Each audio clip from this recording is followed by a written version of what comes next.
Commander, one of our most valued supporters, says continued support of the XCOM project.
Hello, hello, hello, everybody. How are you all doing today? Good to see you, Zizavivification, Flick, Striker Ninja, Tom.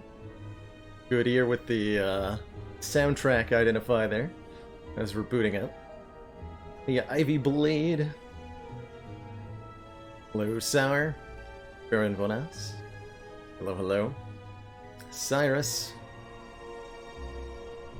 Jedit was gonna make a joke about rotating ladder climbs, but decided to stay silent, because they know what's good for them.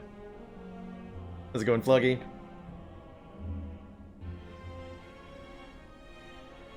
Austin Fuego, hello. Isla Cruz, thanks for those 10 heckin' months. Twitch baby grows up so fast. Almost at the full year.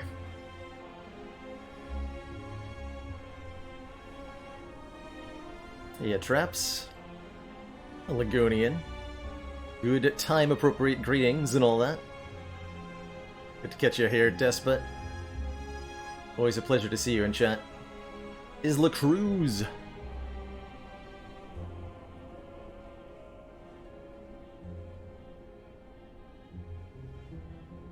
Soggy Salt, good morning to you.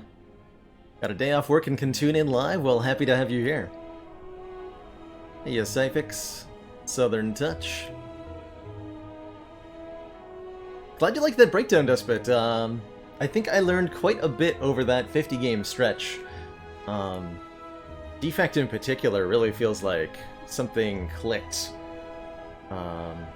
Thinking a little bit more about why boss swap feels so good on that class, and I think it partially has to do with Defect's ability to manipulate energy as part of their toolkit. A lot of Defect cards, especially in the common pool, are free, and Defect even has some easy access energy generators like Turbo, Double Energy. In really rare cases, you can do this with Aggregate. Oh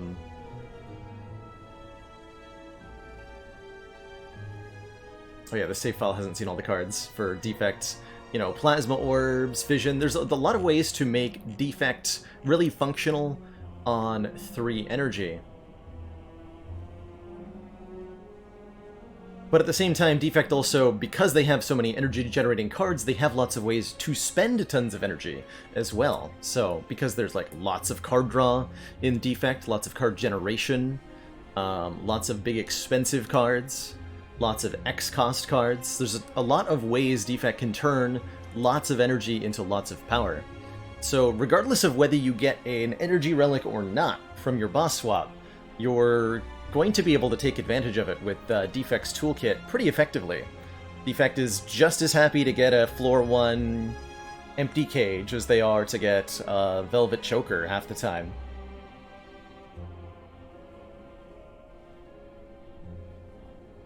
Did I see your boat? I did not see your boat. Is that in the Discord? I want to see a boat.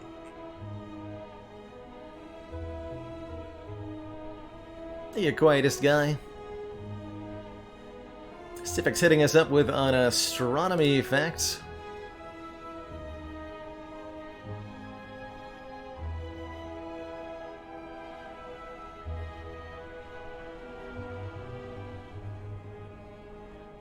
Today we're talking about planet Mars, the 4th planet from the Sun, our more distant planetary cousin. Mars was named by the ancient Romans for their god of war, because its reddish color was reminiscent of blood. Other civilizations also named the planet for this attribute. For example, the Egyptians called it Herdesher, meaning the red one. Even today, Mars is frequently called the red planet, because of a huge amount of iron minerals in the Martian dirt that oxidize, causing the surface to look red. Mars is about half the size of our planet, with a radius of a bit over 3,000 kilometers. But it's still pretty distinctive in the sky.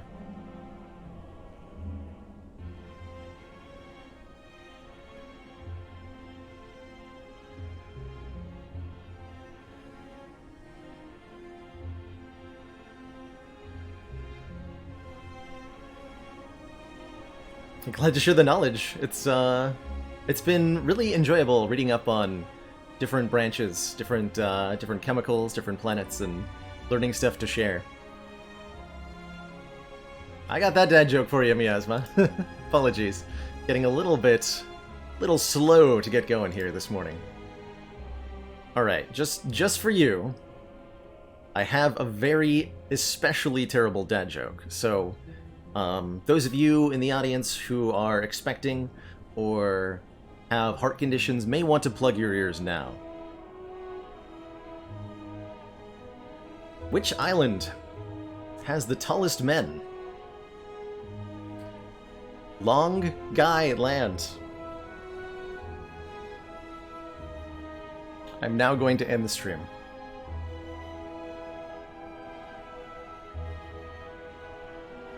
Commander, we've just received the support of another council member. Slimy Rocks, thank you so much for that Twitch Prime sub. Welcome to the council.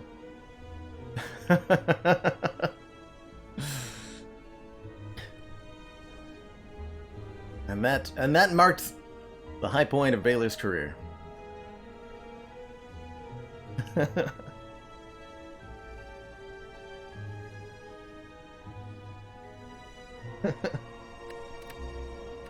So anyway, that's why I think boss swaps are good on Defect, is because you can there's pretty much no low rolls. Defect is happy with just about anything. Except Sozu, is what I've learned. But everything else is great. Everything else is great.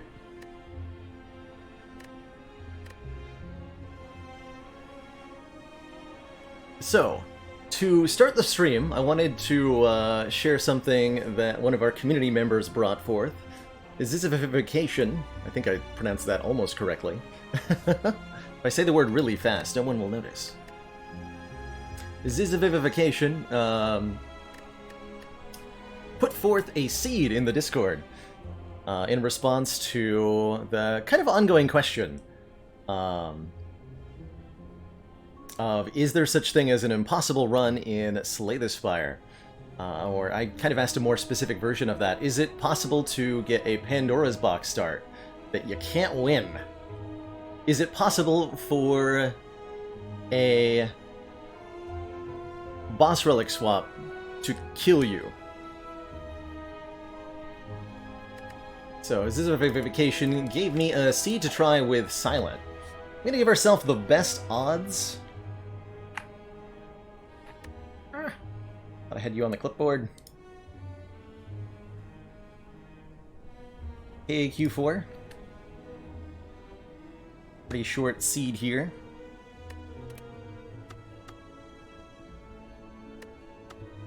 So I believe this will still work even if I put it on Ascension 0. I want to see what happens here. We're just gonna hit Embark. Hopefully the save file doesn't mess this up. We're gonna swap our starting relic for a random boss relic. On Ascension 0, I think we can reasonably say that if I take basically any other start bonus, you know, it's highly likely that I would win the run from here, right?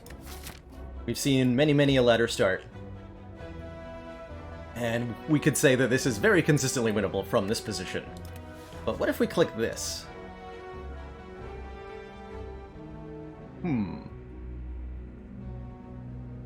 We get a Pandora's Box giving us quite a few rare cards. But there's a distinct lack of, damage? There's a distinct lack of damage going on here. We still have our Neutralize and our Survivor, so we can block and do damage with that. But the rest of the cards, well,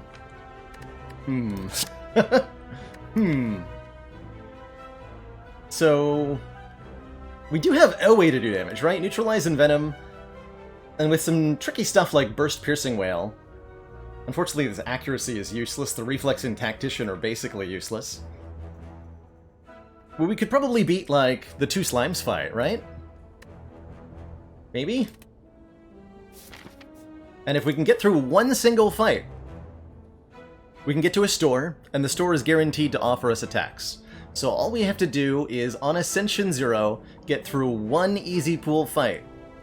And we can probably turn this around. But it's a Jawworm. And that, I think, presents a bit of a problem. We'll burst our adrenaline here. We want to hold on to...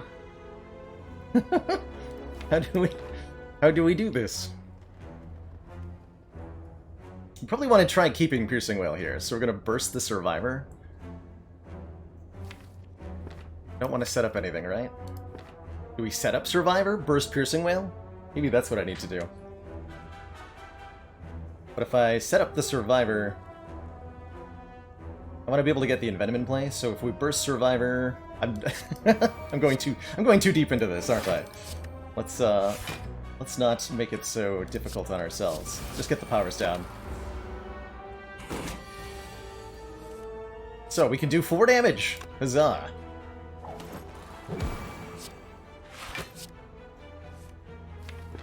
Yeah!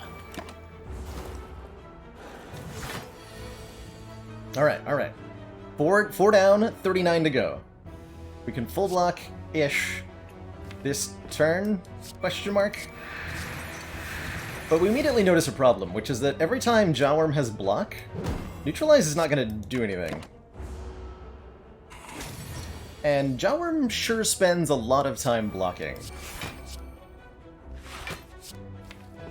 We didn't even draw a neutralize on our one opportunity to do damage here. Set up a burst, I guess. But the strength of that Jawworm is going up. And eventually, we're gonna draw hands that, that don't really do anything. And I don't know. We can survive for a little while, but...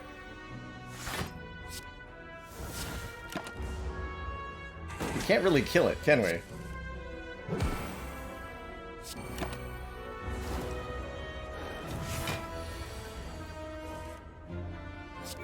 Damn it, we can try. Bring it, Jawworm. I'll get you any day. Now. Probably. Okay, every time... we actually don't want to discard the reflex, because... wait, no. We don't have an opportunity. It's blocking again. Every time it blocks, we can't do anything. It's just not going to work out for us.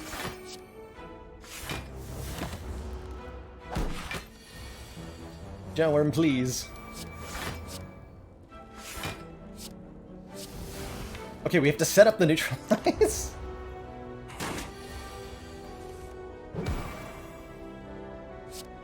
We're getting there. We're getting there. Wait, no. It's supposed to set up the survivor.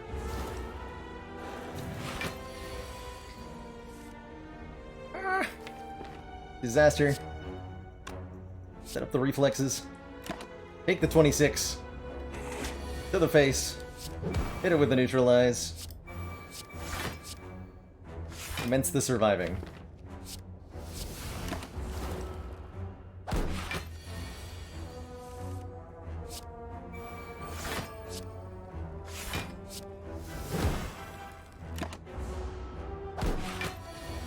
Again, we can only do damage when it chooses to not block. Sad.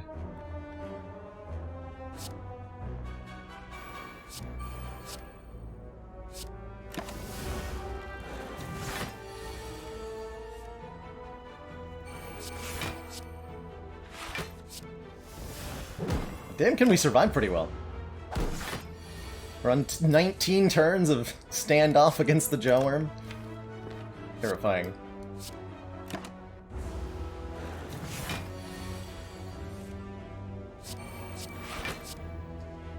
It's day 20. I am starting to forget my life outside of the Jawworm fight.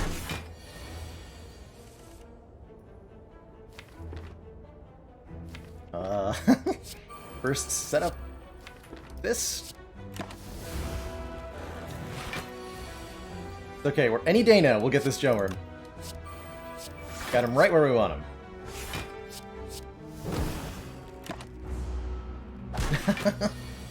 All right. Well, I think we can see reasonably where this is headed, right?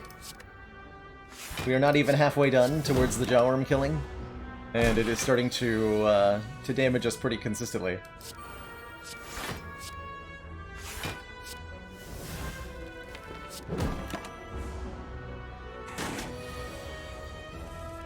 Aha! Damage! Excellent. Everything is good now. Let's just all pretend that none of this ever happened. Can we just do that? Sounds pretty good. Almost there! Just a few more turns now.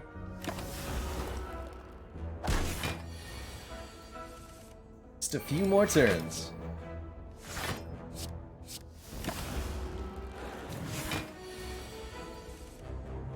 Just a few more turns now.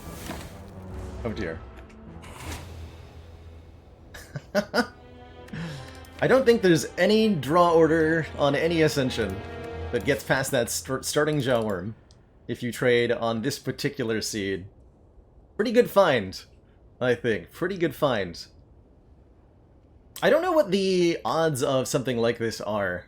This was found using Seed Search, Forgotten Arbiter's tool. for analyzing Slay the Spire seeds and finding ones with interesting results. We've used this before to get infinite gold off of Bloody Idol and the Knowing Skull event.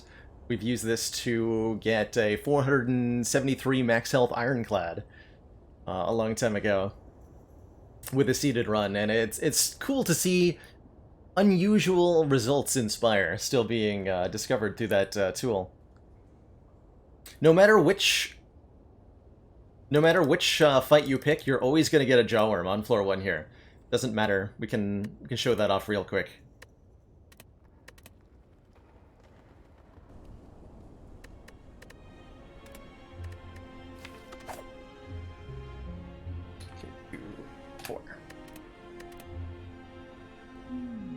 And yes, there is an astronomy fact. 1 second. So no matter where we go, it's going to be a Jawworm.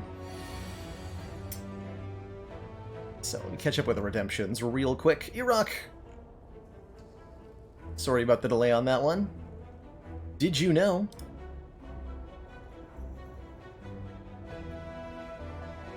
that Mars is one of the most explored bodies in the solar system, and it's the only planet where we've sent rovers to roam the alien landscape? NASA currently has 3 spacecraft in orbit, 1 rover and 1 lander on the surface. India and the ESA also have spacecraft in orbit above Mars. These robotic explorers have found lots of evidence that Mars was once wetter and warmer, with a thicker atmosphere billions of years ago. NASA currently plans to send the next generation Perseverance rover to Mars this summer, so there's yet another rover on the way. Basically, at this point, the entire surface is covered in human space junk. Only planet in the solar system inhabited entirely by robots. It's a cool way to put it. For now.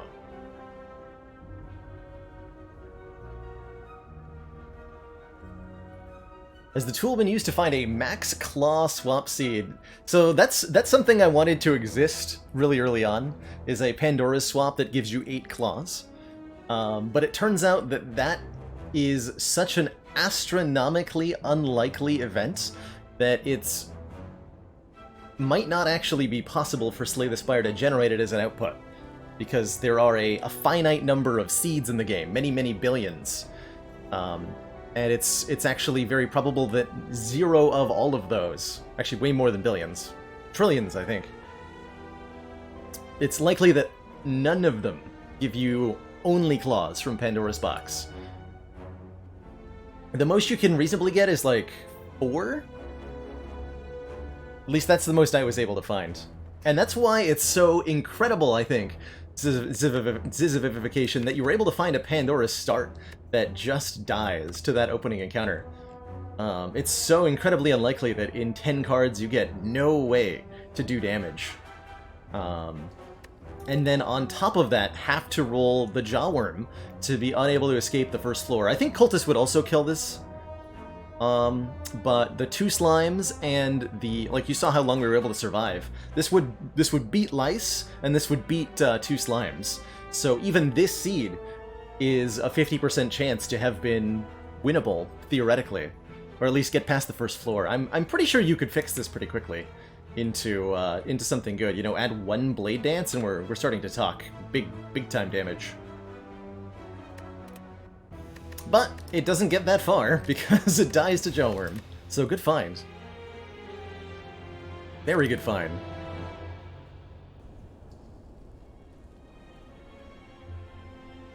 There may be Striker Ninja. It might be possible with, like, if you really dug into it, that you could find a way to sneak through. I think it's unlikely, and it's certainly not possible on A20, where the Jawworm will scale so quickly and block for more. But on A0, maybe. Maybe.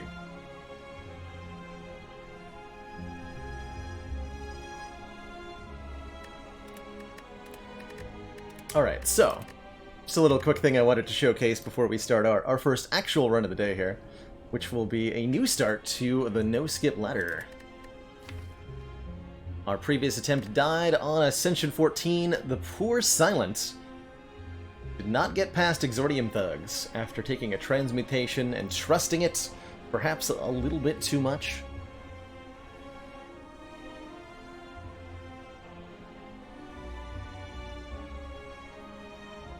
Hey, you're so welcome. I thought that was a super cool thing to show off.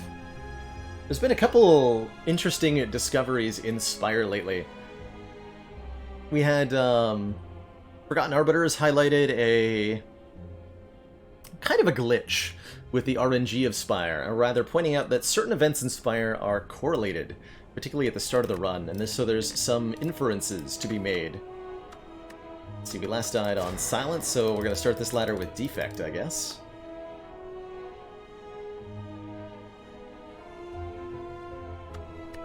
Let us embark. Commander, we've Striker just Ninja, received thanks for the gifting a support sub of to another council Zizzification, member. and Zizzy, thanks so much for finding that seed. Really cool little discovery.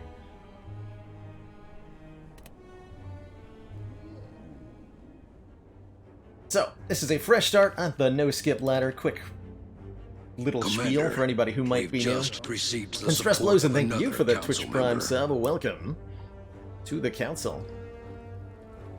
All subs that I do, of course, and every day, count towards our little goal for the stream. Be playing some Slay the Streamer later, potentially. It's the last day of the month, and I'm feeling excited. And we're awfully close to the goal. So I expect we'll end up playing some chat draft runs. And if that gets met, I have an even more potentially exciting idea to follow. How's it going, Jur? Heya. So, the rules of the no-skip ladder are as follows. We start on Ascension 1. We must beat the hearts. If we do, we move up to the next Ascension and rotate the character to the next one. Nowhere along the way are we allowed to skip cards from card rewards. Whenever we get a post-combat reward, whenever we see a card reward from, say, the Sensory Stone event, from an Orrery, we must always choose one instead of taking skip. If we get a Singing Bowl, we're allowed to use it only one time per act. And that's the challenge. How high in 3 attempts can I get on the climb before we fall? First attempt made it to Ascension 18, second attempt made it to Ascension 14. How far will this one get?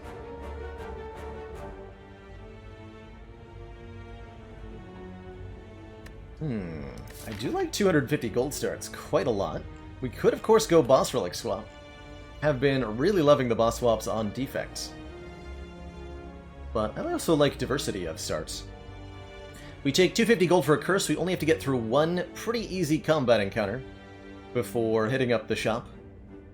Generally, on low ascension especially, I love to barrel through elites. So I fully expect we can tackle 1, 2... We could even go 4 elites, actually. But that means no shops, so we wouldn't be taking a 250 gold or 100 gold start. We'd be taking either Transform or Boss Relic Swap and going 4 elites on the left side here. So that's certainly an option.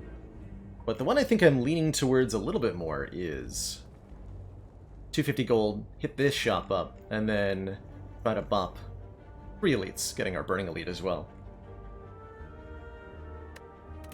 Let's do that. That sounds fun. Get a normality, no problem there. It's basically just an injury for now. Might even want to delay our shop a little bit so that we get a bit more information. Let's do that.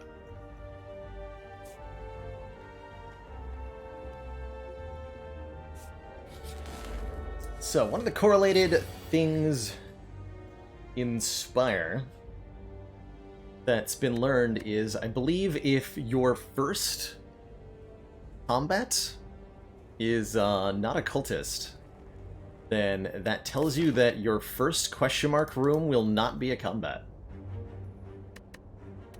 So we will make an observation that that should be true and see if it pans out. But I believe that means we're guaranteed to get an event in the first question mark room. And I apologize now for cursing your brain with that dark arcane knowledge. But it's in my brain now, too.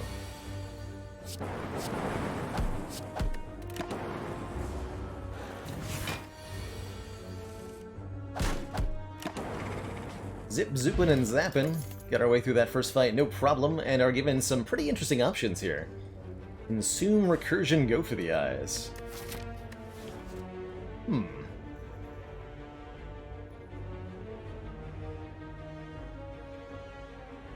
How often should I be taking first floor recursion? I don't ever do it. But sometimes it must be correct, right? It's really similar to adding another zap to the deck, which is usually not what you want to do. You'd rather have a ball lightning. You'd rather have a cold snap. You'd rather have pretty much any other orb generating card, really. But that's only true if your orb slots are full, which they often aren't in the early game. I don't think it gets that spicy. I don't think it gets spicy enough to be interesting until you really get like a Dark Orb or something, or some focus. Just a way worse Rip and Tear? That's a good description of it. Yeah, it is a way worse Rip and Tear. Upgraded Recursion becomes 0 cost, so another similarity to Zap there. I like a Go for the Eyes floor 1 just fine. I think it's a pretty damn good card. For Defect, then it's a good upgrade candidate. A little bit of weakness goes a long way in the early game. Or we can go fancy with Consume. Getting us some focus now. And giving us more of a concrete direction. I'm gonna go with the Go for the Eyes here. Take the... I've got a faith that we're gonna see something interesting in the shop that will justify what I've just done. It's my feeling. Feeling the kunai. Shuriken coming. Double Go for the Eyes? Is that a spicy start? That feels like it might be. The Leap and the Sweeping Beam are solidly good too.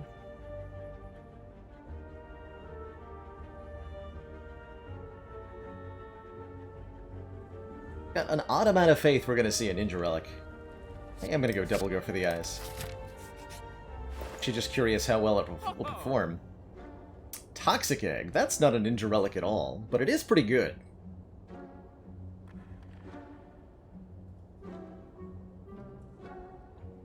Ability Sweeping Beam drops off so fast. It's still nice to have if you have to upgrade it, because it really doesn't do that much damage if you don't upgrade it. But if you upgraded it, it is still nice to have against Reptomancer. And even Spear and Shield in Act 4. Those front-loaded AoE cards. There's still a few really late-game checks for them. Get the chunk on ACOG, hitting us up with a dad joke. What happens when you put a bomb underwater? Why, you get an explosion. Of course. Can we do Toxic Egg Chaos Defrag? Ooh. Leaving us with that normality in the deck.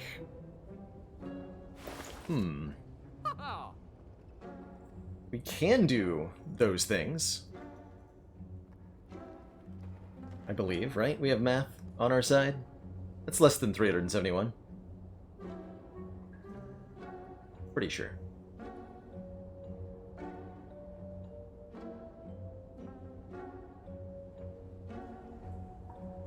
Some other interesting things we can do. What about Panache? Y'all down for me to go Panache FTL here? Because that sounds pretty fun.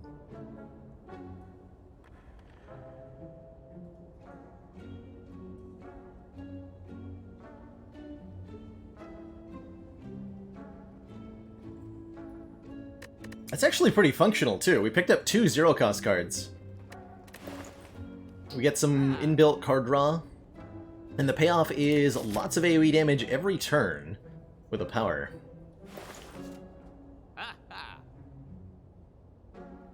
Entertaining weird pick options? We're on the bottom floor of the ladder here. I'm gonna make some... if I don't make some interesting choices, then... I don't know. That's kind of what I'm here to do, right? I want to see that deck happen. That sounds fun. Discovery would have fit well into that as well. As it's 2 cards in 1. So maybe that was better than FTL, actually. But this is an interesting start. That's what I'm going to call it. I think it's a pretty powerful one. I'm even going to ignore the defrag, which I realize is, in fact, criminal.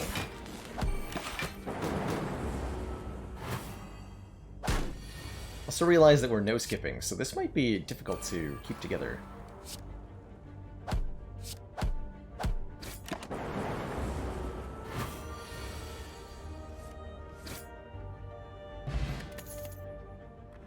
Card draw. Oh, we're in business now. Draw 3 cards. Don't mind if I do. Be perfect. So, we said that this should be guaranteed to be an event. So let's see that event. It's an event! Oh, and it's a hell of an event. You spot a loose brick within a pillar that catches your eye. Find a folded note and a card inside. It reads, "The heart awaits." This is your handwriting. And there's an apotheosis here. And then he put the panache in the wall. No, I keep keeping that panache. But what do we leave behind? Would be the question. I could reasonably leave FTL. I could reasonably leave Go for the Eyes. I could even leave a starter card and we have the gloriousest run and I just accept that I have to take a strike later on.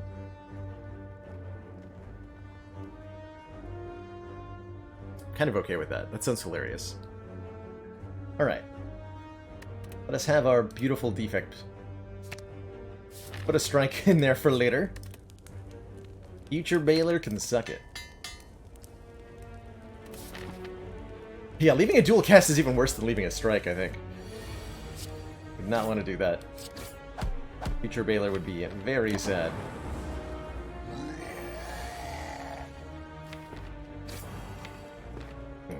Current Baylor is also kind of sad with this draw order.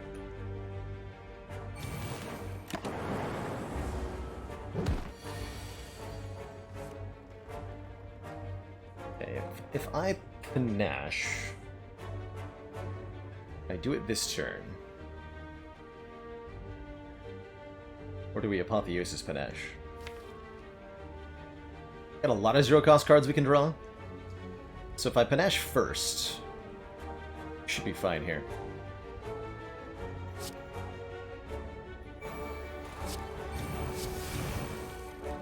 Norbert gets a little bit angry. I guess I should have played...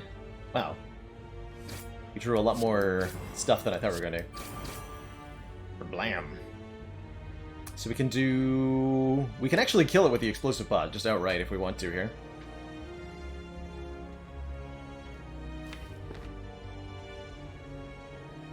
We do not enough to kill otherwise.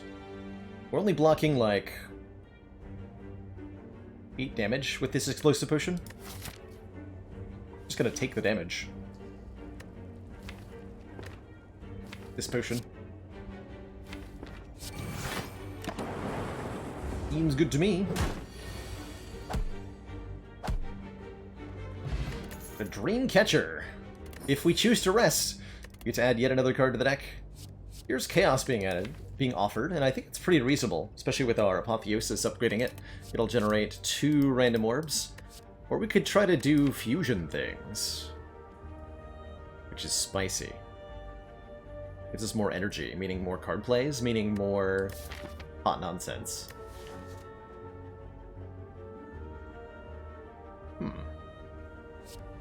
Let's try some hot nonsense.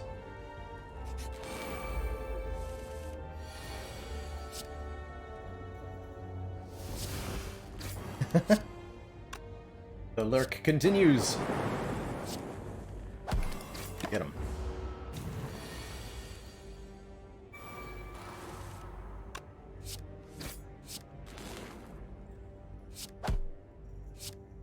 Panache. Yeah, I'm liking this so far. Stack is somewhat reasonable. Problem is that our perfect, beautiful zero-cost deck is going to get a little bit destroyed by having to add cards to it constantly. But we can make stuff happen. Storm is an interesting idea. Start going in a power spammy direction. Or we can add reasonably, I think, Stack is the other good option here. Skipping not allowed.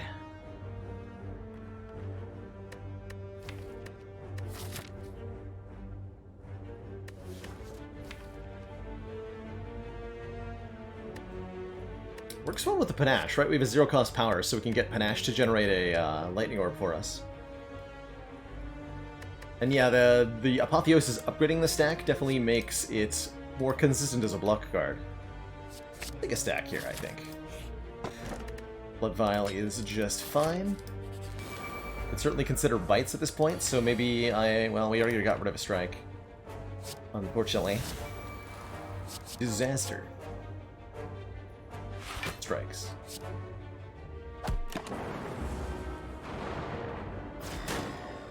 Now let's put this panache to work.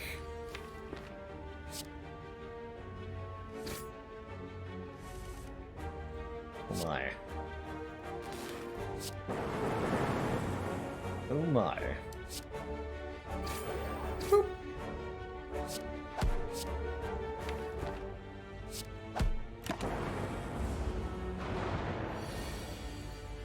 Commander, one of our most valued supporters, says continued support of the XCOM project. Gassinak, thank you so much for the 11 months and that tier 1 sub. Ooh, I like all of these. We can take a third go for the eyes. This is kind of hilarious at this point. Double explosive potion's pretty spicy. Love the question card from the Elite. That's going to give us one more pick in card awards, meaning we can, you know, since we're not skipping, it's definitely going to make our average card quality a lot better. Yeah, it was really quick, Carissa. The Ascension 14 Silent only made it about halfway through Act 1.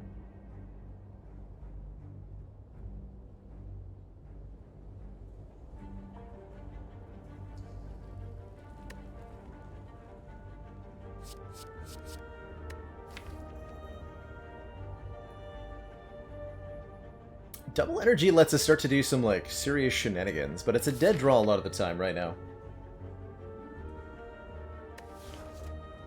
Hard pull fight was Thief plus Green Slime, with the Green Slime attacking on both turn 1 and turn 2. So it was like 45 damage over 2 turns, something like that. Couldn't quite deal with it. Couldn't quite deal with it. This on Ascension 14, no less. Like, on Ascension 17, that's pretty reasonable. But 14, yikes. I'm gonna take the double energy. I don't think a third go for the eyes helps that much.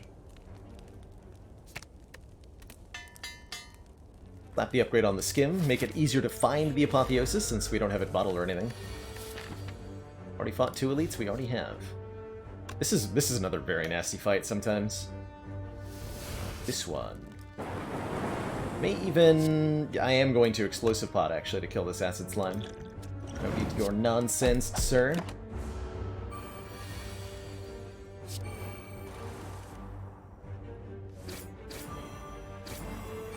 That panache go. Dang. That kills stuff. And a claw? Or a steam barrier. But I think we all know that this is going to be a claw deck, right?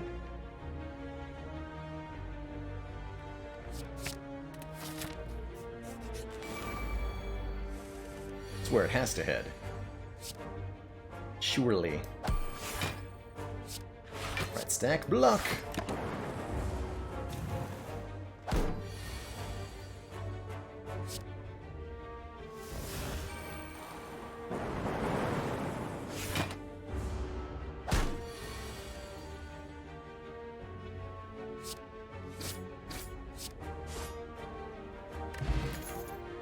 Would it help explain things, Carissa, if I mentioned that one of these rare colorless cards comes from Note for Yourself?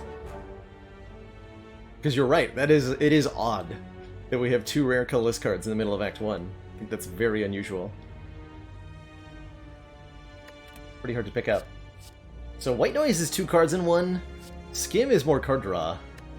I'm really down for another skim with what we've been adding so far, right? We have all these ways to generate energy. If we added 2 skims, we can start really speeding through the deck. Give me that. And then we fought a gremlin knob. And died. Miserably. Having a million skims. Actually, no, it looks like we're gonna be completely fine here. That. Panache proc on turn 1 feels pretty good. And with our offensive potions, I think we'll actually, well, I'm gonna say we might get the kill this turn, but that is clearly not gonna happen. Next turn. Next turn we will kill.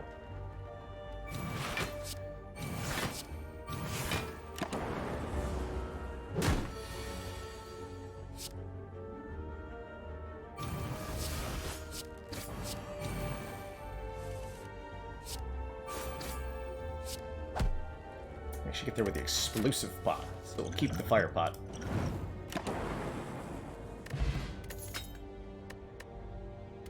Astronomy facts? Yeah! Oh man, a recycle. A recycle? Oh dear. Oh dear. How close does that make us to going infinite? I think we're actually infinite with that, right? We go infinite against Guardian?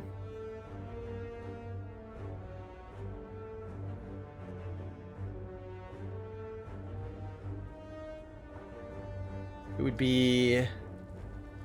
Skim Fusion, right? That's the infinite?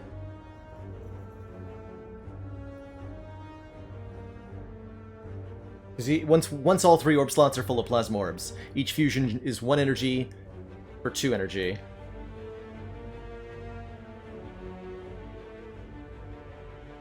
This is upgraded fusion.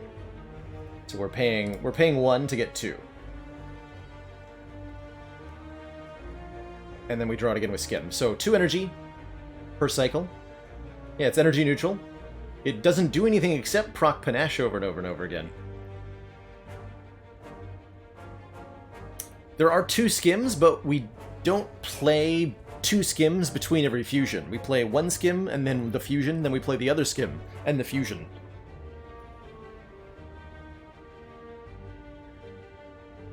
Yeah, that should work. I want to see that happen. That sounds hilarious. Upgrade the other skim.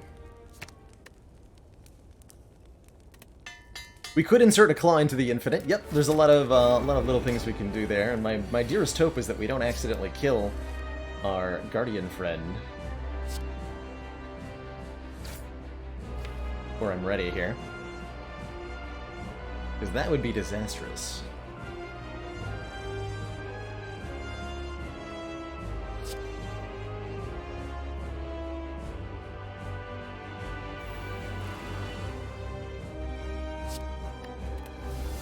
We just get rid of double energy so that we don't draw it again. Play fusion here.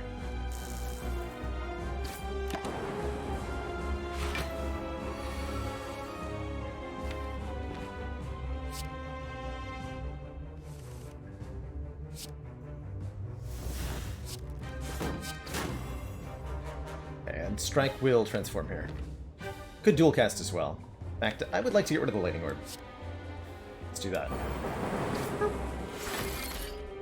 Up that pin in.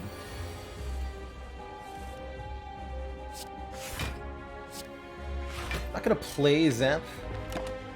I want to get fancy. I want it to happen. So the goal is to deploy additional plasma orbs and to get rid of anything other than our infinite pieces for the moment. I need to go for the ice this turn. The stinky lightning orbs. That's right.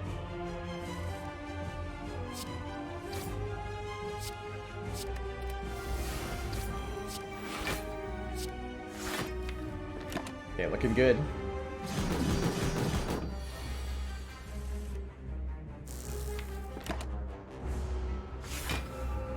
Should maybe have done damage there. No, we're fine.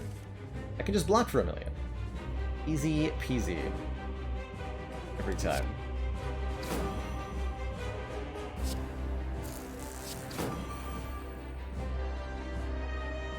Right.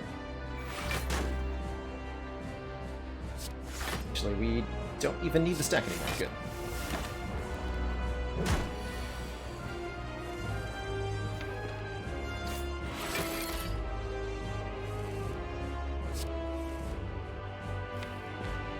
My hand is full. I don't know.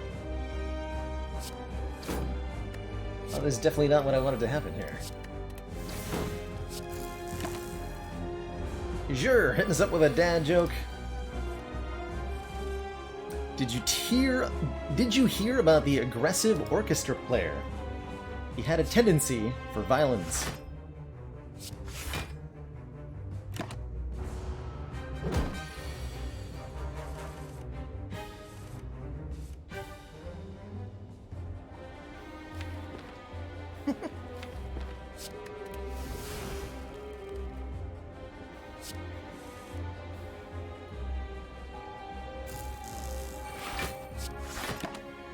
Dad jokes not guaranteed to be good. But they are guaranteed to be.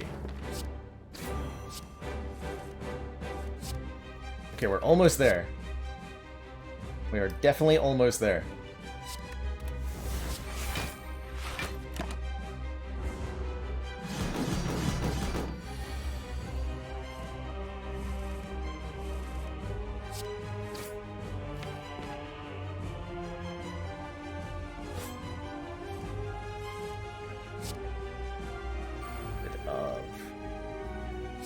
Defense.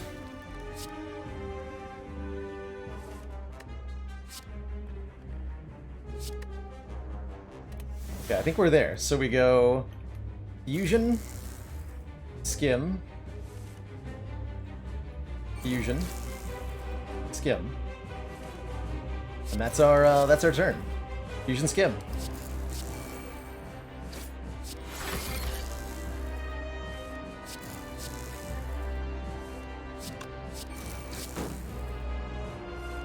Good turn.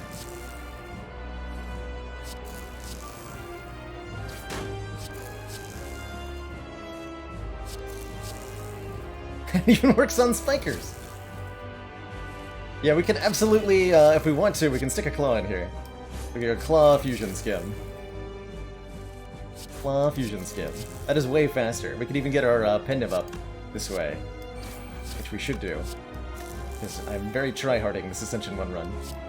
Oh, definitely. Yep, that's happening. Get him. Boop. GG, nerd. Oh man. Important questions. What kind of nonsense are we doing? Is it Meteor Strike or All for One? Because one of them is getting added to the deck, surely. But they're both good candidates. We can even make an infinite combo with Meteor Strike. We've got the Devil Energy, we've got the Recycle, we've got the Fusion. We can play this Meteor Strike, even without an Energy Relic from the boss.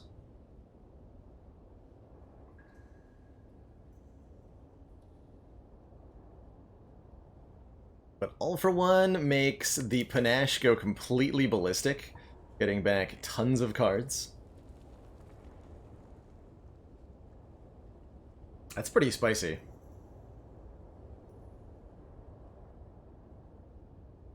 That's pretty damn spicy. I love me a good All for One deck. Take that All for One. And I'm pretty happy with a Coffee Dripper. Means I never have to sleep ever again.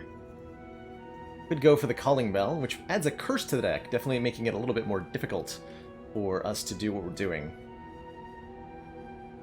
Not the world's worst Sozu either.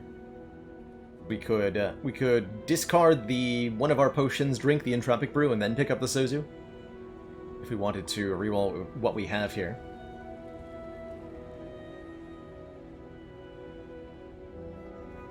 Sleeping is for quitters. So they say. I start working out? I have been working out a little bit more recently. I've lost about 10 pounds since the start of May, so I've been running a lot and lifting a little bit. And I'm glad it's having some kind of observable impact. Definitely feeling better about my body these days.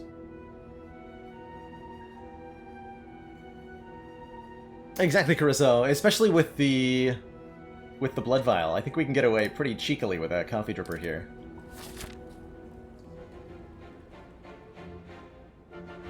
Cheeky dripper. Fight at most 3 elites? Don't know if I want to do 3 necessarily. Oh, I want to go to this shop? Yes, I do. Okay, we'll start out here-ish. Question mark.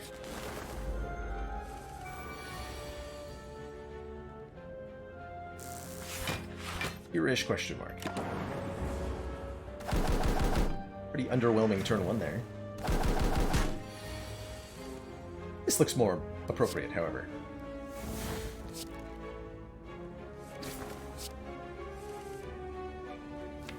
Extremely more appropriate.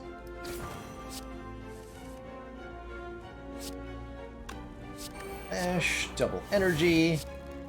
Go for your eyes. Zap. Claw. All for one you. And then and then the madness begins. Bye-bye now. Ooh, sweeping beam, chaos, go for the eyes, or capacitor.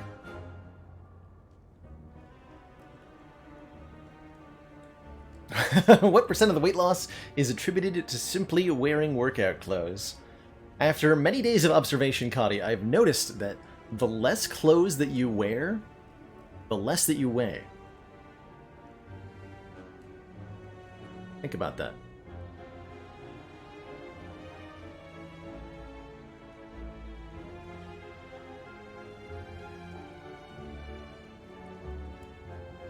That's awesome to hear, Op Swafts. That's pretty much my my similar motivation. I saw my weight creeping up from inactivity, and I had to put a reverse on that trend. Do we need defense with this deck? Maybe someday. Not really currently. I like the sweeping beam. I think the most here. More immediate damage. Keeps us drawing cards, which is really important.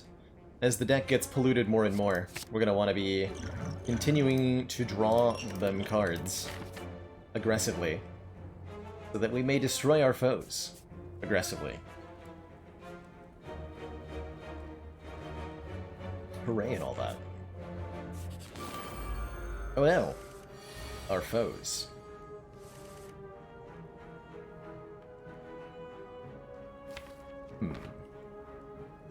An Apo skim again?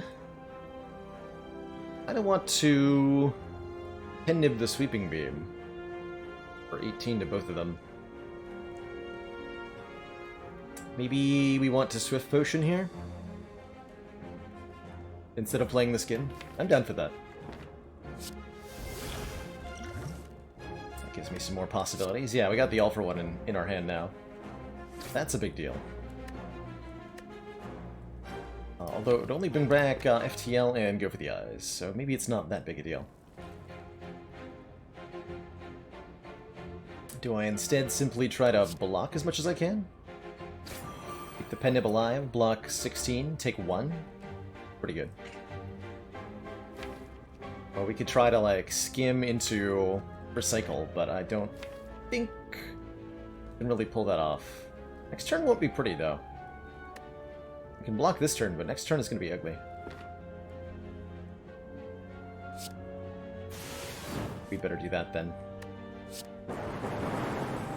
Ah.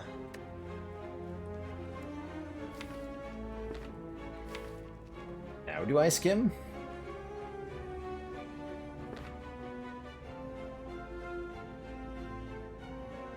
I could simply strike and take 10. What's the difference between chat draft and slay the streamer? Great question, Flirt Freak. In a chat draft, chat is cooperatively playing. We use the inbuilt Twitch integration for Slay the Spire, and the goal is to collectively, collaboratively win a mid to high Ascension run. In Slay the Streamer, the chat and I are playing against each other. Chat is still picking cards, but this time they're doing it with the intent of ruining a starting deck that I assemble from about 30 cards. Kind of a sealed deck. I try to stay alive, chat tries to kill me. It's a fun mix. Fun mix. Not gonna overthink this too much. We're gonna play stack. Take some damage. We'll be okay with it.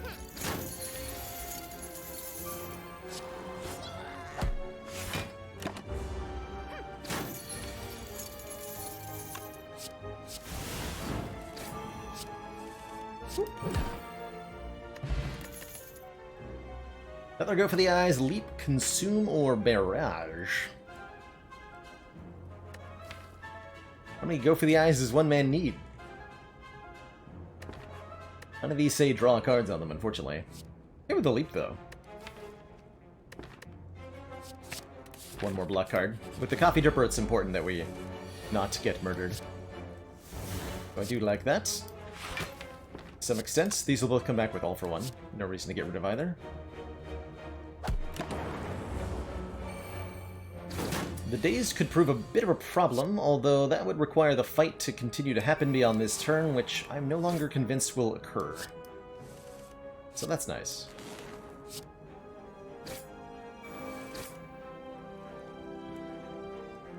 Play 5 more cards? No. Only 4 more cards?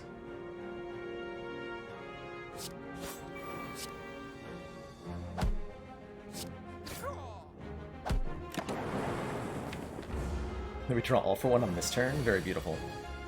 Absolutely beautiful.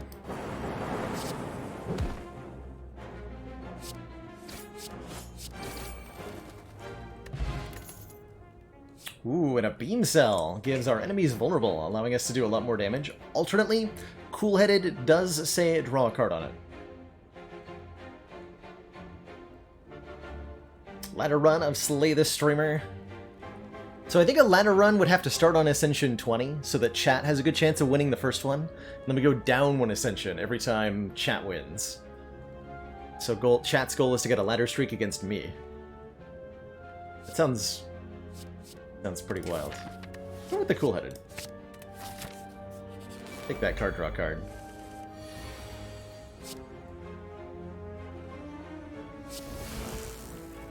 Also, ouch my face. And all that.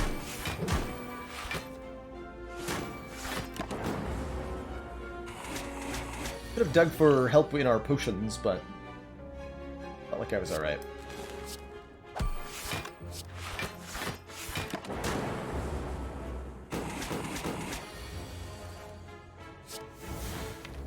Definitely a lot of starter cards in this deck still.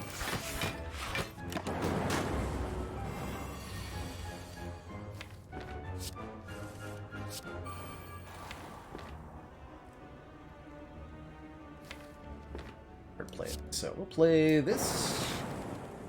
Draw with you.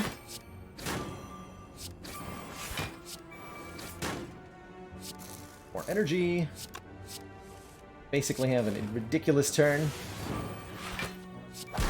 Turn that never ends. Ooh.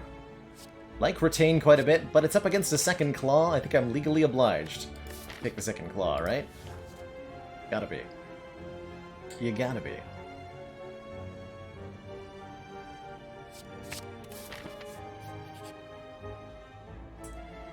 Ooh, that's a big heal. We have a Coffee Dripper. And we did take quite a bit of damage to Snake Plant. We do have an Elite coming up, so there's a solid consideration for a sleep here. But we could find more card draw, or more claw, in the cards here. Things that immediately come to mind that I would want would be Skim, Overclock. Definitely Overclock. Seek. Hologram. Hologram would be huge, too. Self-repair would be pretty good. To help even out our draws. Or we can take 25 health, which is a lot of health.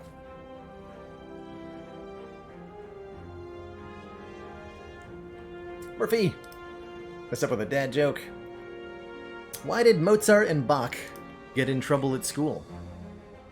They were caught passing notes.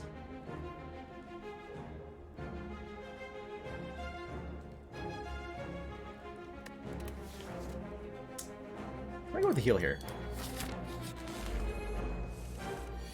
Pretty glad that I did that. Yeah, I'm pretty glad I did that. Okay, just need lightning orb to hit the red slaver. Actually, yeah, it has to be the red slaver, otherwise we don't. Or the both on blue would also be acceptable. All right, lightning orb. That's not what I wanted. Lightning orb. All right, let's look for help in our entropic brew.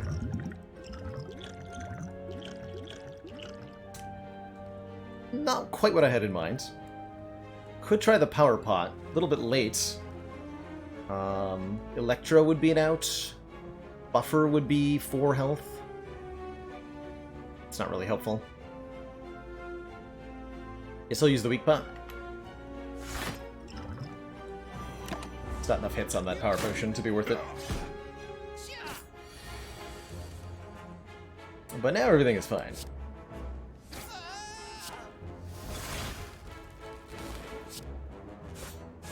Well, almost everything.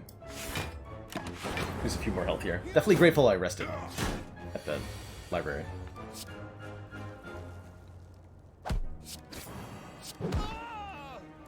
Dang, that's a lot of cards. And an oddly smooth stone, making our block cards block for 1 more, and there's an overclock plus up against claw number 3. Much as I like claw number 3, I think I have to take overclock plus. It is 0 cost and it says draw 3 cards on it, which solves pretty much all the problems this deck has. It's more consistent drawing of the really big spicy turn. Overclock, exactly. The real answer is, even if we take a 3rd claw, we'll play claw more often by taking the overclock. So this is the real claw card when you think about it. Real claw was the friends we made along the way. Or something.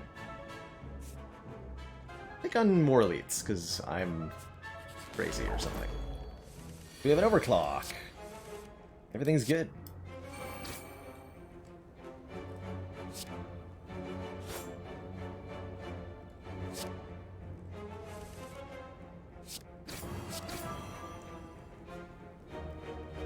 So All for One would get back a bunch of stuff, but wouldn't actually block it all. Let's recycle the All for One, which I recognize is heinous, but we're doing it.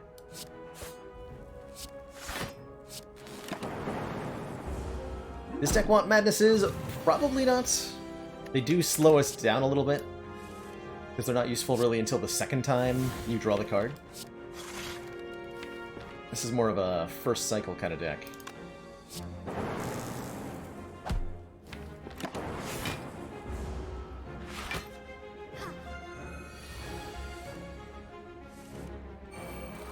Panache, what are you doing?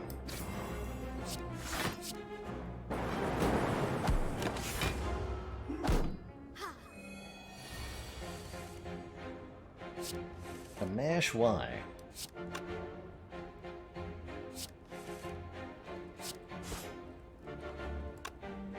Okay, we got rid of our All for One.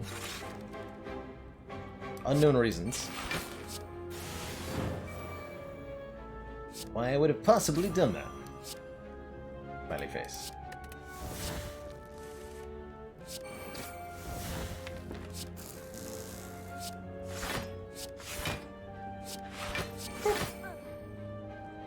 Triple Panache proc on that turn. Yet another go for the eyes. How many do we need? Stack is okay. Stack is definitely okay, especially with Overclock.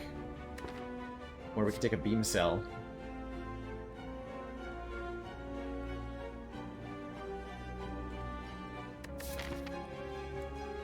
Or we could take a Beam Cell.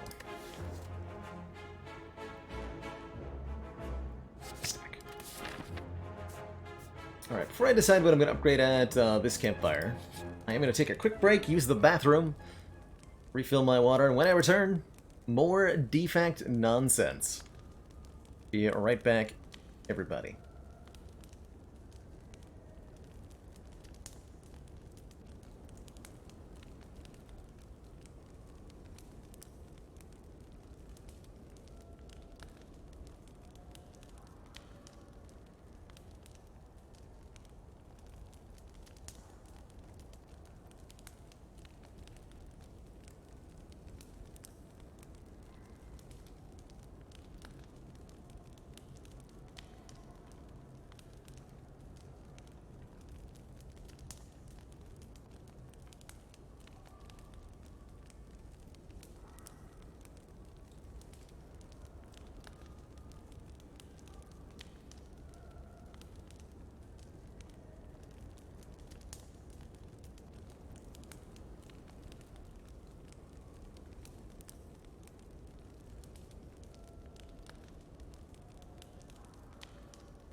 Alrighty, folks, we are back. Thank you so much for that patience.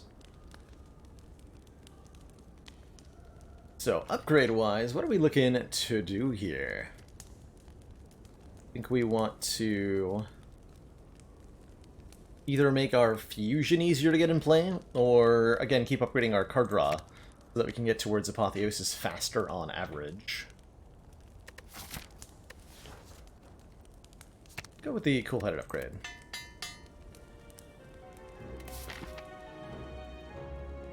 And I think we're gonna go 2 more elites. Sounds crazy. Do it. Ooh, a virus. Start of each combat, channel a dark orb. Love that. Gives us an immediate bomb. Start cooking with. Apotheosis in our opening hand here. Very, very nice, as well as some card draw. Very tempting to drink one of our potions here, either the attack potion or the power potion, because we can upgrade whatever it is with Apotheosis.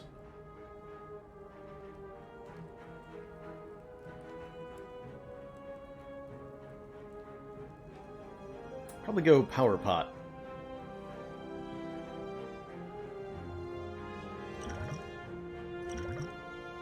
Yoink! Yes, please. Don't mind if I do.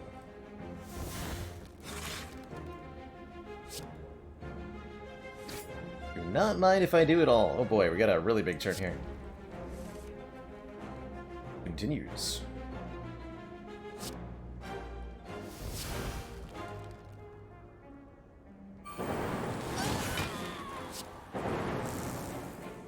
Oop.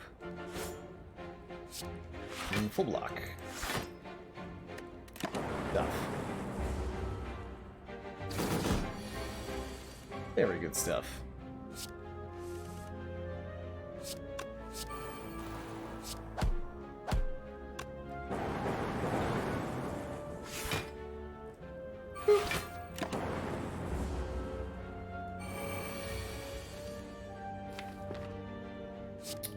Ho ho. Get ready for some spice this turn, gremlins. Whoop. Is it not beautiful?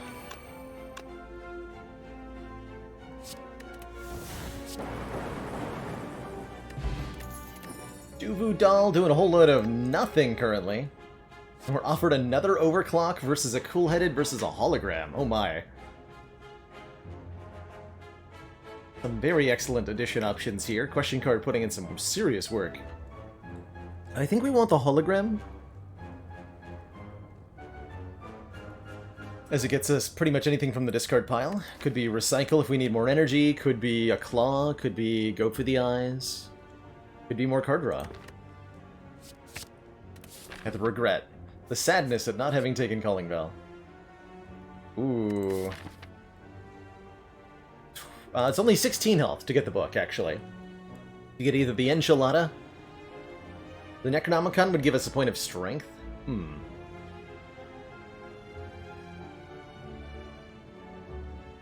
We'll read the book. I'll read the book. Seems to be about an ancient named Nilri's Codex, which gives us one of 3 random cards.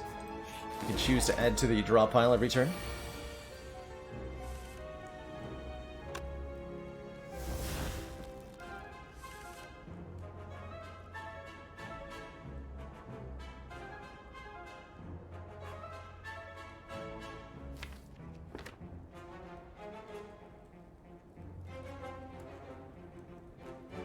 This is going to be like Fusion Leap.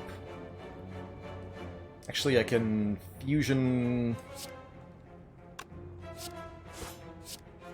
Hologram to full luck to get back the Claw.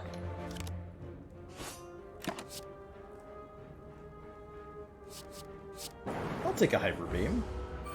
In this fight? Sounds pretty useful to me.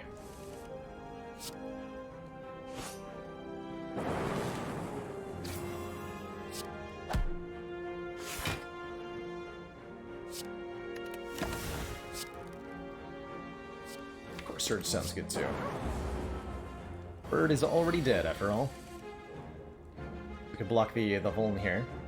We can also block the focus down from our Hyper Beam. There's some kind of crazy kill that I'm looking at. 4 energy in hand. Dual cast the Dark Orb.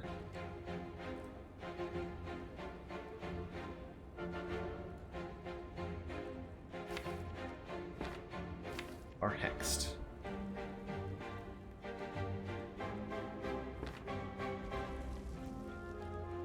Might have lethal here. Let's try to get it.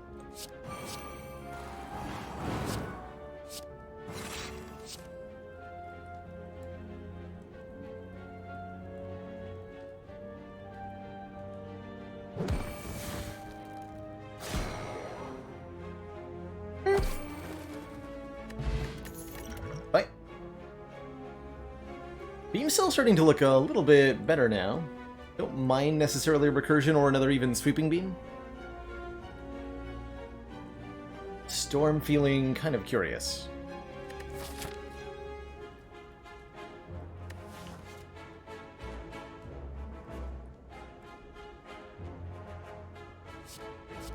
Give me the beam cell.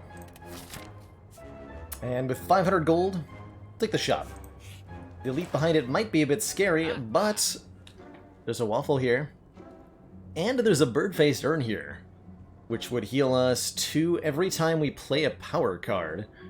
We do have a Nilri's Codex as well. Deck currently holds one power. Okay, so it's not that much healing. Maybe we don't take the bird-faced urn then. Machine Learning looks great, giving us more card draw. I might even want to upgrade Machine Learning so that we can have consistent more card draw, help us get through this increasingly enormous deck. There is a Scrape, which is of some merit. Really like removing a card. Actually, really like the Waffle Machine Learning card remove at the moment. I feel like it's been so long since you've seen Unceasing Top. Probably been a while. It is a rare relic, so it does tend to disappear for stretches of a time, as they all do. And then sometimes when you do get it, it doesn't do anything, so it's not memorable.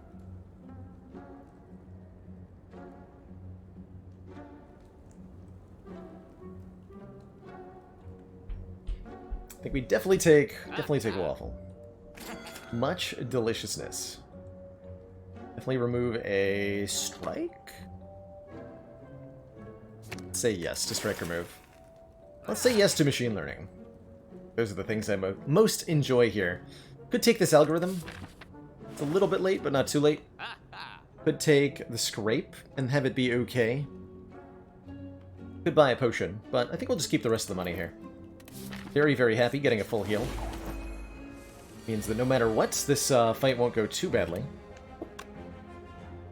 Even get a Panache proc this turn if I'm willing to use the attack potion, which I super am. So let's drink the attack pot and see what's inside. Oh. Well done. There's a Sunder inside.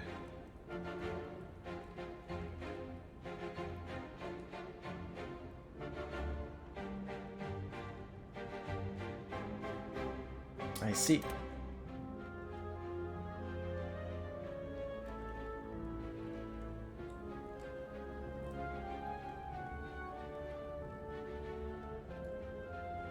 So how does this work out then? 32, right?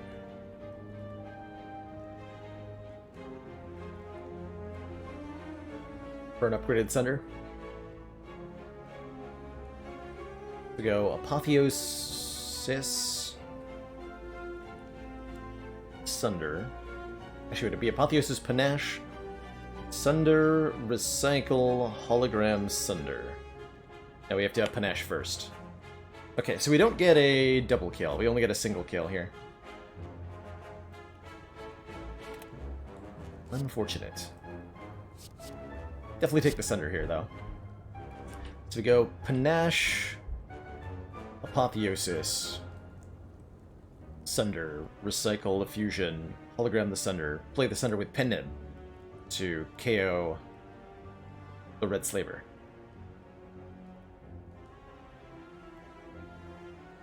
I think that works.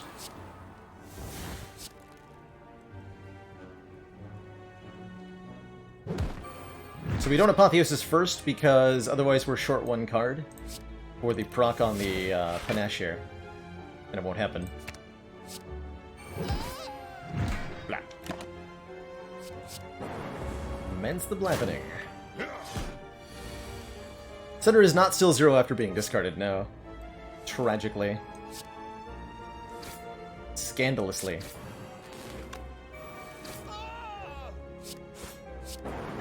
Downright illegally.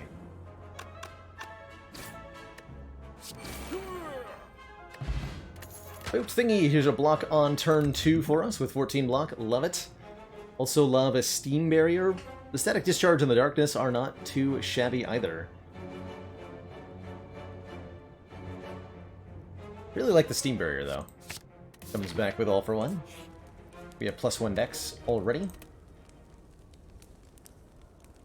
Let's make this Machine Learning at 8.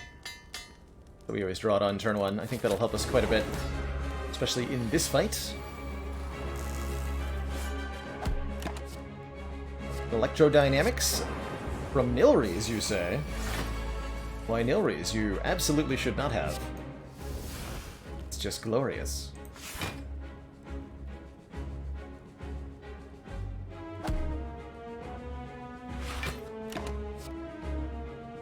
More? More.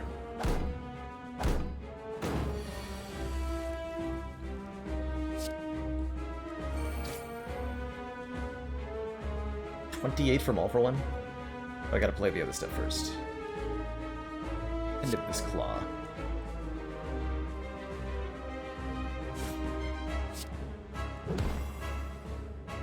All for One will currently fetch 1, 2, 3, 4, 5, 6 cards. 7 cards if we dual cast. So we're getting a ton of stuff back already. Draw first. Get back even a bit more. Even a little bit more. Words. They are sometimes difficult. Dang, that's a spicy turn. Shame we don't have Panache in play for this.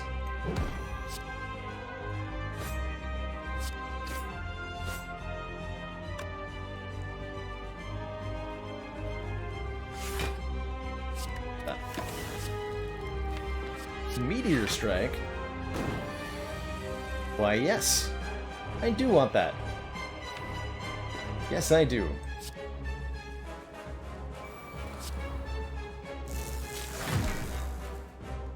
Yes, I do. So, raw zap, go for the eyes. Go for the eyes, Electro.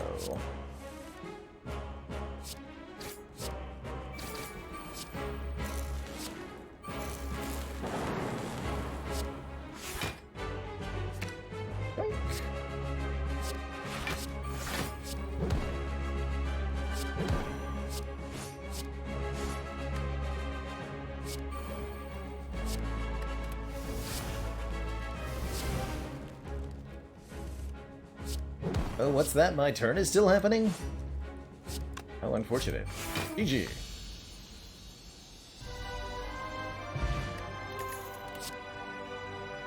Offered a chance at a real copy of Electro. Kinda dig this reboot. Shuffle all your cards into your... well... it makes All for One pretty stanky. If we do that. Maybe I don't dig that reboot. I do get a next turn, right? Right? Hello? Seems reasonable at this point that we're keeping this Ancient Potion for heart debuffs. Not sure what else I'd use Core Surge on. Buffer could be a good way to block some big hits. I do like that. Don't think we need a real Electro. We have Panache for that. Need to make sure we find it. Take a buffer. Let me take a buffer.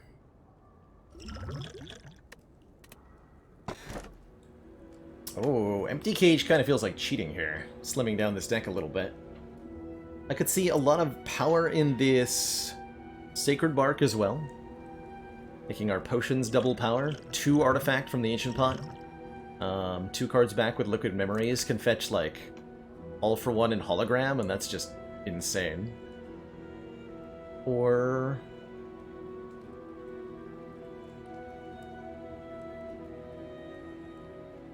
we can take the Black Star, getting extra relics off elites. Figure we reasonably fight 4 elites through the remainder of this run. So this could be 4 additional relics. That's pretty good, too.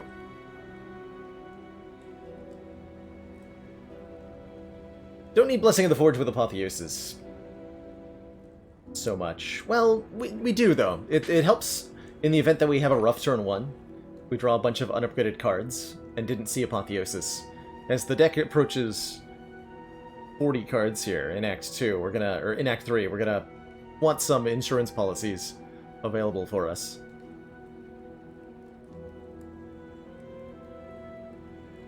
Actually a pretty spicy sacred bark. Potions, relics. Potions, relics. Which one do I enjoy playing with more?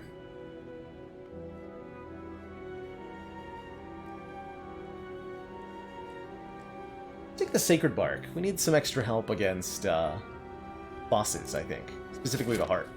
And having double power potions will be very good for that.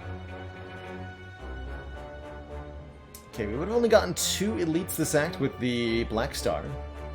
So I'm retroactively happy that I made the choice that I did. Indeed. Make a bunch of events. Don't want to add too many things to the deck from here on out. If we can avoid it.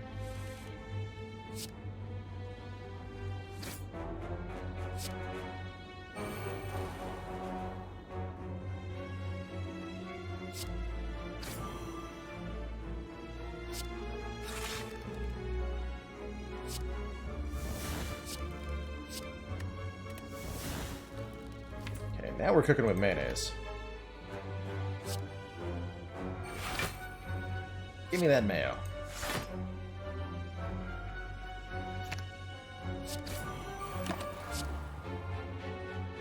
Just give me a replacement all for one, too. Thanks! Let's take that back. Brilliant. With Blessing of the Forge upgrade Searing Blow twice, I think we determined that it doesn't? Did we determine that? I think we determined that. Feels like that's something I learned.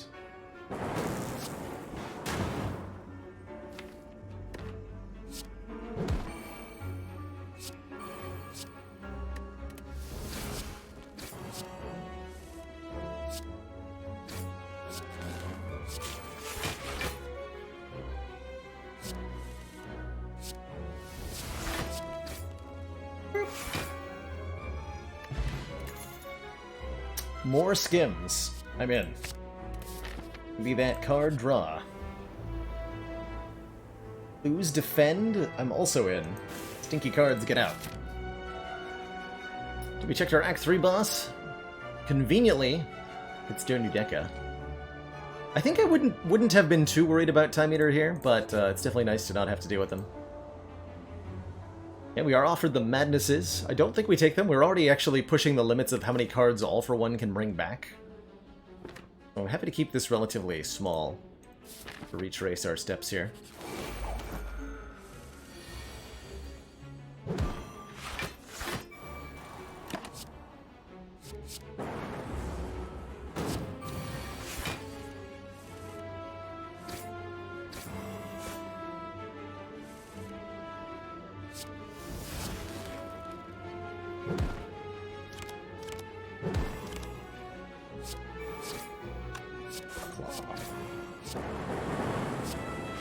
Right, great turn there.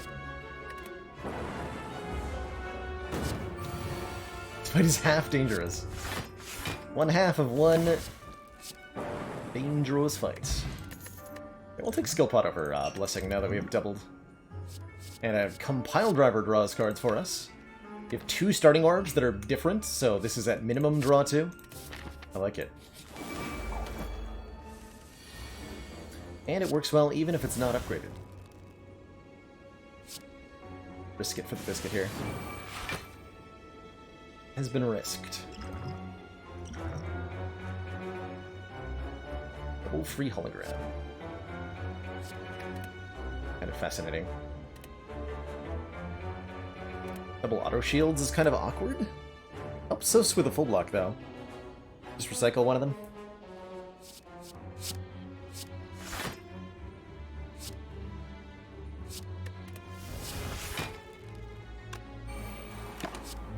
Works for me.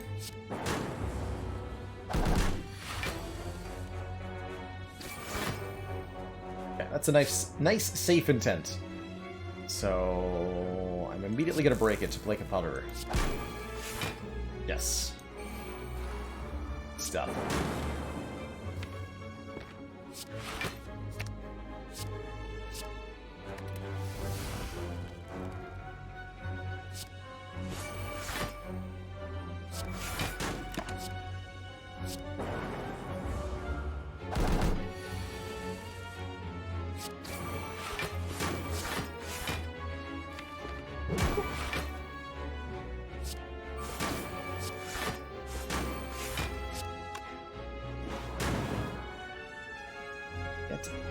Damn.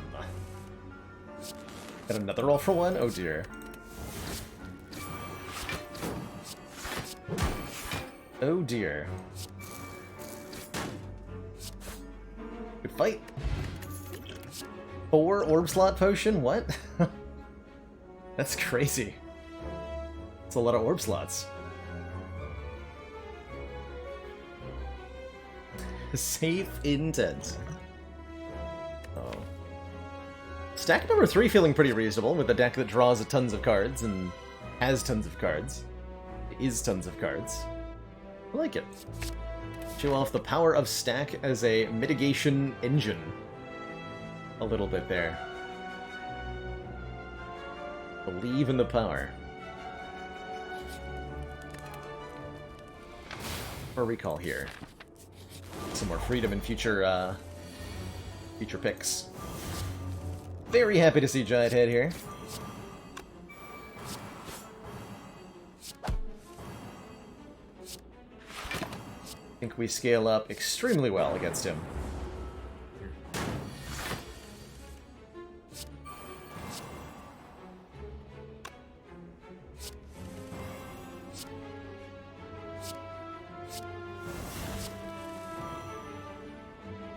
Extremely well.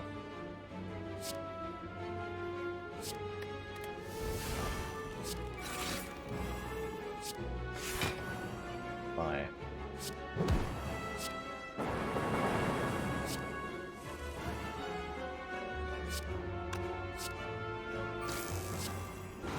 Every time we play anytime we play a card, Giant Head takes 10% more attack damage from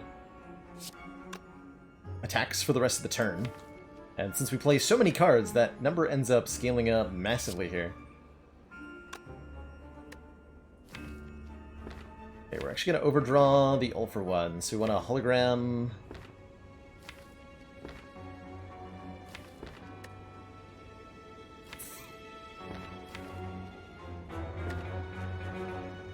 Can't play it either way.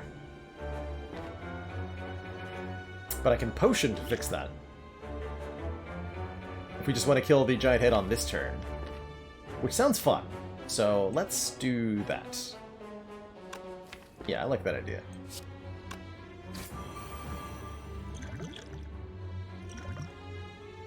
Back Skim. And give me back, say, Recycle.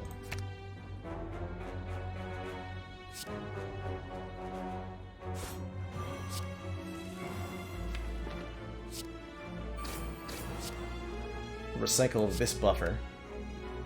Get it out of our hands. Hologram. See, recycle again.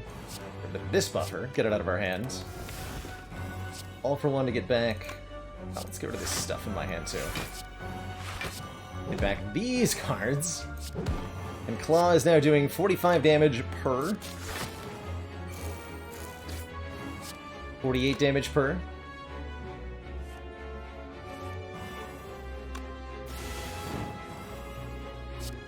Is it not beautiful? Good fight.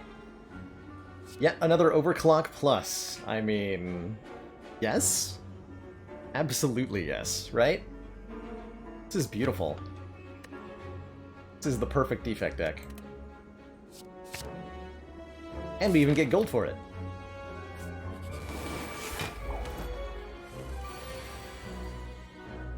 Why are you still here? Please stop.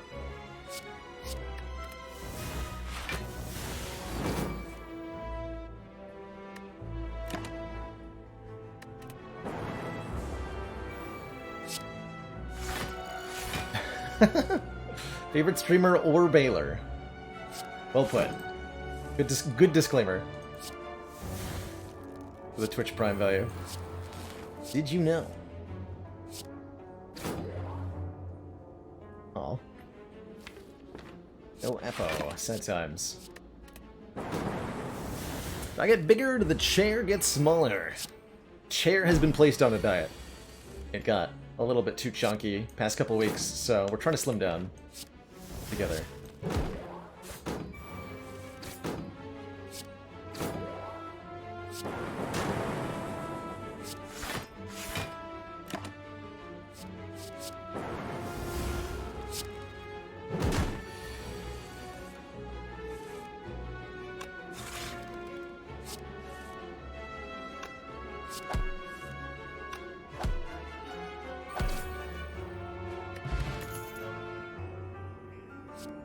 Turbo? So we can really just add lots and lots of junk to our own deck?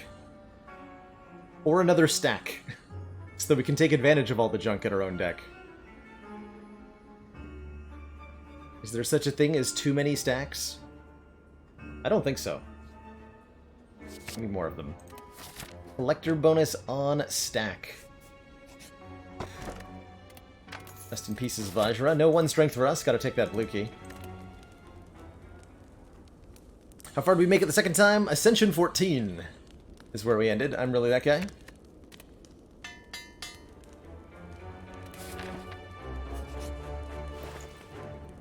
We can Dolly's mirror our stack if we want to. Or we just buy another one, because there is yet another stack being offered here in the shop. We can take a Eternal Feather to give us healing for tons whenever we enter a rest site. Combine another Claw. I think All for One does end up as a very good mirror. Mirror the Claw. Just get 5,000 copies of Claw. Brilliant. How many claws is too many?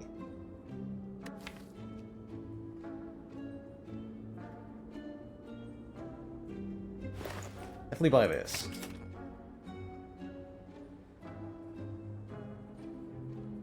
And we would have gotten the blue candle Necronomicon thing. Can you imagine?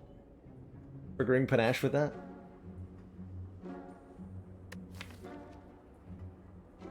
Only.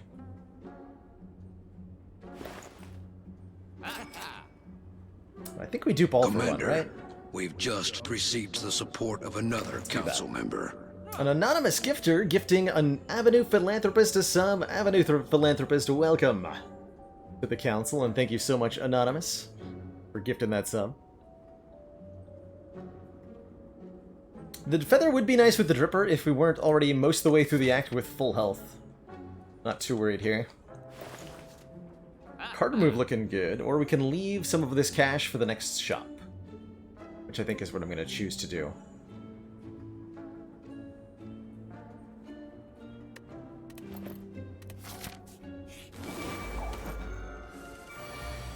An ominous gifter. Spooky.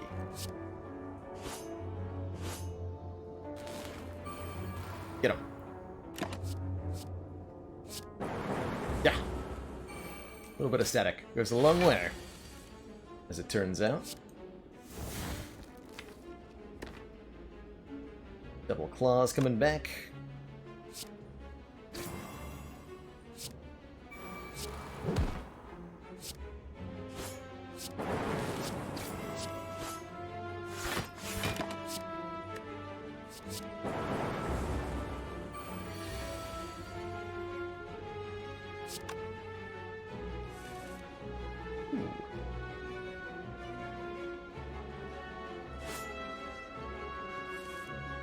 We got our other all for one. Try to make room in hand then.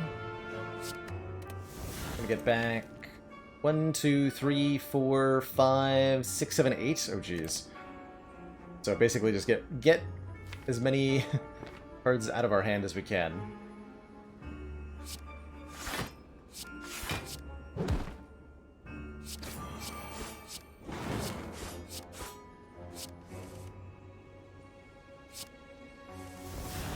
But wait, there's more!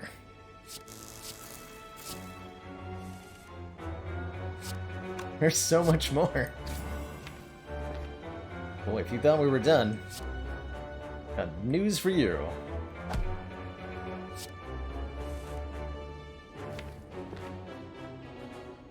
Panache, hello? So at this point we run into hand being full problems. Weird problem to have.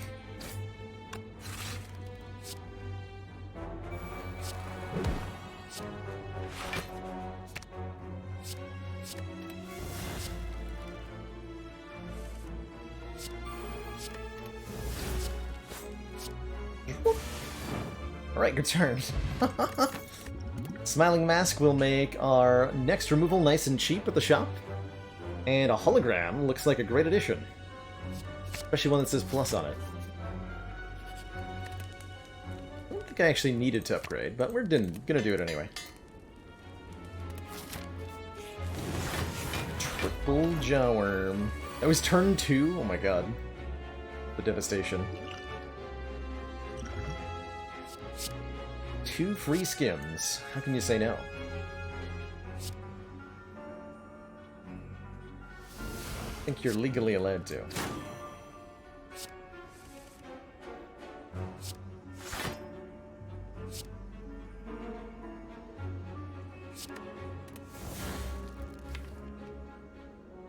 So 1, 2, 3 cards currently coming back.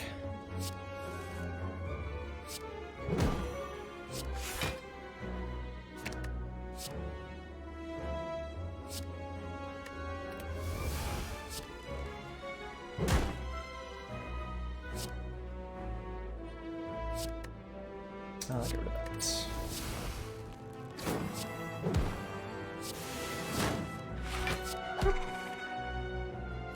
My god, it's beautiful.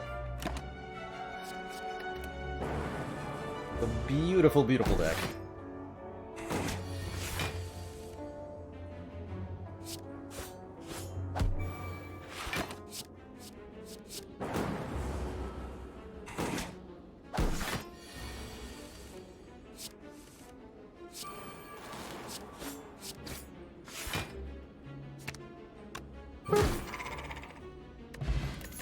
Soul Chaos is pretty hype.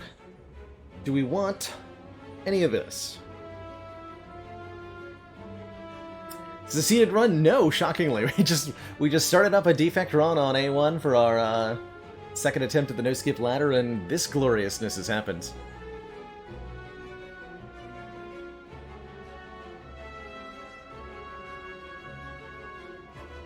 Gotta choose one of these.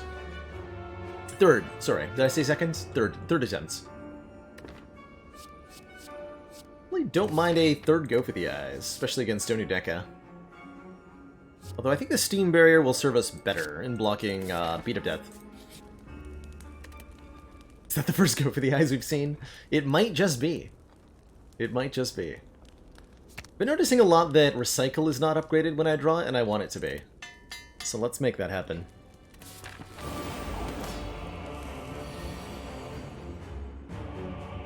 Okay, mild ouchies, but that's fine, that's fine.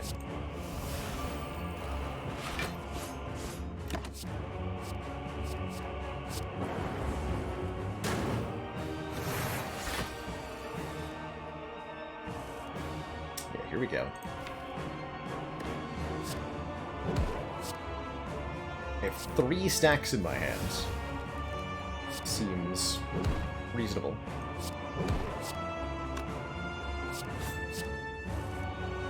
Oh dear.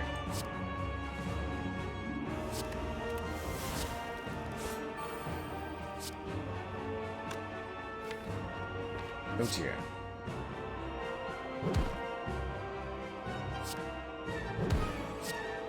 Claw. Claw. Raw. Panache. Claw. Recycle the buffer. Get more energy. Steam Barrier. Hologram, the all for one again. Keep doing this. Claw. Rip Donu. Oh, we're not done yet either.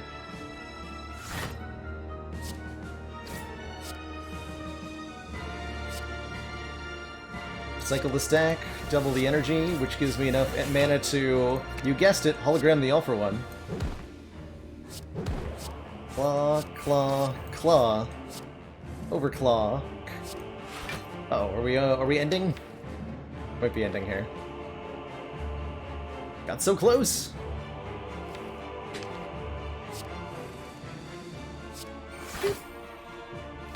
Good turn 2. We'll get another all for one. It's an okay turn 2.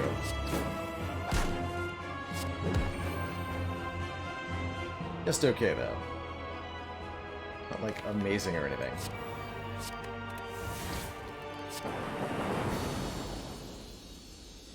GG. Two thump, two thump. A deep pulsing dread can be felt throughout the room. Is this Heart of the Spire the source of all of these claws?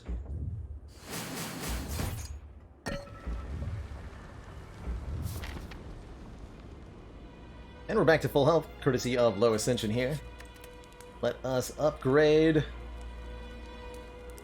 Doesn't really matter, does it? Hologram, so it doesn't exhaust in weird situations. Doesn't matter much. Alright, 268 gold. We can buy Chemex. We can buy another All for One. We can buy a Recycle. Oh dear. Some very powerful potions here. Dupe Pot would duplicate 2 things. The Strength Pot is 4 points of strength. I think we definitely buy All for One, right? Gotta. You gotta. Do card remove Dupe Pot instead of capacity? I think is what I would want to do. Although the Consume would work really well with the capacity potion if we wanted to go in that direction. Suddenly do orb things. I think we could actually like pivot hard enough to make that work if we wanted to. 4th strength is huge value with the deck, but how does it compare to double panache? Pretty reasonably, right? Panache would be 14 damage every 5 cards. Whereas Strength Push would be 20 damage every 5 cards, but only for attacks. So it's probably better to panache. We could double up on some other ridiculous stuff too, like doubling a buffer could be life-saving. Doubling card draw. The Duke Pot. Only 40 cards. Truly a travesty, right? Truly. Okay, very promising looking turn 1 here. We got Skim and Hologram. So we can see many, many card. Oh my. Many, many card. Terrifying as it sounds, I'm probably gonna recycle Buffer here. To get more energy to look at cards with. Apotheosis. Hologram Skim.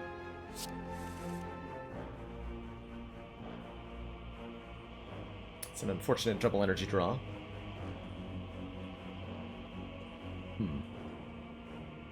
This might be where we want to maybe use our Distilled Chaos. Make some stuff happen.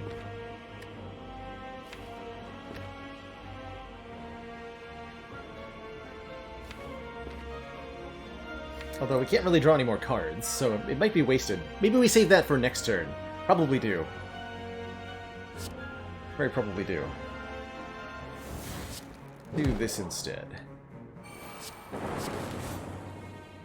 Get back with Hologram.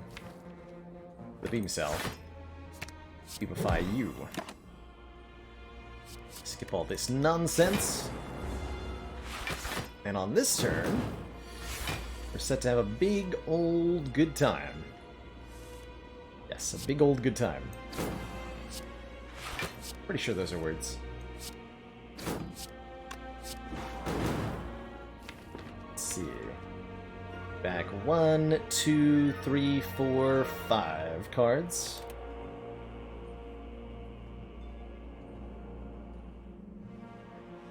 What's a transmutation start? It's a start where you take a copy of the card transmutation.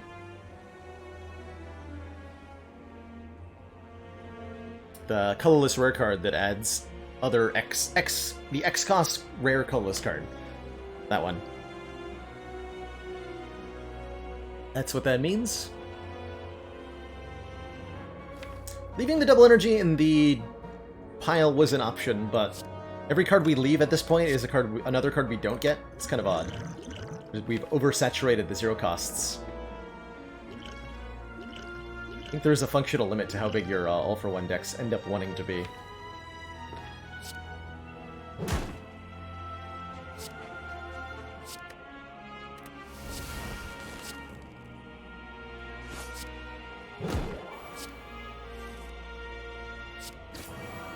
Okay, we can definitely block because Stack is here.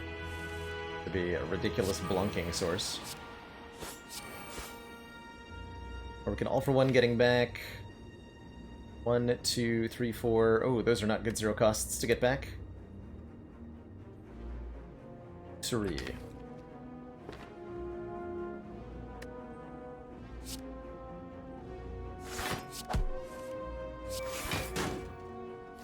Mance the boopage.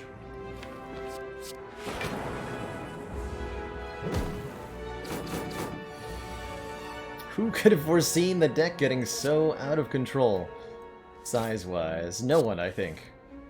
Impossible to have predicted.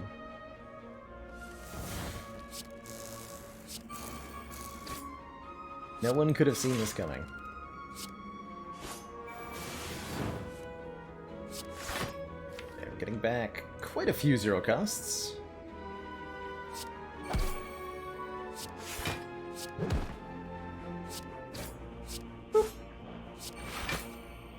Good fight. And here's the tungsten rod. Man, we came close to getting the wombo combo there. Pretty funny. Whenever we would lose health, lose 1 less. We do have to take 1 more of these before we take the reprogram. Strength and dex. How could I say no? We're not really using the orbs, right? Gotta get that gold border on reprogram for winning with it. At least 1 time. Wait, this isn't that game. Now, wait a minute. Hold on a second.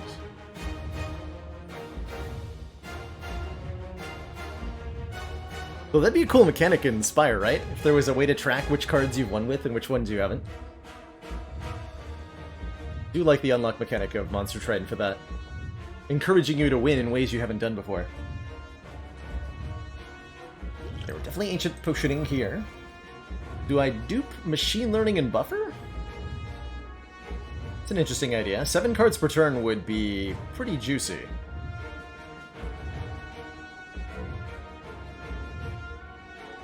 Spoil yourself too much reading your guides? Absolutely not, Kiku's.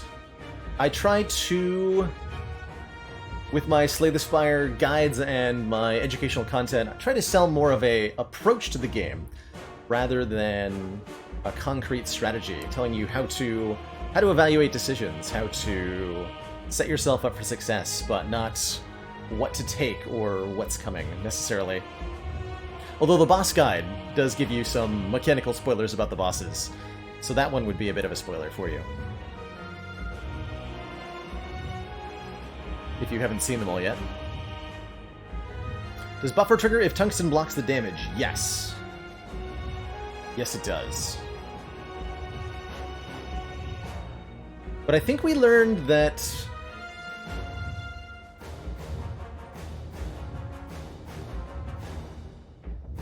I think we learned that the beat of death hits you and then you gain the buffer stacks. But the tungsten rod will not stop us from losing a buffer here to beat of death. Be clear.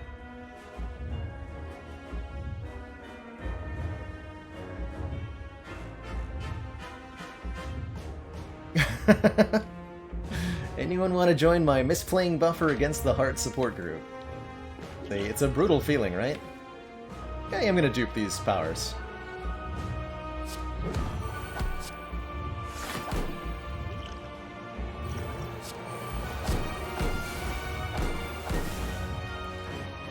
Alright, Heart.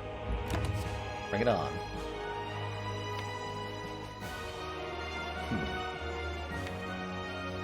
Cast, huh? Mostly a good recycle targets? Want that as a recycle target.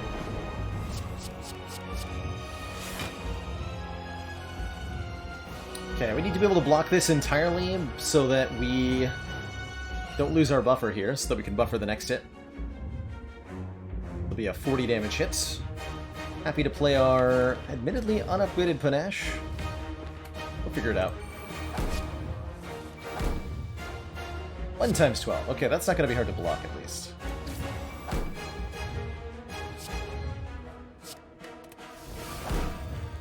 Thank goodness. Pretty happy with that. We'll hold on to the Distilled Chaos for now. No more debuffs to deal with. Don't think we need either of these. Just keep drawing through.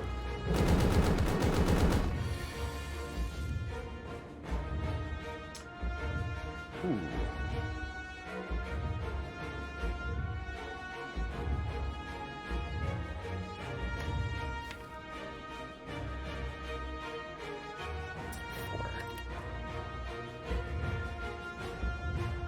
So if we play all for one, we'll get back Steam Barrier. We'd only lose one buffer charge to the Beat of Death here. I think we need to do that.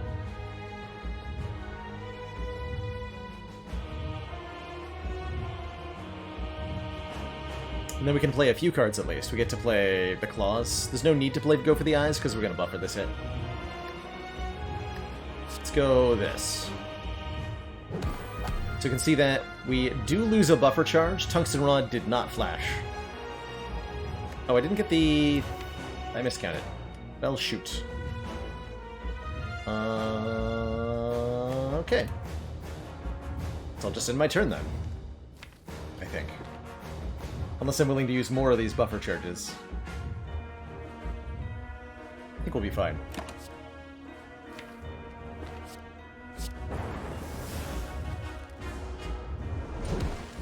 I miscalced that, though. Whoops.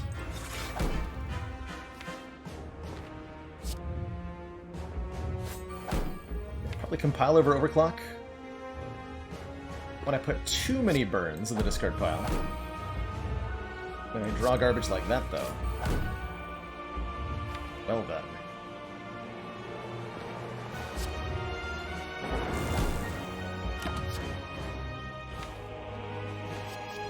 Okay, more all for ones. All for ones is what we've got going on now.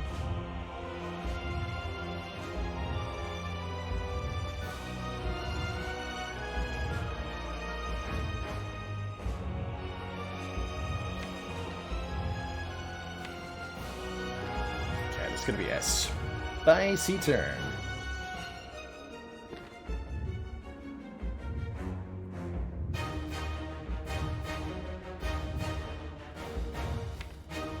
I almost want to...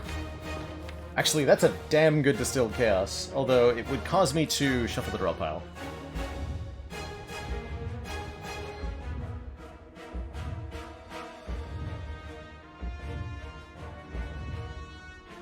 But if we Distilled Chaos right now, we're going to multicast this Dark Orb for 1,000,000 without spending any energy. So we can easily cap damage this turn just doing that.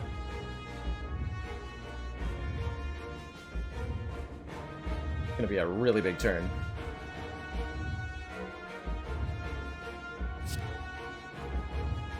Seems wrong. Do I know if that's intended? So the way that I'd like to think of it is that Buffer says prevent the next time you would lose health. And Tungsten Rod says when you would lose health, lose one less. You can't activate Tungsten Rod until you've already passed the check for Buffer, right? You're preventing it entirely. You see one incoming damage, Buffer stops it, and that prevents Tungsten Rod from ever registering that there was damage in the first place. You're not able to reduce damage until you've taken it. But Buffer prevents that from happening. That's my look on it. And it makes sense to me, kind of like that.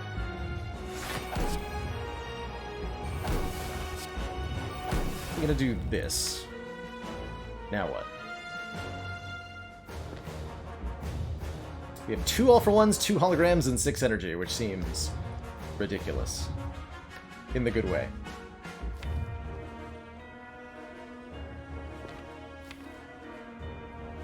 So I think we just play one of these all-for-ones. See what happens. Should actually start recycling some of the crappier zero-cost stuff that I don't want. Start with this...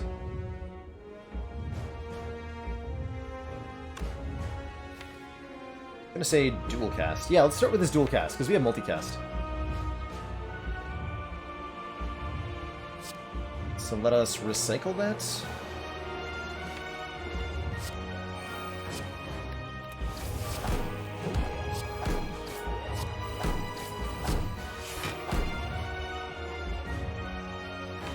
I'm going to do that again.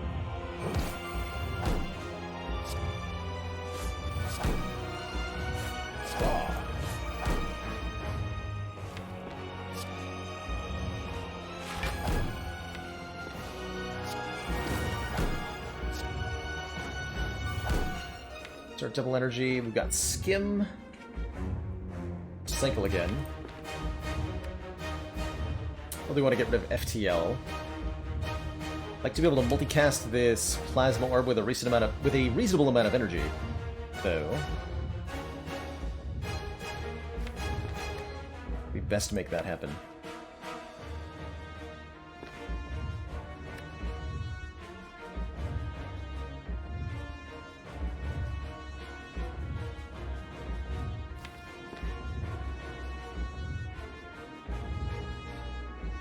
I think we overclock him now.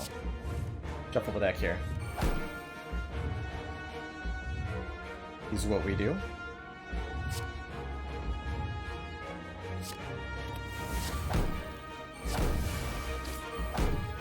Go.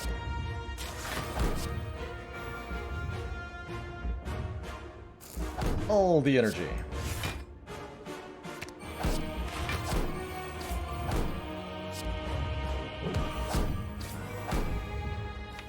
Get back, recycle, and overclock. Alright, it continues. The turn continues.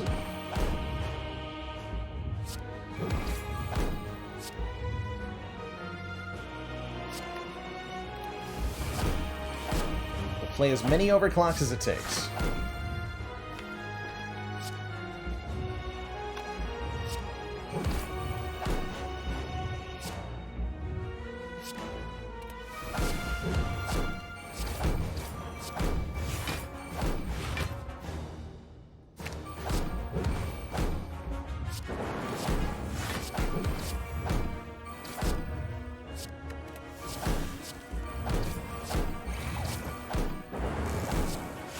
Alright, good turn.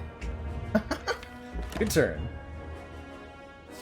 Take a none of the above. Nilries can get out of here. Be gone, Nilries.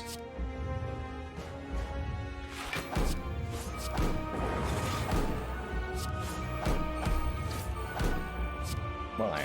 Someone polluted my deck with all this garbage. Oh no. Oh no. That's the draw pile? Well. Be a shame if someone were to distill chaos all that. Wouldn't it?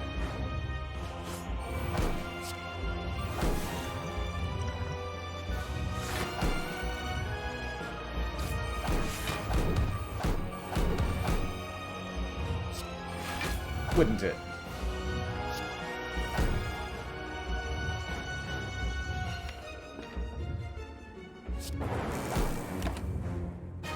Or recycling.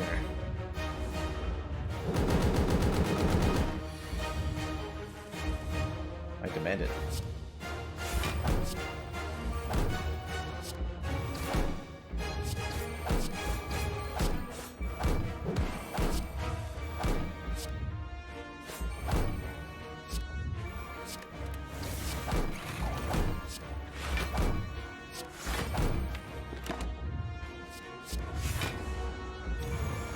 And I think only appropriate to boop the heart with a meteor strike. Boop. GG. GG, everybody.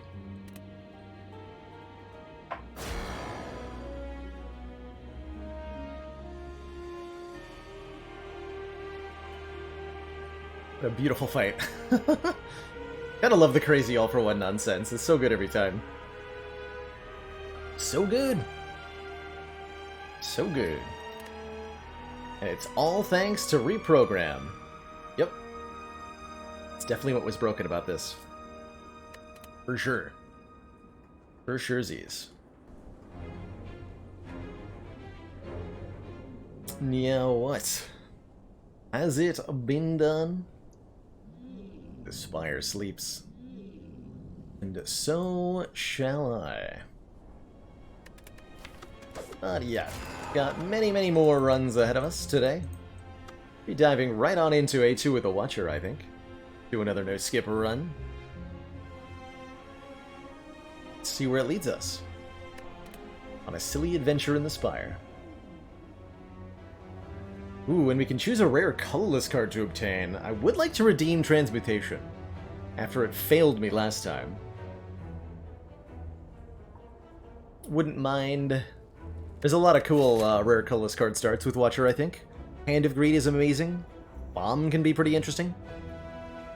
Apotheosis is incredible, especially with Watcher's Pure Water. Give me a rare colorless card. Apotheosis, Bomb, Mayhem. Ooh. Those are some spicy options.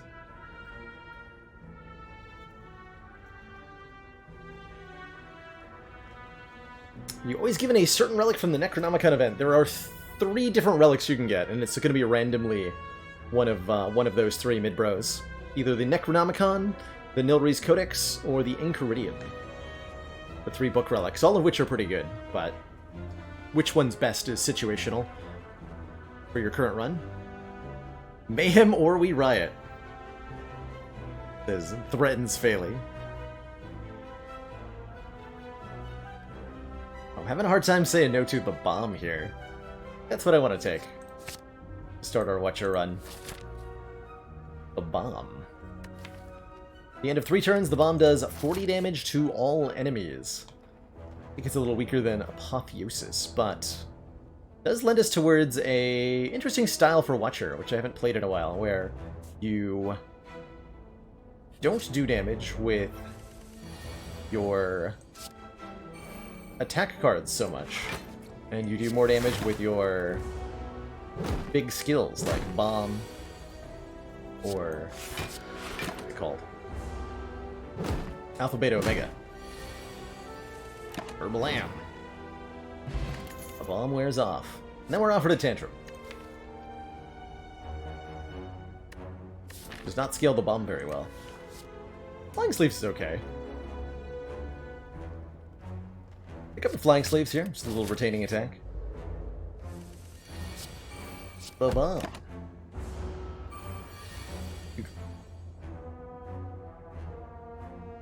Excuse me. Hello? 9 plus... not enough, right? 9 plus 12 plus 16 does not do 43. Ouch.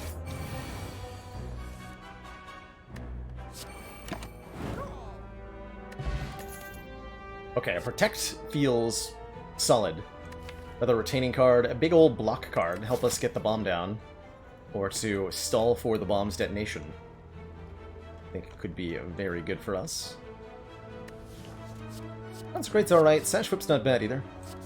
Let me go with the beefy block card. And we're gonna find some potions. Colorless Potion, Attack Potion, Explosive Potion. Makes me feel very comfortable about a potential early elite. So... tired of taking damage in these early fights. And we're highly likely to get a potion soon, so I'm just gonna go ahead and Explodopot these nerds. Getting an energy potion in the process. Love it. Parviality, Crushed Joints, or Prostrates? Have an awkward set of 3 here. Another retaining attack. A little bit of Vuln. A little bit of Vuln.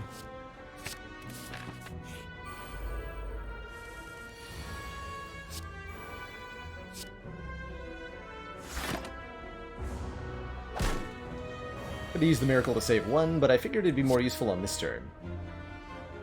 Also, yikes. What's with all the damage?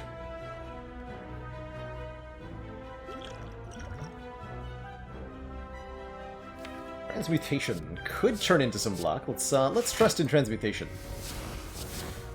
Gave me a Transmutation. Excellent. Alright, we tried. We did try.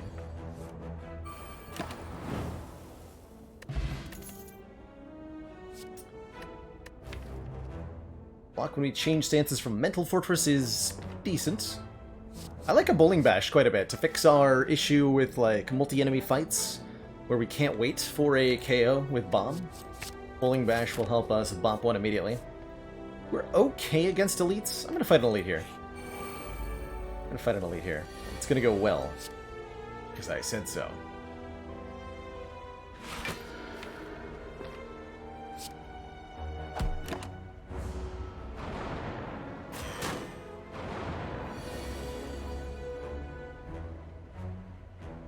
Get the bomb down.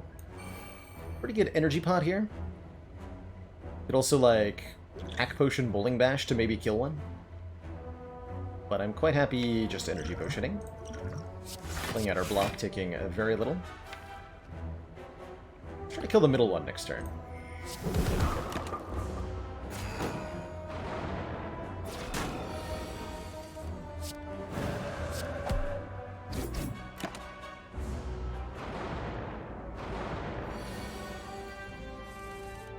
Kaboom! Vrishka! Pretty good this early on. Next 2 non-boss chests that we open have 2 relics inside. We get 2 relics right here. Conjure Blade, Bowling Bash, Halt. Interesting choices we're being asked to make here on No Skip. I like the Bowling Bash, number 2. A little bit. X-Ghost is starting to loom dangerously in the forefront of our minds. But we are going to get 4 more relics before that thing comes our way. And we visit a shop? No, we don't. No, we do not. Okay. Get the Bowling Bash. And bash some lice, if we ever see it. Hello? It's an incredibly dangerous lice turn on Ascension, too. Crazy.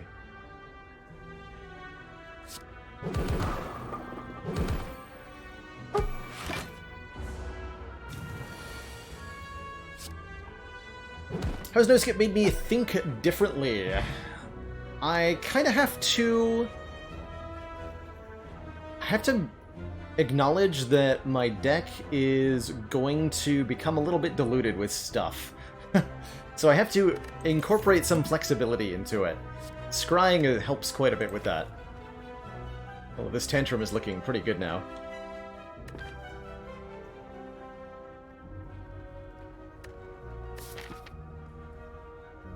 I think we might want to take this Tantrum. Much as I am enjoying trying to use the bomb, we really are not being offered cards that support it very well. Do I still upgrade it? I think so. Get 50. Would I bottle the bomb? Yes. Indeed I would. T-set will help, giving us additional energy on turn 1 after visiting a res site. And let us also upgrade our crush joints for more vulnerable. Yeah, Tantrum is great in particular because it allows you to... It puts itself back into the draw pile, right? So you get to see that one card more often. I've noticed that recurring cards is very powerful in No Skip because you can replay a card that normally would have taken you a long time to see again.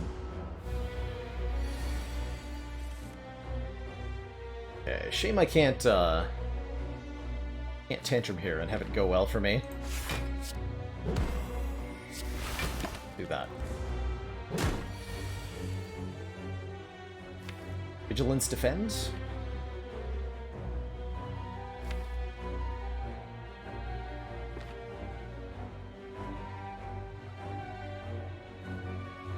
We just Vigilance defend. Doing 50 damage right now, so it's gonna have 49 health.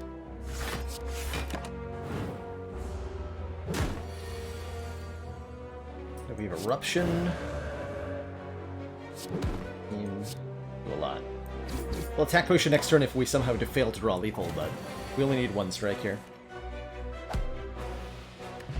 Getting ourselves a Gremlin Horn. When an enemy dies, gain an energy and draw a card. I think that's going to work extremely well with our 2 Bowling Bashes.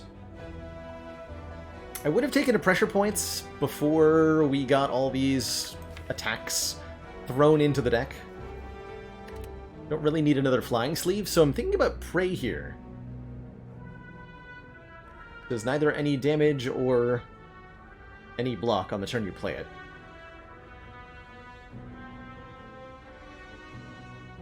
Our first step towards Divinity, which can be very nice. But it's a hard sell. We'll try it. It does definitely make us weaker against a Knob. And... actually, you know what? Never mind. Probably should have put the bomb in there, but we'll put a Prey in the note for ourselves. Avoid the question entirely of how to deal with them. Just avoid that question entirely. Dear future Baylor, please take this Prey. And enjoy.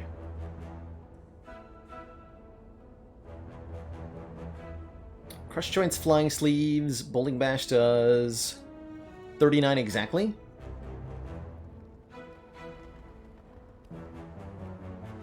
$18 plus 21? Yeah.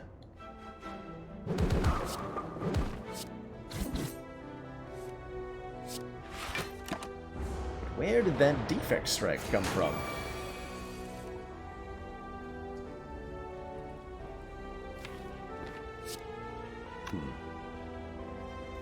E14 times 2, not enough without an attack pot.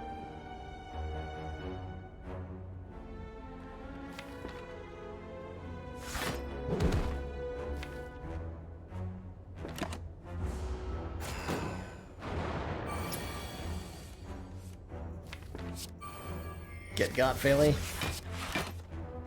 Get got.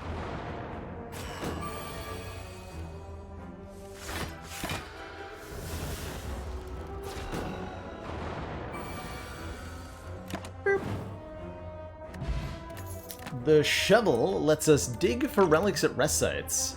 I think that is going to be pretty good moving forward here.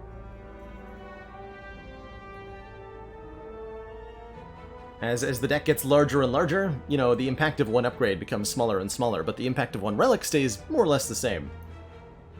Love this Talk to the Hand. We have multiple Bowling Bashes, we have a Tantrum, we have Flying Sleeves. Lots of multi-hit stuff and very few non-attack cards, so I really like Talk to the Hand a lot here. I do like Empty Body in general, too. But in this specific circumstance, I think it's gotta be Talk. And we can buy the on-sale Empty Body, so best of both worlds. No transmutation, unfortunately.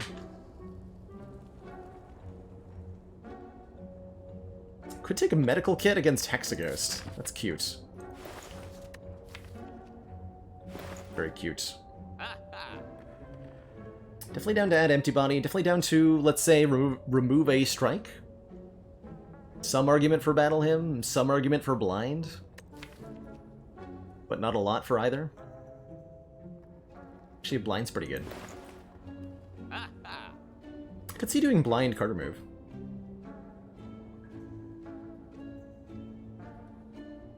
Either way, we're moving a strike here, or a defend, actually. Maybe Eruption? We're moving Eruption.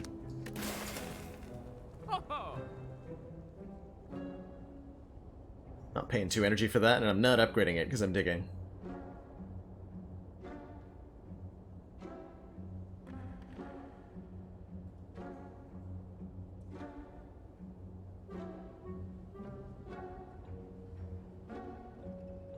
Main reasoning for that is we have a one energy entry to Wrath Stance in Tantrum, and the strikes as single energy attacks work a lot better with Talk to the Hands. And I don't have a lot of stance control, especially if I don't take the Empty Body. I should really take the Empty Body. Need that. Derg. Ooh, Preserved Insects. Maybe lets us take a Black Star from Hexaghost. I think it would be pretty foolish to play Tantrum here. Though it is tempting. Get some help from the Thorn Spot.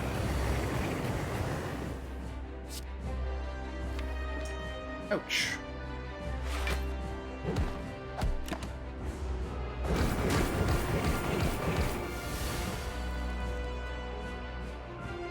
Okay, we do play Bomb pretty much every time we draw it. Let's get Talk to the Hand down, and let's Flying Sleeves to block a bit. Trading a fair amount of our health, but as long as we win, we will go to full health at the end of the fight.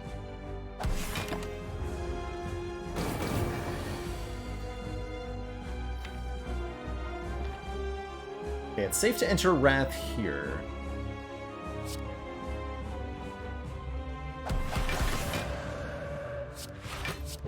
Texaghost is not attacking us next turn. Heck yeah. Look at that damage output.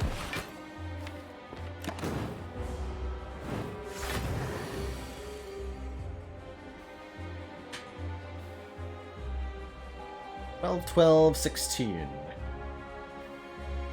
12 plus 28. So Flying Sleeve, Strike gets there.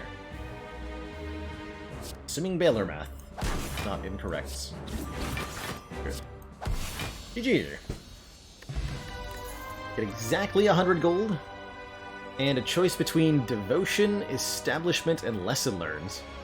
We still had the Prey. I'd think about Devotion a bit more intensely here. Establishment's okay with a Protect. Well, it's only one card. Whereas Lesson Learned could be a pretty nice source of upgrades, especially with the Shovel in the deck.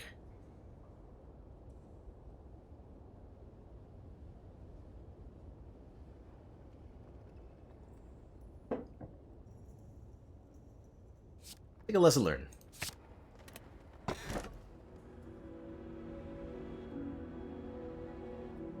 Am I brave enough to Coffee Dripper here? I don't know if I am. We are not that good at mitigating damage, although we do appreciate extra energy quite a bit. We could maybe get by with the Slaver's Collar then? Getting that extra energy only during bosses and elites would certainly make elites very easy, in conjunction with our Preserved Insects. Or we could take Sacred Bark for double potions, and that's not too bad either.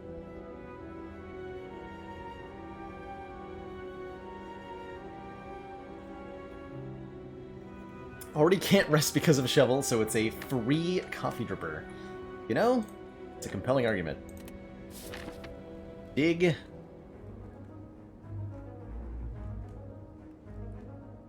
Dig. Still gonna fight elites, because we're good at them, or something. Go for a mid-act shop, or an early shop? I like the mid-act shop. We got 2 elites, 4 fires. No. 3 elites and 4 fires. 3 elites and 3 fires. An early shop. Okay, that'll work. This way.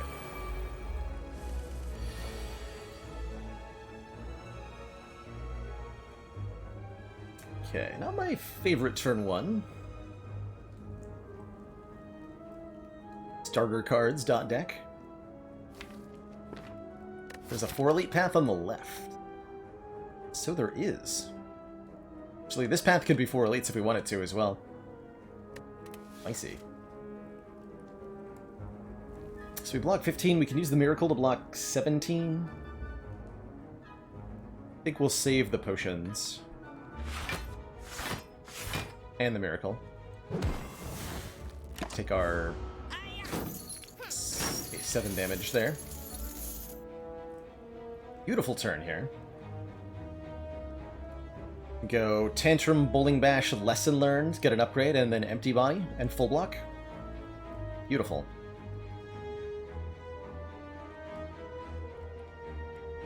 The Bowling Bash would do 28, and Lesson Learned would do 20. So we can actually we can Lesson Learn the back line here. And we get a Gremlin Horn proc from that, so we don't even need to use the Miracle.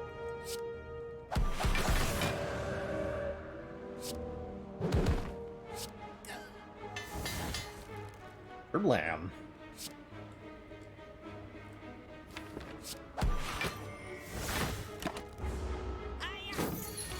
Hey, Dub. Yes, we did win that defect run.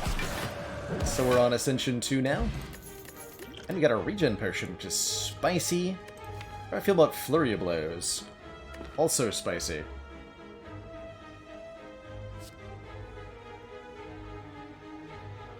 And it says plus on it. Which is definitely an advantage.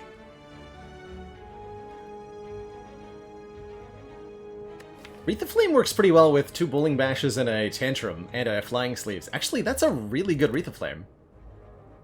Interesting.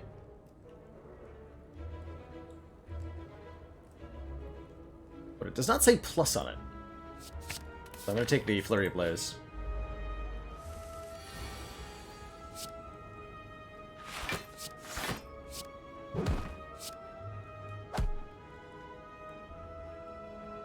Top up with this, just in case we're going to get a potion later.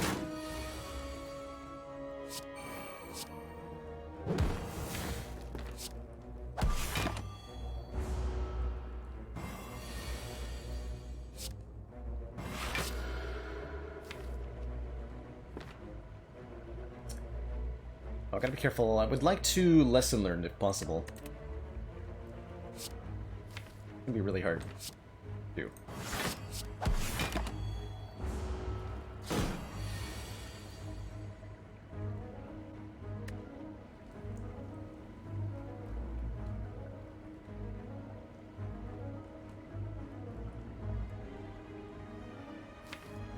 I think we just kill here. Although we could full block with Defend, Protect, and the Speed Potion. So we can trade our Speed Potion for a random upgrade, basically. That's a reasonable choice. We'll do that.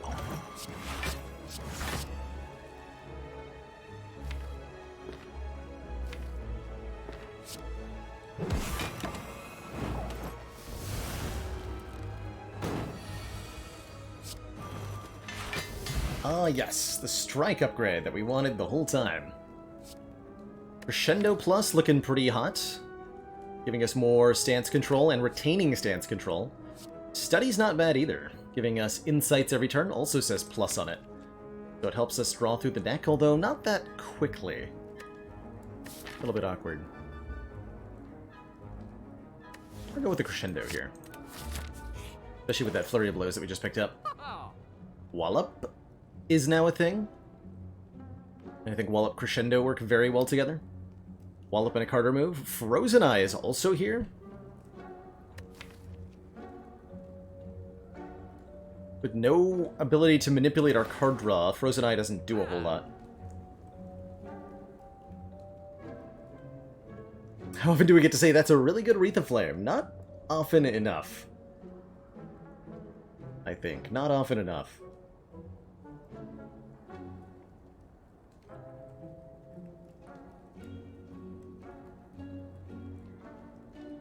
Can't believe that dude hit so hard on Ascension 2. Most hallway fights do the max damage they're gonna do on Ascension 2.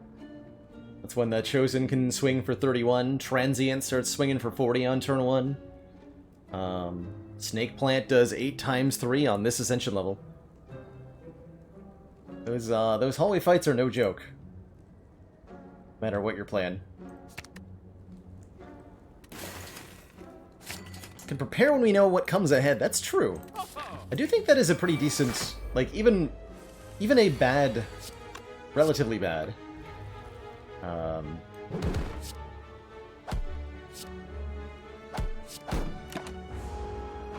Frozen Eye is still pretty good. And there are a lot of ways to build into it, so to speak, that can pay off well. I'm trying to keep this alive to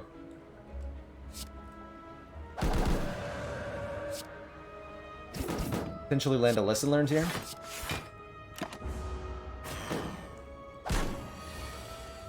Yeah.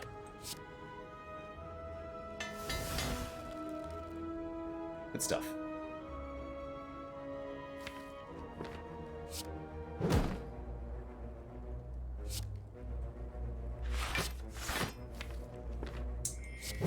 Bit of an ouch, though. Let me we at least have lethal now. 9 plus 18 plus 14, yes. Plus 12. Okay, not too bad. Mule Kick that says plus on it. Pretty tempting. We had a regen pot, Methlin, that's how we healed up.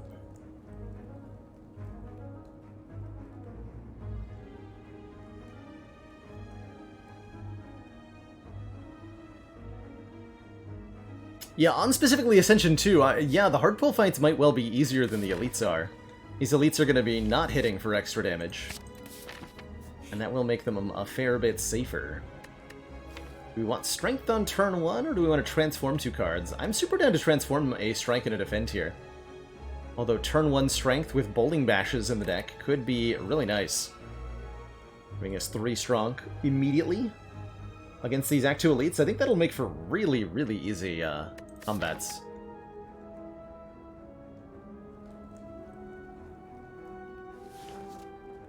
Any chance for modded Spire soon? Yeah, there might even be some today. There might even be some today.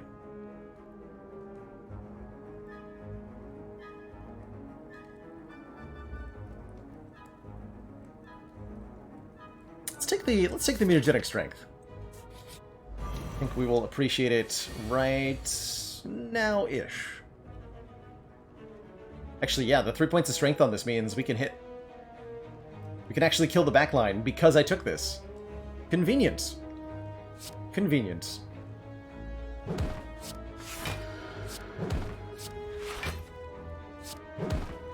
Boop.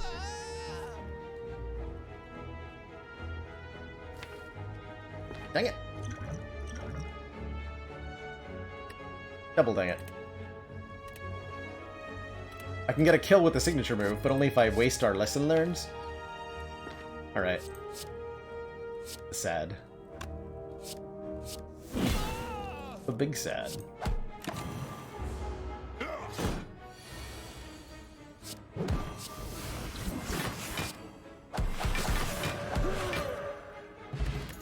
Lizard tail and a fruit juice to go with it. We've already seen Sacred Bark, so I'll probably just drink it now. Could get bites or apparitions or something. Deviform, collect plus protect. Kind of souring on Deviform a little bit. I do like the collect a bit, though. Collect's a lot easier to get in play. Whereas Protect is an actual block card, and I'm kind of into those.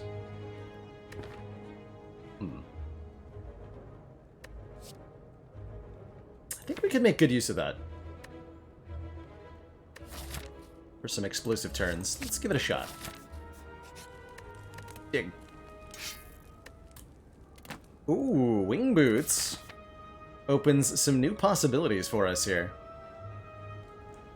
By using a charge, we can get both an extra elite and well, one extra elite, one extra fire, and then we can use another charge to get another extra elite. So 2 charges is 1 more fire and 1 more elite. This act, I'll probably use that. I will probably use that. Now we're sitting real pretty here.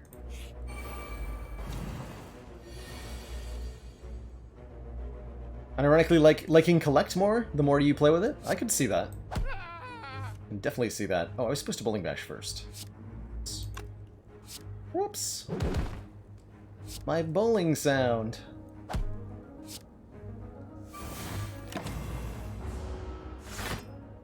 So we get 5 Miracle Pluses added over the next few turns.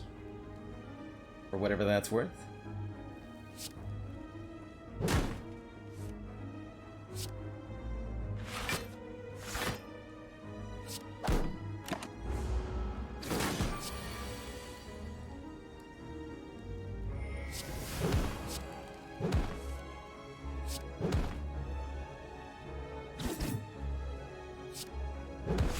Help me get the lesson learned here. I do appreciate. Smooth Stone's great, blocking for 1 more with our block cards, and I love this third eye, setting us up with some much-needed scry here.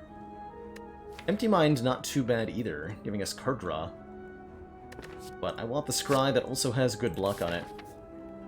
We're going this way and then teleporting, right? Just give me tons of relics, basically a relic every floor for the next little bit. Regal Pillow, Eternal Feather. These are attached to the wrong... Dang it. They need to swap. Skip the Regal Pillow, take the Eternal Feather. Eternal Feather is awesome here. Pillow does absolutely nothing. For shame. For great shame. Okay, very good hand next turn. I like it. Give me 2 more Miracle Pluses. I'll be very happy.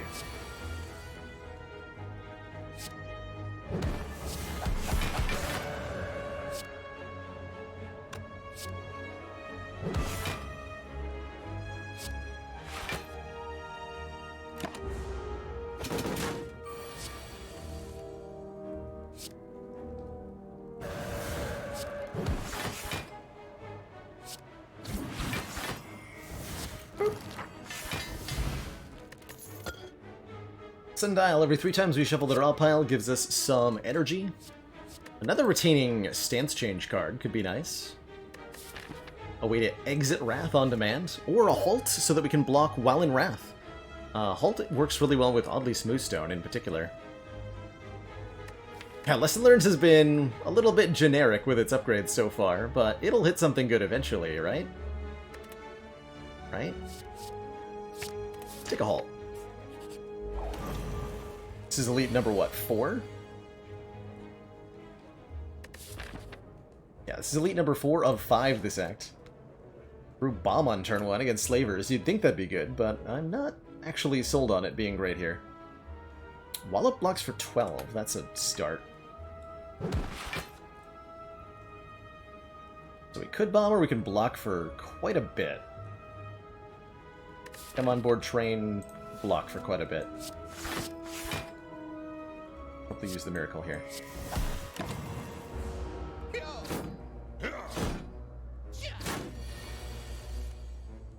Ah. Way to defend! Fricked it. Easy game.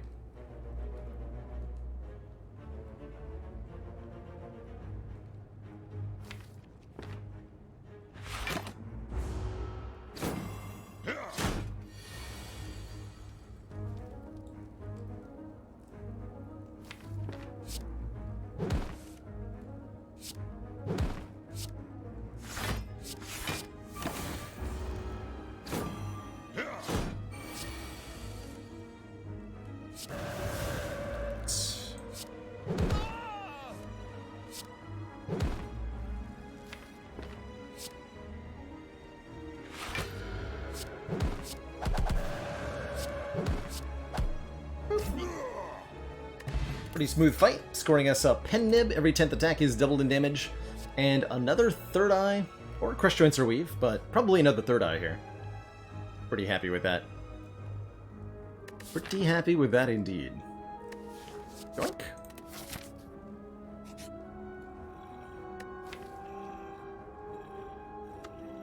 Three upgrades? Dang it, Lesson Learned. This would have been good if you'd only hit other cards. Pretty happy removing another strike, I think. These defenses are pretty good now that they're 9 block. Wait. Hold on. 4. Okay, actually, no, we have to science it. We have to science it, because we need to know, does it upgrade the defect strike? Right?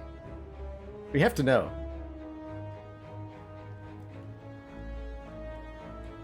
I forgot we had that in there. Sneaking around in the deck. Sure, upgrade that for me. There it is. The truth is always simple. Is indeed a strike card, and it does indeed get upgraded.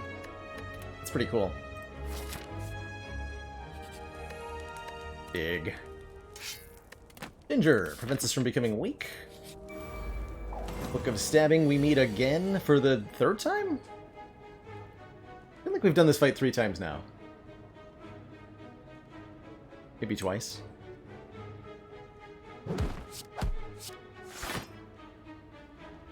Let's learn next turn. That's not likely to work out for me. Try it.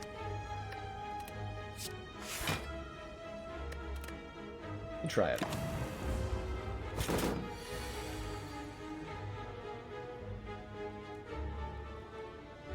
Do 18, 18, 20, that's not enough. Wait, I have Flurry though, hold on. Do more than that.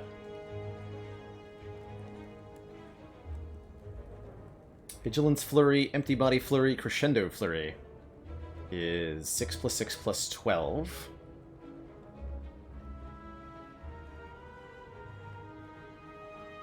plus 36 plus 20. Means we do 80 damage at most. Still. Oh no, we're not killing it here. Okay. That's fine by me.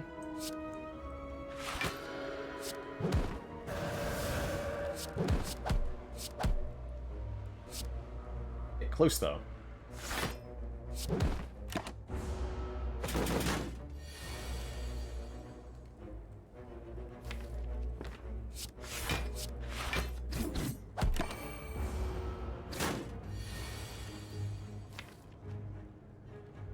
Yeah, we're just gonna have to kill it next turn.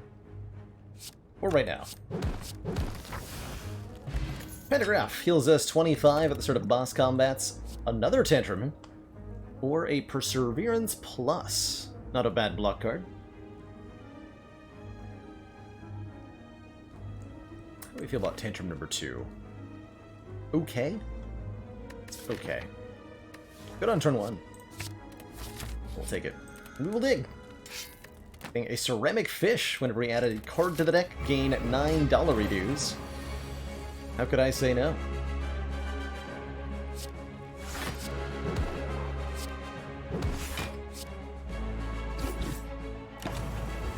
How could I say no? Okay, happy we drew the bomb here. Bomb is definitely a card that's going to help us out in this combat quite a bit.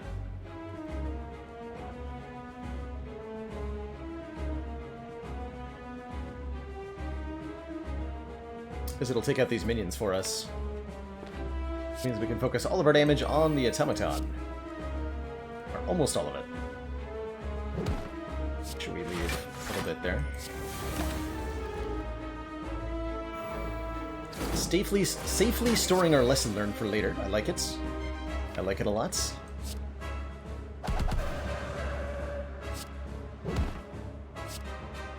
Be a pen-nibbed flurry? That's unfortunate.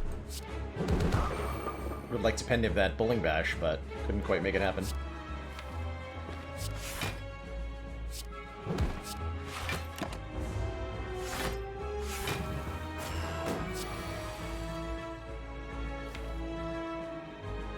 Okay, with no exits, it would be a little bit crazy to Tantrum here, wouldn't it?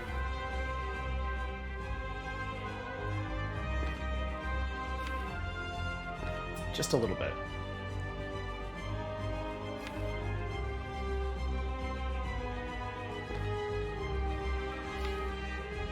Yeah, it's pretty spooky to do that.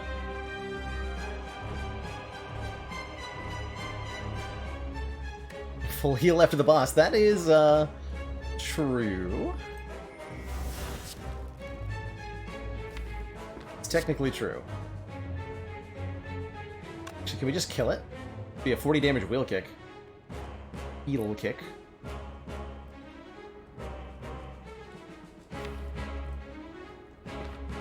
Might be able to just kill it. Let's see, Tantrum wheel kick will do about 50, bomb will do about 50. Strike will do about 50. If we can draw the bowling bash with a wheel kick, that's the real clincher. It's only 2 cards we're looking at. We do have a lizard tail in case things go truly awry.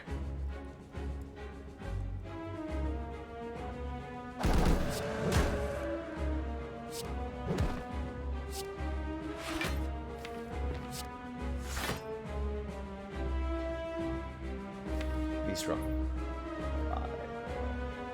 Third eye will be useless if I draw 5 cards, or if I have no cards in the draw pile. More accurately, third eye will be useless. All of that then. Want to shuffle so I don't think I play the Tantrum.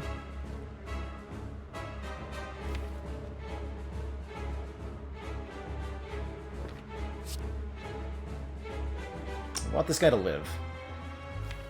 So that we can get a Gremlin Horn proc off it next turn. So let's go like this.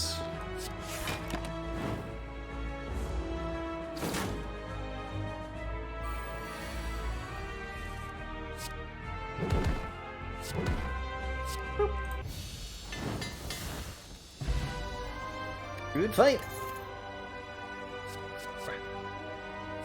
Leaning towards a scroll here, feeling quite good about that one. Lots of card draw makes for no problem when you have lots of cards. Howdy, Fast As Panda. Hope you are doing well. Alpha's kind of like the bomb, but very slow, but also every turn. Good stuff. Wish is nice because we can get strength off of it, and that would be important scaling against bosses. I'm going to take the scroll, though. And for our boss relic, I'm going to leave y'all with a bit of suspense, because I need to use the bathroom. Be right back, refill my water, stretch my legs, and when I return, or slay the Spire action. See y'all in just a minute, everybody.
Alrighty, folks.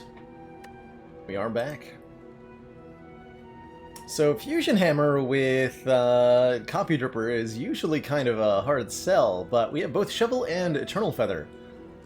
So we can get both healing and relics out of our campsites, even with both of these boss relics, which is pretty cool.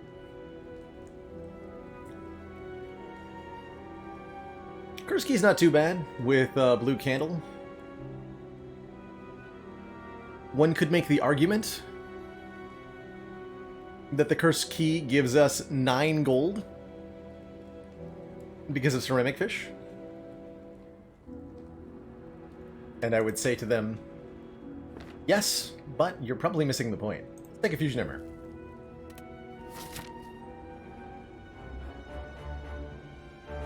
See a lot of digging in our future. We are now actually forced to dig at every fire because the game knows what's up.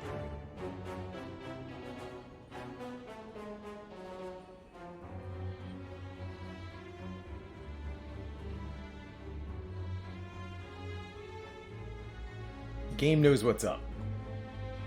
So I like this. Elite, fire, elite, chest, elite, fire. Get a relic at every floor for a while. And then teleport over here. Visit the shop, because we'll have lots of money. And then take one more elite and one more fire. Or, instead of going to the shop, we could get yet another fire and dig one more time. We'll decide when we get there, but I definitely think we start on this path because of how spicy it is.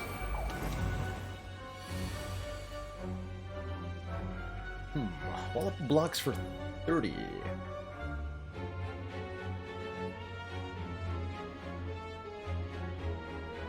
I think we can play Tantrum here. I think we have it. And we have, Gremlin Horde. Oh, we have Pendib Wallop. Hold on. Wallop blocks for 60. Excuse me. Okay, yeah, that'll be good. You show him who's the boss, Wallop. Boop.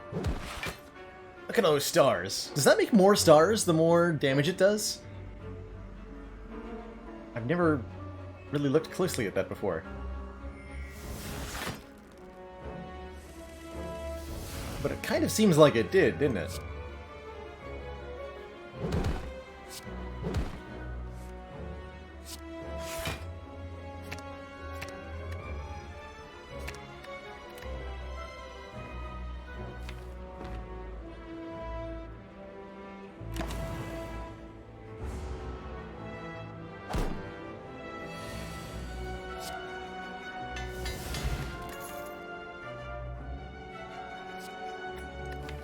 Some weaken with this Sash Whip sounds fine.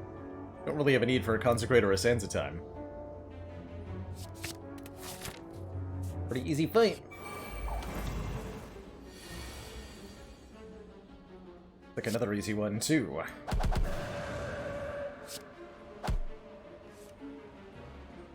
think.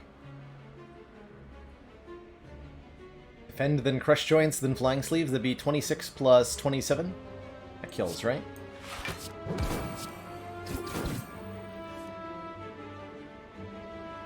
We could finish it off, but got a lesson learned I want to land. There it is.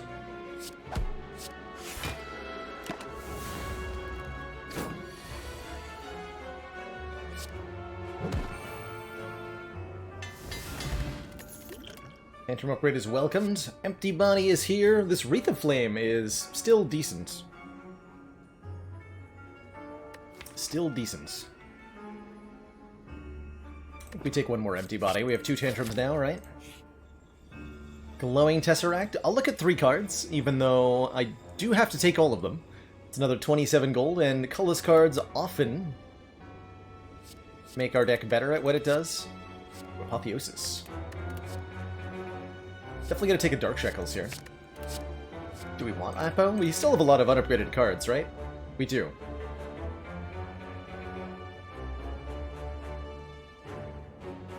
Not that many, though. I think I'm thinking ahead instead.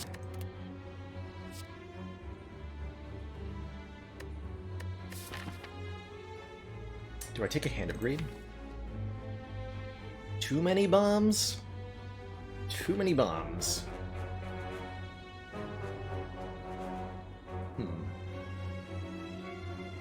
I'll take one of these. More bombs. We'll do it. And we'll lose the... We have no powers? What? Alright. I mean we have no powers. Excuse you, game. Such slanderous things you say.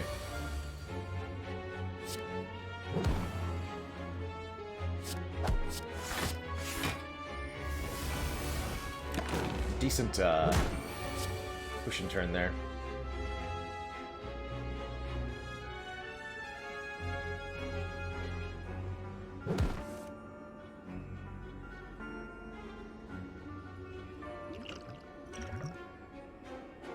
Oof.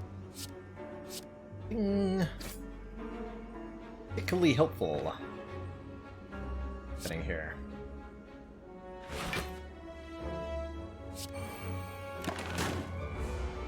We drew all our blocks on turn 1, making it a little bit difficult. Like we've got a little bit of control now, which is nice.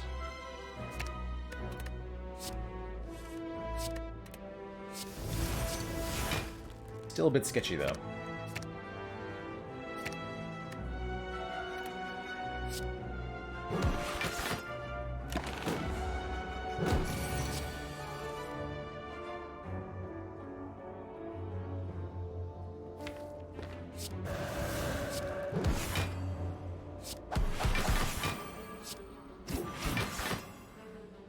Alright, we got out with our life. I'll take it quite happily. Fasting Plus is spicy. This deck has 5 base energy and can generate more with the Miracles.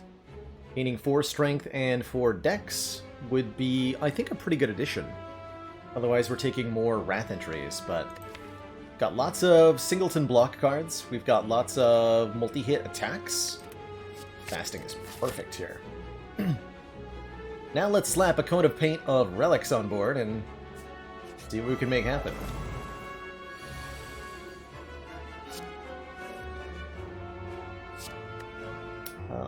That next turn. So bomb, and let's make a lot of energy here.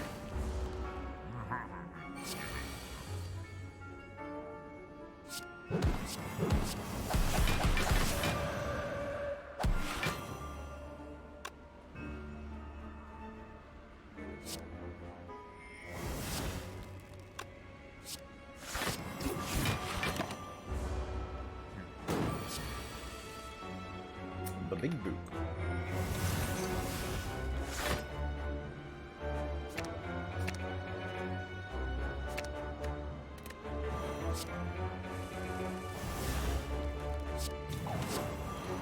$31 times 4, I like that.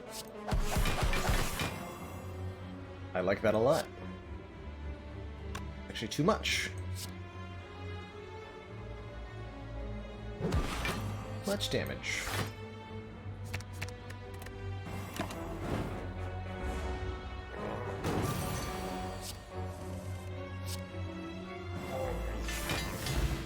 Akabeko makes our first attack. Each combat do 8 additional. Empty Mind looking good as we get more and more cards, although Halt number 2 also very solid, especially with fasting, actually. Take that instead. Talk myself out of it. Dig up a Gurya. Wait! Now what do? Do I lift? This deck definitely loves strength, so if we started lifting, we would become very strong. But at the same time, if we lift, we cannot dig.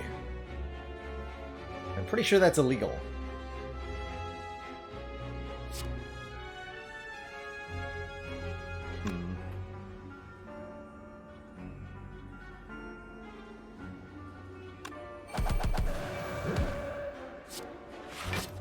It's too much damage to say no to.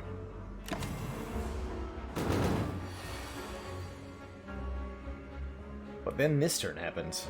Where's the boot when you need it?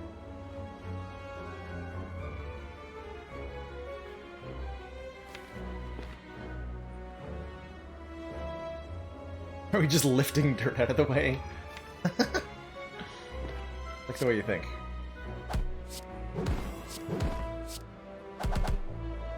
Yeah, I think we just tank this hit. None of our potions really did anything there. Omamori will block any curses we might find. Another Bowling Bash. Consecrate got better with the fasting. Or Judgment. Consecrate here.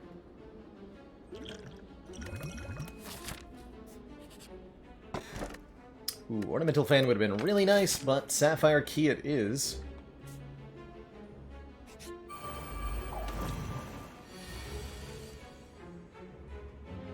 Spicy Tantrum.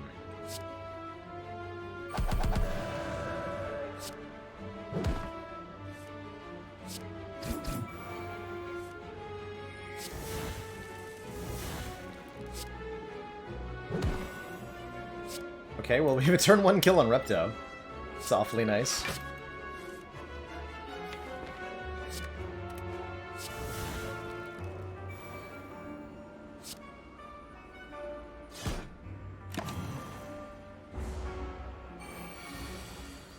Aha!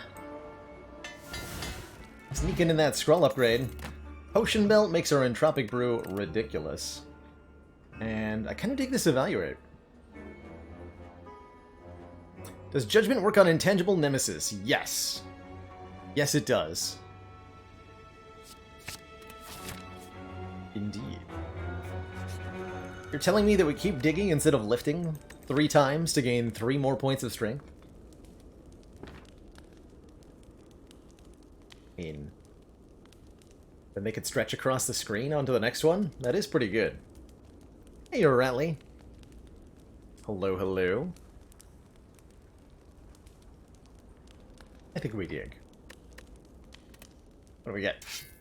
Pocket Watch. If we ever play 3 or less cards during our turn, draw 3 additional cards. The start of the next one, that's pretty good.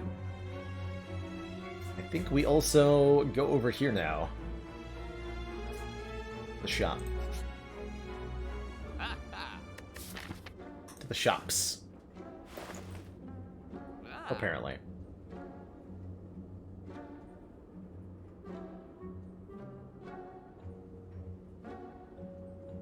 I can buy the Singing Bowl and the Ori together, although I'm not allowed to use the Singing Bowl more than once. If I buy Ori, I have to take 5 cards. We have literally no powers, so this mummy hand's a bit underwhelming. I'm okay looking at the next shop. And not buying anything here. Could take the Flurry, maybe.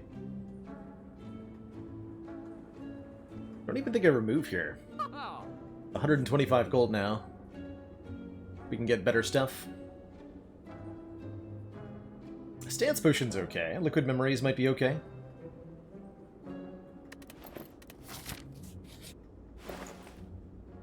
But I don't wanna. This shop is not that much better. Buy some max health?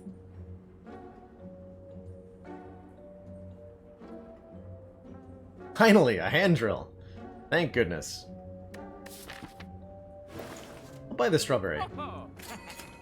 Since we have Lizard Tail, it's a decent more chunk of hit points. Gives us a nice safety margin. And honestly, I'm gonna not take anything else. Where I'm at right now.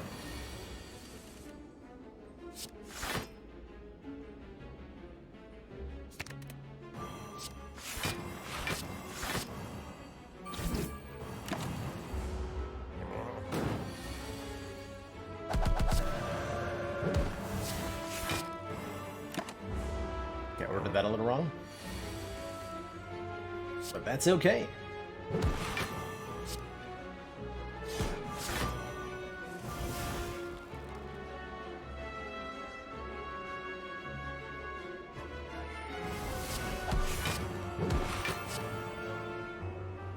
Wow, that is a hell of a wheel kick. 192 damage.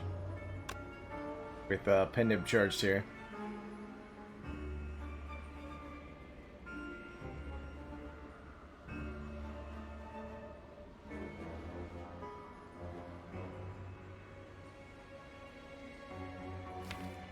Well, bye now.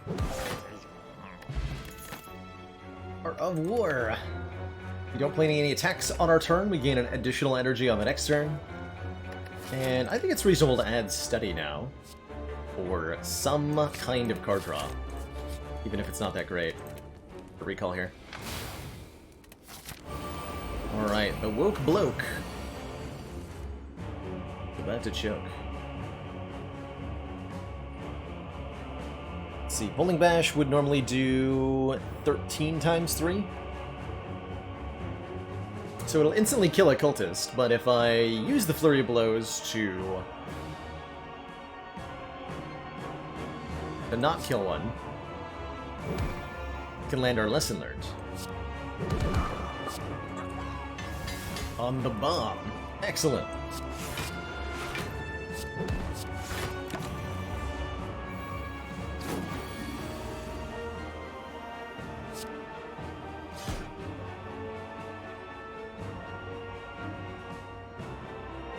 Kill the bird with the flurry, so I can sash it.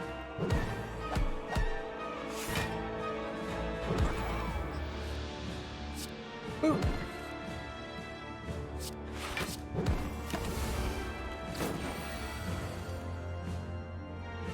Cute attack. Just cute.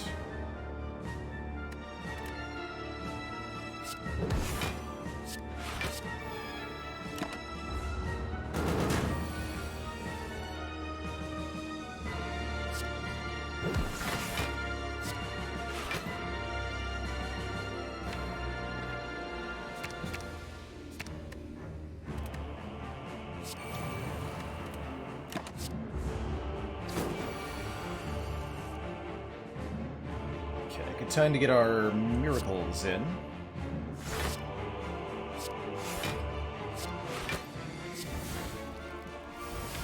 Do that.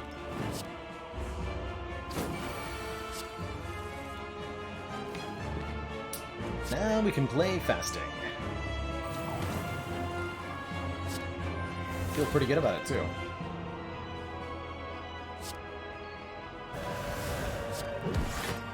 Is using bomb again before it goes off, reset the timer, or make a separate one? Makes a separate one. You can have multiple bombs with different timers. Oh, I wasn't supposed to play that flurry yet. Oh well.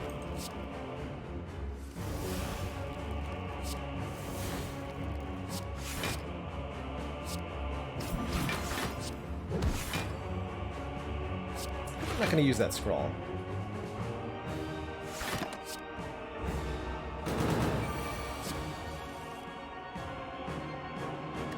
Relic on the second page is Strawberry and Art of War. For now. Need more where that came from.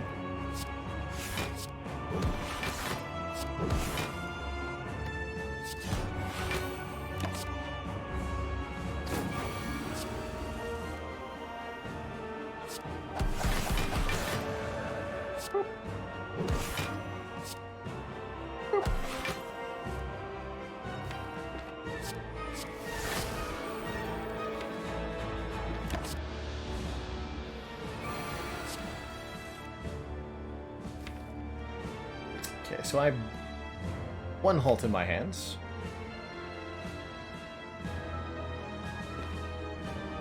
We have no way to leave Wrath Stance in the draw pile, so entering Wrath seems like a relatively poor choice here.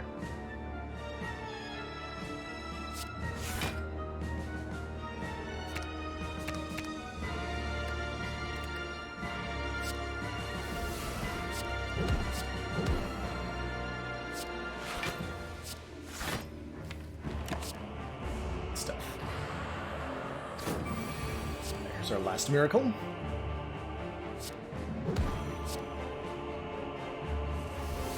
Actual sundial value.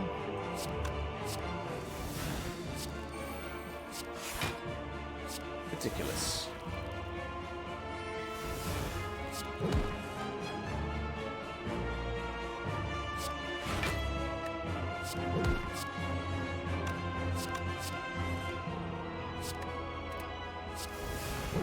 Simply ridiculous.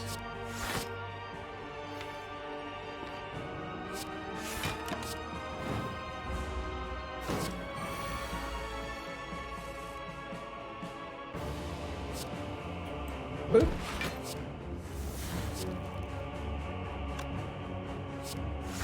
Okay, get to... Actually, we could go into rest dance here, right? Yeah, we could.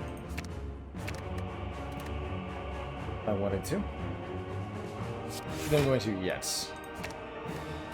Next turn looks juicy, though.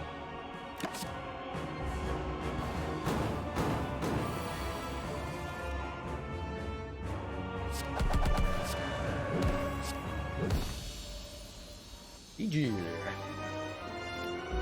Two thump, deep pulsing dread can be felt throughout the room. This, the heart of the Spire, the source of this evil, the source of this white beast statue, guaranteeing that we get a potion after the elite fight, which is, I guess, slightly useful. Here we go.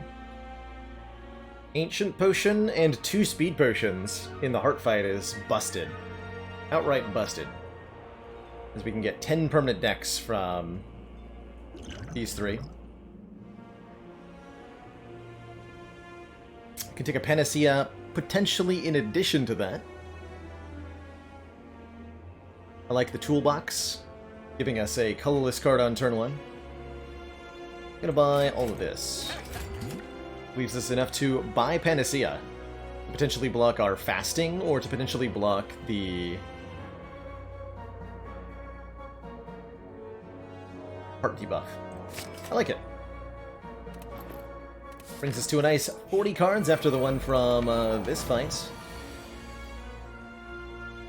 Actually, wait, we have mutagenic strength. It's not going to work the way that I want it to, is it? It's a slight problem. That's a slight problem.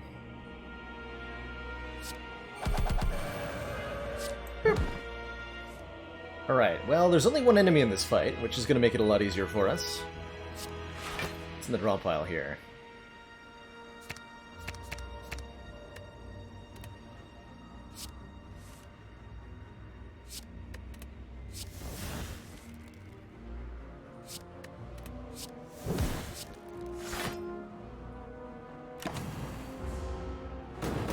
Just do it on turn 2.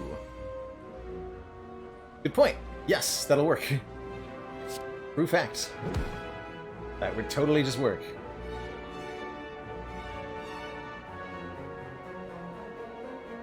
It is that simple. Yeah, we end up taking a little bit here. I think we probably could have prevented that. But we have Pantograph, so it won't matter.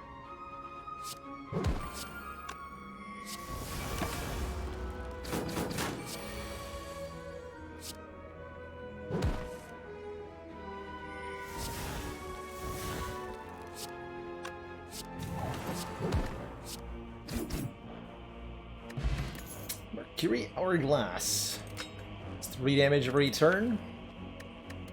For the Gambler's Brew, but I'm not sure that I want it. And a Fear No Evil, a Prostrate, or a Flurry of Blows.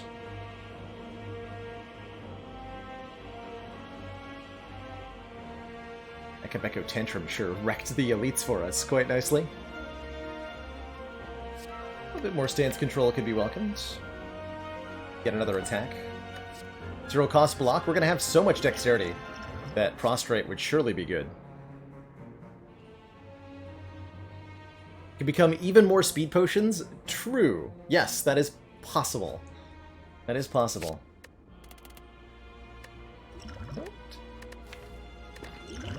Alright. Try this. Mayhem, Metamorphosis, or Good Instincts? Alright, we'll take a Mayhem. What kind of run would it be otherwise?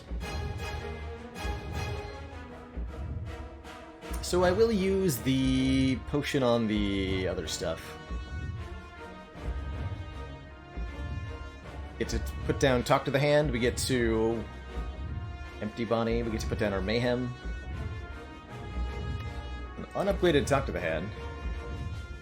A little bit weak. If I can play 3 cards, I should. So just Empty Body, Talk to the Hand, Mayhem. And then we draw 8 with Pocket Watch. Seems good.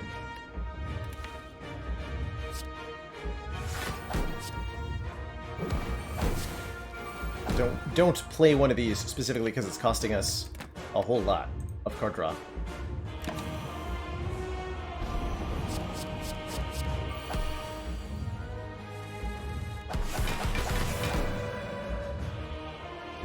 Yeah, that worked out for the best. We now drink both speed potions.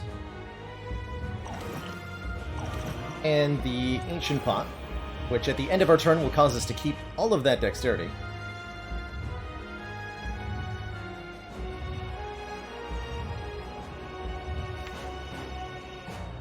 Am I going to Gambler's Brew so that I can Entropic Brew now? Probably, right?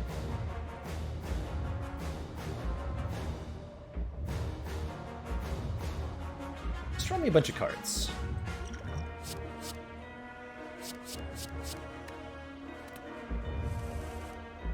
Cool. Even Dark Shackles this turn? To take nothing.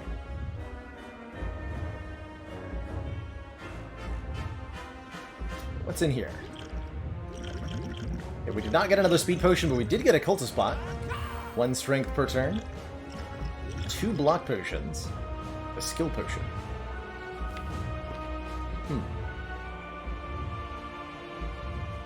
I like it. A pretty spicy turn.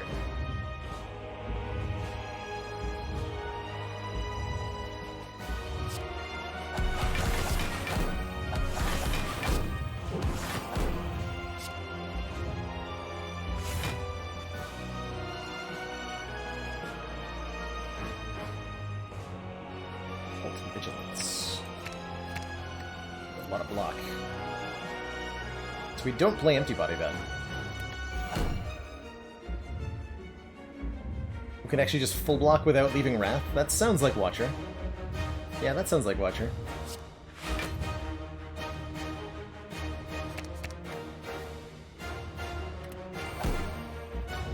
Cool.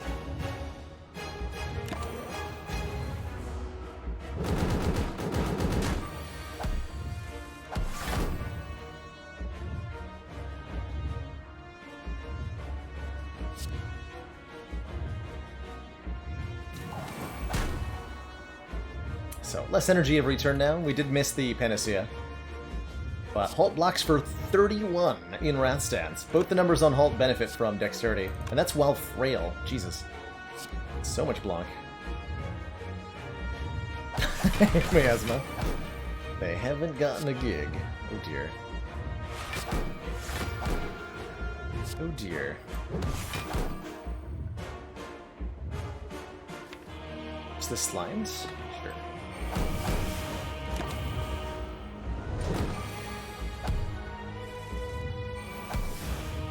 My hit points! No!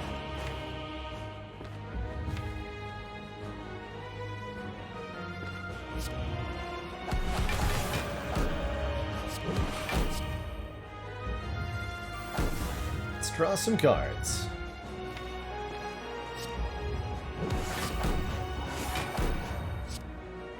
Seven times 3. And the Wallop does more than the bomb would. That's sad. Wallop does more than the bomb would.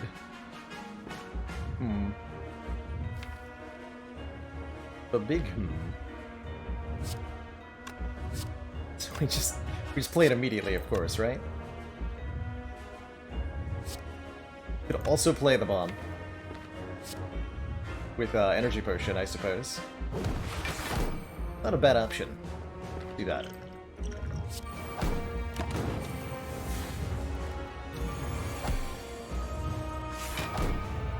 Ult for 41. Yup. That sure is a thing. Woo. Spicy. Wet it out. Block it out.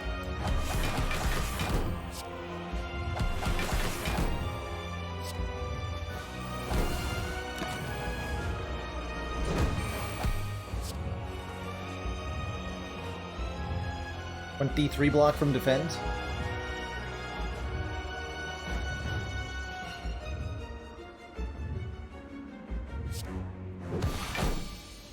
Set up pendant for the next run. GG. GG.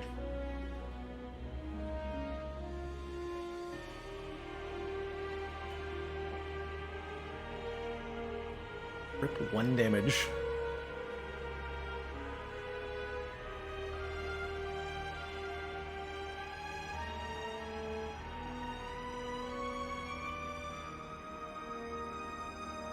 GG, everybody.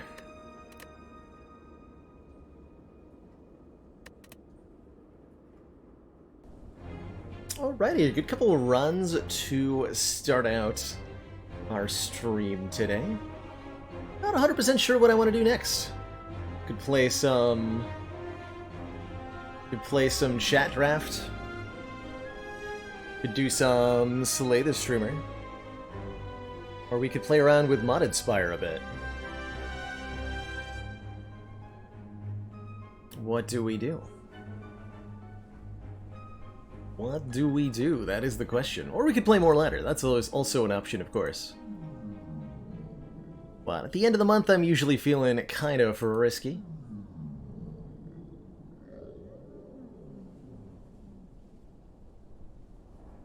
What is Slay the Streamer? Slay the Streamer is a kind of a mod for Slay the Spire, where we're put into a versus mode against one another.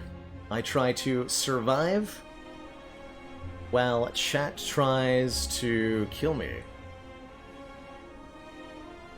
by selecting cards that that counteract our deck. So I start with 10 cards chosen from a set of 30, kind of like a sealed draft start.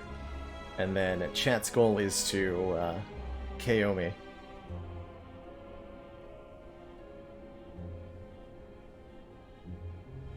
You're thinking of Downfall, Gaveltros, and I was indeed thinking we might play some Downfall today. A lot of folks excited for some Slay the Streamer. Alright, here's the deal. I will happily play some Slay the Streamer right now, but you have to promise me that we'll hit this goal by the end of stream today, if I do that. That sound like a fair deal? If so, let's do it.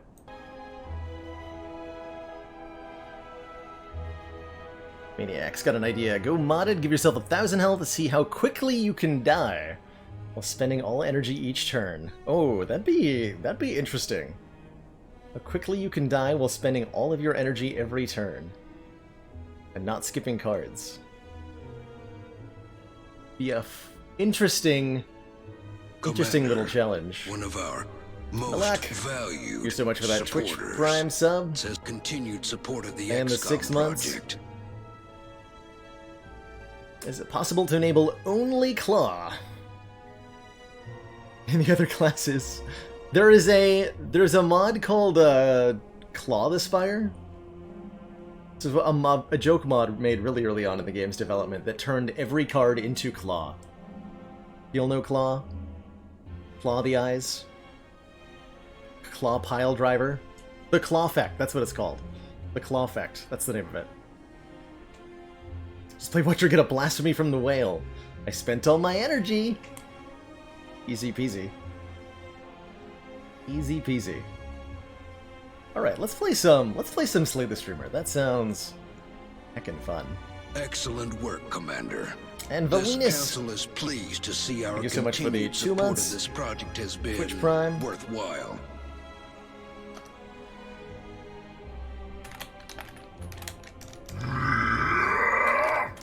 Calipers would be good here. Thank you so much for the very generous 1,000 bits. That's more bits than I can count.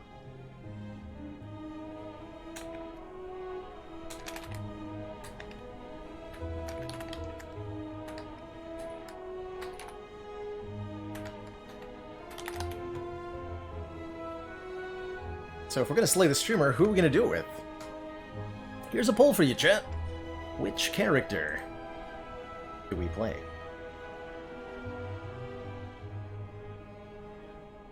Commander, We've just received the support of another And council FBI's member. Most Unwanted, thank you so much for gifting a sub to Ermac.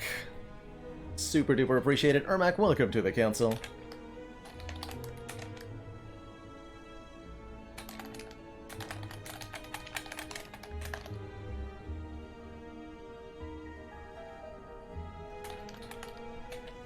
Okay, update. Just tweak a couple of things, and we have to reboot with modded Spire here.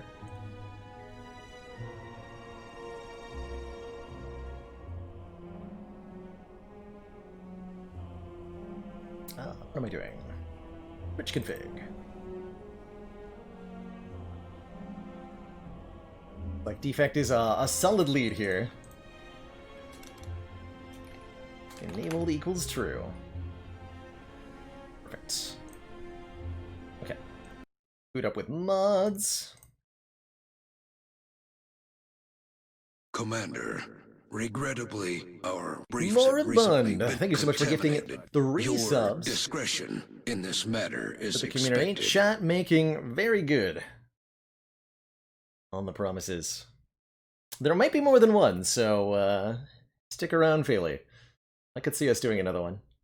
Remember, And we J Guy will be pitching watching. $10 at the stream, saying, I don't usually donate as you prefer to gift subs, but you see a goal, so you fill a goal. Can't wait to see some downfall. Heck yeah. Heck yeah. Alright, Slay Streamer enabled and play. Stretch goal says Die. Cheers, thanks for those 100 bits. Yeah, I think we've evaluated that the boss swap is just good on defect. True. God, the resolution. Will work, I guess. Definitely gonna break the capture a couple of times. Commander, one of our Shield most Nemesis. valued Thank you so much for the 6 months. supporters says doing continued their support part. of the XCOM project. Austin Fuego. Thank you so much for the Excellent 1,000 work, bits. Commander. Oh my goodness. This council is pleased to see our continued support of this project has been worthwhile. What is even happening? I mean, I asked for this, so I shouldn't be surprised, but I still am somehow. Still am. K-Bazaar, thank you so much for the 3 months. So, here's how a run of Slay the Streamer works. Let's make sure this goes on the MISC account. Although I don't think I have everything unlocked, so we'll go on the B-Lord account. I see that our capture broke. I said it would. I don't know why Modded Spire does this to me, but it does. Alright. Tech issues being resolved. Okay, here we go. So, in Slay the Streamer, we start out with a run on A20? On A20, let's say. With a character. And as soon as the run begins, chat will get their first pick. You get to choose the starting bonus. You vote by typing number 1, number 2, number 3, or number 0. And then I'll get to build a 10-card deck out of 30 cards. This is my move. I get to make the starting deck, and chat's goal from there on out is to ruin me by adding garbage to the deck wherever possible, or making choices that will destroy me. You get to control card picks after combat. You get to control boss relic picks.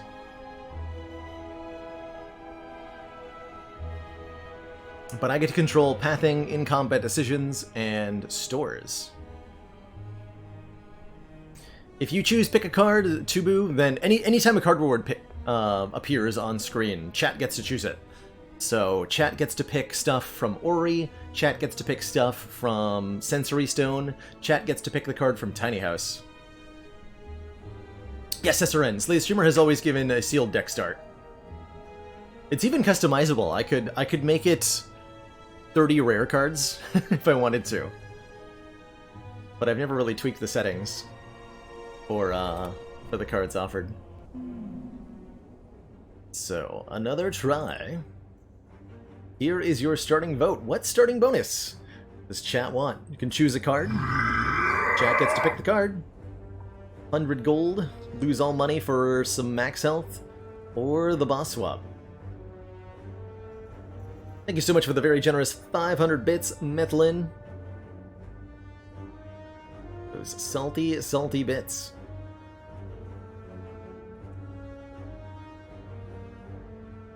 I remember the goal is to make me, the streamer, become die. Looks like I am getting a boss swap. I like it. Oh man. So here are the 30 cards that I may construct our starter deck from. As you can see, an appropriate number of them. I don't get to know what the boss relic is until after. But as you can see, a couple claws. And K-Bazaar, thank you for the 1,000 bits. Fire Flame Fire, coming in with 250 bits, thank you. And Arrow of Kira, thank you so much for the 4 months. That tier 1 sub. I think I gotta take Claw. Hologram Beam Cell. Surely, right?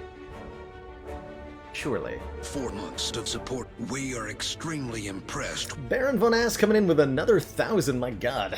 Let me update the board here. I think we hit it. How many bits is that? It's definitely a good 5k bits in the last. Once the hype train stops, I'll total it up. See where we're at.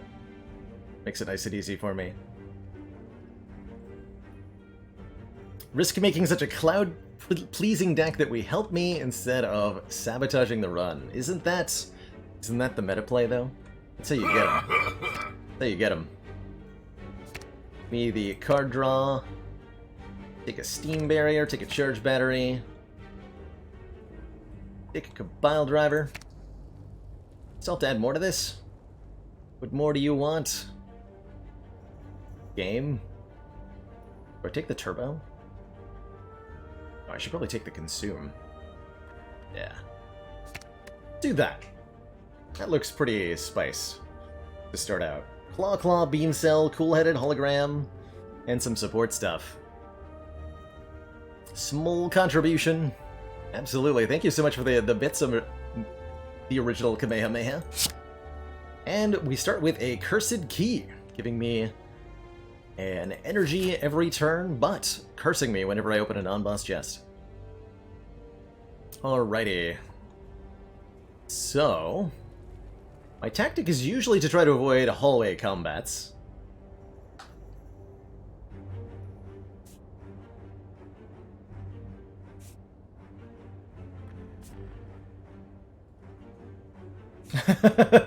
Yeah, what about that Pandora Star deck from earlier? Man. It's super spicy. Get clawed on. So if you vote in a card pick, by the way, then your name gets entered into a pool to become a monster. So you can become your very own genre. We will be watching. And Raven's Dawn pitching $50 more at the stream. Heck, yes. That is some ridiculous generosity. Some ridiculous generosity. Thank you so much, everybody. I am happy to slay the streamer with all y'all today. What a lovely day. Get clawed on. Minimize that. Get clawed on. Alright, what will it be between Cool-Headed Defrag and Cold Snap? My god. The picks. Skip is also a legal option for chat. Does not know skip ladder. But it might be. Yes, skip, slay the streamer. Might just be.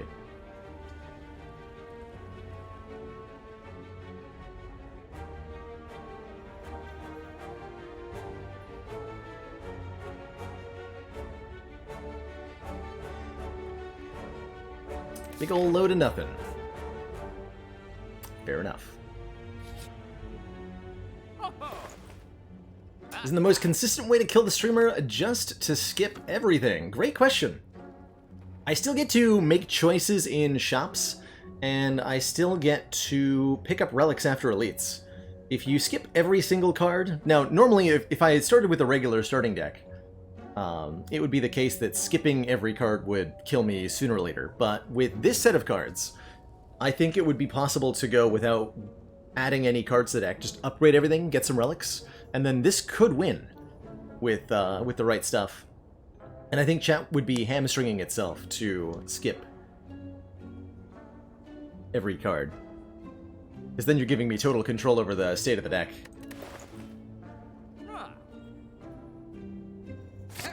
Yoink! I will take a capacitor, thank you very much.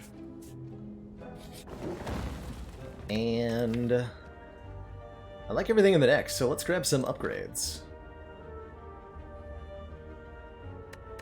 Let's see here. First upgrade should probably be on the beam cell. Pipe train complete. Say we absolutely smashed that goal. Thank you, everybody. Promised and delivered.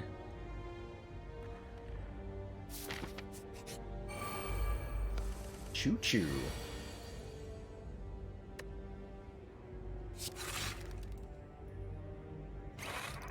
Choo-choo.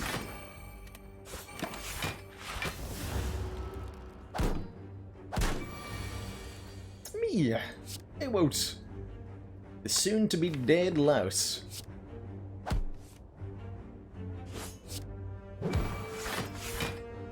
Just in pieces.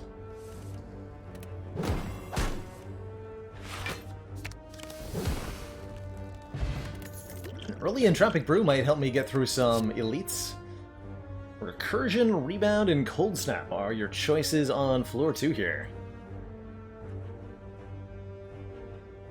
Welcome to the Choo Choo Club. Heck yeah.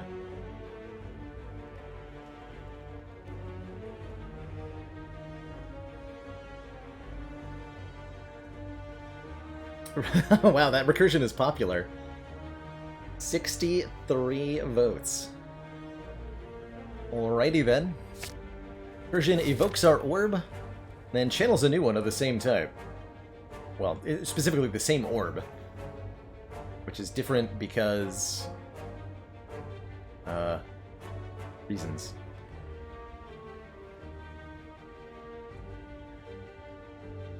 I think go to the shop.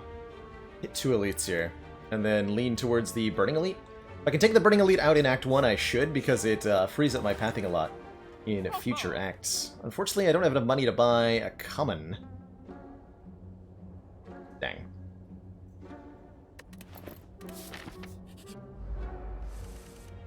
The Gromlin Gnorm says hello. Beamcell Claw Recursion next turn. Interesting.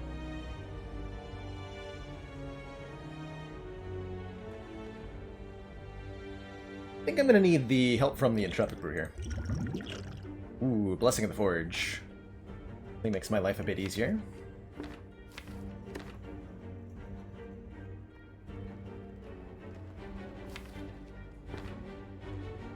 Go like Consume Cool-Headed. Getting a 5-block Frost Orb out would be helpful. And I can use both of these if I feel like it's necessary. We're gonna be much better at other elites. Do this. Double claw action. Get him.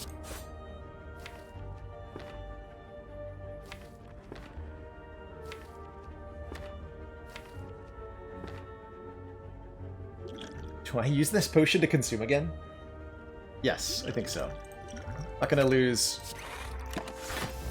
health more than this one. I will hologram the claw, too. Despite the angrification that we give to Nob. So angry. Okay, looks like a good skim here. A claw.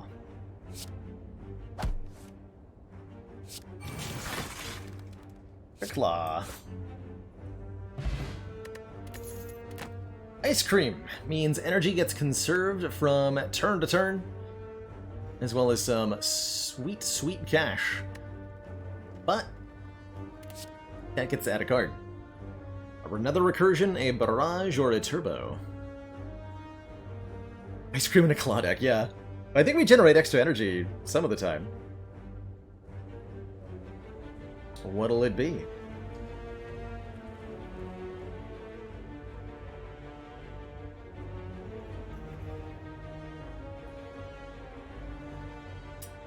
Chat wants to add another recursion. You guys stuck in a loop? Stuck in a loop? Stuck in a loop? Stuck in a loop. Pay for a heal, but I can't afford the card remove. I don't need no stinky heals. Either if you're wondering who our first boss is, me too. Me too.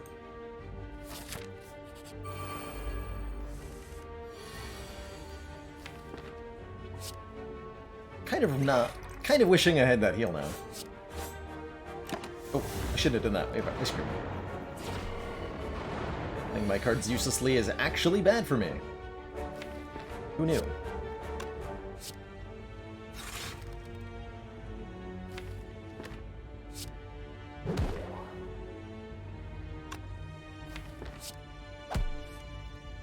Mom, I'm on TV.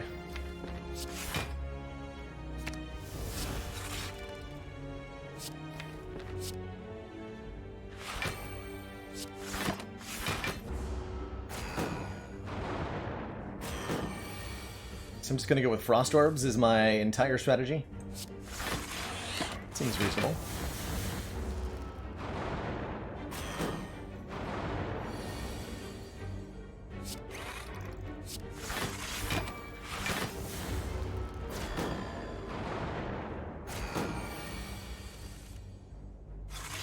Aha!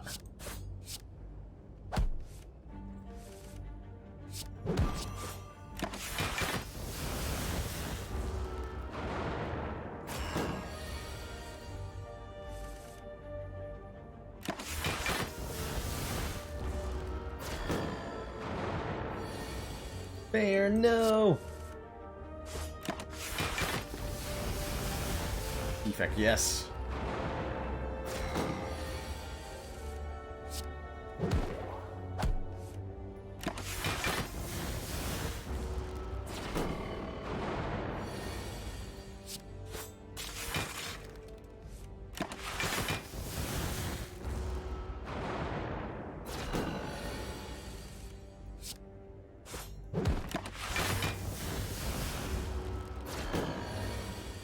$26 energy and counting.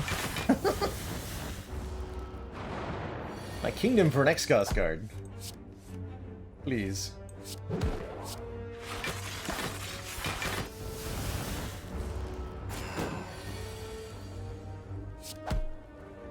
Alrighty, a meal ticket. It'll heal me when I enter a shop, which I'm gonna do here, right? Probably. And another card pick. Hey, Baron Von Cool, we're playing some Slay the Streamer, which means that the enemies have names from chat and even say the things that people in chat say. It also means that chat is voting on cards in a way to try to kill me. If I beat the heart, then I win the run, and if I die anywhere along the way, then chat wins the run. I think chat is currently leading on Slay the Streamer scores. Can I pause until you get home? I can clause until you get home. Is that close enough? I can do that.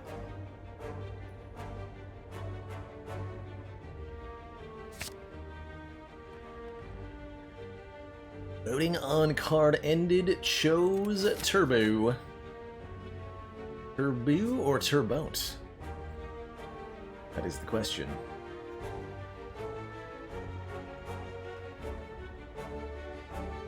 Am I gonna open this chest? I'm gonna think about it.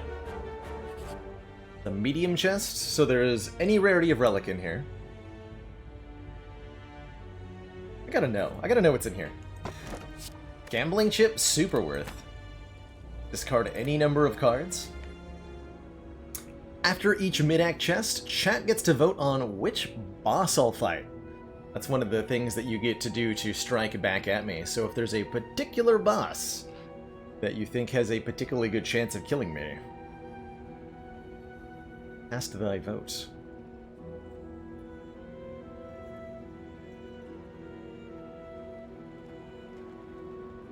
Slime Crush. Oh, we got some coordination going on here. What does it mean?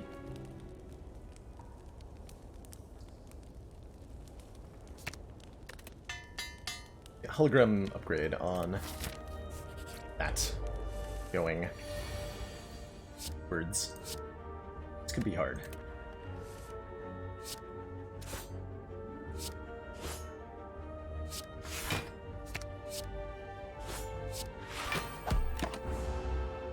Two gang represent. Here.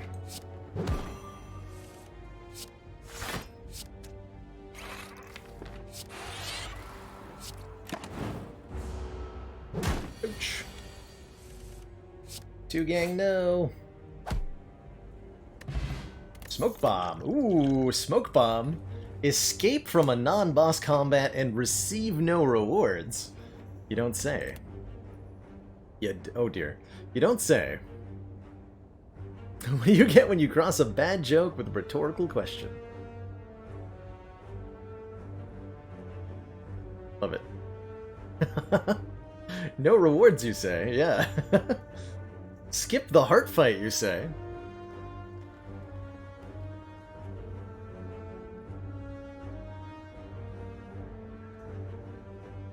That's an awful lot of votes for my demise. Starting to think you guys don't have my best interests in mind. But if I can keep this smoke bomb to the heart and make it work, I would count that as a win. I don't think I'm going to be allowed to hold it that long. Dang it. I should really not have put a regret into my deck. But I do like the gambling chip, so I'll allow it. I'll allow it.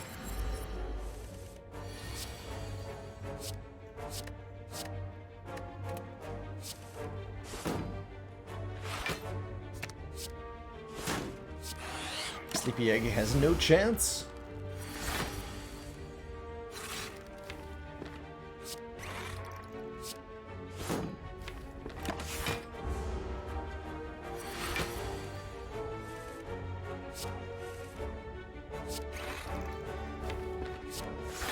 How many consumes does it take to get to the center of a Lagavulin?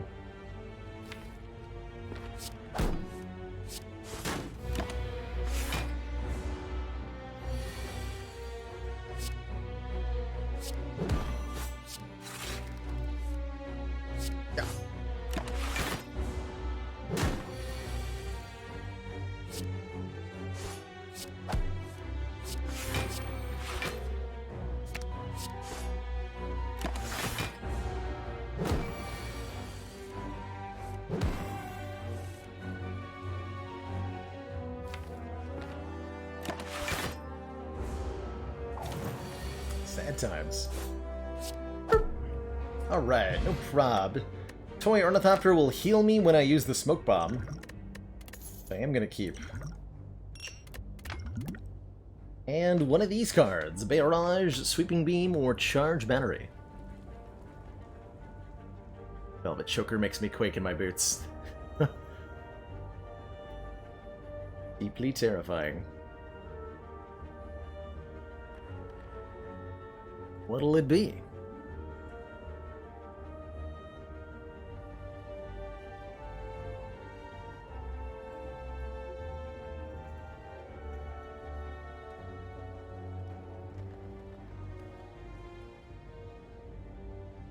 Close call between Skip and Barrage there. I think that the Barrage probably would have been worse for the deck than the Skip, if I had to guess. We have the Capacitor, right? But I can't really fill the orb slots very easily. So that's a bit of a complicating factor.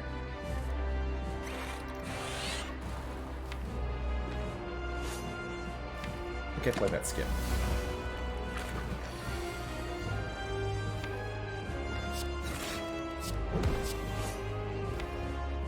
Okay, that is not a good turn.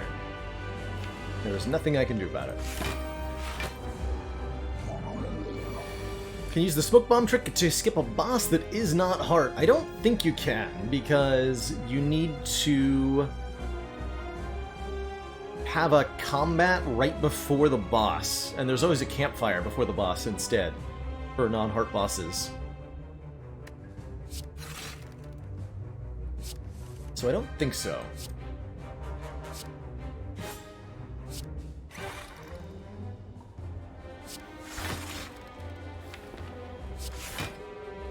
I am one frosty boy.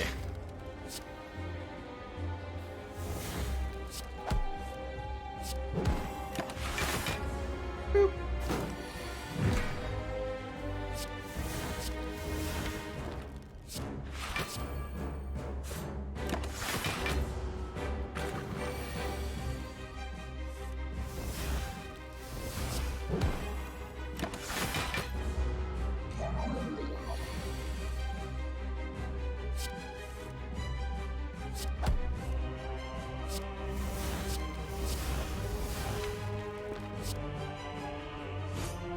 Fly you.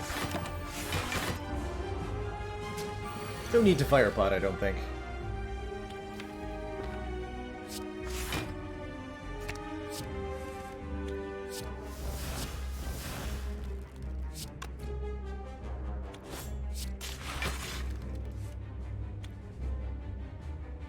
This is 24, we'd have 22 if I used it again, so no.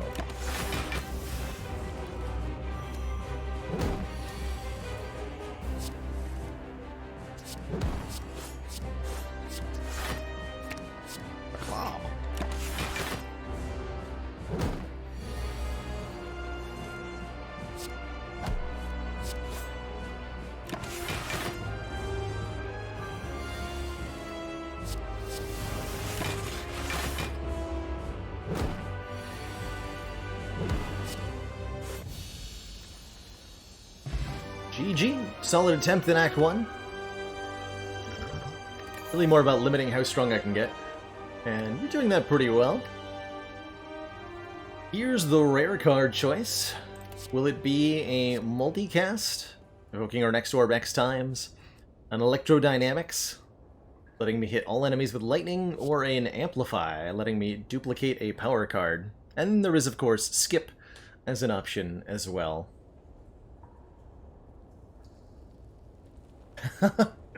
They really like the amplify. I do have a capacitor that I can duplicate, but that's about it. That's about it. Amplify added, and you also now get to choose a boss relic, and this is where I really start to get scared. Will it be the Runic Dome, the Astrolabe, or the Coffee Dripper? I get to choose what cards are transformed. Can't rest with Dripper. And I can't see enemy intents with Dome. If you're getting a message about being unable to send a duplicate message from Twitch, by the way, you can type something after your votes, like number 0, because reasons.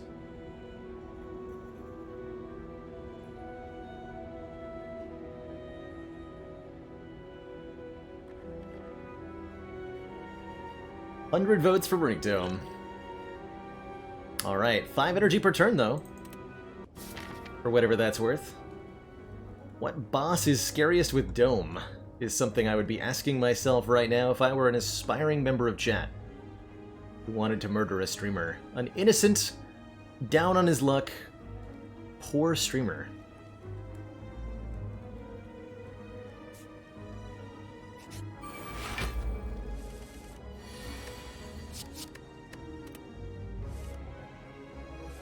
What I'd be thinking about.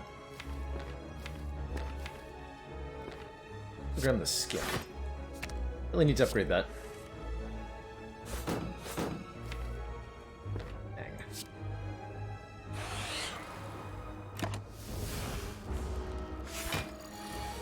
So, pattern of this enemy is quite fixed.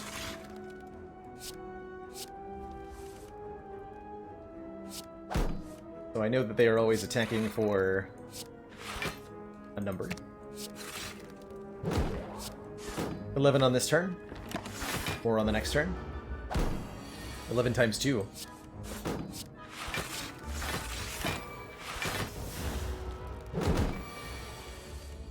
Cannot think of a single validation for malicious intent. What if I told you that all those fairies I've been releasing at the top of the Spire have actually been misleading you? They haven't gone to live on a farm with your aunt and uncle. I had to take them out back behind the Spire. End them.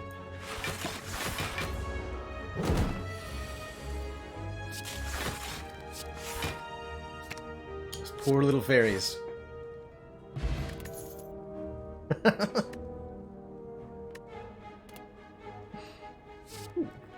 Cards.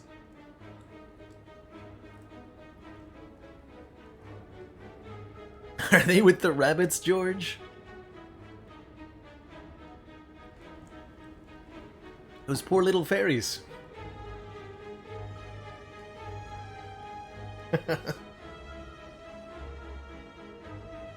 Turbont. How much energy is too much energy? That becomes the question with ice cream. 5 energy per turn, energy generating cards? At some point, you'd think there'd have to be a limit. Oh boy, bird nerds with Runic Dome. It's spicy. It's spicy. You like being nice even in these modes, and that is a totally valid way to play Clean Blossom. Totally valid way to play. Commander, the aliens are Adorkable, thank you so much for the 5 months. One more till that half year. Happy to have you around for some chat drafting nonsense. Ooh. You know what? I'm leaving. Bye. Well, bye now. Runic Dome Apparitions. Don't think so. Hey, Mathematicus, I have played some Downfall. Yes. Yes, I have. We might be doing some more of that, actually. We know there's a chance he could win, but giving him unnecessary energy cards is the best chance we have. Damn right. They want me to take it. Is that because I think it's bad? Motives of chat. Trust them. I don't trust them. Say no thank you.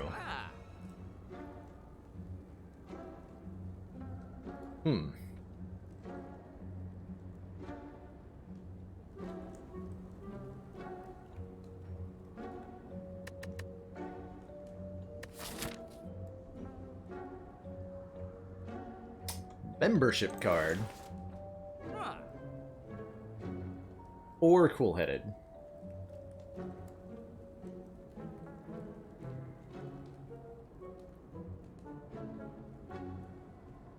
What do you mean, or cool-headed? To choose between my 2 children? Because I would really like a cool-headed.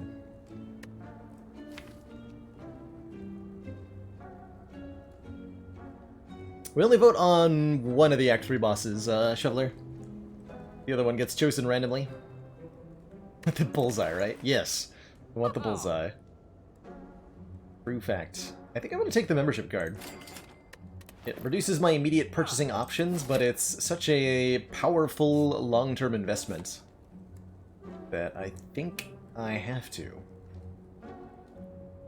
A lot more upgrades if I go this way. I need relics. Funny.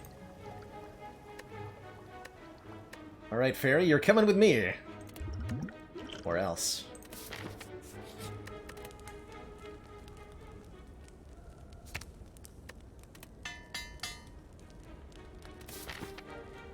Or else.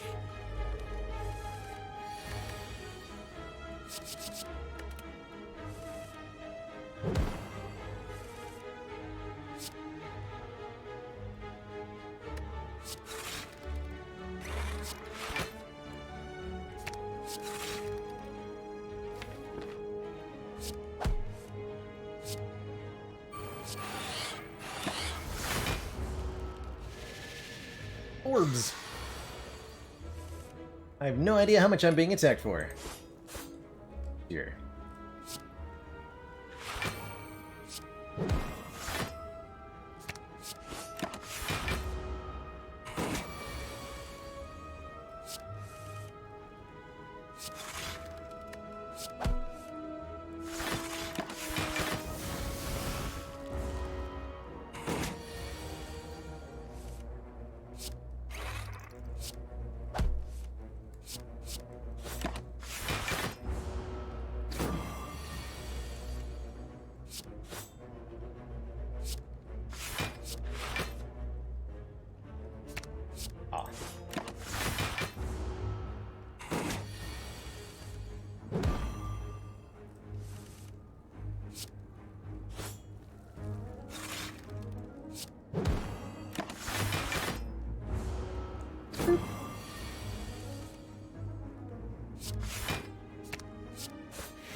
There.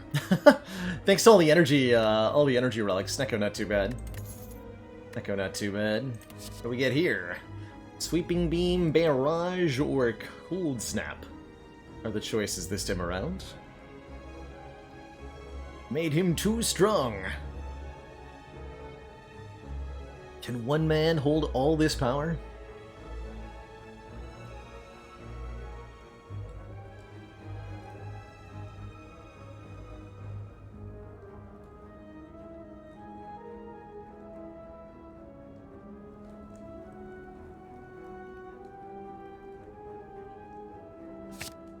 Barrage. I'd elite. I'll keep the fire pot. What about Gambler's Brew? I think that's good. Alright, Fairy. Time to go out behind the shed. Blam.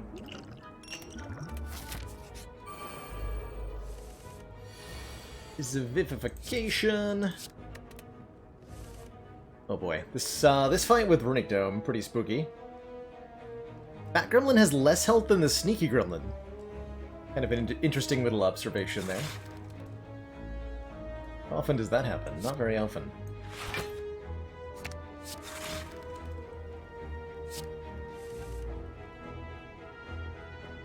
Excellent.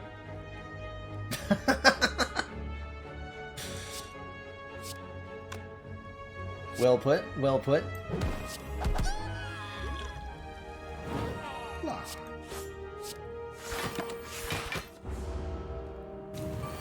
So all I have to do is always be prepared to be attacked for a lot of damage. It's that easy. Is in fact that easy.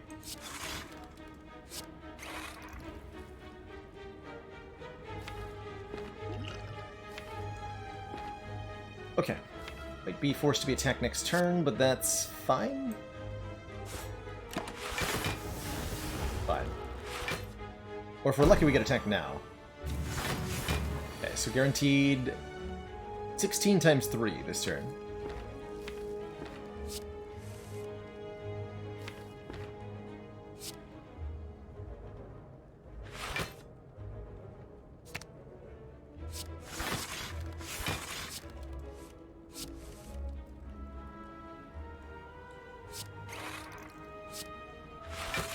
Which I'm apparently just going to block through.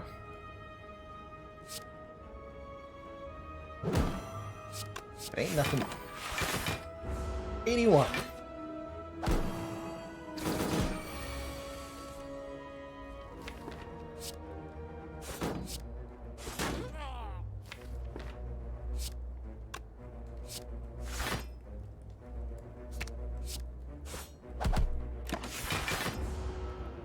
What happened? Wait, what happened here? Just the exceptional? No name? It's a bit odd. Where is your name, Sir Gremlin? What giveth? You know that my hand is full?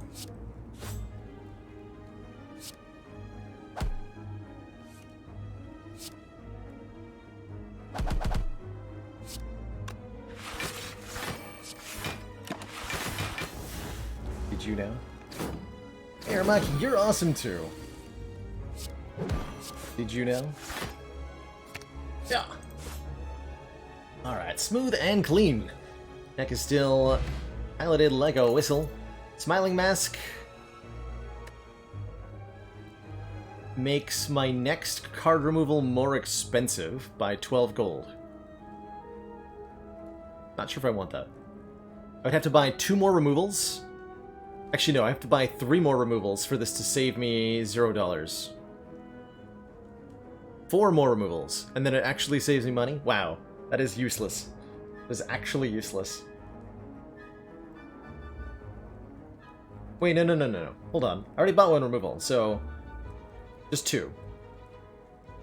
Because we removed a curse. Actually, yeah, this is fine. But I was at a different price threshold. So we'll take it.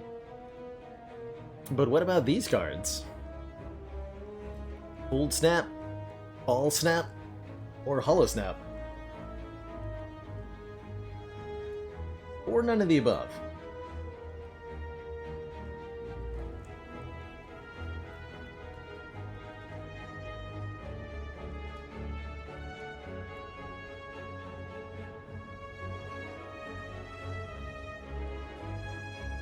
Is it possible to learn this skill at defect? Be offered cards that you want? Ridiculous. This one's a big chest. I'll take the big chest. Okay, Singing Bowl is a thing that I can't use because chat has control over the button. It's up to chat whether the Singing Bowl button gets pressed, so Sapphire Key sounds good to me. And it's boss time. Who's got the best chance, with Runic Dome specifically, of taking out this deck?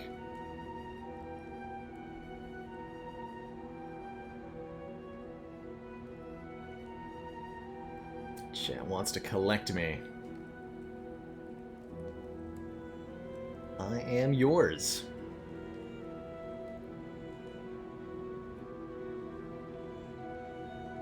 Fair enough.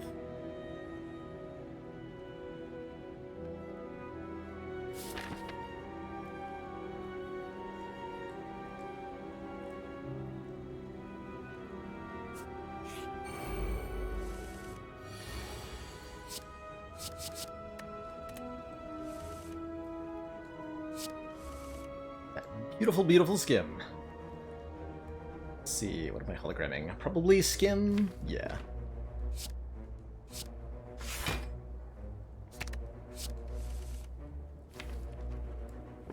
Neither Amplify nor Cool-Headed made it into the hand? Oof. Killer Lord Collector's Edition. Collected Edition. I'm okay not playing another turbo. Times 2, 7 times 3 this turn? Probably. Probably. Not that I have control over it, so I'll just take some damage. And 24 this turn.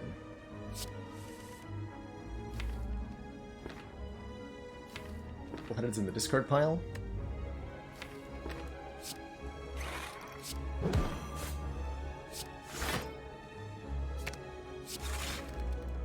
Should have pretty the Cool-Headed.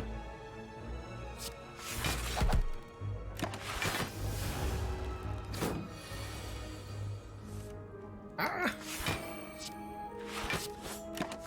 We're into it now.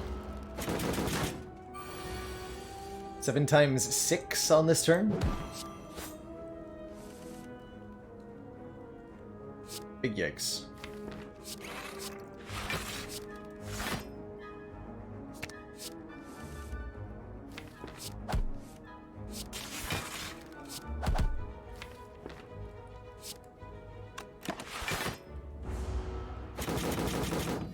And then another big hit this turn.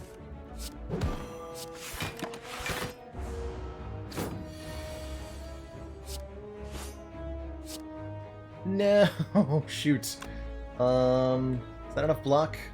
This must be 7 times 7? Or 7 times 8? That's a big number. That's a really big number.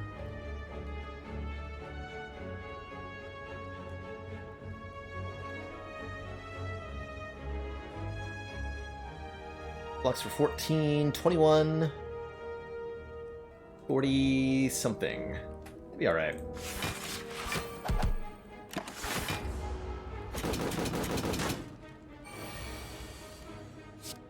Ouch. Mercury Hourglass does 3 damage to every enemy every turn. And these cards might do stuff too. Maybe. Possibly. Stuck in a loop.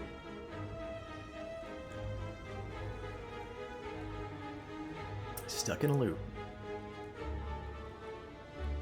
What do you do with all the recursions in the world? That's the question.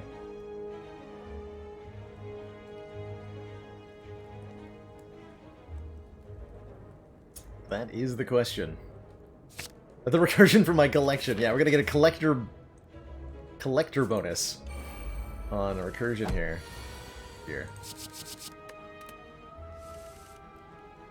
Deck doesn't quite get started quick enough sometimes. Hopefully we're getting debuffed on turn 1. Otherwise, this might hurt a bit.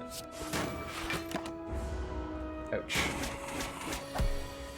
Ouch.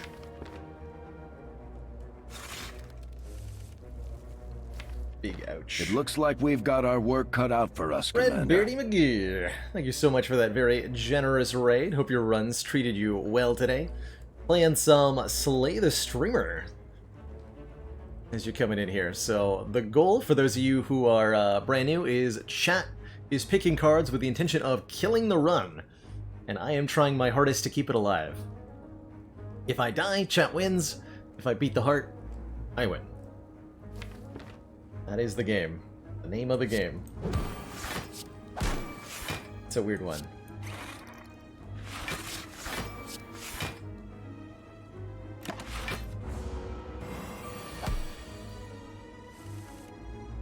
Dang it, Runic Dome. Dang it.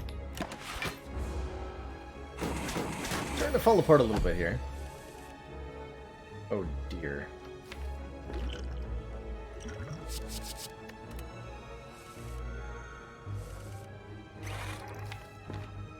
Definitely starting to fall apart.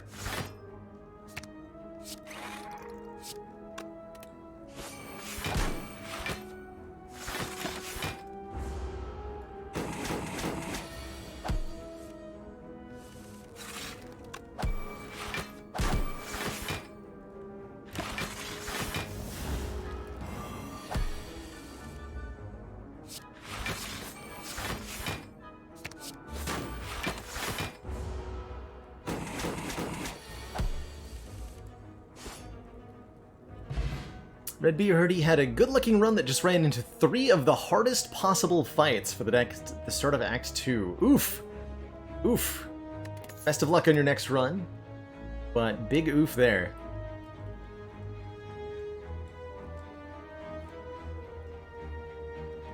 They say lightning never strikes twice in the same deck. Or does it?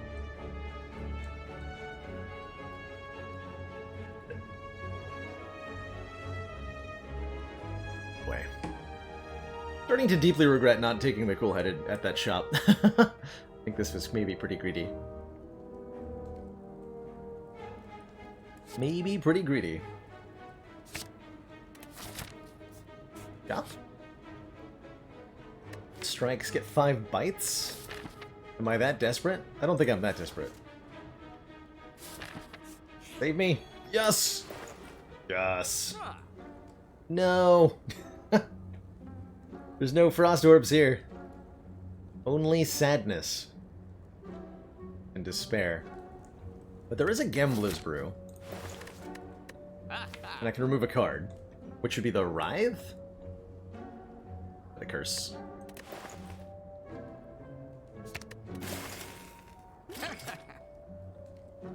That's what I gotta take.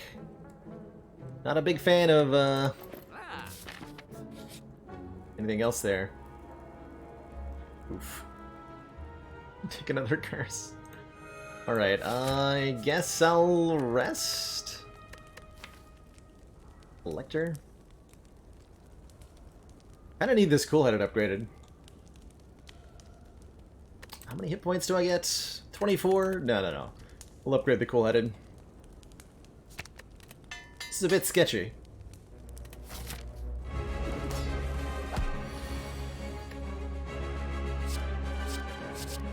I'll get the defenses set up immediately.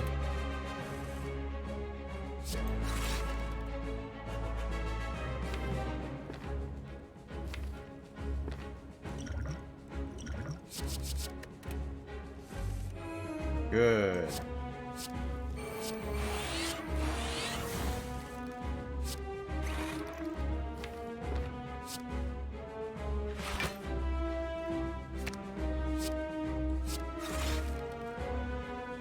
I can recycle without all this. I might have needed those recursions.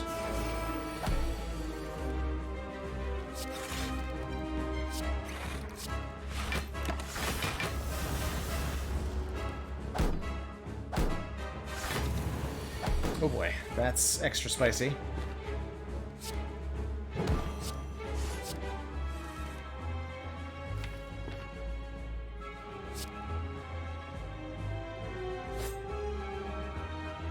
The hologram be cool-headed? Go again?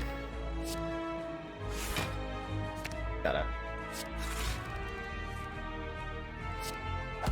You gotta.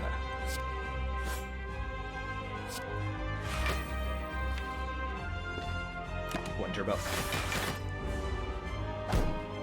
Ha!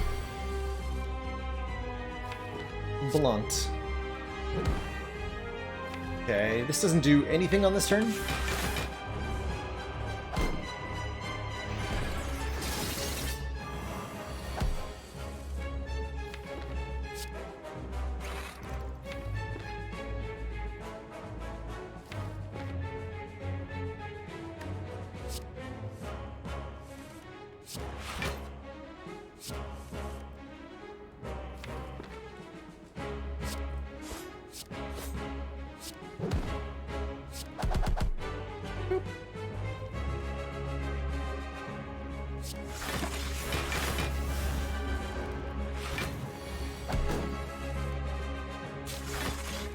Sure, it would be nice if we could channel any lightning orbs.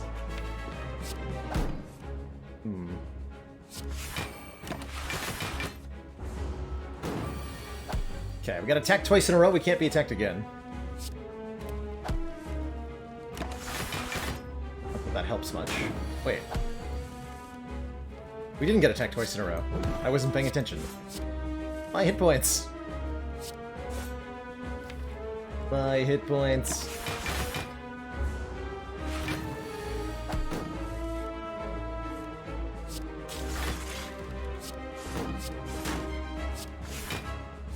Claw.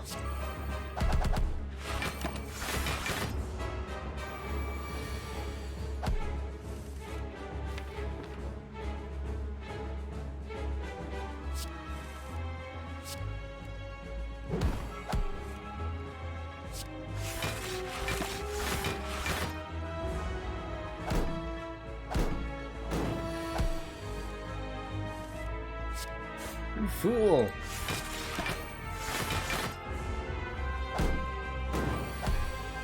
So you've opted for the slow kind of scaling.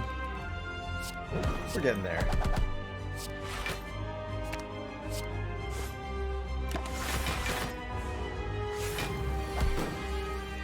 Slowly but surely.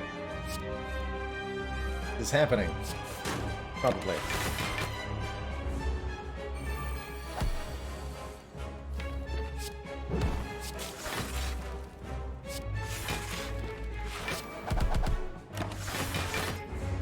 Probably. Maybe? Hello? Yeah, there we go. Stuff is happening.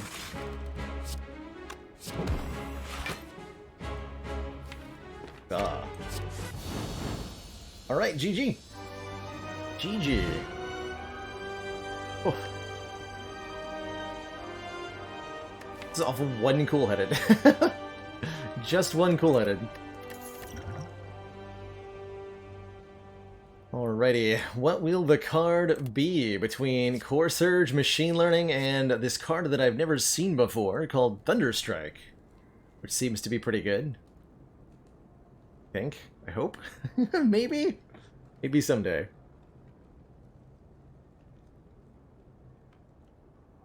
I can't wait to buy a Tempest at a shop, and then I'm going to be laughing so hard. Damn it. 3 Thunderstrikes, and no Lightning Orb generation.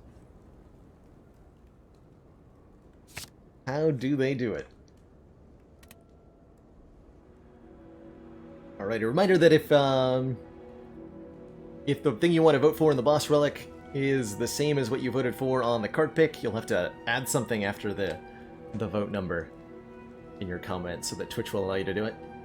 Will it be the Runic Pyramid, letting me hold on to everything in my hand, the Nuclear Battery, giving me a Plasma Orb to start with, or the Philosopher's Stone, giving enemies 1 strength, but giving us even more energy?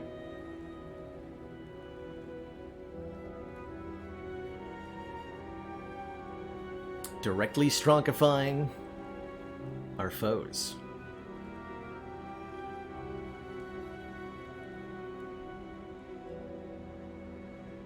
Omniclad wanted to see the choker.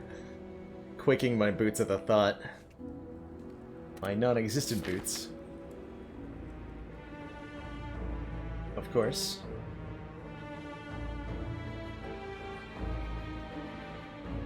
Alright, I'm going to a shop. Excellent work, Commander.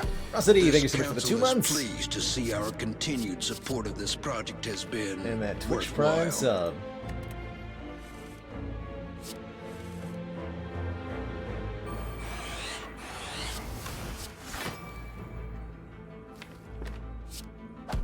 Sad times ensue. Ouch. More sad times? Not too bad. It could have been worse. I better use this.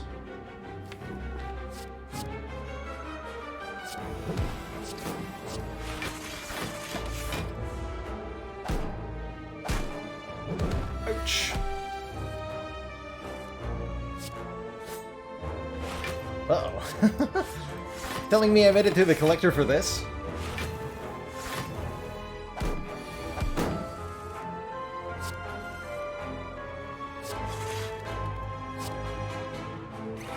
Anything but this.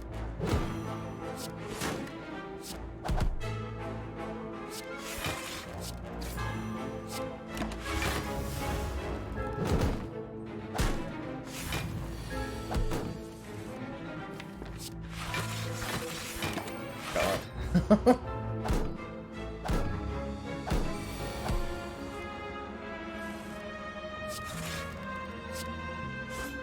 Hey, your chronometrics. Great to see you.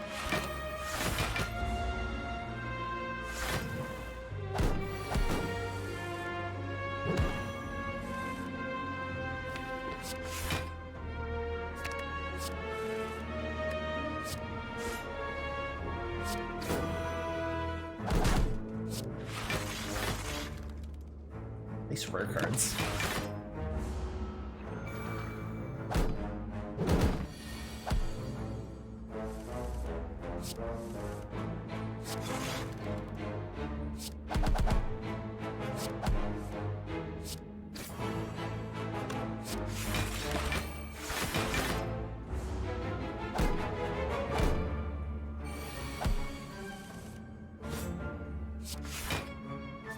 Okay, didn't die successfully, for now. Picking up some gold and either a hologram, a Barrage Plus, or an Equilibrium. Hey, John the Dragon, yup. 3 Thunder Strikes, no lightning generation. That is the current state of affairs. Amazingly.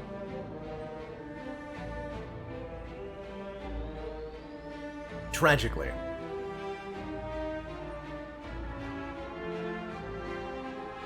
Horrifically.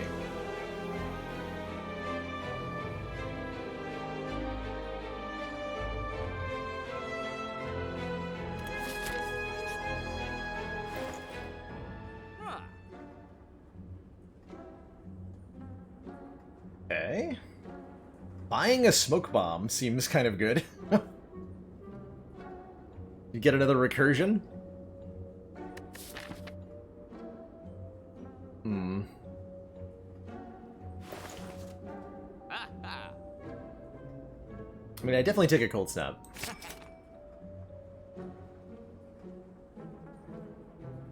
How long can he keep doing this? Yeah, that is the question, right?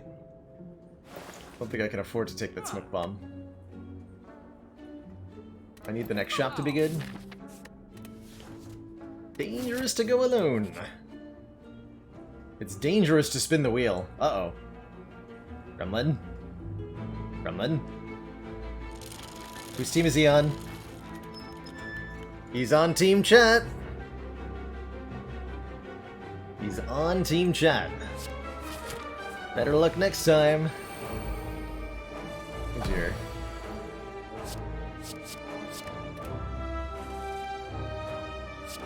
Oh dear.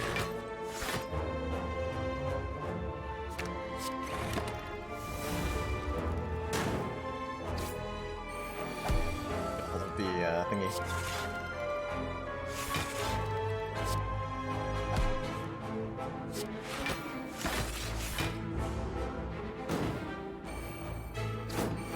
Look, if I have to kill these guys with the Mercury Hourglass, I will. Oh shoot. Oh no!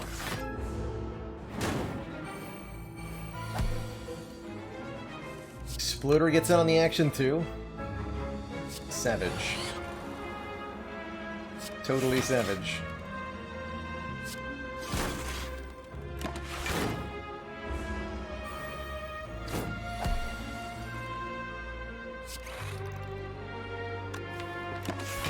And now we wait.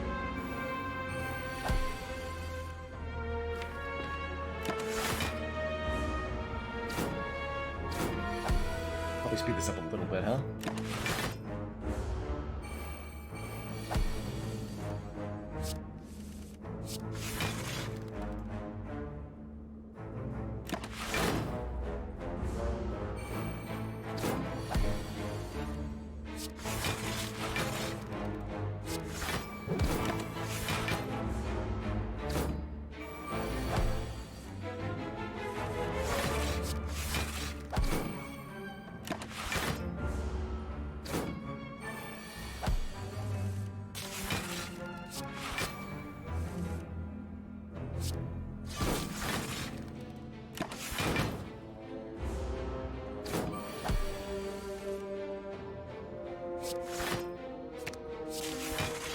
Discussion going on in chat about what would kill me.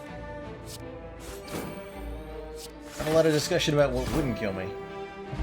Not sure there's anything on that list. Cool-headed, streamline, chaos. Any of these bad enough to want? I don't know.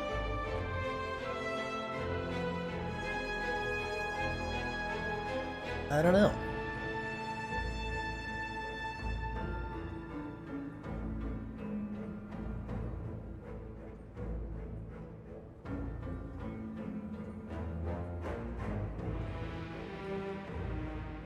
Don't know.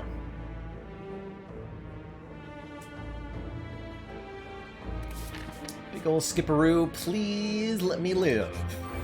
Oh no. Oh no! Uh-oh. I detect a problem. With this hand especially.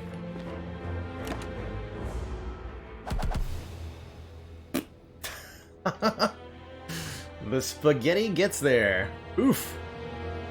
Oof. Who is the... Actually, I didn't catch whose viewer name was on that writhing mass. But GG, chat.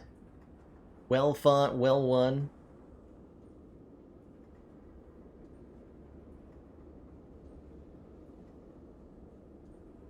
Geo the Flow. Very, very nice.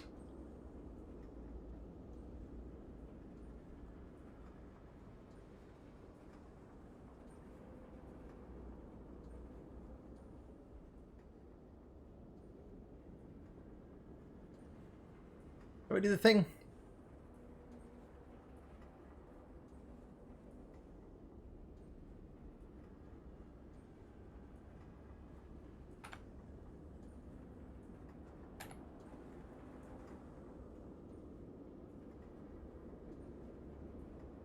Like this.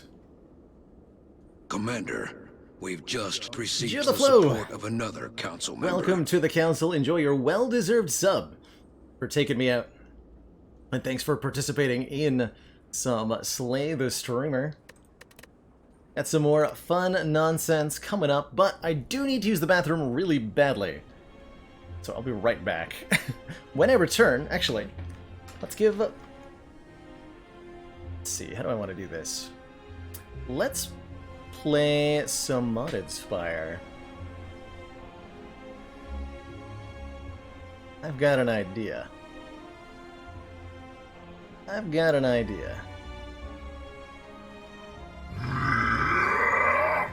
Best 2 out of 3, says Cotty. Ooh. I accept this challenge. Go again. We'll go another Slay the Streamer run. And then I think we'll play some Downfall after that.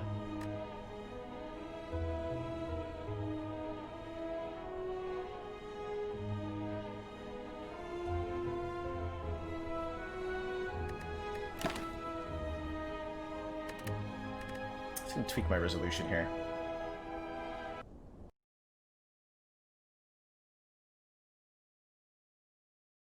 Fire is too small.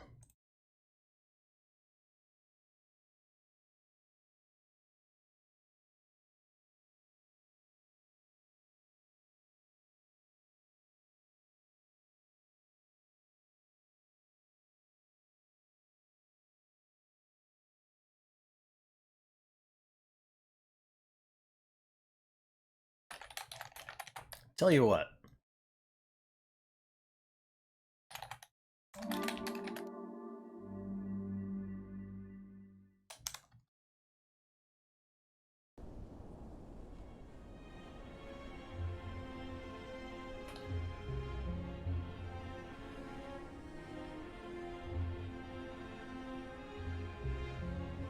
So we'll do a... Okay, hold on, let me fix my resolution here. Spire, you're too big! There we are. So, we're gonna do another run of Slay the Streamer. And... after that, I'll do some Downfall. And if during our next run of Slay the Streamer you manage to fill up one more stretch goal, which we'll put up top, then we'll make it a Downfall chat draft for some fun tonight. So that'll be up there for a little while. Give you some food for thought. But I do need to pee, so I will be right back. When I return, we'll do another run of Slay the Streamer. Let's... I don't want to do another defect run, so let's make a new poll. Which class to play with?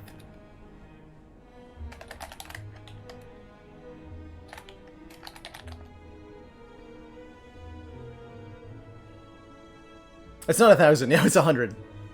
100. I can make it a little bit bigger. I think. Yeah, that's an appropriate size. Perfect. Thank you, OBS, for... Whoa. See, we're doing memory leak things? That makes sense. Yeah, that's a more reasonable size, more legible. Before I go to that bathroom break, Jasper Larvitar hitting us up with a astronomy fact. Learning about planet Mars today. Did you know that Mars has 2 small moons named Phobos and Deimos that are suspected to be captured asteroids? They're potato-shaped because they're too small to have enough gravity to create a spherical shape. Only about... They're like less than 100 kilometers across, I think, each.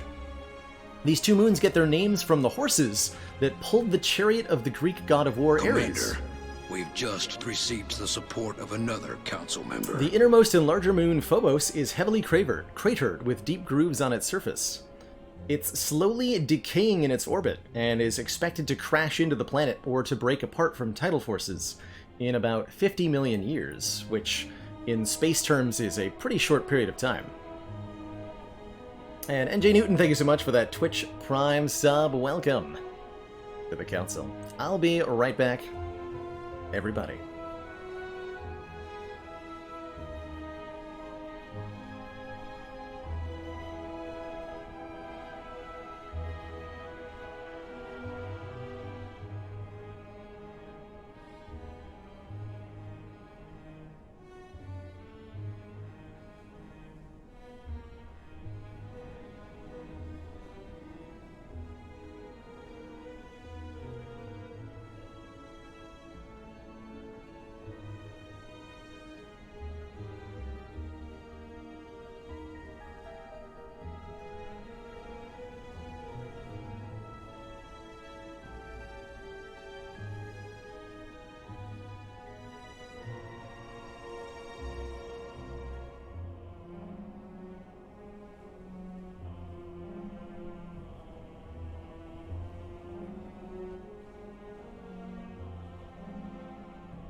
Who broke my spire?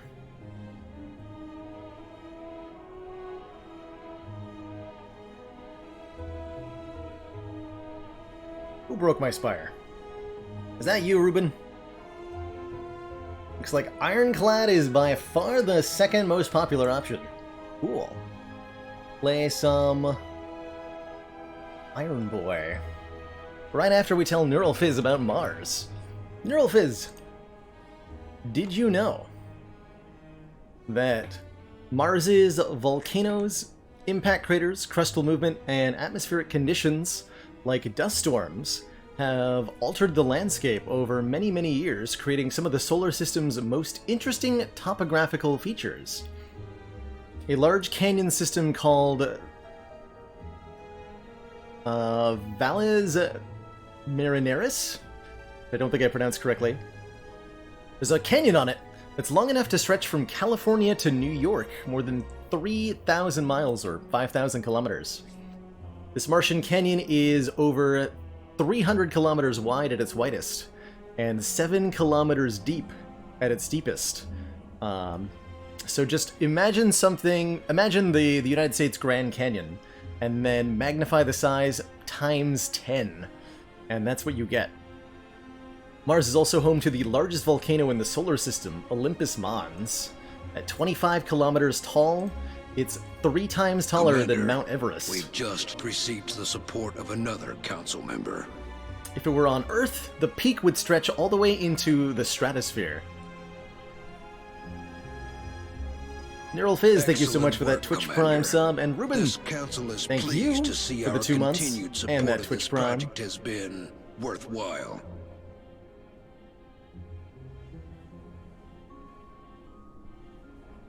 biology facts one. I could see doing that. That one's a little trickier. Could do animal facts.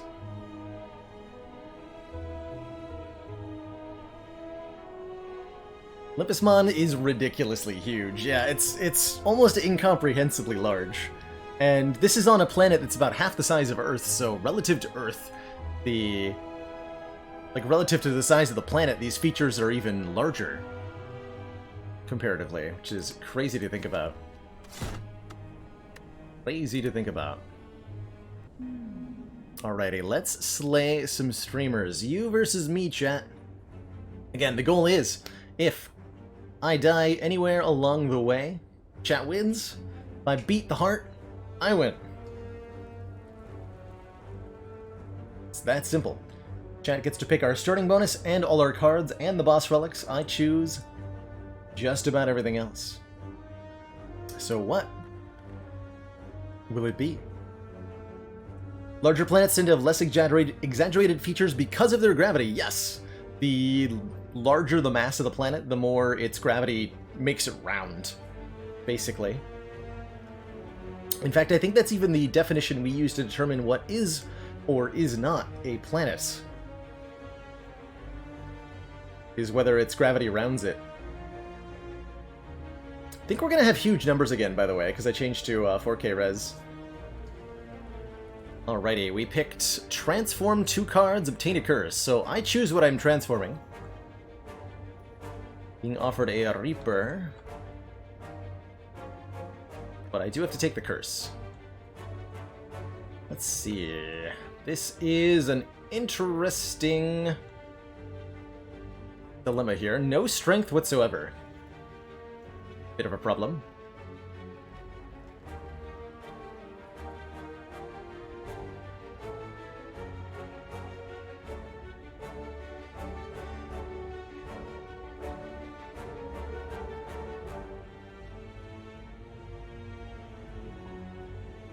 Bit of a problem. 10 strikes.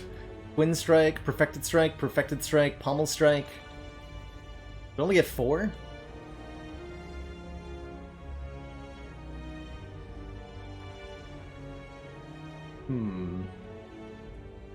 I could try going infinite. If there was a True Grit or a Burning Pact, that would make more sense.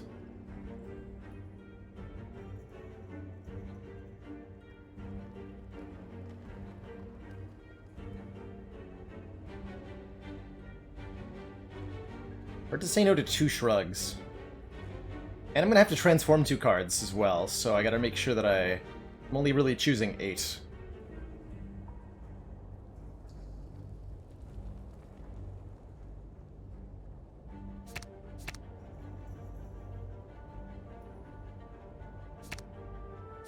Shrug, shrug, body slam, dual wield. Almost strike for more draw. Definitely take a battle trance. 1, 2, 3, 4, 5, 6, 7, 8.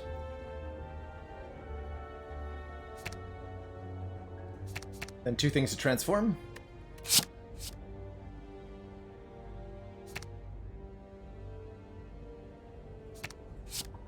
Headbutt and limit break. Okay. And a shame. So this is the deck as it stands on floor 1 here. See that being alright. Really like a lot of campfires if I can get them. It's like that's a solid no from the Spire though.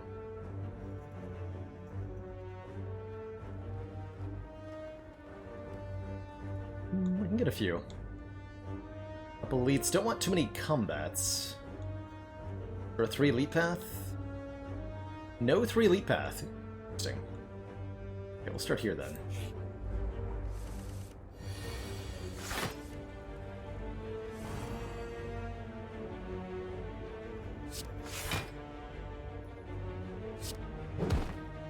Blam! Yeah, so the intense overlap numbers and stuff now, because of my resolution.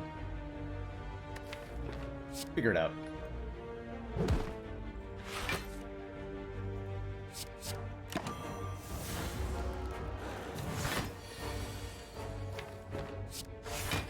Getting killed on the first floor, it happens to us all. Especially to jawworms. Alright. Between Rupture, Sever Soul, and Dual Wield, what do we want first?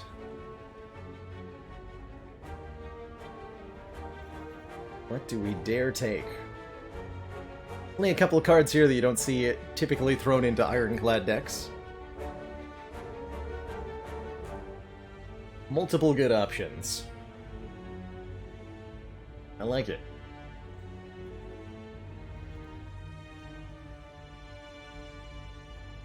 Dual wield the dual wield.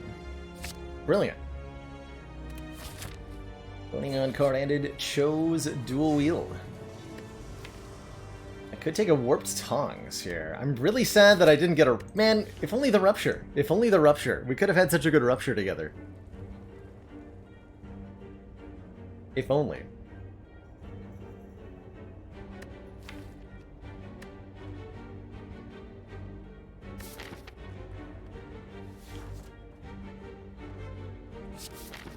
Doing it.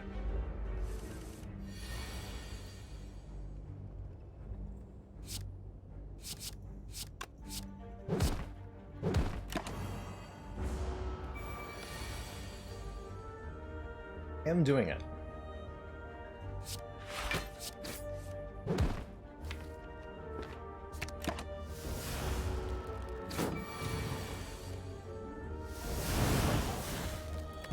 Hence the toasting. Another early Entropic Brew. Isn't that what we got last time, too? And Twin Strike versus Second Wind versus Iron Wave. You call it with more Baylor mispronounces a card. Warped Tongue. Amazing. Absolutely amazing. Absolutely ridiculous.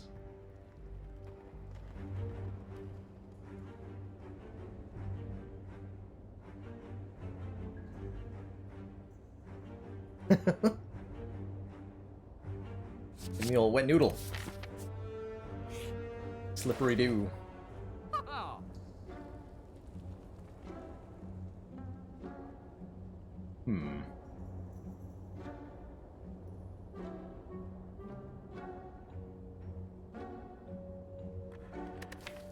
Probably just want to remove a curse. Game is actually pretty painful. There is another shop waiting for us momentarily. I'd better remove. Shame. Not the pain, believe it or not, the shame. Javas the Antiquated. We... Cult is second, right? That's how this goes.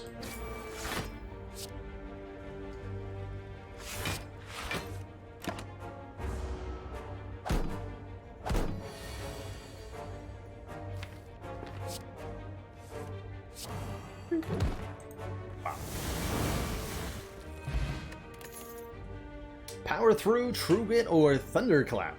3 reasonable options. Or a reasonable Ironclad to throw into a reasonable deck.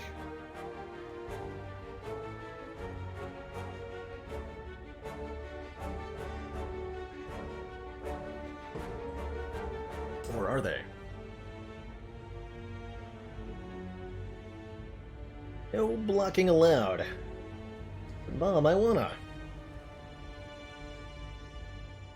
Fine.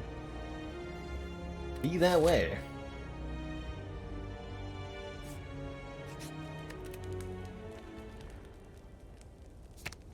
I'm gonna go ahead and upgrade this Body Slam, because I can do all sorts of hot nonsense with it. If it is upgraded. For example, behold.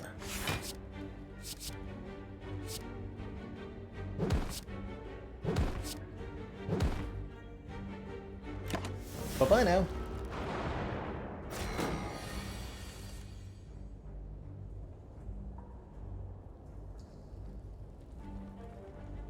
So this adds 2 cards. Be 7 times 5. By Pummel Strike and then Fiend Fire. That's also not enough, right?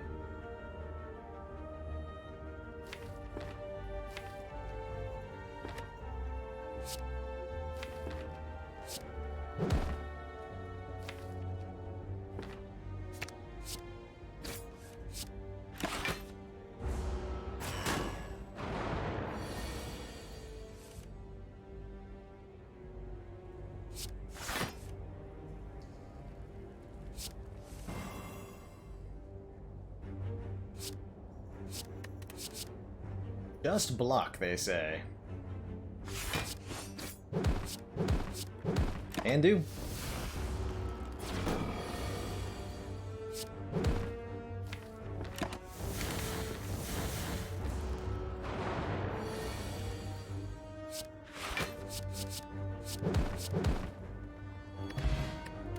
Bank. Right in front of 2 shops? Okay. Interesting. And we're offered Seeing Red, Armaments, and Flex. As our cards here.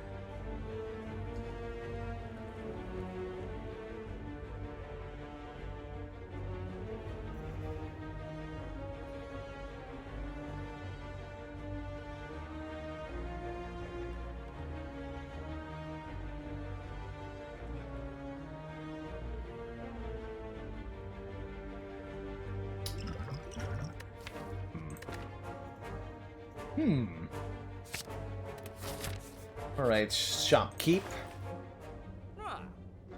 You are very tempting with that feel no pain. You're very tempting with that feel no pain. I have lots of exhaust. Also remove the pain. Honestly? I think I need to hold on to this mob bank. For later.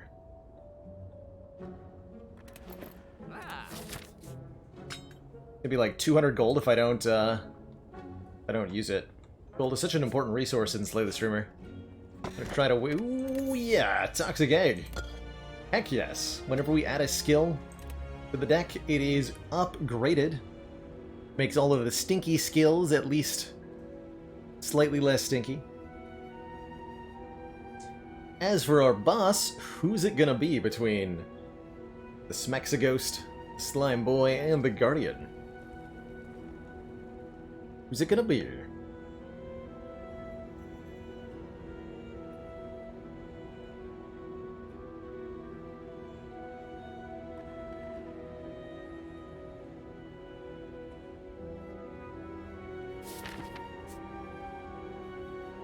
One spooky ghost, please. Figure it out. Error of Kira and Crit Error. Illustrious.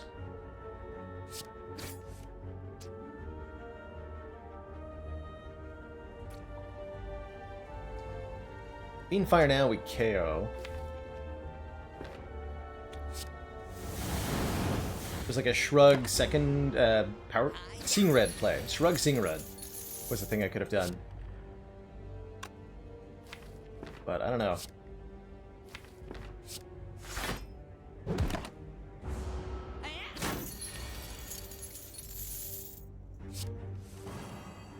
Dang it.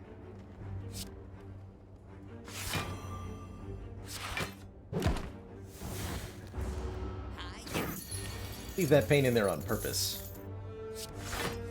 Only slightly regretting it.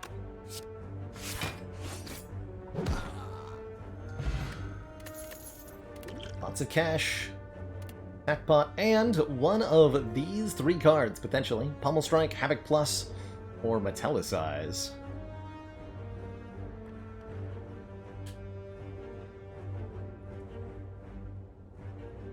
Cards that say plus? Amazing.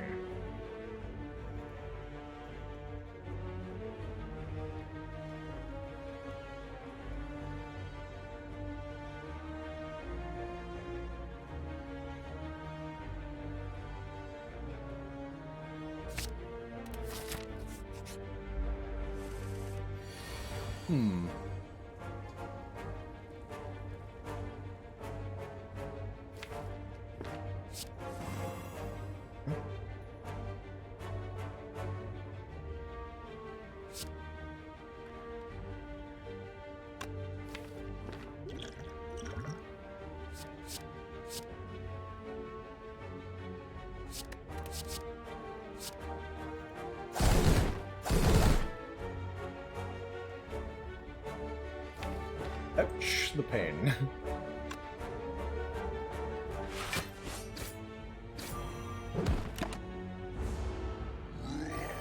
There, could have played the Havoc too.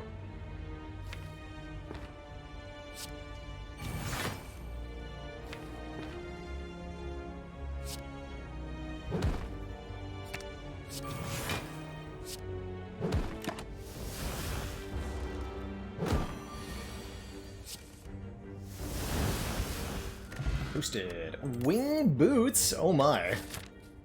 Wing boots. Let me ignore paths when choosing the next room to travel to up to 3 times. That I like quite a lot. As well as one of three's 3 offensive options.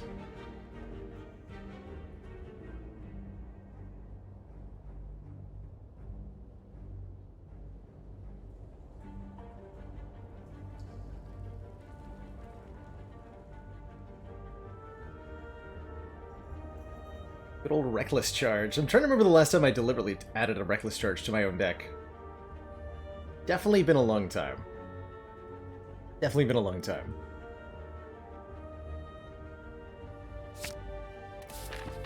I'll take it. Okay, one more fight. Fluctuation EM, the Bleeding Edge. But just the bleeding. Toasted. Break plus. Anger or Iron Wave, number 2. The choices. The choices.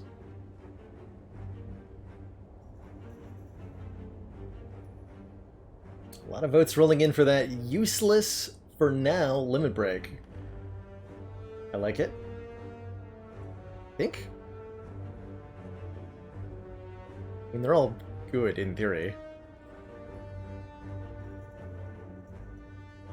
Angry Mode. Strunkening. Going over here.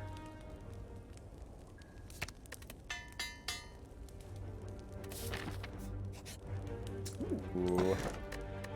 Blood Vial? Okay, okay. Not the best relic. 2 health per combat? I'm actually going to take the Sapphire Key over that. Get that out of the way.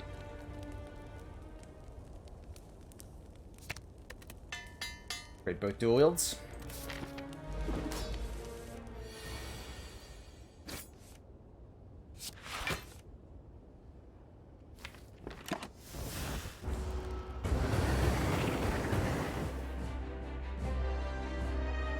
Six times 6, can't really see the number there. Kinda funny. Let's toast this.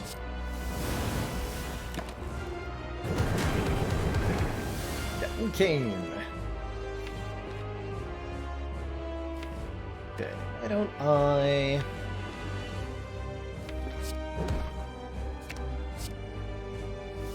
Sort of pain here.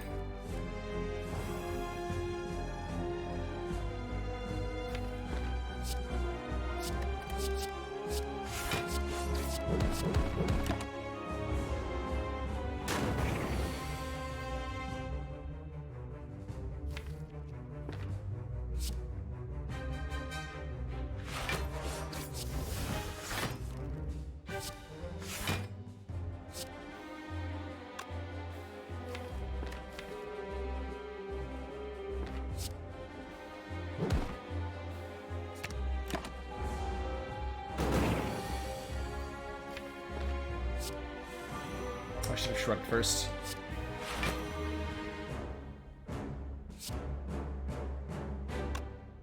That'd be too many... And Fiendfire would be nice right now.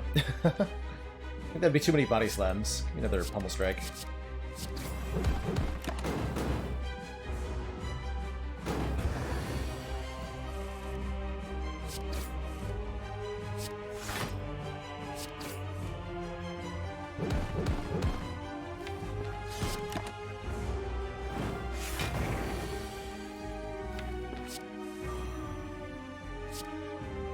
Who put all this garbage in my deck? Oh yeah, it was Hexaghost. Ah!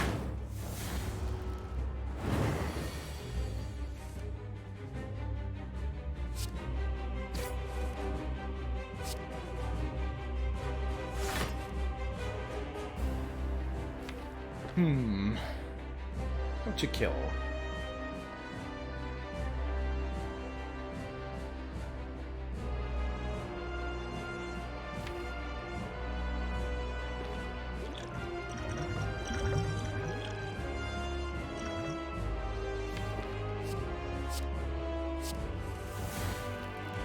Okay.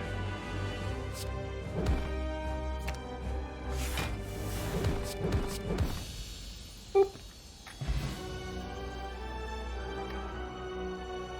Thank you, Entropic Brew, for saving my life. Good pick with the Hexaghost, though. I think the other bosses would not have required a potion from me. So, GG chat. Now, for a rare card. Offering plus, Demon Form not plus, or the best card in the game. Berserk. Without a plus. On it. Two gang represent. Yep, that is certainly a pick. Gain 2 vulnerable at the start of your turn, gain an energy.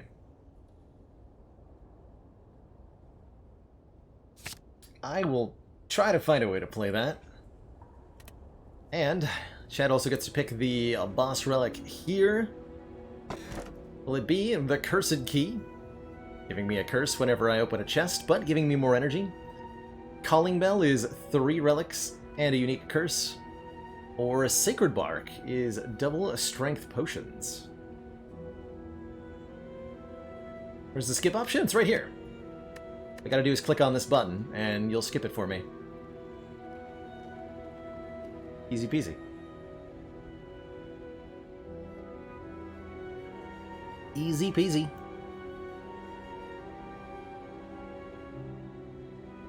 Calling Bell. Chat can't resist a good curse.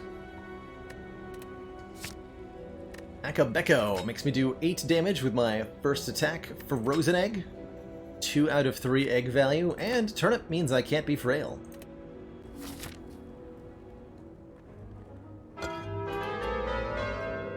Ding dong.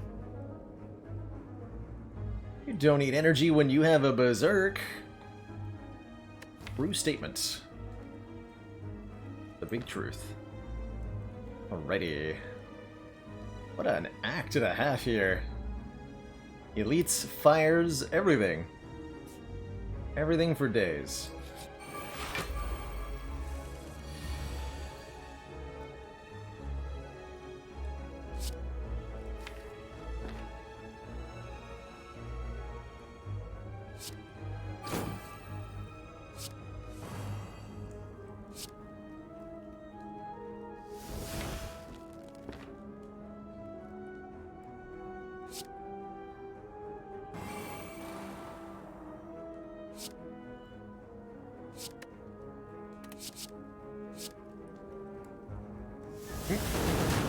Figured we might hit the Fiend Fire with that Havoc.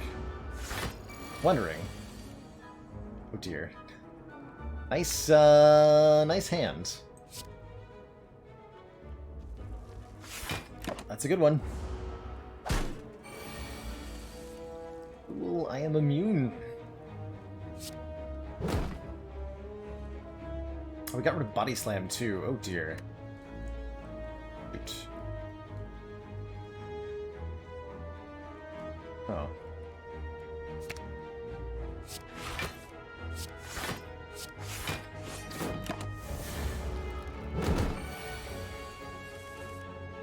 Well, that's not good.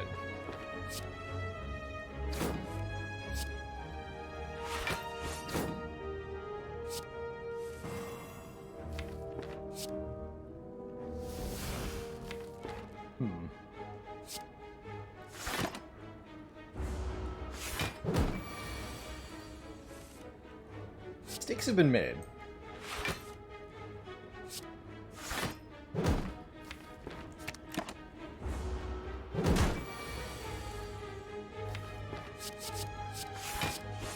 Got a lethal a little bit earlier in the fight, but I borked it.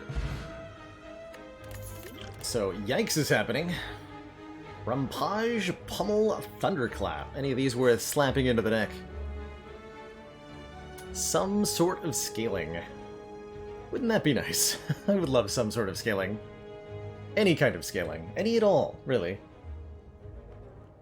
Any at all.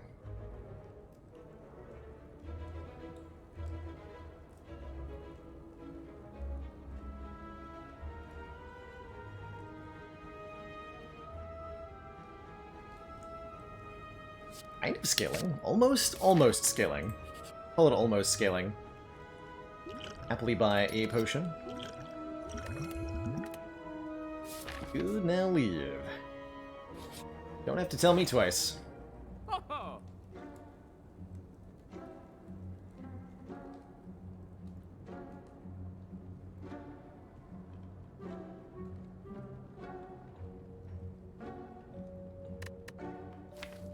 Finally! A hand drill. Yeah, I think it's time this pain got removed from the deck. Is that true? Or do that at the next shop. I'm gonna use a Wing Boots charge. Look at the next one.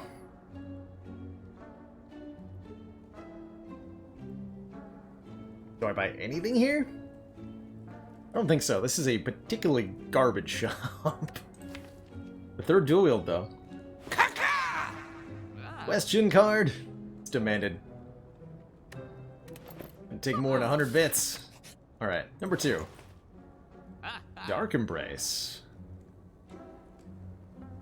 Interesting. France Plus.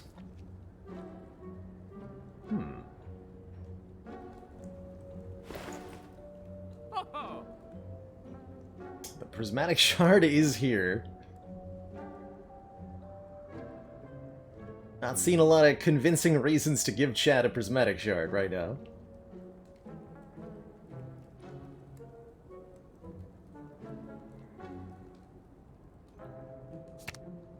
But I could be motivated. Yeah, I'm gonna take a Dark Embrace. I'm gonna take a Battle Trance Plus. I'm not good enough to beat you with the shard. Quality bait. Quality bait. I like that. Solid attempt. Yeah, that makes the Reckless Charge better, too. Like that. Man, is that really the best I can buy? Oof. Brutal pair of shops.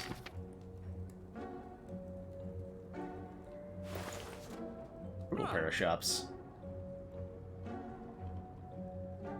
Havoc for Shard.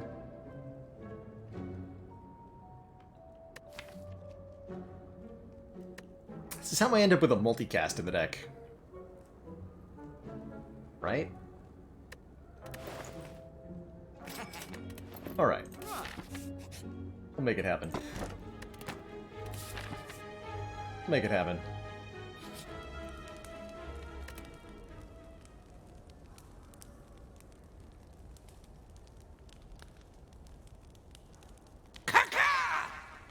Kaka! Shard time, boys! Here's Rockulus, thanks for those 100 bits. Spire will remember this.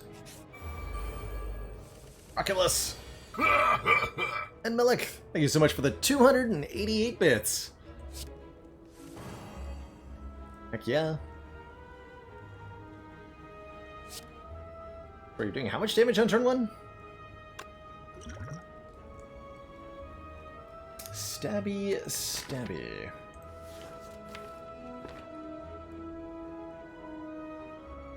What if instead of stabbing, it's the Book of Dying?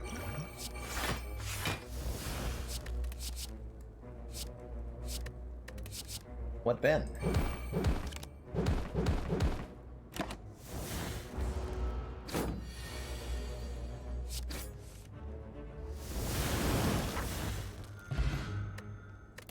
What then? Hey, Gamer Dudester. This chair came from a furniture store in my area. One of the old-fashioned walk-in, buy a chair kind of stuff. Taken before his time. How about these cards? We want any of these? Remember, we Sir will be Vandier. watching. Thank you so much for the 20 bucks. Still need to fill the bar. I'd say there's probably about a secret $10 from subs and bits in there too. But yeah, don't forget rather, if we fill this bar by the end of the run, we will do a chat draft run of Downfall. The mod where you play as the Act 1 bosses and try to conquer the adventurers of the Spire.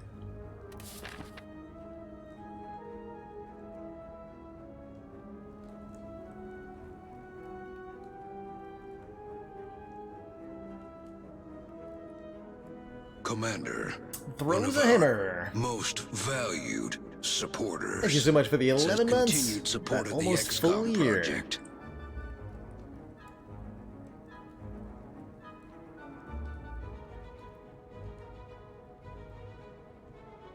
And Cuddy, I think you pitched those towards the Slay the Streamer incentive, right? The previous goal that we had? Ooh, a card move. Cost me a bit of cash.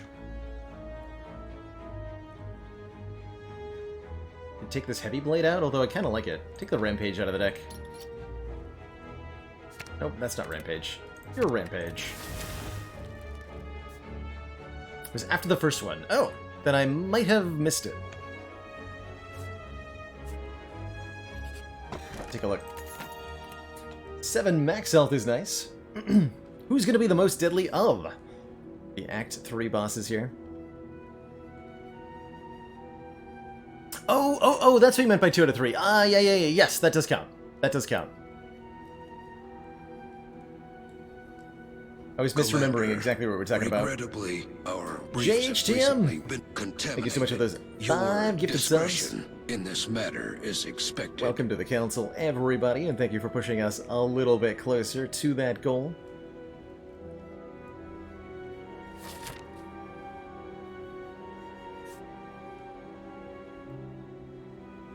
Should probably take out the Burning Elite, huh?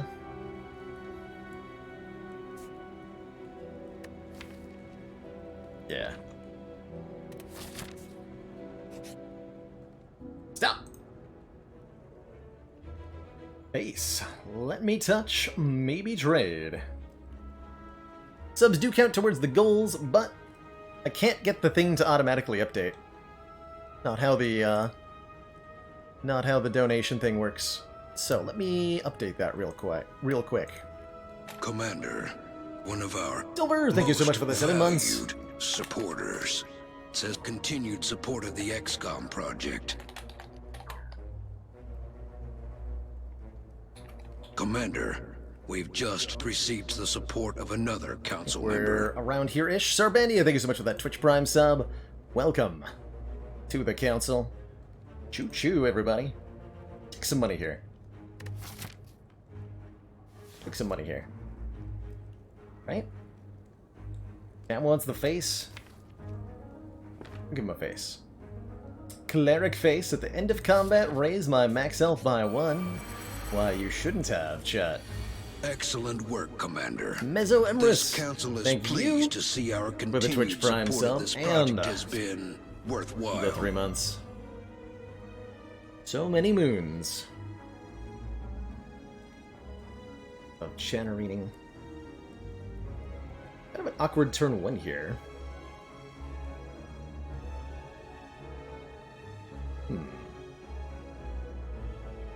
A lot of different things I can do. Striker Ninja, thank you so much for the 100 bits. And oh my goodness, I kind of forgot about Monster Train almost entirely.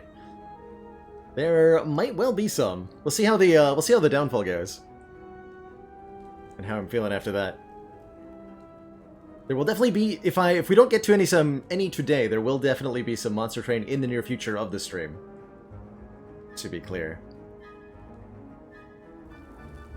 Cheers, Striker Ninja. Ah!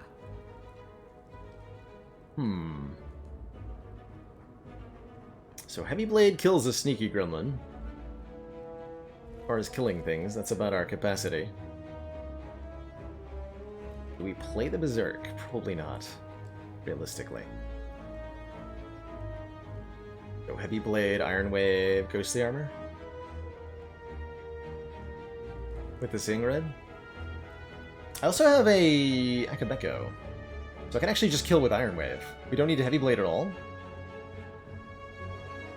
Neat. Means I can full block then.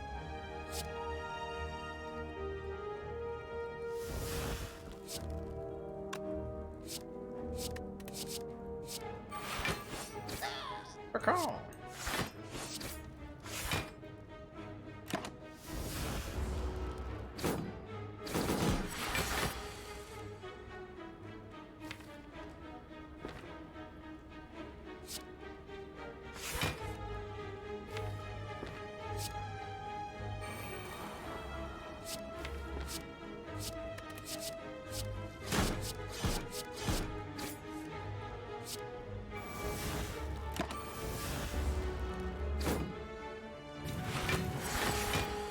I'm drawing cards.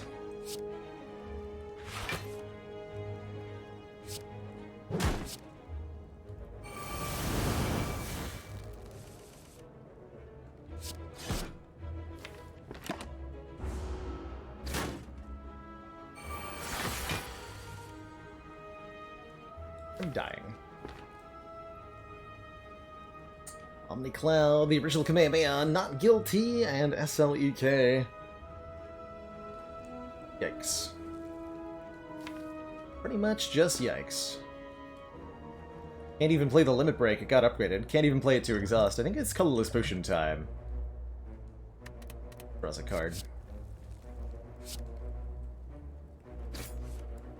Get thee gone.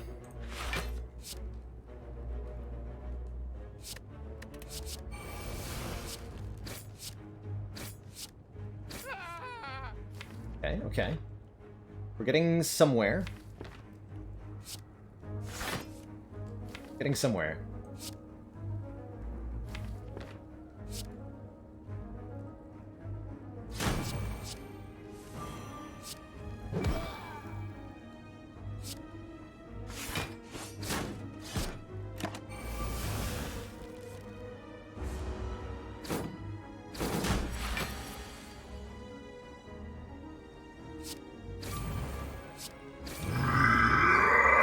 Dog!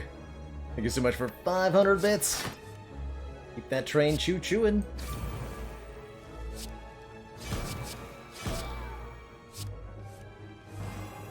Choo.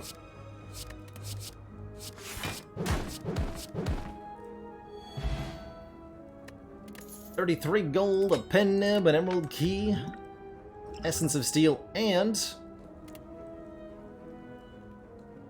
possibly one of these? Go for the eyes, cold snap, calculated gamble are the options here. Stop duplicating body slams? Never. Not one time, never.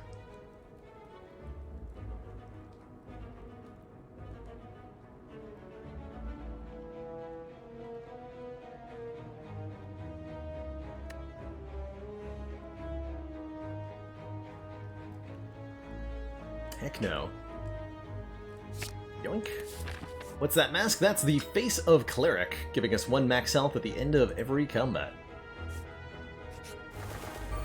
And I guess we're still in the easy pool fights. Had it easy so far. Oh, rip. Would have seen that coming. To be entirely honest, I should know better.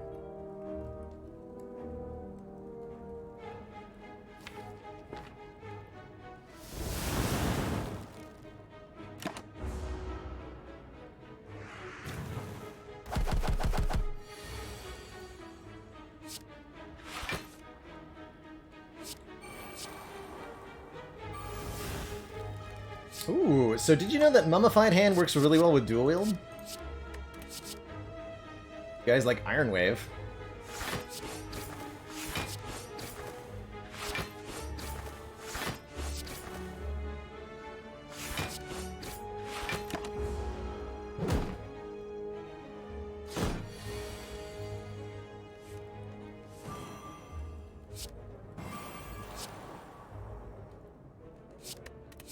Hope you guys like even more Iron Wave.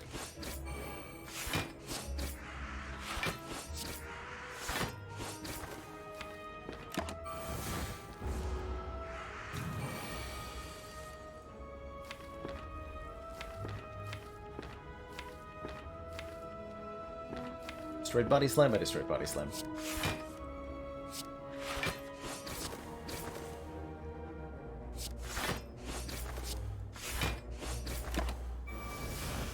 Get Iron Waved nerds.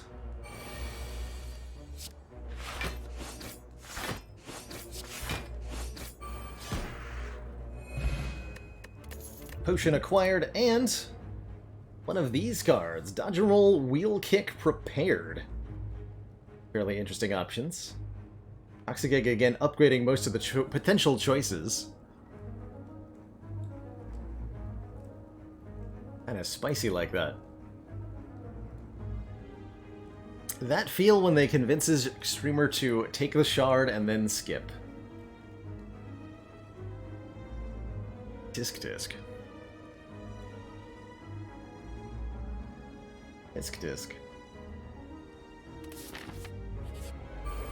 Fluffy Mittens, the professional.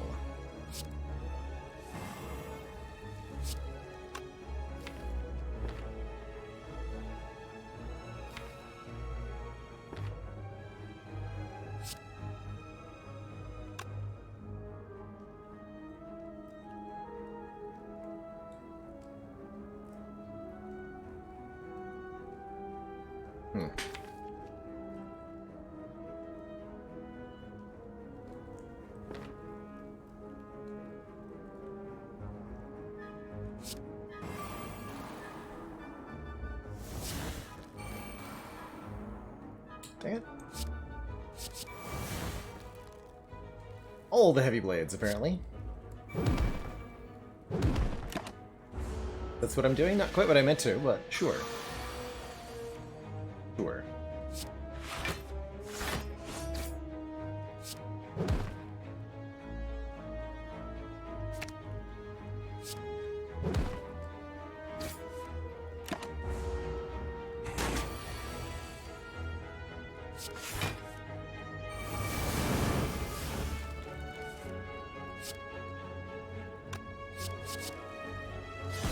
Cold Snap, it's like Iron Wave, but colder. Dagger Spray, Fear No Evil, or Chill? Fear No Evil would be a way to enter Calm Stance? For whatever that's worth. Chill gives me Frost Orbs. Well, one Frost Orb, we only have one orb slot. Or... yeah. Interesting choices. I like them, though. The unusualness of it all.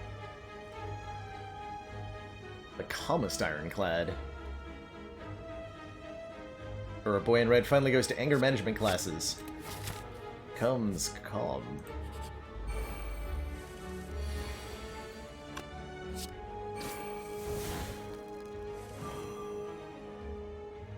Here.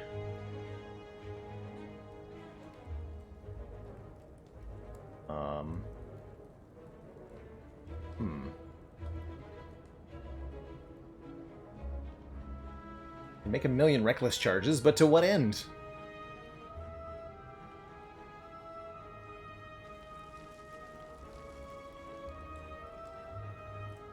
To what end? It's fine, we have lots of health? Okay.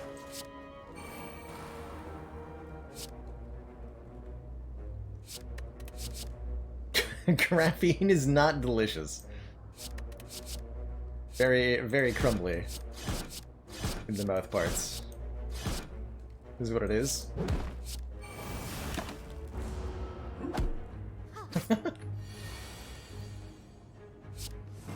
Find that really funny for some reason.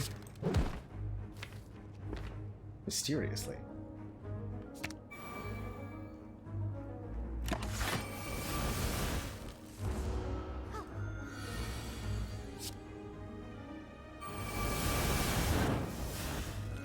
Toasted. And for our last pick before the boss, Empty Body. Might generate energy, because I have a way to stick it into calm stance. Thunder does some damage, or Combust does AoE damage. What will it be?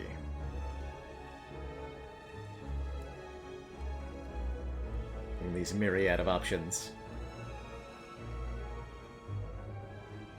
What will it be?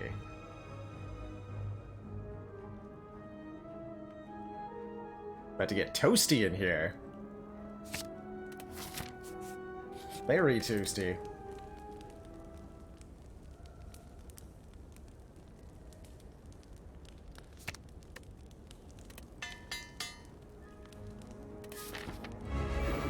Gram of uranium is 20 billion calories? That's bad news for my cheat day.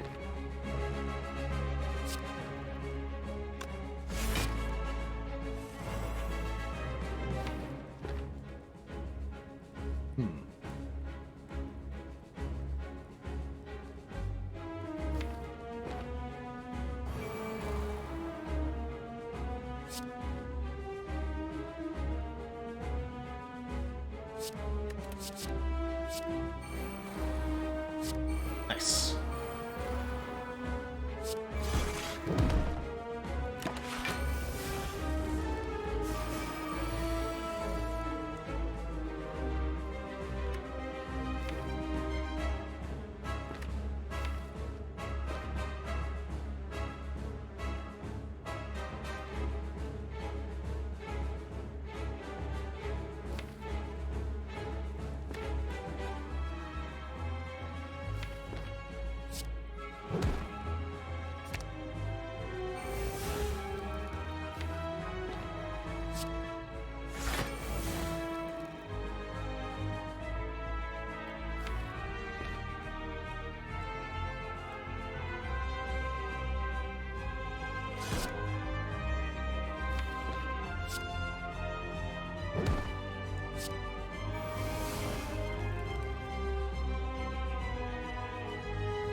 I am a toasty lad.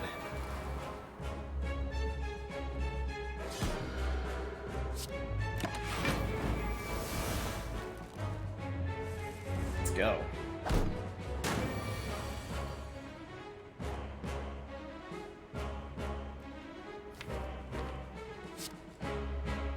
Got the turn 2 resummon too.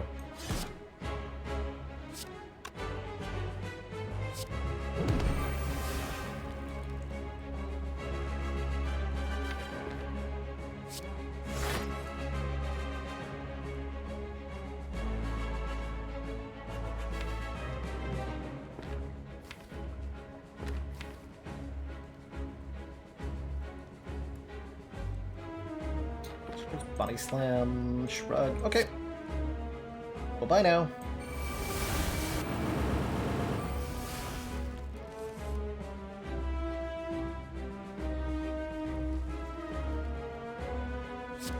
Wait a minute.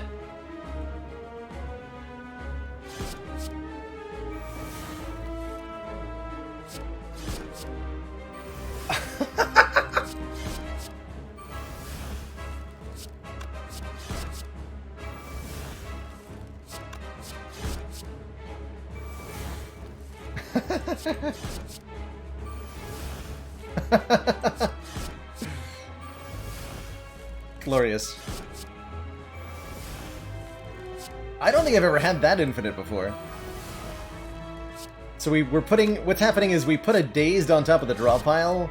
Havoc can play it. It exhausts, and we draw 3 more cards from the Dark Embrace, which draws back these 2. Love it. You'll love to see it.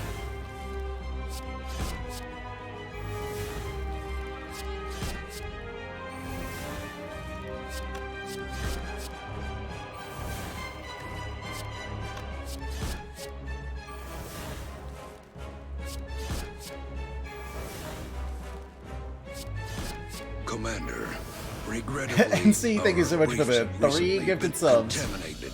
Your discretion in this matter GG is nerds. expected. Excuse me, sir. This is a Spire. Hot dang. Can it really be this easy? What a cool combo. Only possible because we exhausted the whole deck with the Fiendfire. Didn't click until I actually had them in hand that I could go infinite like that. With just the Havoc, the Reckless Charge, and multiple. You needed multiple Dark Embraces in play for that to actually work. So we had to have dual wielded it. Glorious. Totally glorious. Alright. Here's a rare card choice. Speed, Transmutation, Plus, and Brilliance are your choices. Hey, Gordian Games? Yeah, I have also not seen that infinite before, for the record. So it's pretty cool to find. Kind of accidentally in the middle of that fight. I like it.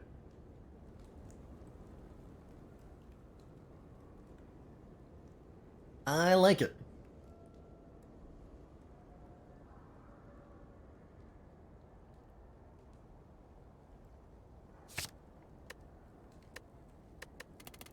Giving me my secret transmutation powers, I'm disappointed. And now for a boss relic, what's it going to be between? The Seneko Eye, start of our turn, draw 2 extra cards. Fusion Hammer prevents me from upgrading at rest sites, but gives me more energy. Or the Black Blood, heals me for 2 more. Or sorry, 6 more, twice as much, at the end of each combat. What will it be? Tight call between the Seneko Eye and the Black Blood so far.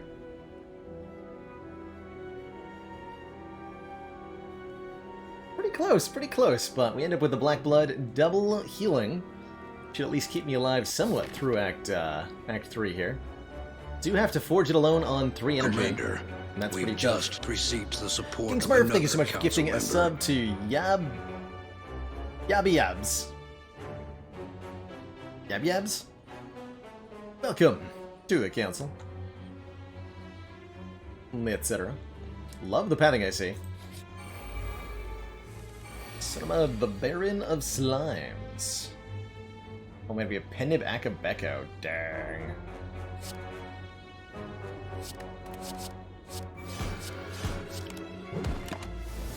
But also, ouch.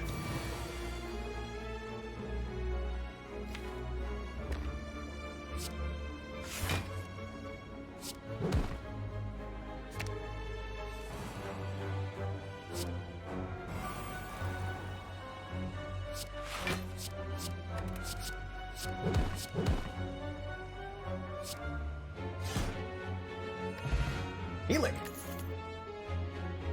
Poison Stab, Armaments, Caltrops. Second act relic Balloon Brigade was the Black Blood. It's an upgrade to your starting relic that takes a boss relic. So our 2 boss relics have been Calling Bell, Black Blood, which is, well, that's quite a pairing on a 20, especially. The Poison Frost Calm deck. Beautiful. Is it not?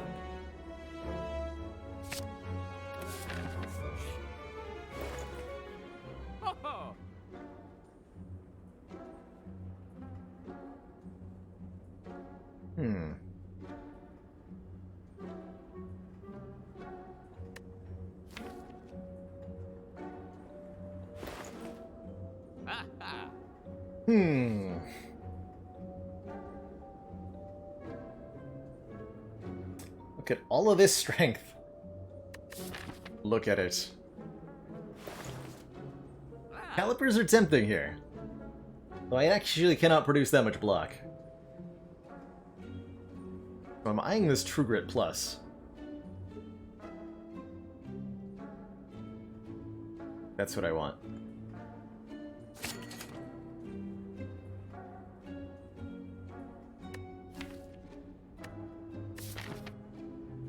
And that's all I want.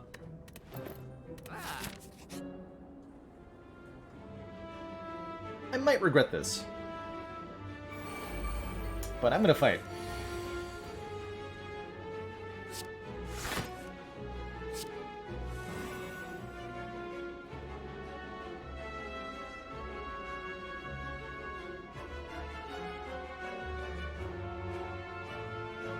Probably just have to play the combust and then dual wield whatever becomes free, if anything becomes free. Yeah.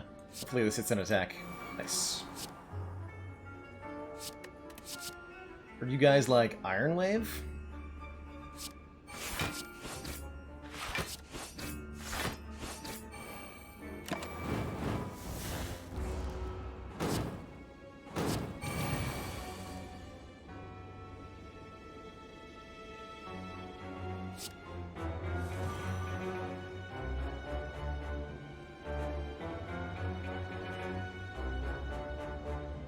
Or 84.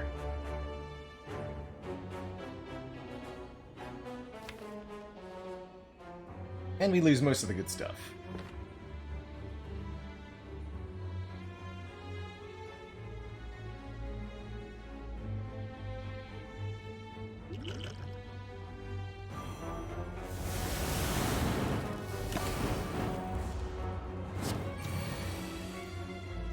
Also, I can't math and I had combust anyway, so whoops.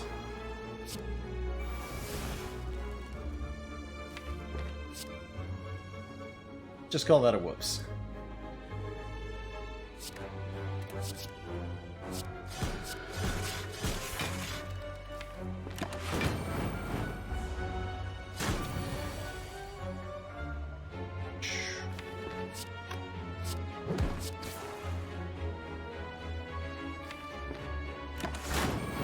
Yeah, definitely a whoops. Ouch. Here.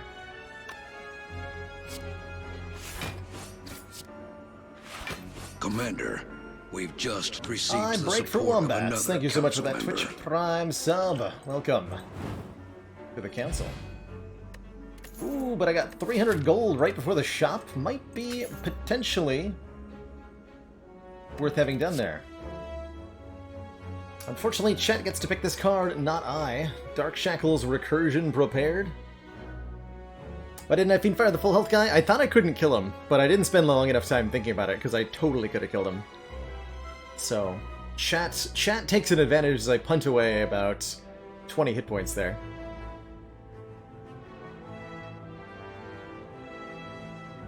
Defect run strikes again.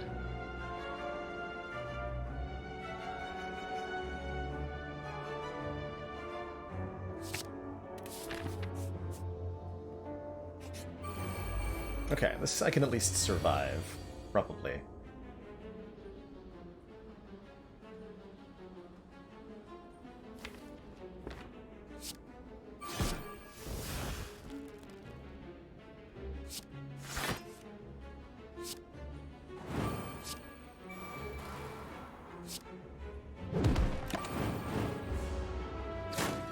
I'm lucky I can even make a profit here.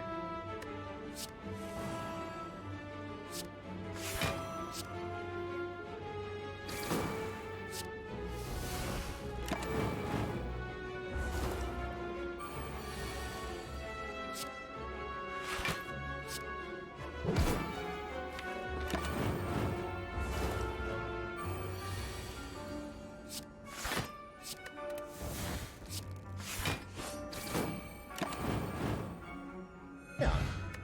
50 health, got a potion, the Snecko Oil, which can draw 5 cards, and some attacks. Go for the eyes, Skewer, and Perfected Strike. For reference, the number of strikes we have in the deck is 1. Excellent work, Commander. Dubenix, This thank you so council much. is pleased to see our continued For the 3 support months. of this project has been worthwhile. Chat Train. There's no way to do chat integration in Monster Train, right? There's Hell Rush, though. We should try some Hell Rush stuff. Okay. Finally happened. It's drunk.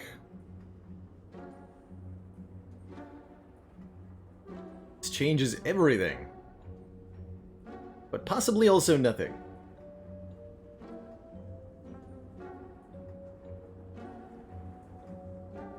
We've earned it, right? Thank you. Yes, I have.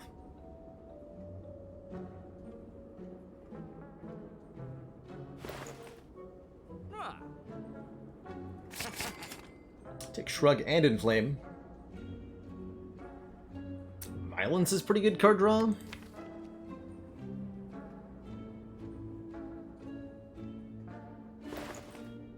Kind of like Jack of all trades, too. Oddly enough. So Frozen Eye for Havocing. And for just draw ordering in general. Definitely helped me do some shenanigans. Yeah, like that. I'll take both of these colorless cards. That's where I'm at. Still have a Wing Boots charge, too. Although I really like the left path. A lot. We promise. Promise to pick +2 health, huh? Sure. I believe you.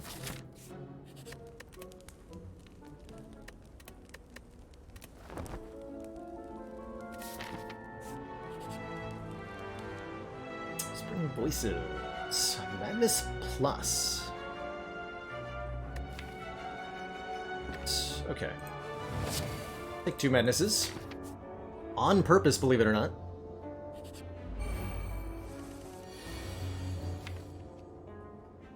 See the cards now in order. We know the Limit Break is on top.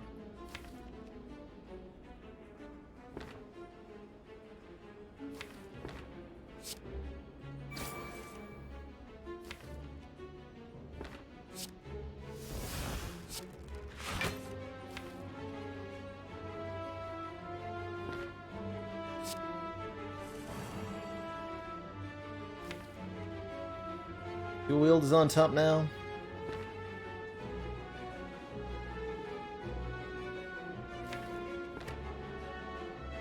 So duplicate Body Slam.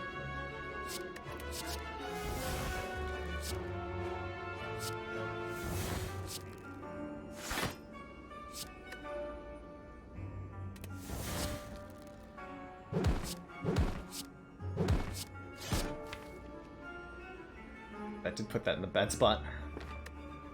But the Battle Trance? That shrug it off. Great.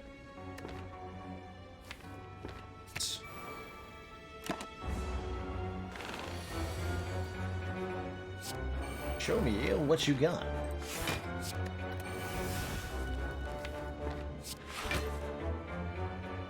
Picking 12? Not my favorite. Seeing red into Fiendfire? Okay. I'm good next turn.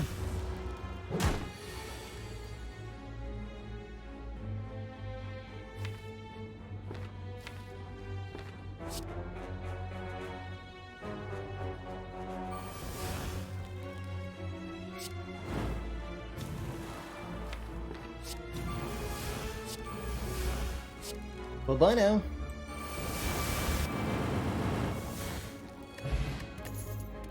Alright. Prepared versus Outmaneuver versus Anger.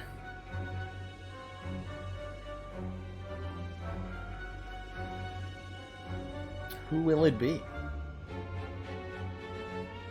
Or what will it be? Rather, who will it be is the next question. We answer that next floor. What will be in the chest? Also a good question.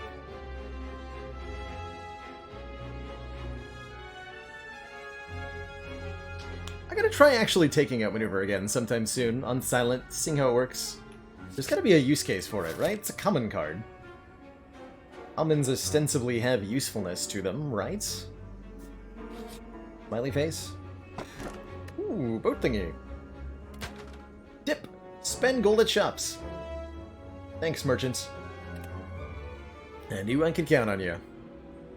Alright, Awokened Blokened, Time Eater, or the donut. Ooh. Do we face? What do we do?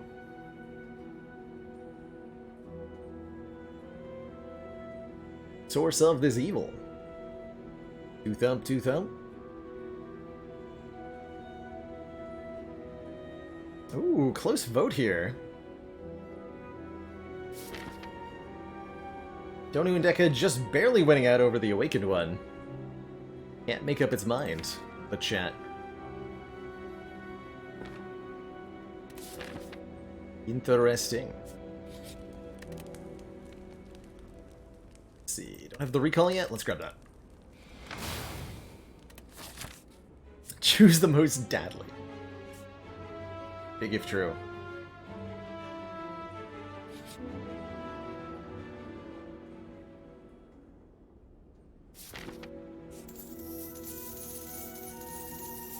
What an extra lead.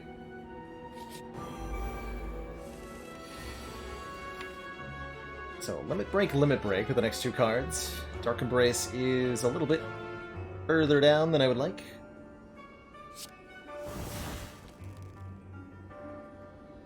But I do have Akabeko Fiendfire, so that's pretty hot.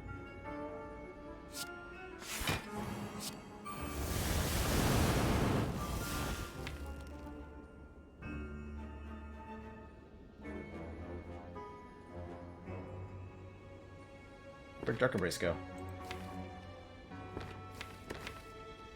Oh, there it is. Okay.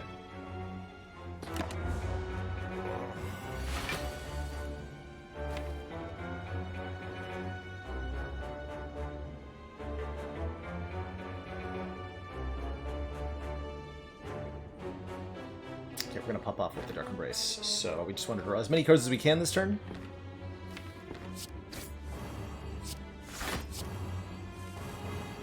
Oh, we can actually play it this turn. Even better.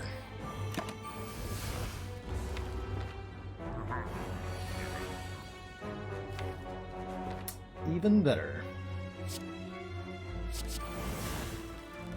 Magnetism. Pretty exciting.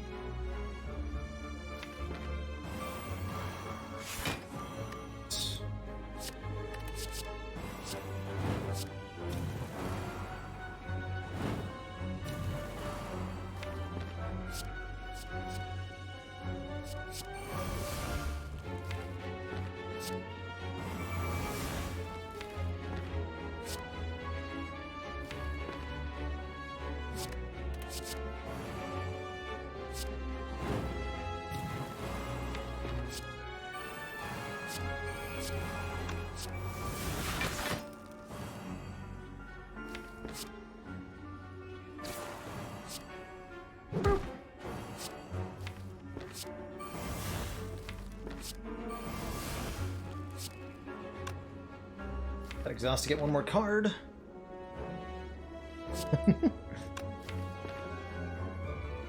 And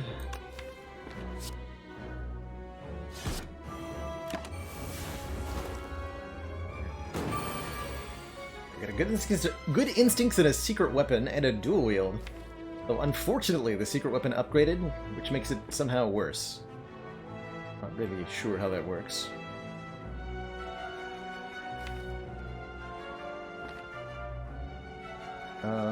Despite everything, I don't actually do a whole lot here. Although, I can secret weapon for Pummel Strike. Here we go.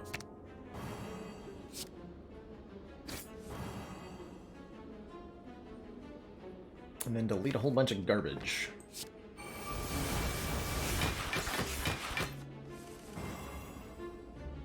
Perfect.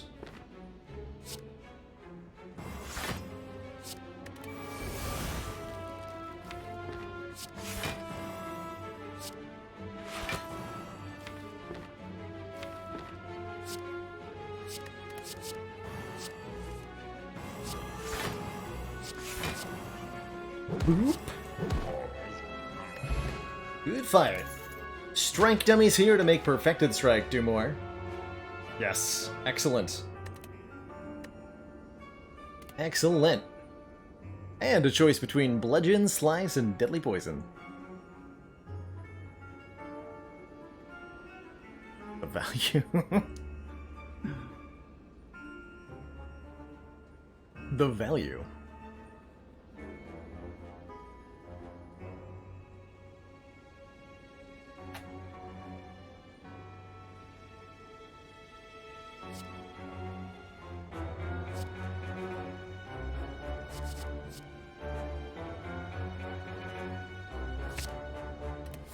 Slice and dice. One last second to last upgrade. Seeing red needs to be upgraded. And one more elite. This time it's the Reptomancer. Draw both Berserk and Combust on turn 1. To draw Ghostly Armor if I want to. Dark Embrace much further down. I'm just going to make this very difficult. The Pendiv Akabeko. Oh, which means that I want to...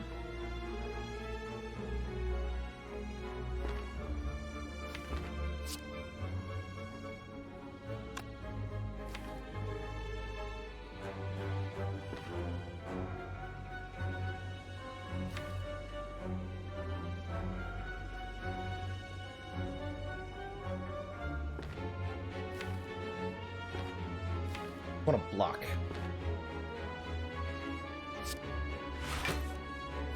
Okay. That's the name of the game. Per card, right? 30 per card? Okay.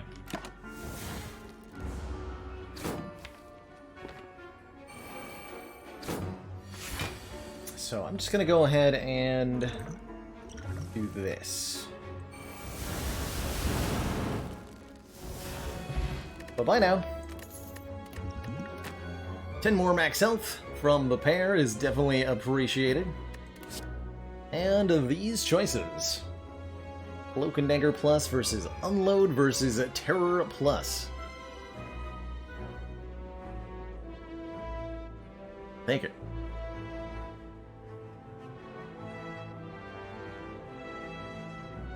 I will take it.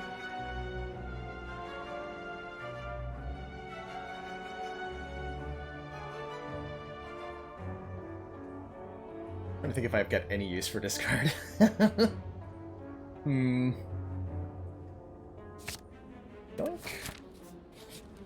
And one final upgrade. Probably should upgrade the Fiendfire, right? Alrighty, Donu and Deka are our first boss challenge.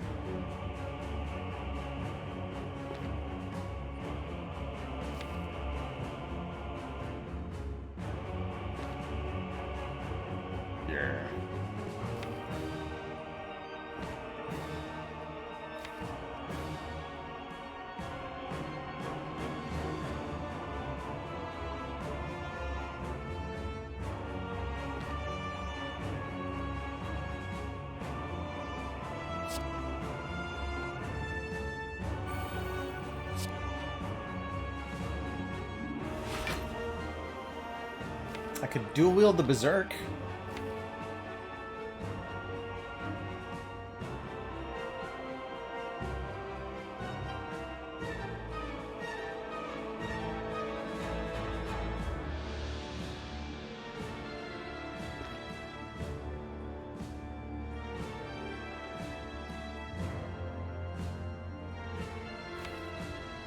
I think this results in the smoothest fight here.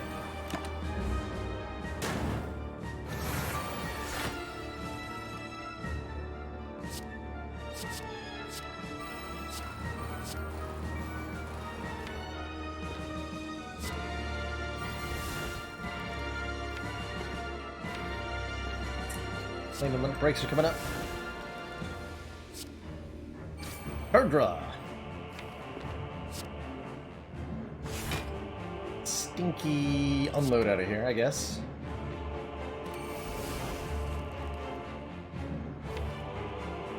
We rolled in 4 cards.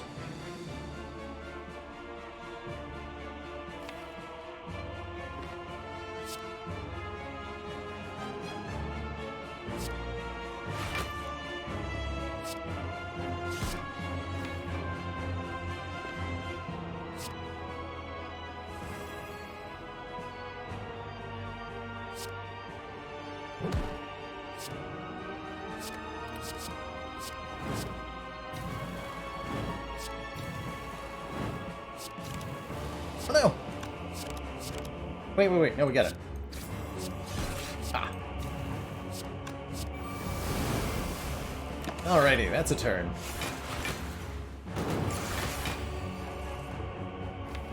that's a turn.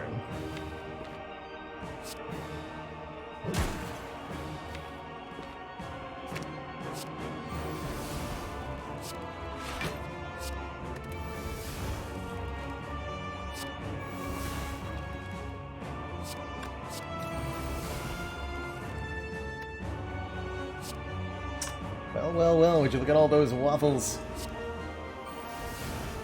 flying around and shit? Madness.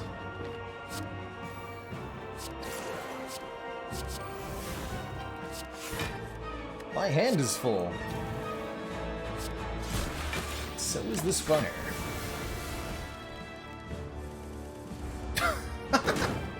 That card draw, though. Oh my god, that's funny.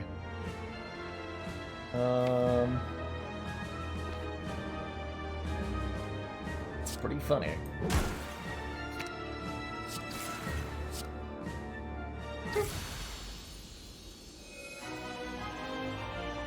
GG, Dono, and NECA, who's up next? It'll be either Time Eater or the Awakened one. Gotta fight one of them. Wait, what? That doesn't seem correct at all. Wait a minute.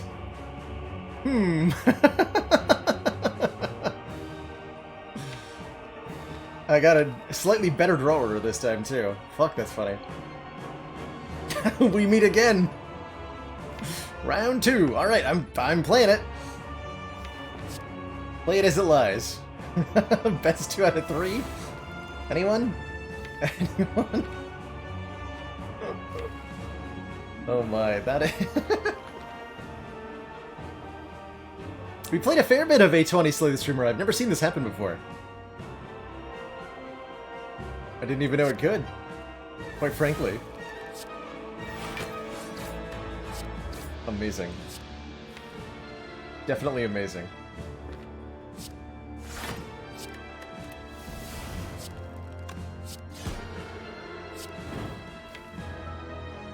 Embrace Fiendfire?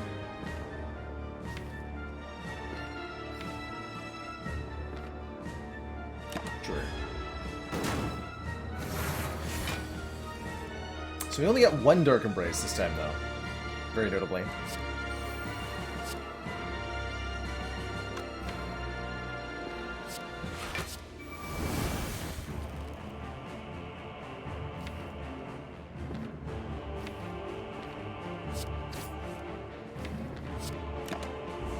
This could actually go quite a bit worse.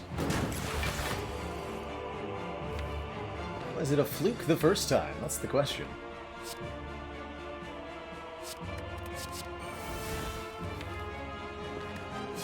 Answer may surprise you. It's yes. Absolutely was a fluke the first time. Shoot.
Rude.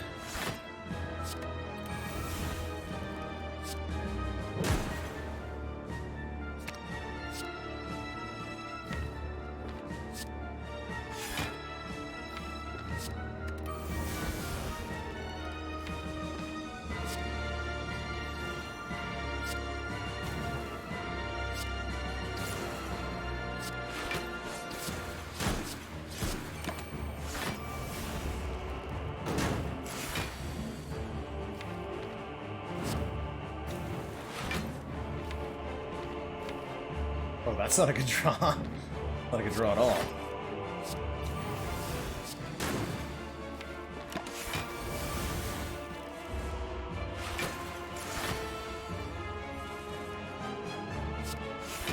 This goes to show the difference between 1 Dark Embrace and 3 Dark Embraces. Like in a big way. Do you win? Got bad news for ya. Oop. GG Donu and Deka again? Will there be a third boss? No, okay. Two thump, a deep pulsing dread can be felt throughout the room.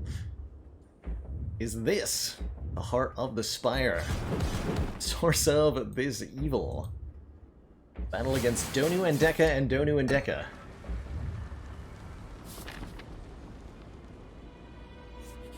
I think I can do that, Flintlock.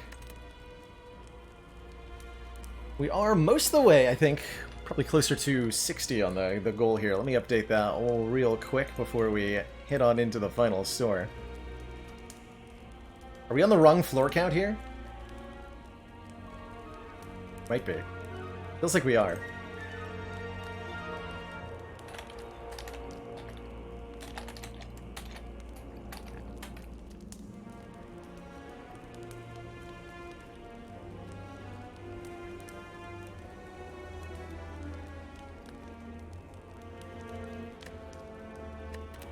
I like resting.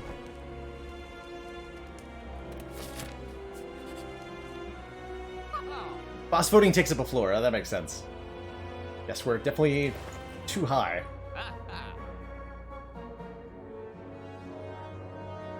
Let's see. Clockwork Souvenir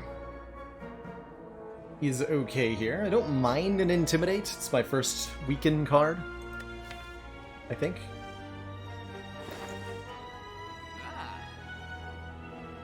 Can take Iron Wave. Can't afford the Transmutation. Might just be take the artifacts.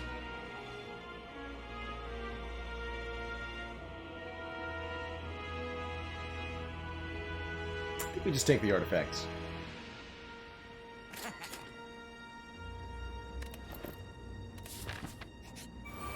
Let's see how that does for us. Gunther, Parzival, and Johnny O.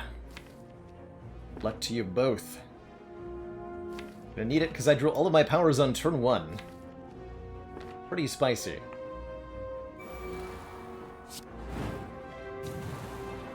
And I didn't even hit the unload with the mummy hands. The value. Double good instincts. Incredible. So, Fiendfire.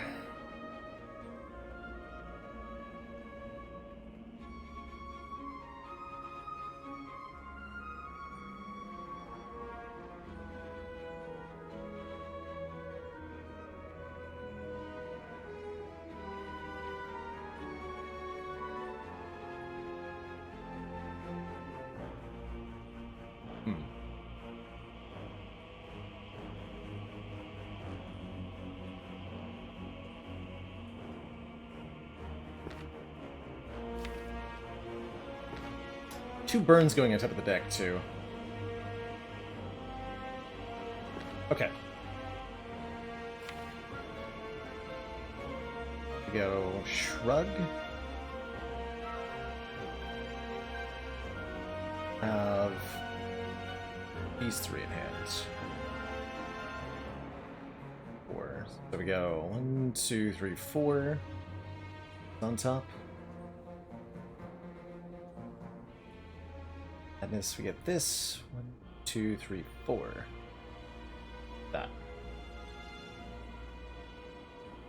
That's not good enough.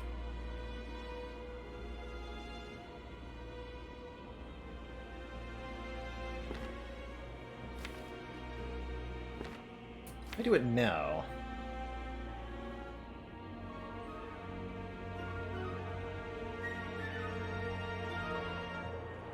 Or we have these.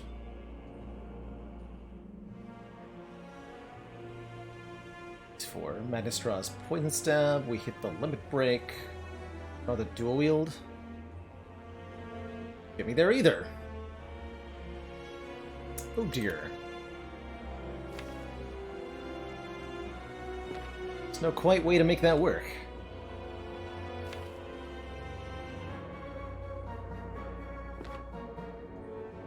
Dang. Right this way.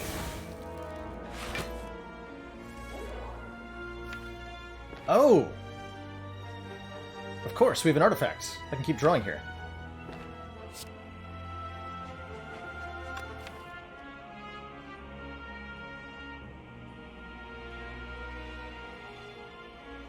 Oh, the heavy blade.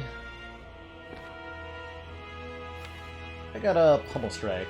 He's losing the Akabeko. Fortunately, I like this.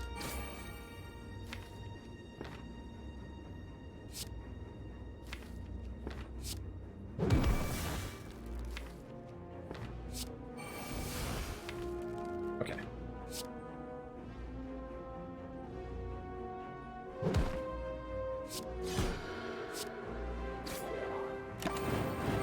That worked out better than I thought it was going to. Yes, it did. 5 times 13. Versus 4 times 16.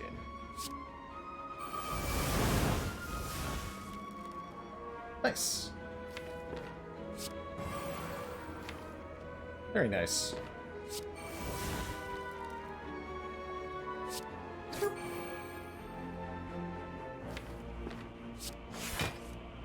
Hate that I had to use the thingamajig.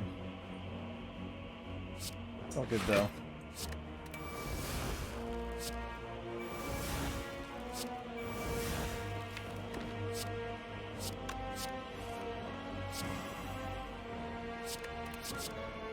Got bad news for you, Spire Shield. About to get spicy in here. Okay, full health with a weak pot. Do I whetstone before or after I offer the card choice to chat? I think afterwards. Protect, Forethought, and Dropkick. Oh boy. Oh boy.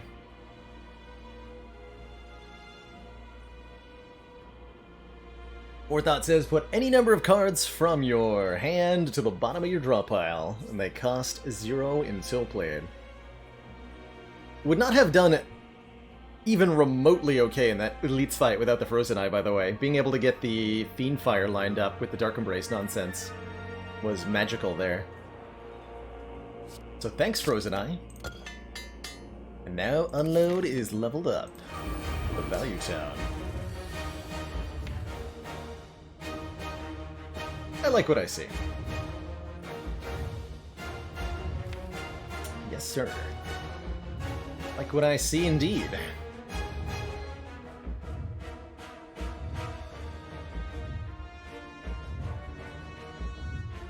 Definitely gonna block Vuln here.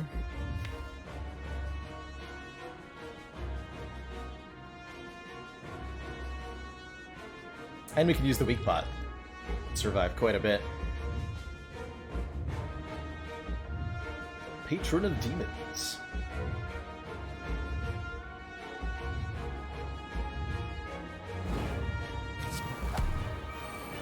Oh, that means I can't hit this with Madness anymore? Not sure this works. Let's leave it in the deck. I'll have triple Dark Embrace, it's a good card.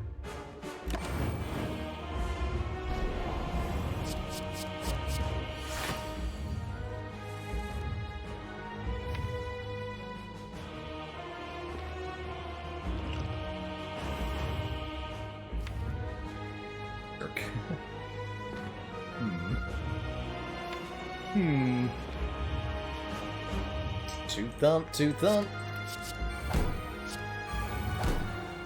Something dread.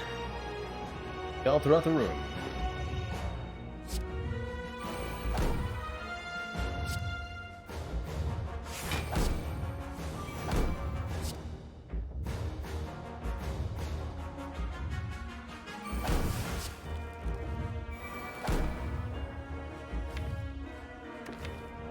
True Grit coming up. True Grit, Wound, Void, Dazed. With a multi-hit here.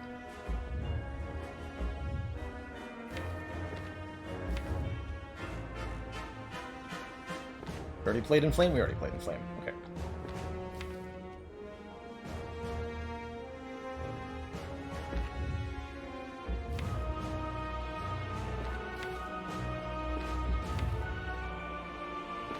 Shrug.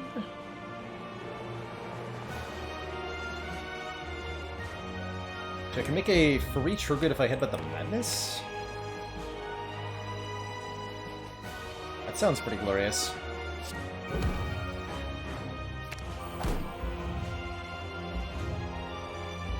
There's no real benefit to playing that. Stop there. Stop there. Yeah, there are a few check commands, little known, but they exist.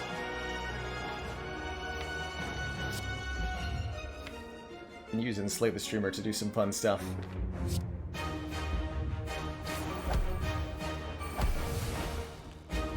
Okay, so Curse the Bell on top, we can get rid of that.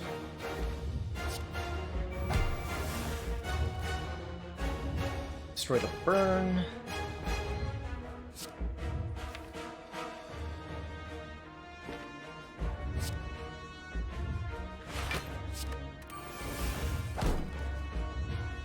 Play Limit Break. I think I gotta play Limit Break anyway. I want to put any of this stuff on the bottom.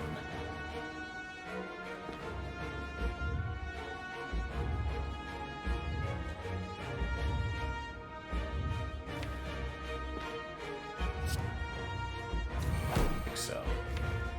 I'm drawing a ton of cards. Actually, the slime on the bottom is a good idea, genuinely. So if I'm going to play that, I'm also going to put Iron Wave on the bottom. Now Maneuver is good too.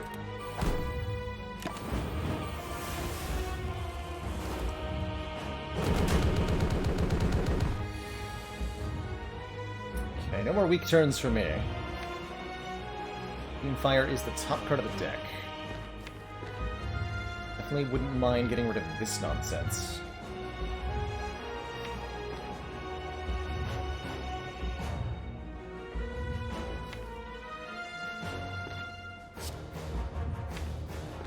Not mind at all.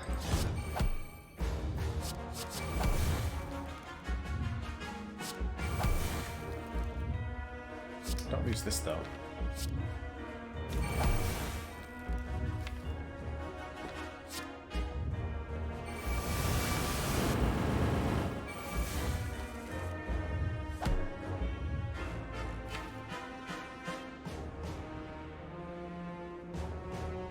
Welcome to Card Draw Land. Population me.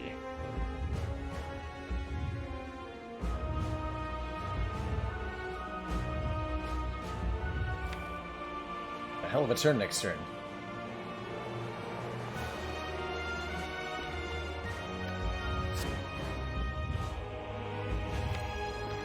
Or this turn. Really?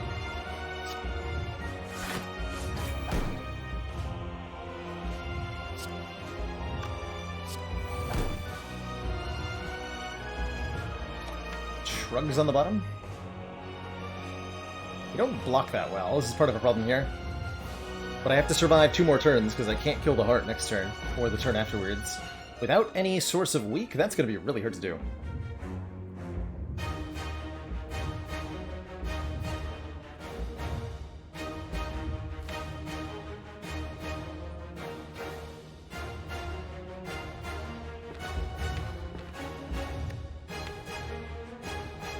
Not sure if I should, like, play the violence. I don't think so.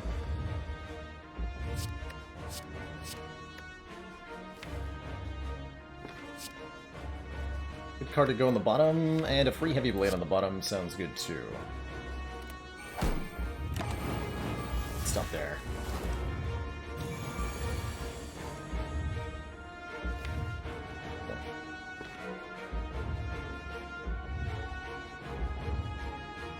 I get Madness onto that Shrug. Probably not. Sure try, though.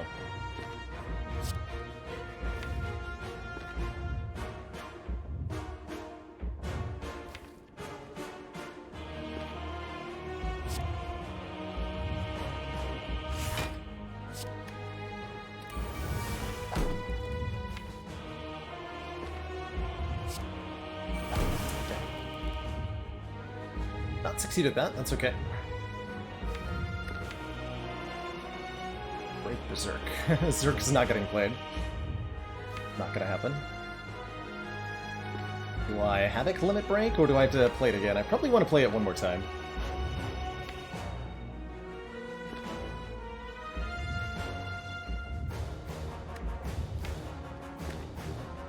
Headbutt that True Grit then.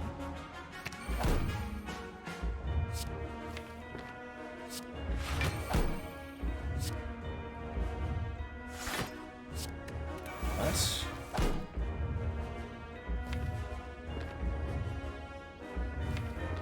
Some energy here. Probably have to Havoc that Shrug just so I can keep drawing.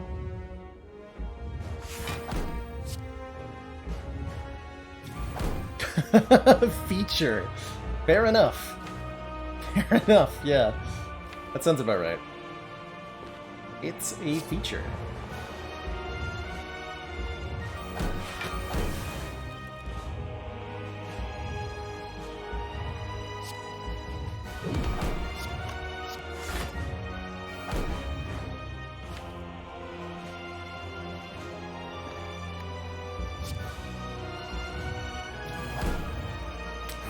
Strong. Just gotta survive another turn or two.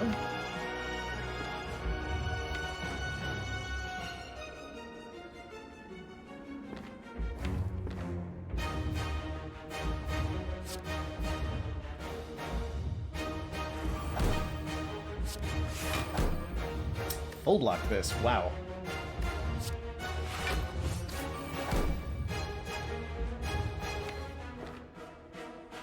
Wow.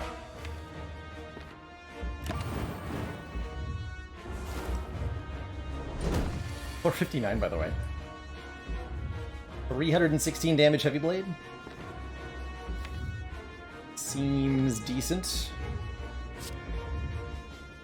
It's got to survive 60 damage here.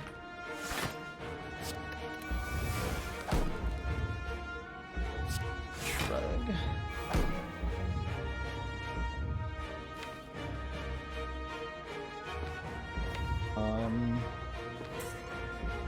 What's the play here? You play the Heavy Blade, but it's so expensive. Go Poison Stab into Shrug Ghostly. Good.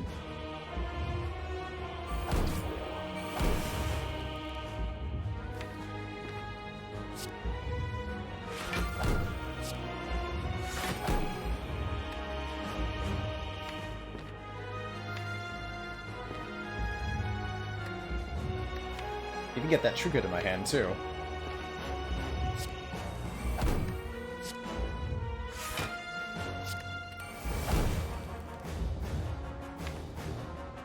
And then we play Berserk.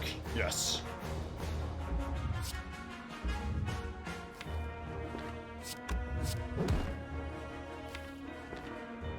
He blades in my hand. Whoops. Madnessing the,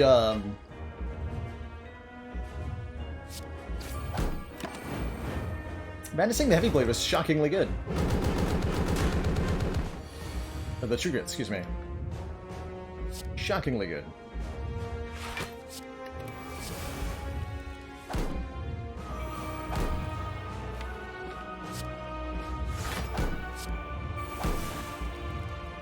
Bronk and Kerblam. GG, Termigator. GG. Wow. With the shard, no less. Holy heck. 1-1 for the evening. F's in chat. For chat. GG.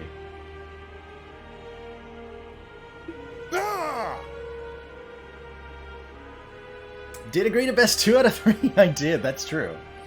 That's true. But I did also promise I would do some downfall after this run, so... might have to leave that tiebreaker match for another day. Wow. If it wasn't for 3 copies of Dark Embrace, there's no way we would have won that hard fight. Not even a chance. GG. So either way, I'm a stinky liar. Exactly. Just gotta play both sides. That easy. That easy, everybody. GG. Holy heck. I don't understand. Limit break, I guess. Yeah, limit break. Awaken one might well have gotten me. Although I think we could have done some fancy shenanigans against Awaken one too.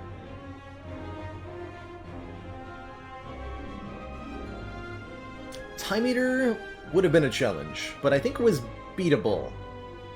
Maybe 50 Commander, damage taken kind of we just beatable, but received the beatable support nonetheless. of another council member. The Termigator, thank you so much for that tier 1 sub. Welcome to the council. And good fight there. Remember, we And Ethereal will Spear be pitching watching. $10. Just a little bit away from a chat draft downfall run. Simple, Shayland. All you gotta do is get a random Twitch chat to make your card picks, and then you'll win. Pretty sure that's how it works. Pretty sure that's how it works. Yeah, what? Has it been done? The Spire sleepeth, and so shall I. Missing a few subs in that number? I think I might be. Let's take a look. How many have we gotten recently?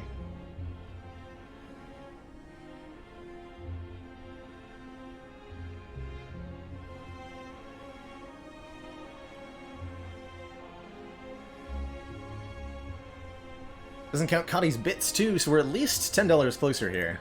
Let's up it to 80.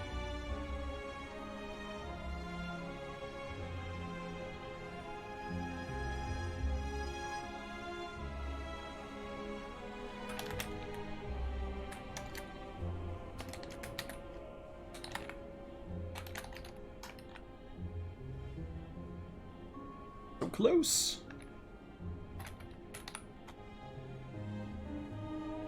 Feature confirmed. Alright, I'm going to swap it over to Downfall. Let's have some fun.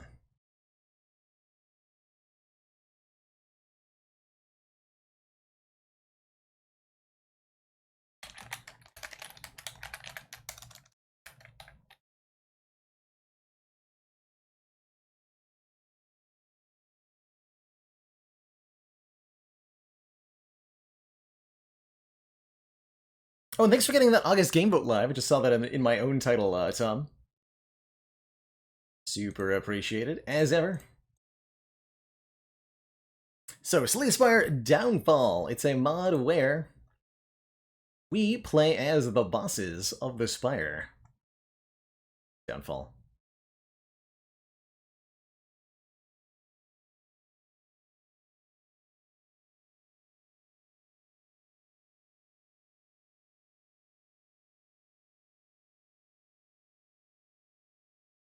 Heck. Go.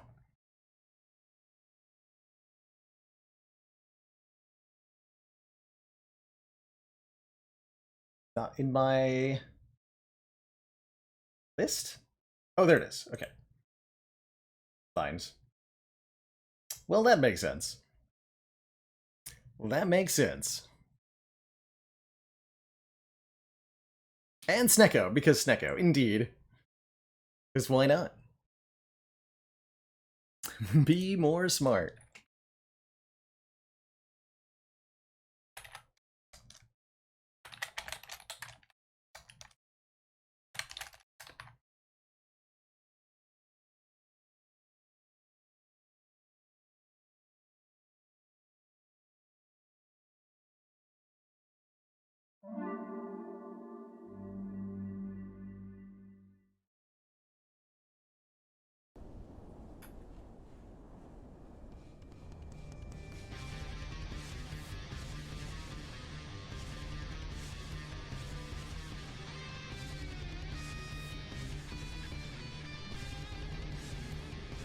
Capturing. There we go. Slay the Spire Downfall. So this is a mod we've played with a little bit before, wherein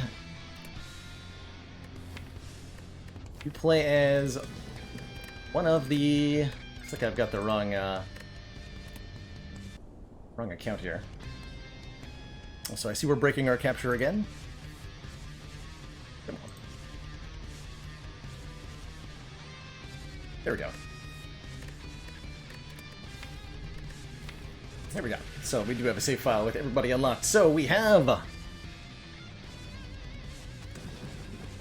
4 bosses we can play as. The Slime Boss.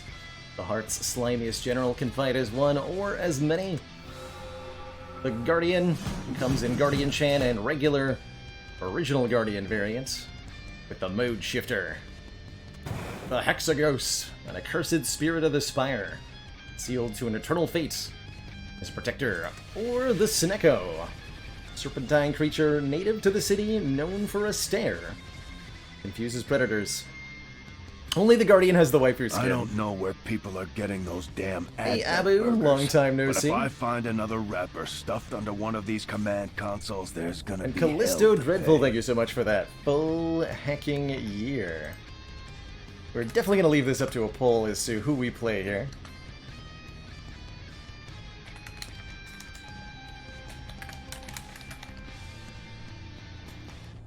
Got Slime Boss, Guardian, Hexaghost, who is by far the most complicated, and Snecko, who's definitely just RNG. I'm gonna leave you with that poll, and a minute or two to maybe hit that goal real quick. I'm gonna take a short little break, refill my water, stretch my legs, and when I return, we'll get started with some Downfall here. Be right back, everybody.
Remember, we will be watching.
Alrighty, folks, we are back.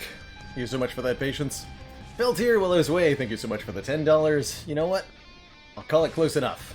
Make this a chat draft. Boop. So who are we playing?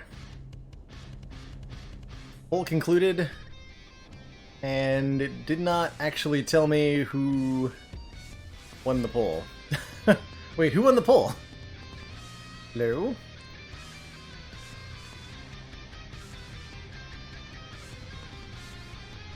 Hexaghost did win, okay. Wow, Hexaghost. So, from what I remember, Hexaghost is hella confusing to play, but we'll figure it out anyway. Let's play an Ascension 15. Hopefully we can survive at least a little bit. Do you think Ascension 15 on Downfall is very hard? Downfall is harder than regular Spire. So I don't want to put it on A20, as I think we would end up super dead. But A15 is pretty reasonable. Hexaghost has 70 max health, and starts with the Spirit Brand Relic. The first time we ignite a Ghost Flame each turn, gain 6 block. We'll talk a little bit more about Hexaghost's Ghost Flame mechanic here. Rise a Servant. You get the heart. So our starter deck is 4 strikes, 4 defends, 1 seer, which applies Soul Burn, essentially damage that happens 3 turns later, and Float, which advances. Activate the next Ghost Remember, Flame. we If will it's be ignited, watching. extinguish it. And John Duger, close enough. Hype, thank you so much for the $10.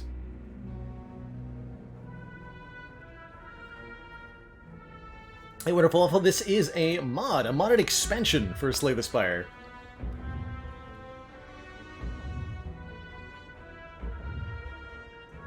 So, in Downfall, you start at the top of the map and work your way down, hence the name Downfall.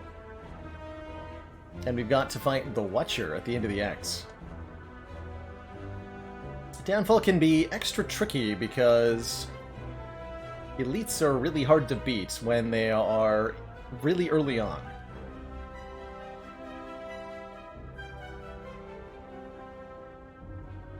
We'd like to fight 2 of them. Maybe you go for these 2? Get a late shop or something?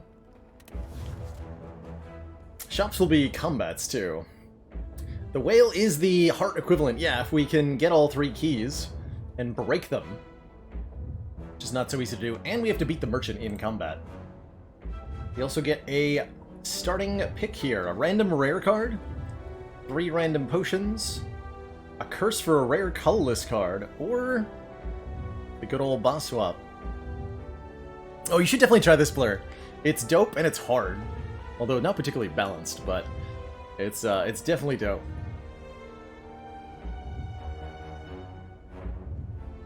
Took a lot of work to come together to create this mod.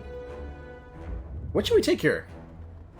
I don't know a whole lot about Hexaghost's rare cards, but a random rare could definitely be very good.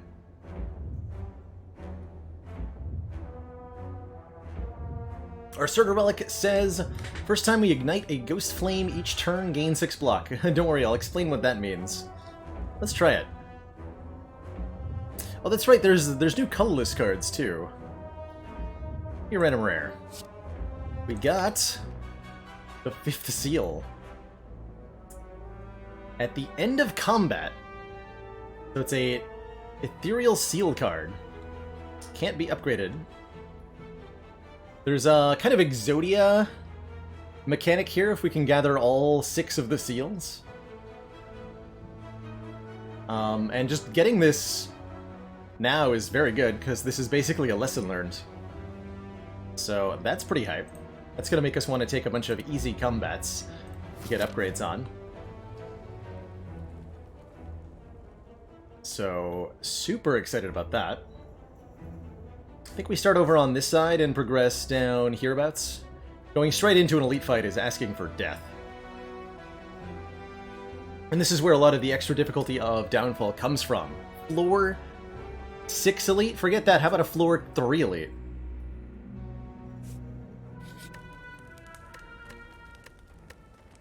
So we can either upgrade a card, which would just be Strike, Defend, Sear, or our Float. Used to retract or advance.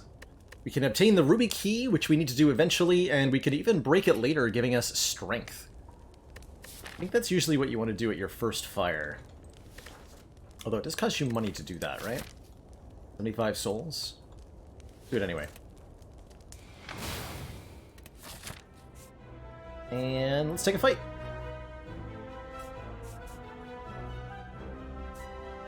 Actually, let's take an event. Among the stone and boulders, you notice an intricate, large blue statue resembling a wing. Received the support of another council member. You notice glittering coins spilling from its cracks, but this has no value to you. The statue itself, however,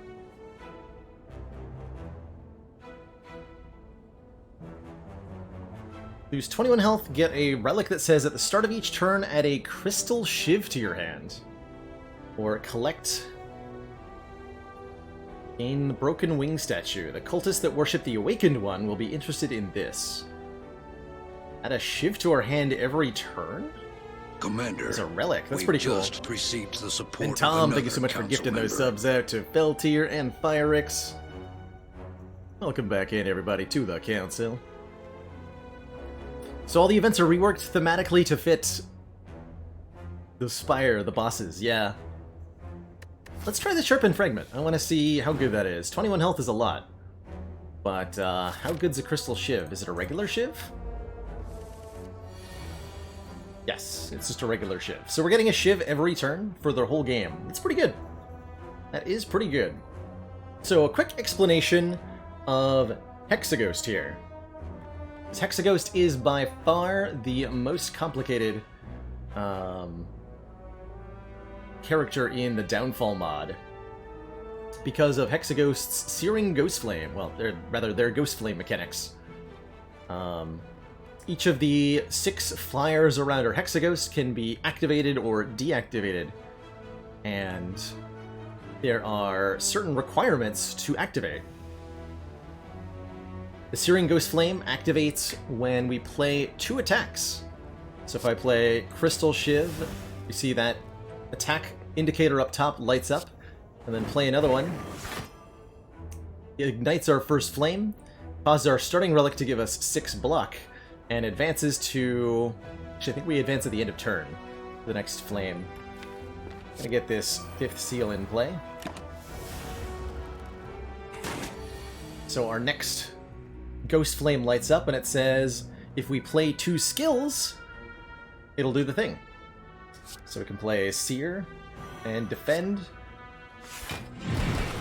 Gives us again 6 block, and the effect of that was deal 4 damage twice. So that's kind of the basic of the Hexaghost. There's a lot of cards that manipulate or affect this mechanic. The Ghost Flames don't only activate in order. They, by default, will, but there are ways to change that. For example, the float card says Ethereal, draw a card, and advance, activating the next Ghost Flame in order instead. So we can jump over the current one and go on to the next one. Looks like you're about to die. But you're literally dead now. And then we upgraded our Seer. That's 14 soul burn. 18 souls, which is our gold replacement of Power Pot. And some cards. I do recognize, by the way, in advance that it's going to be hard to read all the stuff on these cards and make choices. But we'll try. Heat Crush, it's a 3 energy attack, tons of damage. Phantom Cloak, a power that trades strength for dex. Or Stoke the Fire. Gain block and then upgrade cards in hand for each ignited Ghost Flame. So, armaments, basically. 3 energy attack, power, armaments. Probably want to increase the timer maybe a little bit here. As I understand it, it is definitely hard to read some stuff. We got the big chunky card, Heat Crush. 20 damage plus Soul Burn. Soul Burn is like delayed hit point loss, basically. You apply Soul Burn as a status effect, and then 3 turns later, the enemy loses the health. Heat Crush upgrade is plus 10 damage. Dang. That's a lot of damage.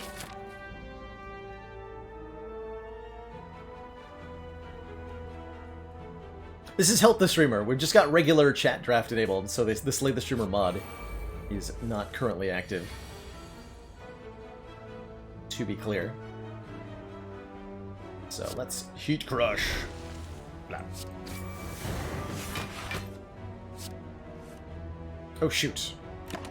Oh, I just dunked myself. Should have known I could do that. My upgrade. Stoke the Fire. Armaments again. Force Ignite the previous Ghost Flame. So activate the Ghost Flame effect even if it was already ignited. Or Ghost Shield. Gain 6 block and gain it again if your hand contains another ethereal card. Let's see if I can extend that timer just a little bit here.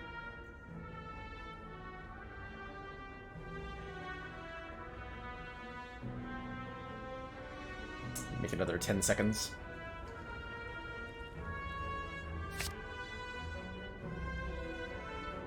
If that update's live or not. Okay.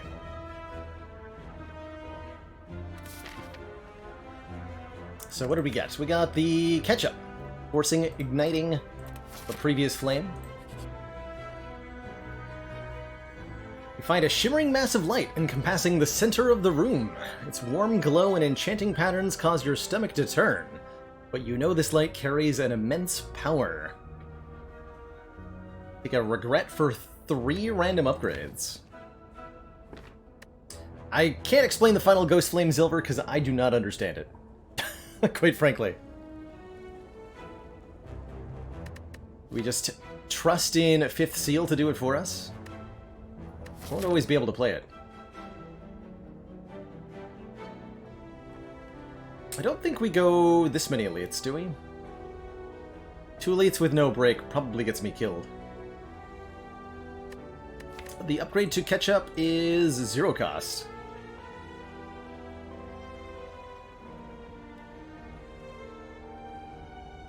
Deals damage per ignited flame, then extinguishes them all. That makes sense. Simple enough. So we think we don't want this? I think we don't want this and we don't go for the elite on floor 6. Commander, one of our most valued Niddles. supporters. Thank you so much for the 7 months. The XCOM project. Many moons.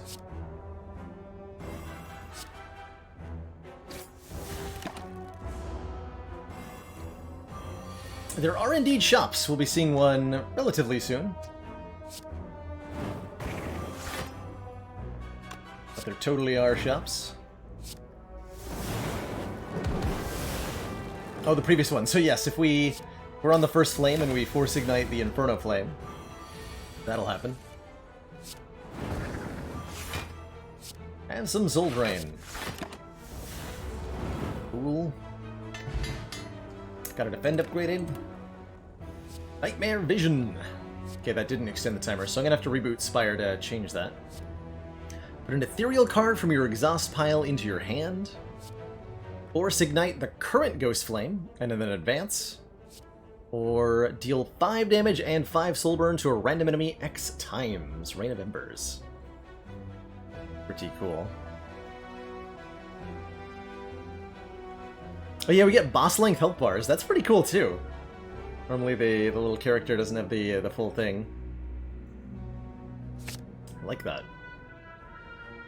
That upgrade card ethereal. I think so.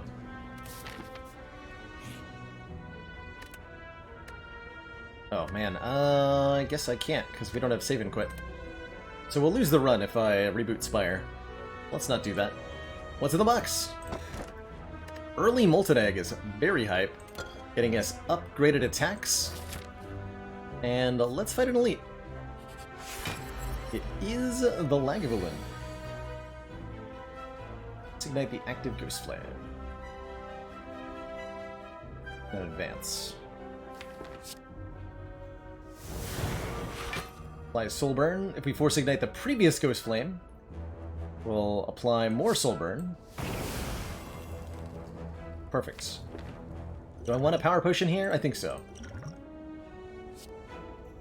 Hexa level. At the start of your turn, gain 1 intensity, which increases the amount of damage, Soul Burn, and block applied by Ghost Flames. Devil's Dance. The first time you retract each turn, gain an energy and draw a card. Or at the start of each turn, gain 2 strength, lose the strength when you advance or retract. Oh man, that is incredibly good for this fight.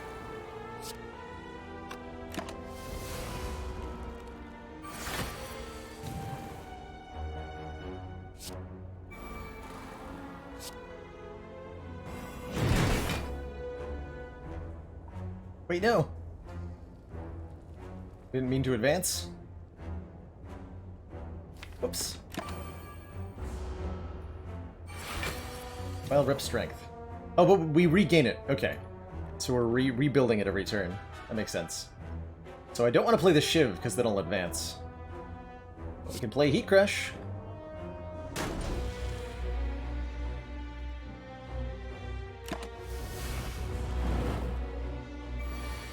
The Soul Burn we applied earlier all kicks in there.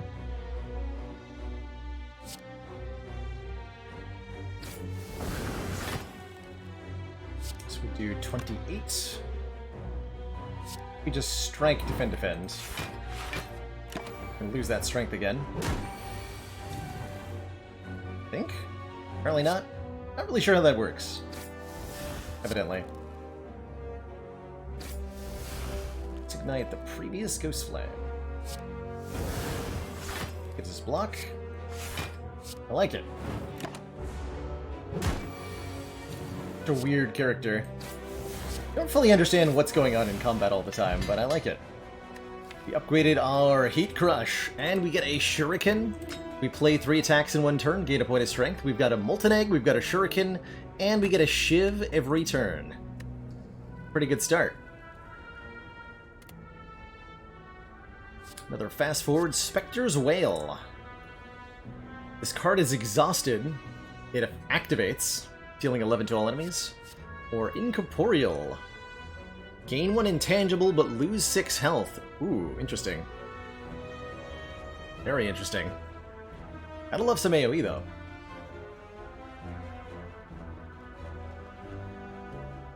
When in doubt, take the 2 gang. Can't argue with results, right? Can't argue with results. Yeah, I think we're migrating in the direction-ish of the store-ish. Definitely gonna go ahead and have a nap at the fire here. Because we have the Ruby Key, we can break the Ruby Key, spending 75 souls to gain a point of strength permanently.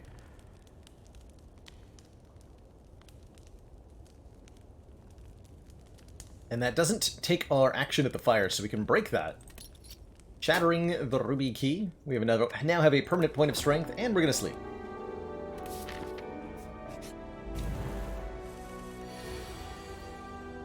Gremlin Gnorb. It's here. Shurikens. We're gonna absolutely smash him with Heat Crush.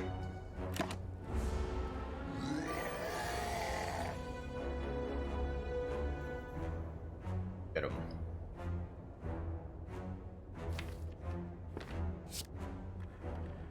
$50 damage.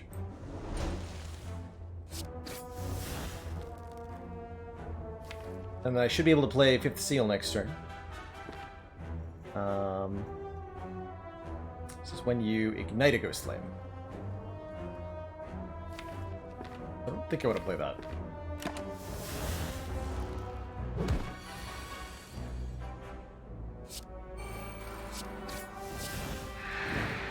Whoa! That's a cool animation. Further attack-based relics, Nunchaku. Every time we play 10 attacks, gains us an energy. And Advancing Guard. Gain 8 block and advance, kind of like a Shrug It Off. Haunting Echo. Deal 11 damage, and if the active Ghost Flame is lit, light it again. Or Power from Beyond. Unplayable. Ethereal. When it exhausts, gain an energy and draw a card next turn. It's a weird card. A really weird card. Haunting Echo seems pretty cool, though. I like it. I like it a lot. Yoink.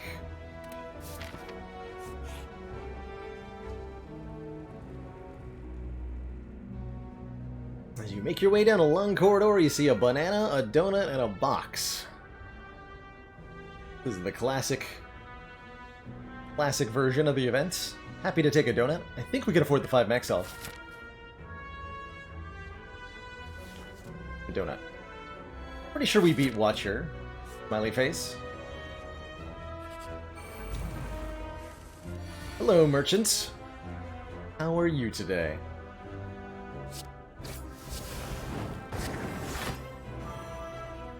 Give that man a fight.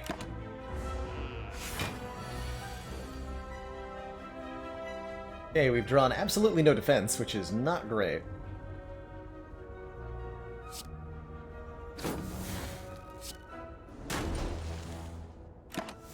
Ouch. Ouch. So this will still go off, right? I think so.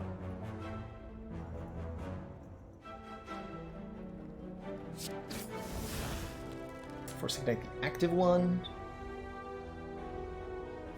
Do a 12. Just do a 12. We actually managed to do a good chunk of damage to him. Well, it looks like he's on out of here.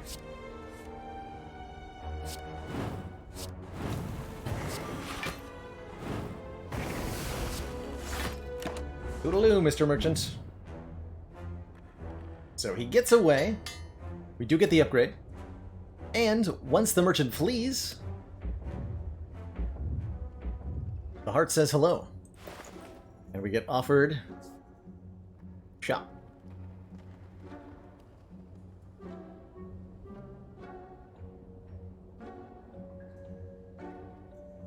Fourth seal is here, giving us another potion after combat. Although we're currently a little bit worried about our hit points. Ghost Flame Wall is like a flame barrier. Shield of Night. The active Ghost Flame is not ignited. Gain an energy. Block. Interesting. Wants me to do the seals. It's pretty cool, right? Wouldn't mind removing a defend too. A little low on health currently, but we should be able to make it through 2 fights.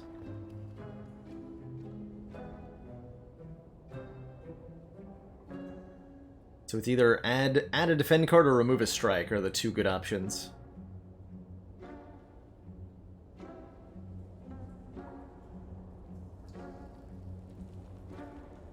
Let's take fourth seal. That sounds great. Go fourth seal.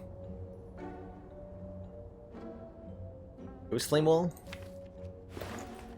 Thermal Transfer to you. Deal 10 damage if the enemy has Soul Burn, gain 8 block. That's pretty good. Like Iron Wave, but way better? But possibly terrible? But possibly terrible. Oh, stronger. Like the little, like, tentacle that comes down. Instead of the merchant hand. Pretty good reskin.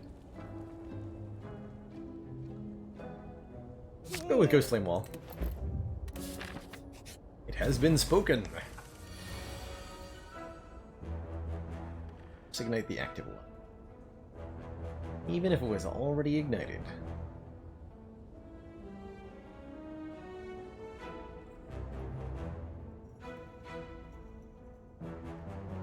Okay, we're taking a good chunk of damage here. Looks like.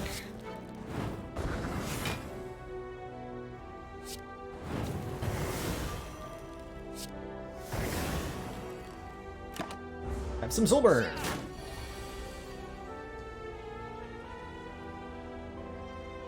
I dare you. So we can kill him right away with Heat Crush, or we can take some damage to get an upgrade. Seems pretty questionable.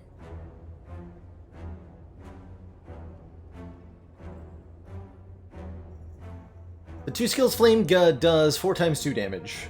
What that does. Want to get our potion too, right? Conceal. Alright. Be greedy here. I must be greedy. Application potion and a skill pot. Both of those. Could have used 3 attacks here. Incineration. 4 damage and 4 soul burn to a random enemy 5 times. Wow. That is crazy good. Rain of Ember is not bad either.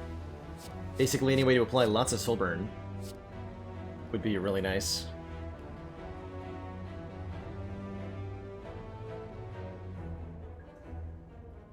Yeah, 5 times? A lot of times. Cool art on that, too.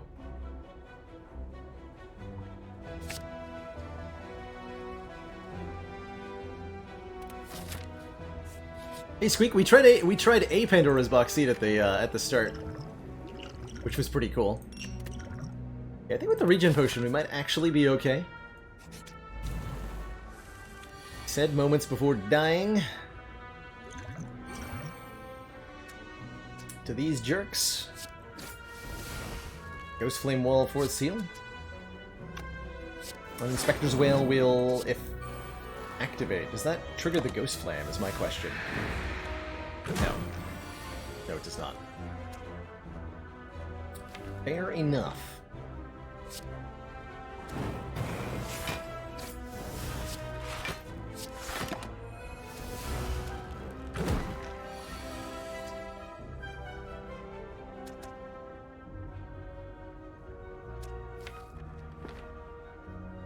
As much as I'd like to play Incineration, we probably want to get 5th seal down. Oh, I can, actually, because we can do this. Nunchaku. Raku.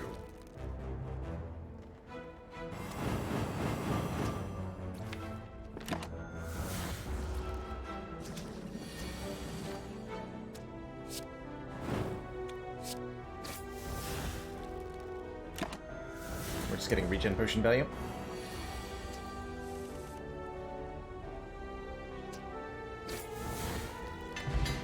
Okay, we upgraded our Ghost Flame Wall. Our choice of Swift or Strength. I think I'll take a Swift Pot for the boss. I am going to try upgrading. I think we'll be able to beat the Watcher. Choose a card. Incorporeal to give us Intangible. Hexaguard gives us... Wow. It says Shrug It Off that is ethereal but plays if you don't play it. Or Ghost Shield, which is double block if you've got an ethereal card in your hand.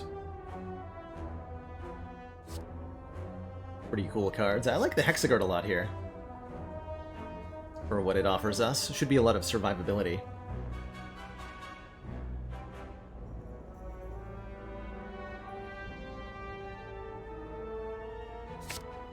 I'll take it.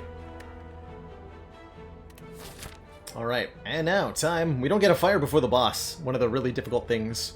I was kind of thinking that we had a fire before the boss.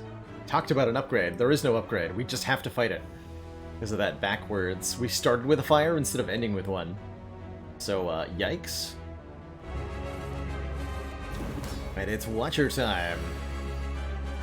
So, this is the coolest thing about this mod, if you ask me, which is that the boss is an actual Slay the Spire character with a deck of cards and energy and relics and everything. So we've got a Watcher who has Ice Cream, Lantern, Bag of Preparation, and Cloak Clasp. And we can see what's in their hands. By default, I believe they only draw 3 cards per turn and get 2 energy per turn. But they have way more health than a normal Watcher would be. They've got a Windmill Strike, so I'm really, really not worried here. Looks like they've got a very passive setup, but they're generating a ton of block, which is a thing.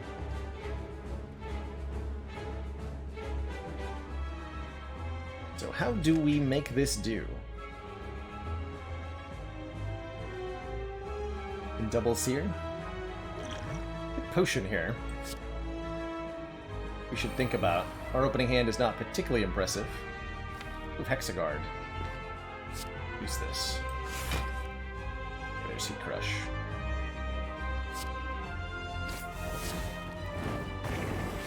Alright, so we'll apply a little bit of Soul Burn. This gets Ethereal, that's fine.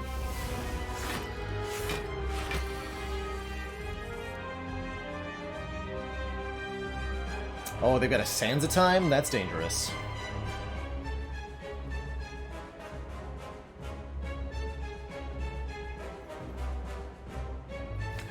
Do we let the 5th seal go to play Ghost Flame Wall? We'll apply 18 Soul Burn for so doing.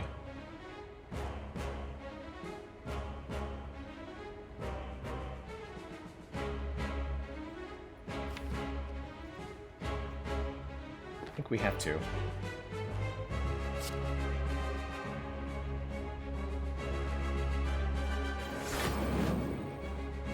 And then I'll play the Defend to get the Crushing Ghost Flame active.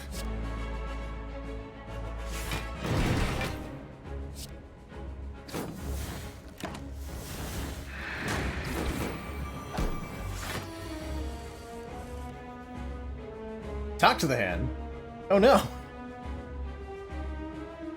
You can't do that. That's illegal.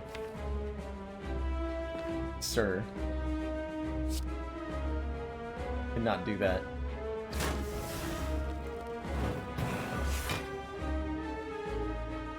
My hand plus. Seriously. Slap some more Soul Burn there. Deal 40.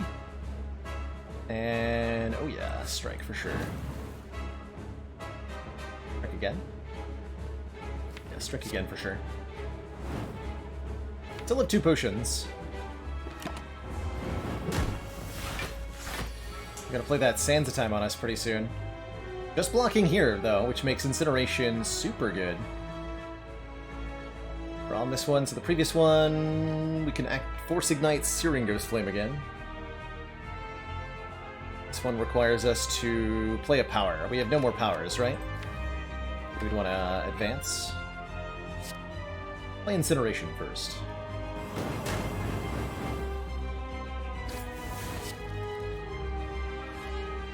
Okay, we did redraw it. And we can Force Ignite the Bolstering Ghost Flame. We're gonna block. Gain some block and strength. We're getting toasty. Establishment. Okay, so Windmill Strike and Sansa time are gonna be spooky soon.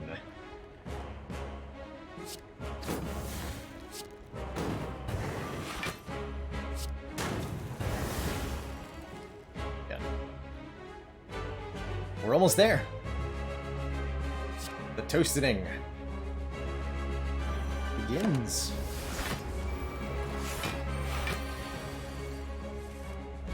So, oh shoot. Alright, they've decided to play Sands of Time, and the free flying sleeves.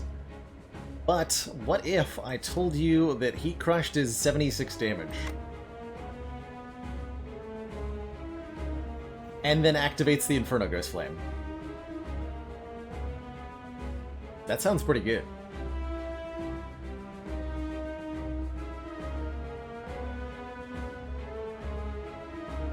Times 6, huh? So I could kill with Heat Crush, but I want to kill with the Inferno Ghost Flame.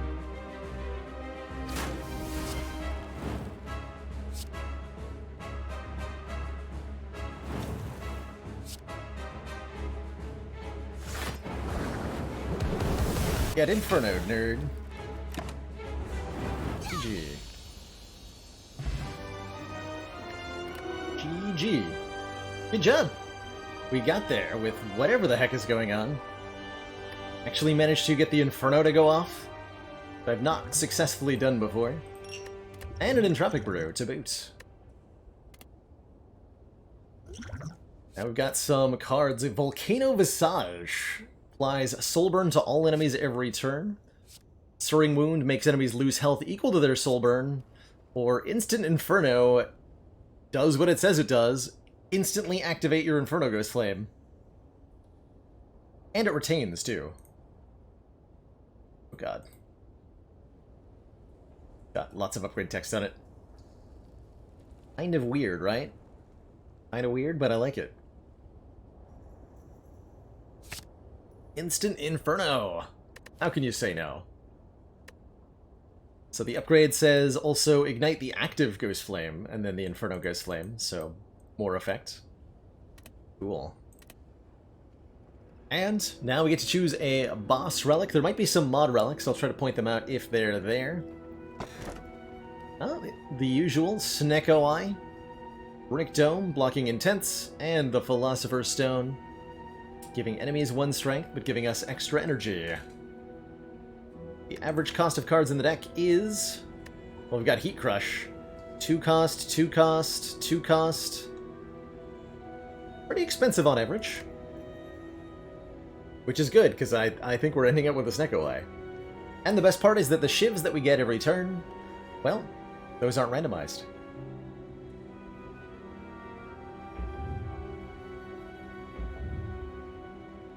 Intruders.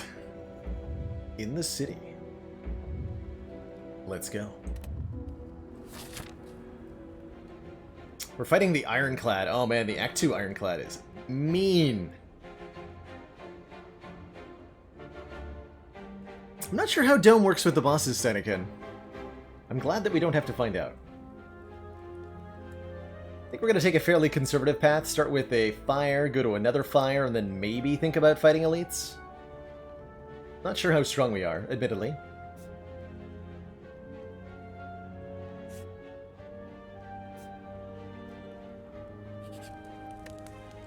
Can rest at the start of the act if we want to. This is just upgrades to not ethereal. Upgrades to 11. Let's upgrade the Hexaguard. You can see the actions but not the damage number. Gotcha.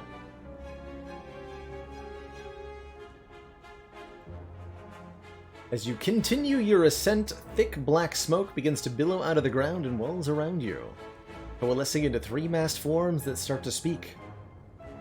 This one is doomed. We understand your plight, Cursed One. Would you like to learn our secrets? So we have to lose half of our max health to gain, if we want, 3 Council's Justice and /or 3 Apparitions. Strikes that do more damage for each apparition in the exhaust pile, and are themselves both ethereal and exhaust.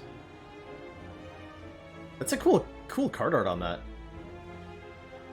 I don't think we want to do any of this. Apparitions with Snecko Eye. Kind of awkward. Yeah, Maniaca, I'm thinking the positioning of this Super Elite does make me want to probably head that way.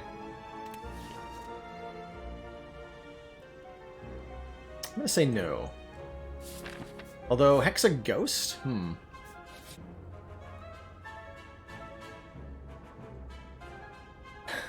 While sneaking past a group of shrouded figures, one of them approaches you. Got anything for me, friend? Please, maybe some coin? I just need somewhere to stay. I have treasures I can trade. He seems delusional, but harmless. You can punch him to lose, like, way too much health. To gain not very much money. Or rob him, get a relic, and a curse. I don't want a curse right now. Brutal, man. Give me a relic for 85 souls, please. So much damage. Is that half of our max health? Jeez. We smoke bomb trip the bosses in this mod? I think so, yeah, actually, probably. Abandoned temple, you find a giant book open, riddled with cryptic writings. You need not interpret the elaborate script, for you know the power that lies within, and the cost it incurs upon its owner. We're well familiar with these. I say we take the book. Yeah. Necronomicon. First attack played each turn costing 2 or more. Played twice. Still don't know which book, but we know that we wanted this one.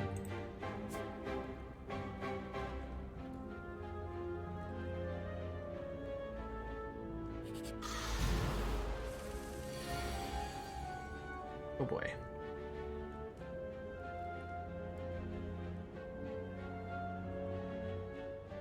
Well, that's quite a start.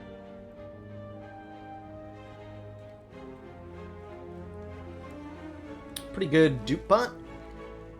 Pretty good dupe bot. Duplication potion on Spectre's Whale would let us do a lot of area of effect damage here. The Afterlife keyword causes a card to be played if you don't play it, basically. Check this out.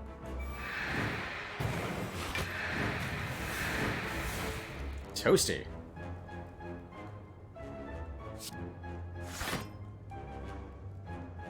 Squeeze in the 5th seal. I think I'm gonna Entropic Brew. Yeah.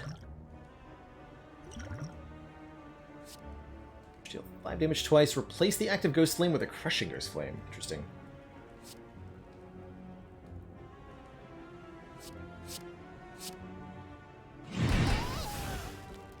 Dar. Okay, so we'll almost full block this. Means we can squeeze in the 5th seal. That. Shrug it off, activating. Actually, do full block that.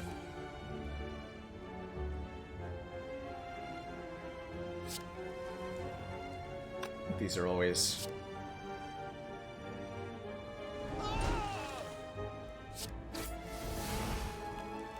Hence the Blappins.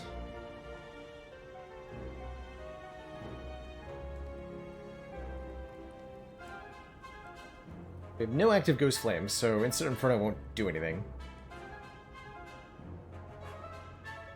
Trying to figure out a way I can play the 4th seal without taking damage.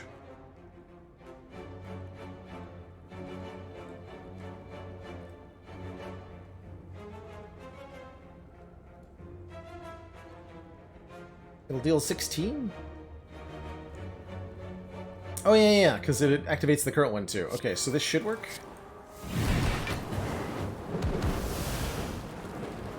Yeah. And then we can strike. Good stuff. 27 souls, a weak potion, war paint to upgrade 2 more random skills. Just getting the whole deck upgraded, basically. But let's pick a card first. We want Nightmare Guise. It's 2 cost. This card is exhausted. Add a Shadow Guise to your hand. It gives you a block if you don't play it. Having Bomb makes Soulburn into an AoE. Or Firestarter is just damage and Soulburn. Nice little common there. It's 12 block for 1 card. Nightmare Guise's not too bad here. Don't know how I feel about the others.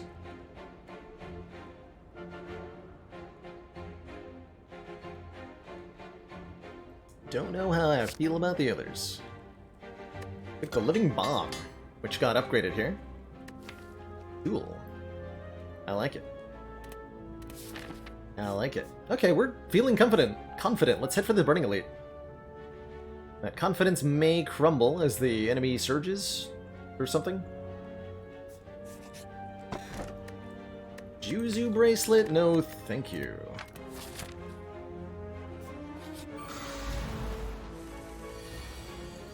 No, thank you. Oof, our seals. Too expensive here. Force Ignite Inferno. I think I will play 5th seal. Gonna get 11 block, so we can weak potion the book here.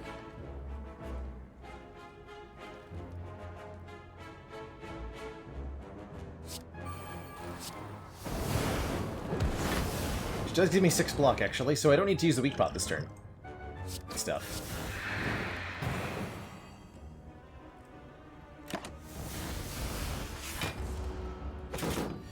Very good stuff. 0 cost Incinerate, love it. Ghost Flame Wall, also love it. Excellent work, Commander. Crystal Shiv. This council is pleased to see our continued support of this project has been worthwhile. Papa John's, thank you so much for the 3 months and that Twitch Prime sub.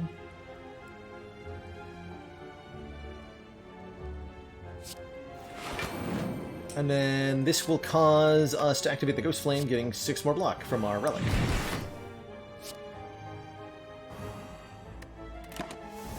Got tons of soul burn here. And then we draw Heat Crush, so it does 93 damage. Oh my lord.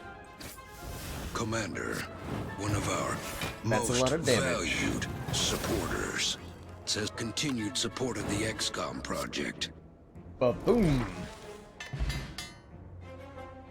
White Mage Becky, thank you so much for the tier 1 sub and 7 months. Just 2 more till the Twitch baby arrives. Phenomenal Paranormal Form. Whenever you play an ethereal card, deal 5 damage to a random enemy. Big 3 cost there. Bright Ritual. Basically Fission, but for Ghost Flames, to put it in quick summary there. Lose all our flames, gain an energy, draw a card for each. Or all cards in your hand become ethereal? What? Weird.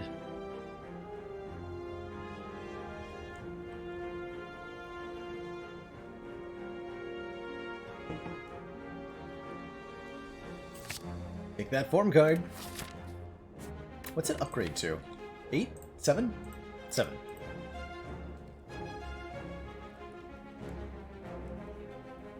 Doesn't seem that that useful, but we'll see what it does. Would have been really good if we had apparitions.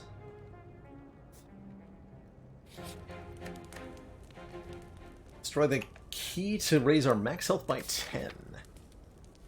Yeah, I'll do that. I'm gonna rest anyway.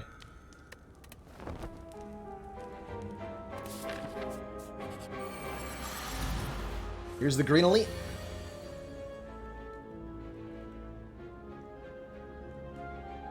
You play an ethereal card, so we have to actually play it?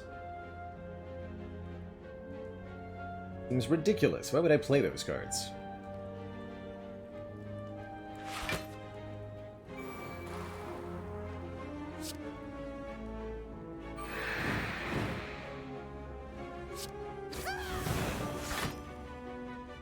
So does it work with Hexaguard Exhausting? No. Get 'em up, boys.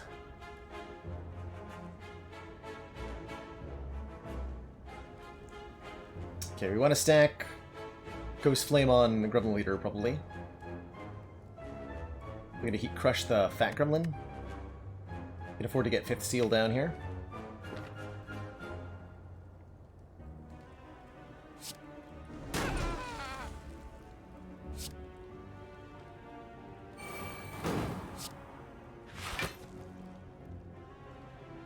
Costs.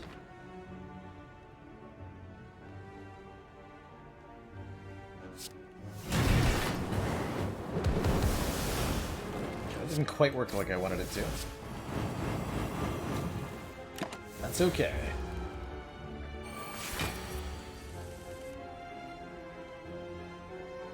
Next time the target's soul burn detonates, it affects all enemies, so we can get that to go off in an AoE next turn. We might be able to kill. if I do that.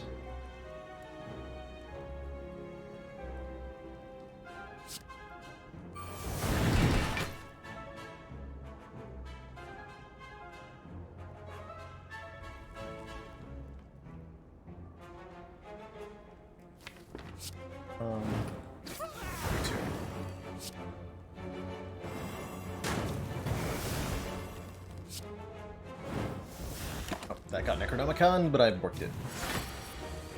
And we're being attacked anyway. And yeah. Huh. Well, that's spicy in the worst way. We might have to Gambler's Brew here. In fact, I'd say we probably do.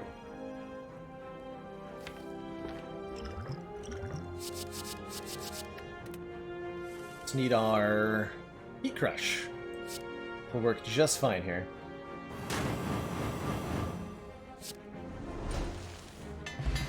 Herblam. 2 more upgrades in Whetstone. We got a really heavily upgraded deck now with the seal and this stuff.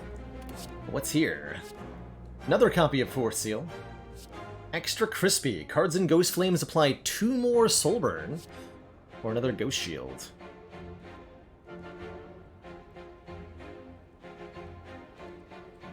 Austin Fuego had to go to make dinner and had no idea what the heck is happening. Don't worry, neither do I.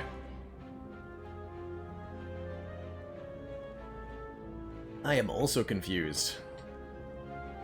But we can be confused together with our extra crispy cards. I only had 1 unupgraded attack. Well, with Molten Egg, that's gonna happen, right? Alright, well, good job, Strike. You got upgraded. Cool, we got all 3 keys, we gotta break 1 more, and we also need to kill the merchant before we can go to the end of the Spire. I'm gonna take a curse. Does make me want to go in the merchant direction, though.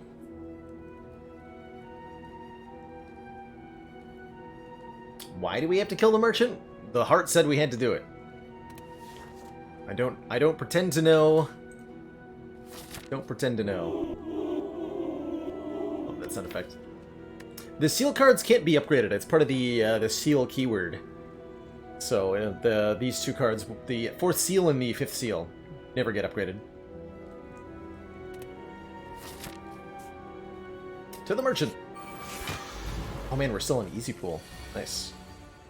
Does this work like I think it does?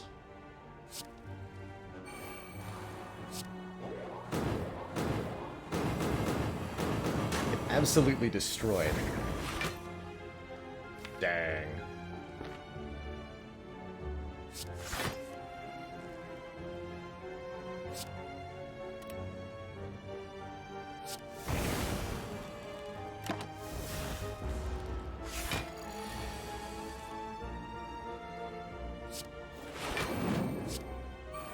So this just kills it, but I want to play Force Seal. It'll die to the Soulburn on this turn. Okay, there we go.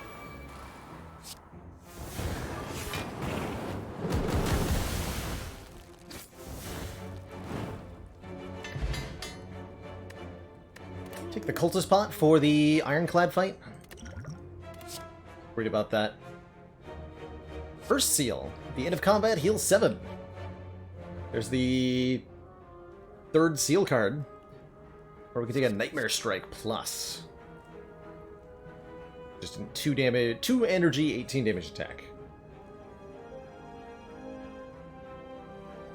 All the seals are powers, right? I think all of them are.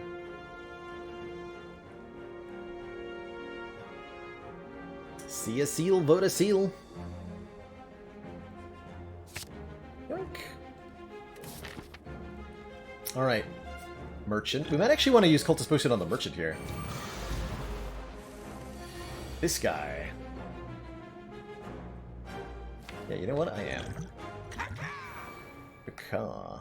Cool.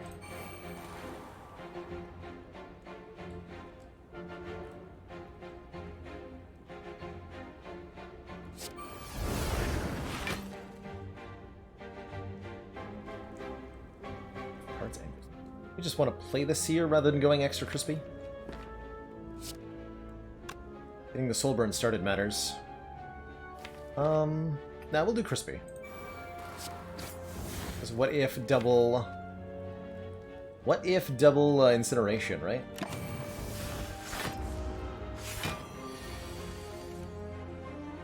Three times 5 this time around. Food.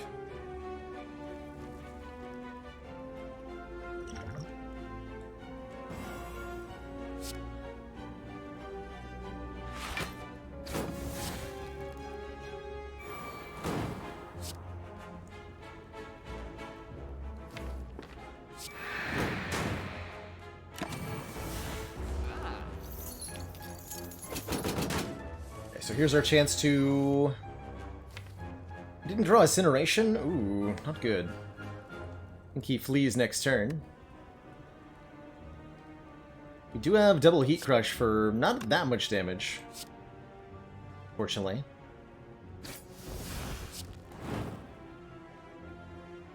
Yeah, we didn't quite draw what we wanted to here. We can still do a ton. It's not the kind of ton I was looking. We can float, though. Although if I float, I can't actually play Heat Crush anymore.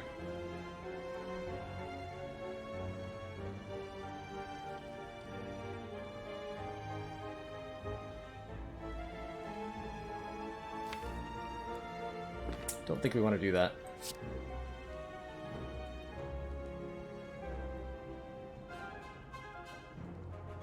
Instant Inferno wouldn't do very much, because we don't have a lot of our flames lit.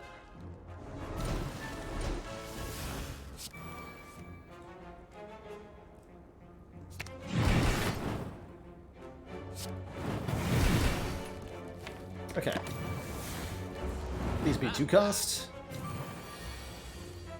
Aw, 1 cost. Dang.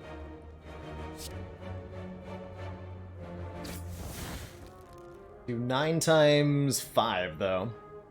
So we'll have to fight the merchant one more time before we can kill him, I think.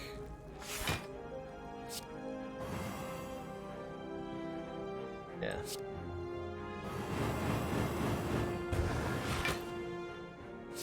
Might as well use this.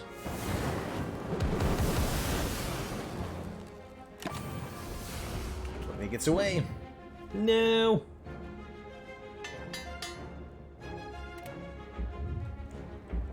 Sacrifice. Whenever you ignite a Ghost Flame, apply 3 Soul Burn to a random enemy. Interesting. Backtrack Smack. 14 damage and retract. Quick Study. Choose one of 3 bosses, gain a copy of each of its boss cards. They cost 0 until played. Quick Study, kind of interesting. Some of the colorless cards in this version are pretty interesting. Oh, nice, Katutsa. Feasted on the Transient. Dang. So we only get to play one of the boss cards, though. There's a hard limit of 1 boss card per turn. So it's not as good as it looks. And when we redraw the cards, they won't be 0 again. So I'm more into either Anchor or Toolbox here. Hey, you get down? You keep watching, I'll keep streaming. Sound good?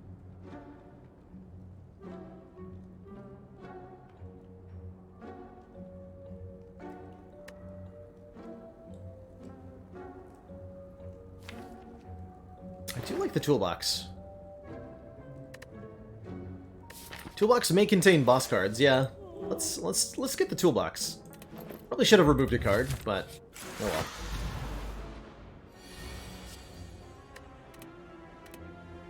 Good discovery here.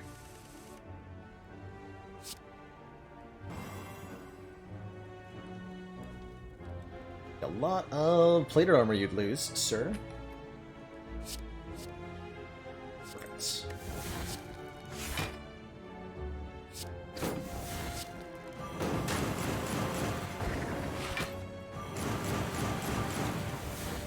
Commence the toasting.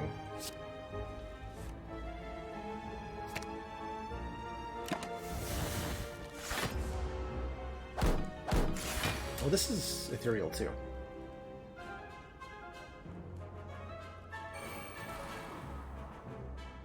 Can't play these.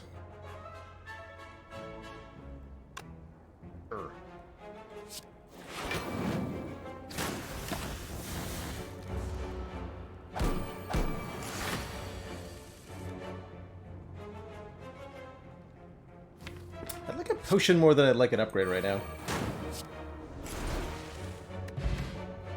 Especially if that potion is fruit juice.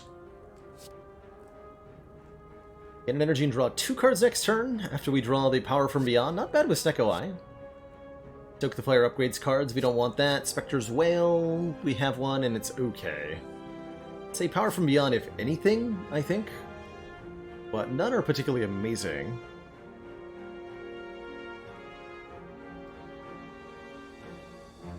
Good question, Emu Like Bird. The seals should be prevented from being randomly generated, but I don't know. Don't know. You are mine. Yes, you are.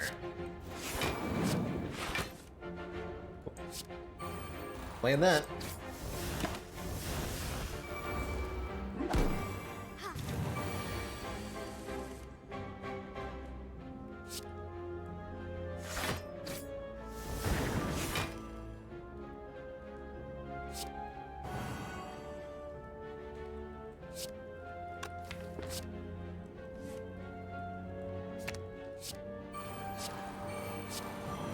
Crispify.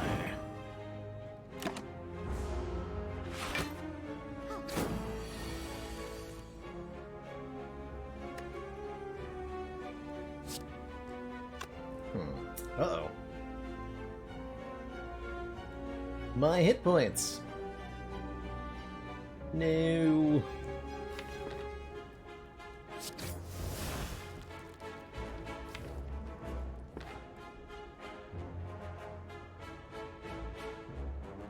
Force Ignite, the active one, that would be 6 block. Okay, this is the most block. That's Starting Relic.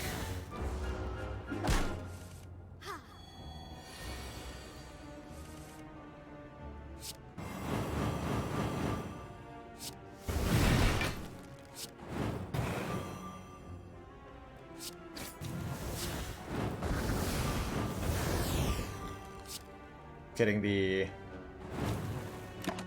Then chuck you up. Herblam. Extra Crispy got upgraded to Innate, I guess? And we have Volcano Visage applying Soulburn to all enemies, another Haunting Echo, and another Stoke the Fire. Do we want any of it? Not sure. Up to you, chat. We slap more powers in this deck? What if Awaken... Or wait, no, we don't fight Awaken... Oh, we don't have to worry about Awaken 1. That's a thing. It's nice.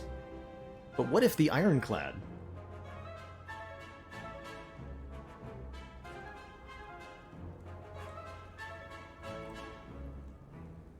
But what if the Ironclad? Speaking of, here he is. Our boy in red. We've seen this dude before, and he is super scary. Next time each enemy does not attack on their turn, gain a strength. With you or mine. But this Ironclad, he's got a red skull. Wait, he's got a Torii? Ridiculous. He's immune to weaken. Oh, he's immune to weaken too? Oh no. Couldn't have taken that. 2 Guria Lifts in Flame on turn 1. This guy's all about strength. He does a ton of damage. And is deeply terrifying. So we have to kind of damage race him.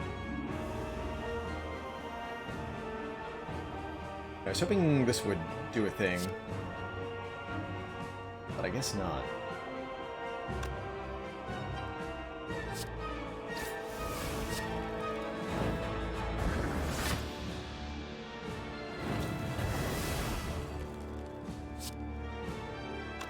It's definitely supposed to use this first.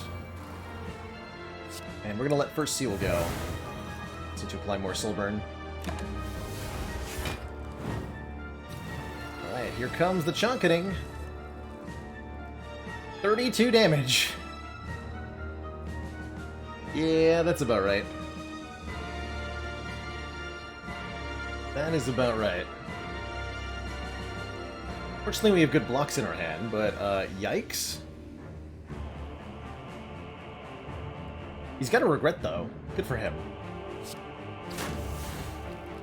It works. It even flashes. That's cool, actually. I like that. Ha! Doesn't work on our Ghost Flames. Easy game.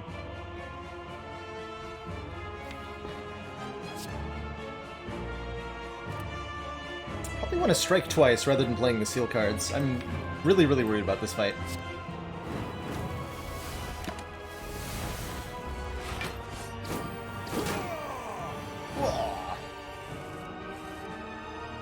Jax! He's got Jax. You know what else he's got is ridiculously incinerated. Is what he's got. This is 9 and 6, so 15 times 10. We just do 150 damage. That seems pretty good.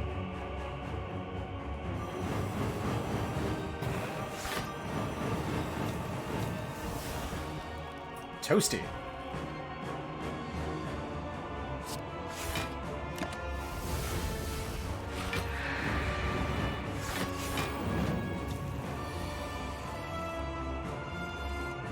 Much toasty. 47! Oh my god!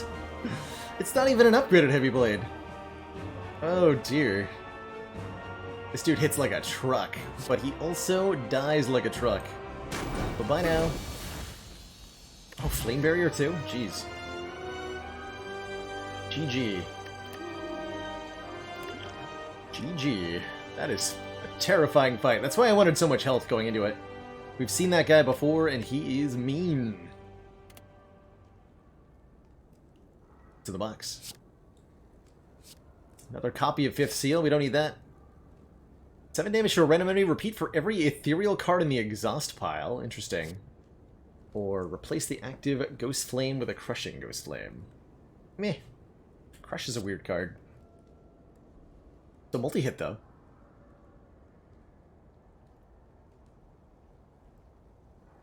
How many ethereal cards do we have? Probably enough that Unleash Spirit's starting to work pretty well. It's kind of like Thunderstrike, almost. Crushing Ghost Flame is... I think that's the second one, the one that does 4 times 2. Runic Pyramid, Snecko Eye. You take Coffee Dripper. No longer rest at rest sites.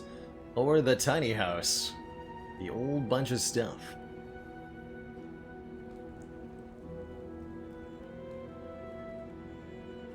Oh, interesting, Tom.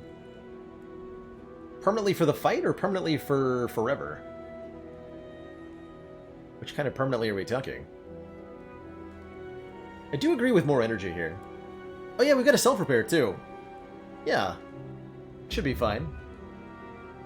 We are needed in the beyond. Fighting the Silent this time. We feel... Let's take out the Merchant nice and early.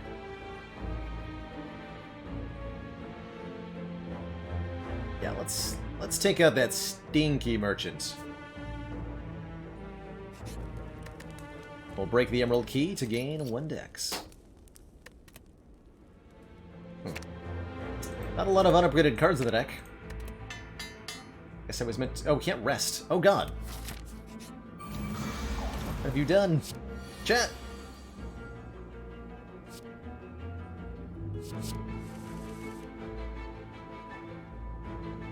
Chat, what have you done?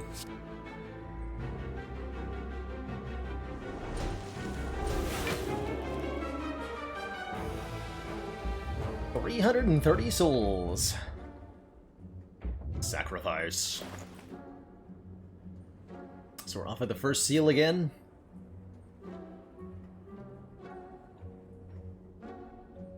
Study the Spire seems potentially powerful. Add a random colorless boss card to your hand at the start of the next 3 turns that cost 0 until played. The Study the Spire itself will be, you know, Snecko costed. I think Mango is pretty good too. And we can do Mango card remove, which is kind of hype.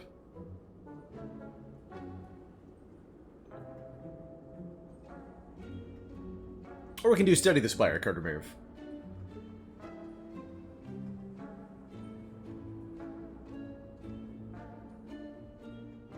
Do that, Study the Spire.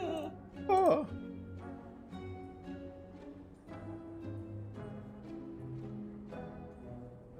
I think just taking out strikes. Although float is pretty trash too. Take that out.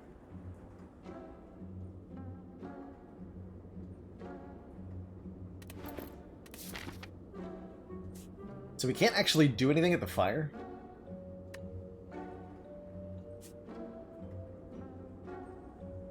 Right?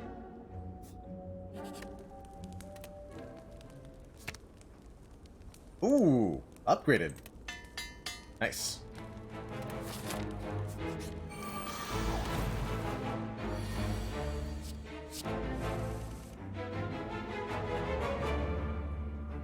Rude.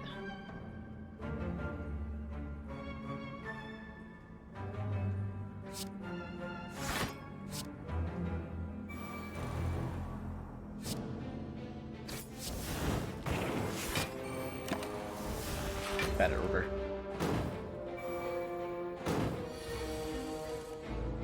Very bad at order.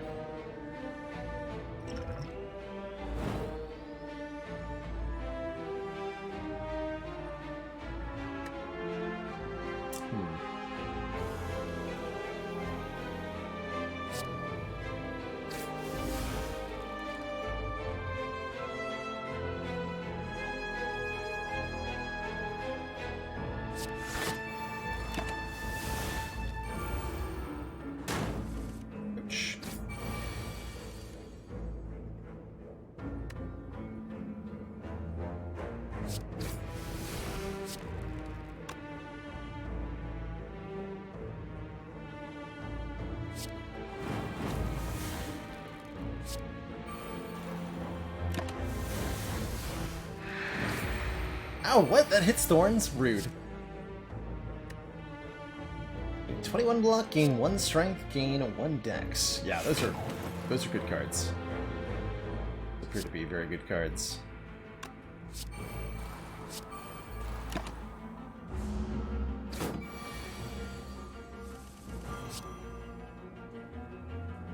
Spire.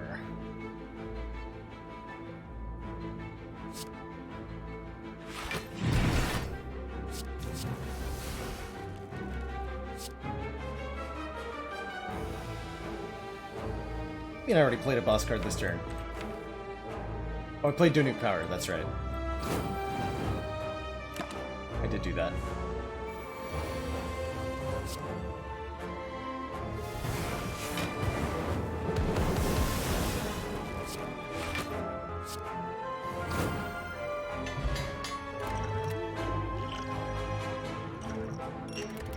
Pot's good. Here and now. Gain strength that we lose when we retract or advance? Probably not really. Active Ghost Flame is not ignited. Gain 1 energy. Deal 15. Sword of Knight's okay for 2 cost. With Snecko, it's alright. If you're looking for something completely, like, orthogonal, totally different than the usual Spire action Nate done, I highly recommend it. There's a lot of weird, a lot of wacky, and a lot of overpowered, but that can be a good thing.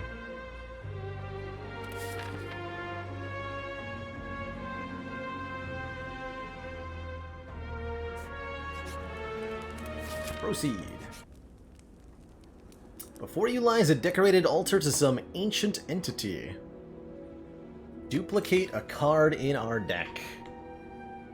So, my personal candidates that I think of off the top of my head are Incineration and Heat Crush, with our Necronomicon as good dupe targets. Not sure which one we want more.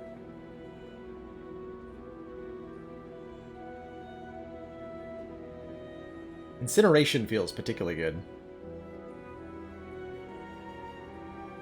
I think we take Incineration.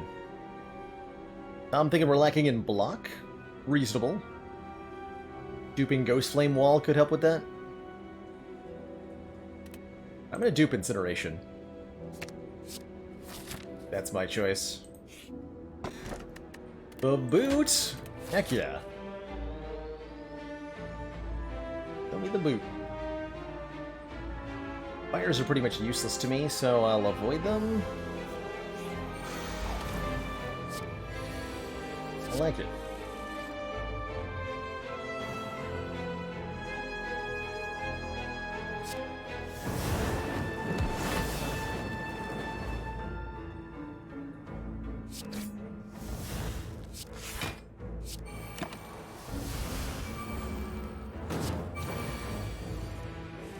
I like it a lot.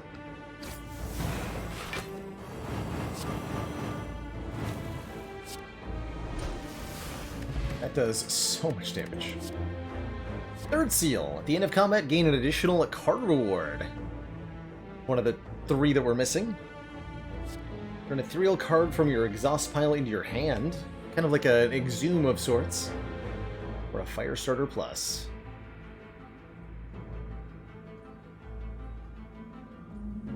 There's only 2 that we're missing now? 4th and 2nd? Right, we have 1st, 4th, and 5th. No, 6th and 2nd. There are 6 of them. Cool.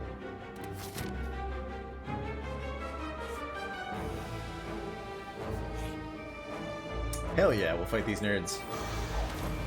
Give me a rare relic. A car! Collect is normally a 3-cost card? Dang.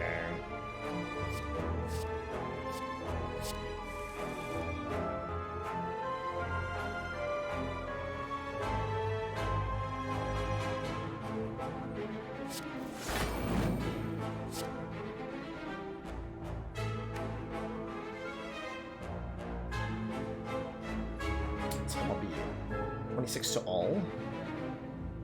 Twice to all. 12 goop and 2 vulnerable to all enemies. Ooh.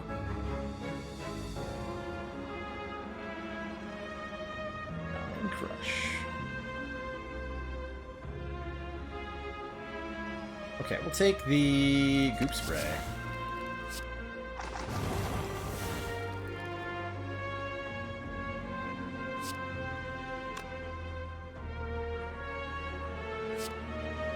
I'll play more. And this will give me block, right? We can also... Hold on. Let's do it like this.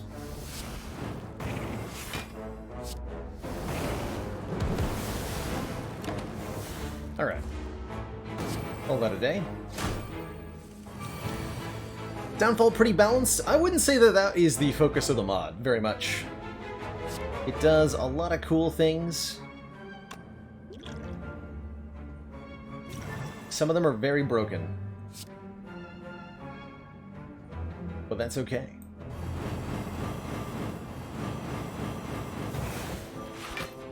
Get toasted, dude.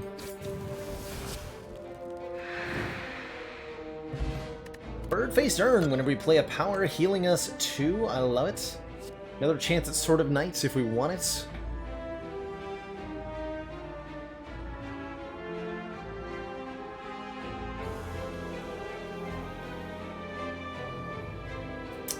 The Omega? That would make sense, actually. So the Broken Seal is permanently added to your deck if you get all 6 seals in play in one combat. So if it's an Omega card, it's an Omega card that you get to skip the setup for every combat.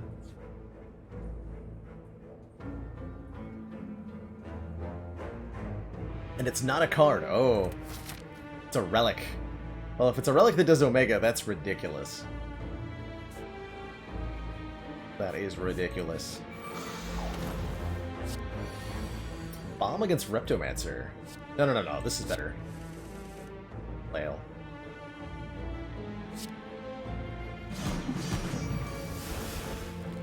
Oh, what? Necro can't duplicate boss cards because of the boss card restriction? That makes sense, but I am sad. That makes sense, but I am sad.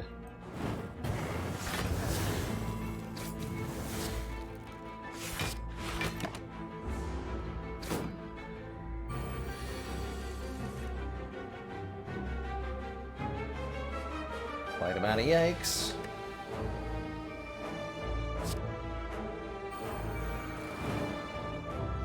Rip that guy.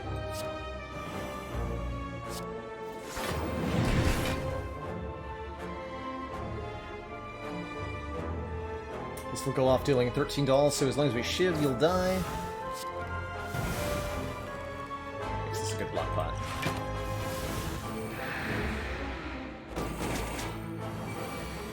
Or at least an acceptable one.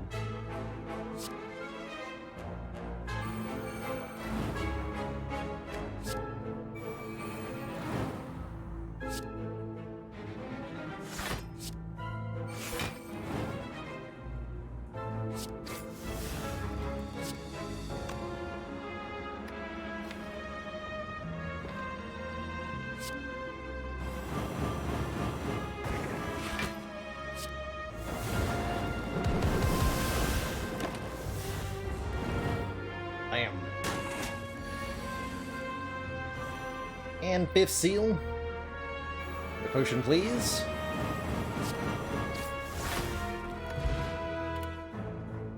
Time of need. Add a random power card to your hand that costs 0.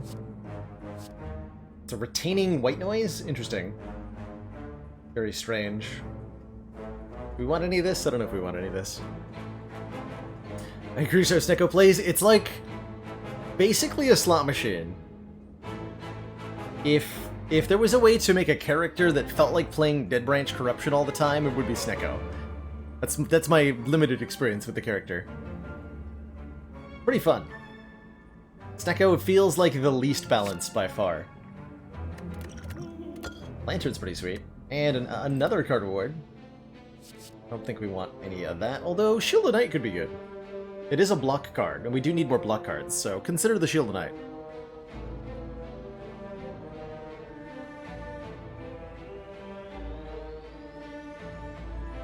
We're doing quite well.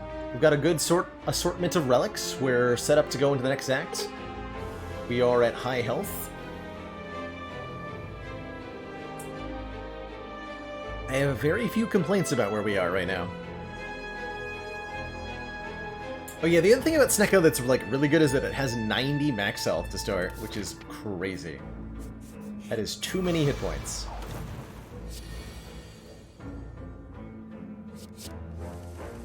Way too many hit points.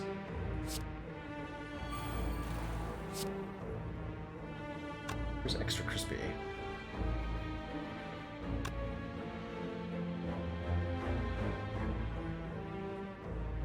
Take damage if I choose not to play Quick Study here.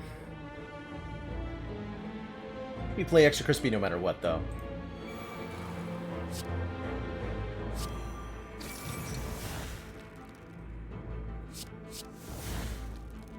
Gain 2 dex, lose 1 strength. Okay.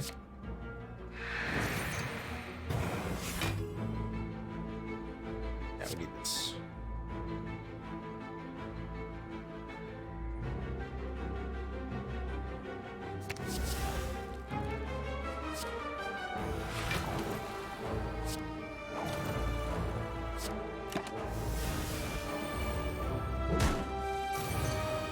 Aha, double incineration. Perfect. Transient's not got a chance.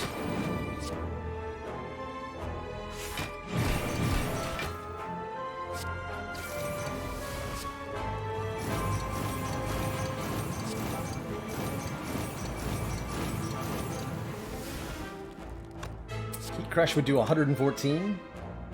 But we'd lose that on first seal, which is fine.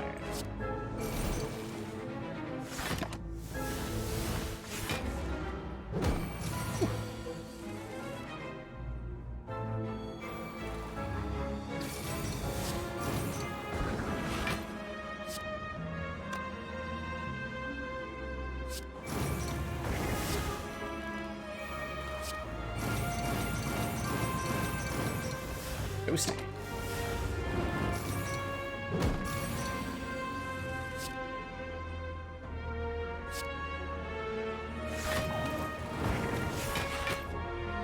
There's a power blade, good.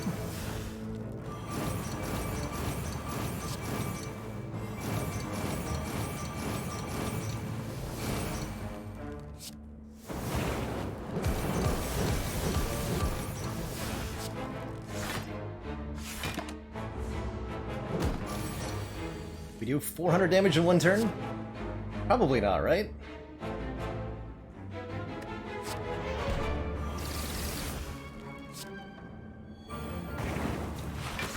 Probably not.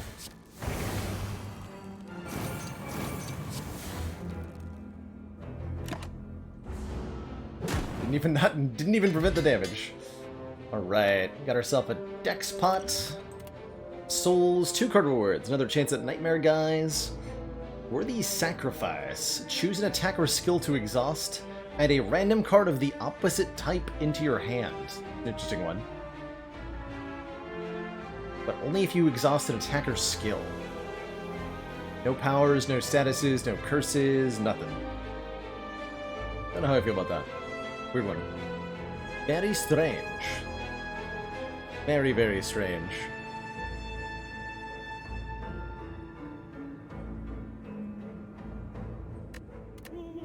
And one more card award. So chance at Incorporeal, looking a little better now. For intangibility.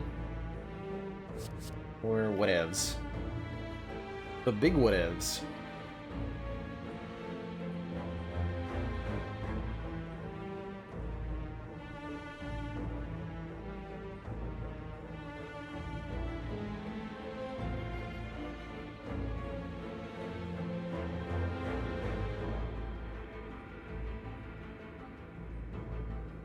I think exhausting triggers Aftermath. Something like that. Yeah, we have very few unupgraded cards, so we'll skip that. As you head upwards, hopping from one floating shape to another, you slip. You begin to fall. Float and lose nothing. Because we're a spooky ghost, I guess. And ghosts can't fall, idiot. Got him.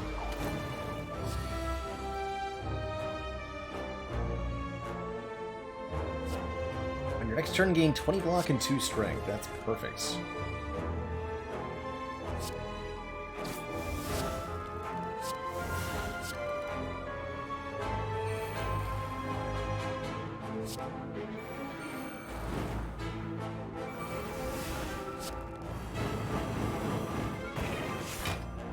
Like that it makes the Guardian noise. We wanted to double Heat Crush, but oh well.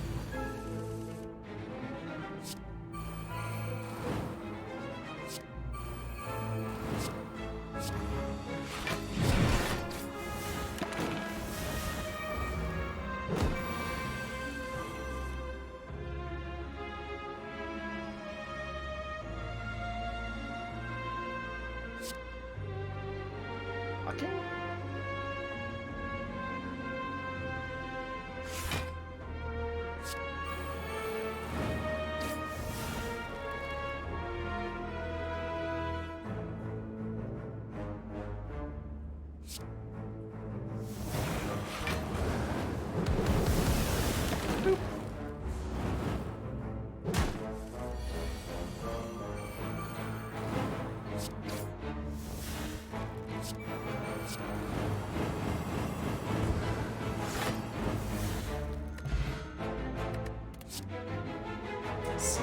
Strike, another... Wait. Apply 18 Soulburn to all enemies at the start of your next turn. That's a weird one. Another unplayable Afterlife card. Or Heat Metal. After Soulburn detonates on this enemy, apply more Soulburn. Toasty. Very toasty. I like these cards that you don't have to play, because then they're really good with Senkoi. Because they're free or whatever. Another Hexaguard in the same vein there. Shrug it off that we don't have to play. Don't really want to rewind. Probably don't want a Haunted Hand.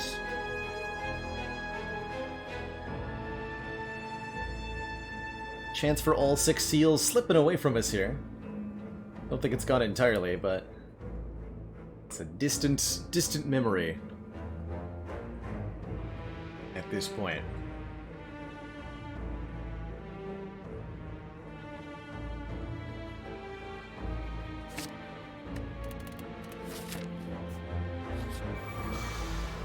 True, being able to exhaust a whole hand for that reason, pretty spicy.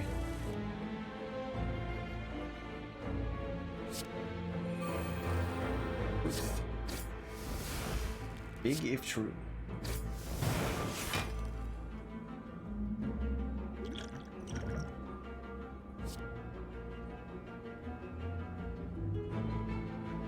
Backtrack smack.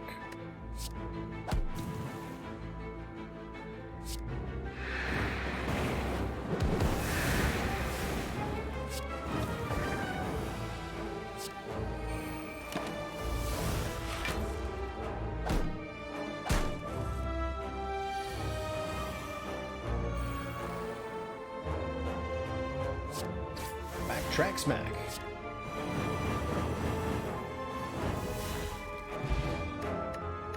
Take the Distilled Chaos, and our last card award.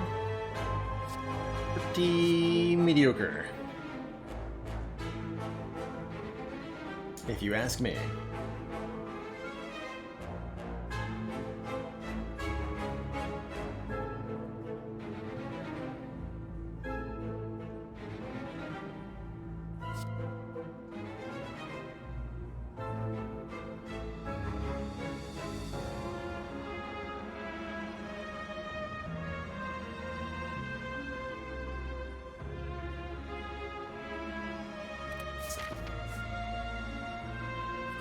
Oh yeah, there's still one more combat too. Excuse me, second to last.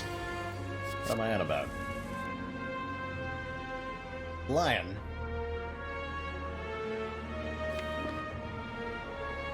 I swear, extra crispy is always 3 energy. Oh, rude.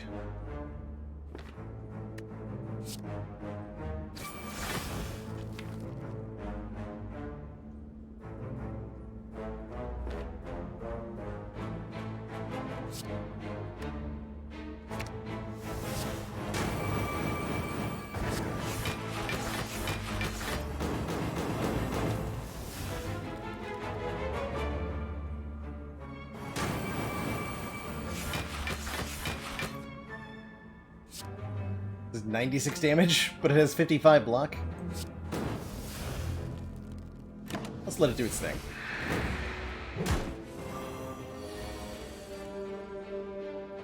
All these seal cards. Please don't kill me. Sincerely, me.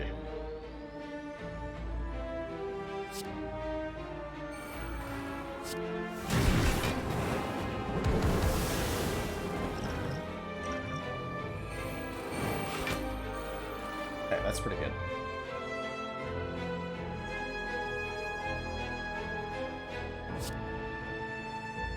More card rewards.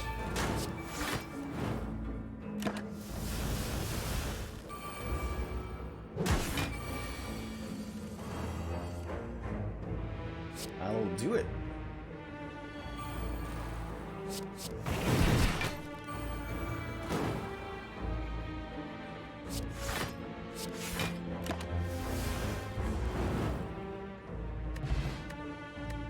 Good memories and 2 last card picks. I mean, yeah, I'm just gonna click on that one, okay? You all know we wanted it. Only one more. We need the 6th seal. I'm clicking on it. Will it be here? No. But there's another paranormal form, if we want that. One more to go.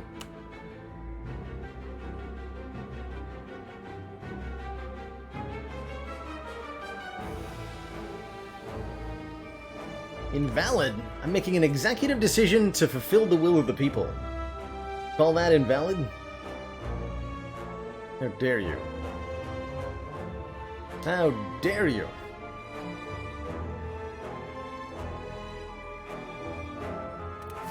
Alright. It's silent time. Oh boy.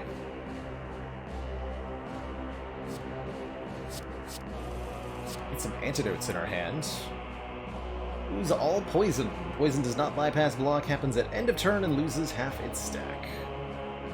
So, this is Poison Silent. Looks like they've got Tungsten Rod, Pocket Watch, Pen Nib, Clockwork Souvenir. We get a point of strength because they have Philosopher's Stone. That's pretty funny. Or a Calcum. Interesting. But I am extra crispy. Yeah, so you don't get murdered by poison, indeed. Indeed.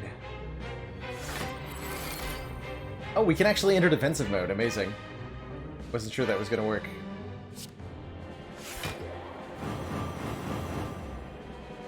The rod.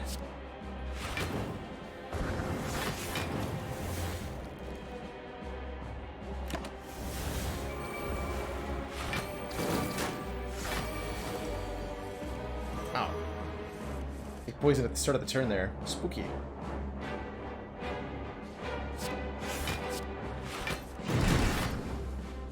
Yeah, double heat crush does massive damage. We're definitely playing that.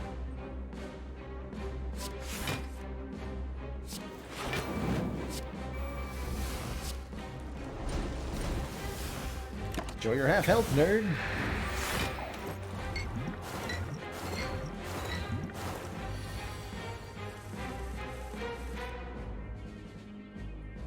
Wraithform Plus!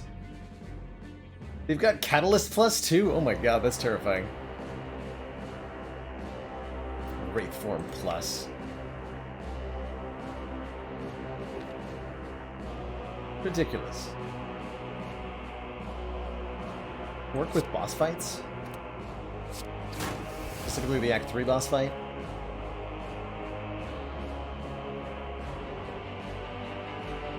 Currently have poison resistance. I don't have to use another antidote yet.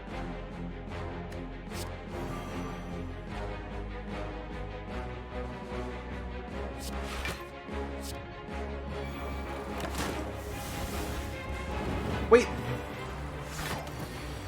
Hold on. Did the boot just happen? Like something weird happened.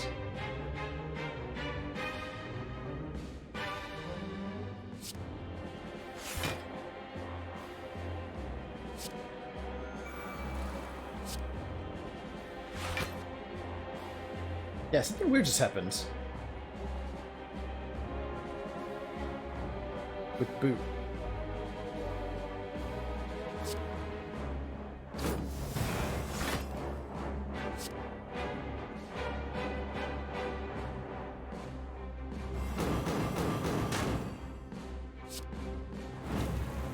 Oh, they have Tungsten Rod Wraith form. Madness.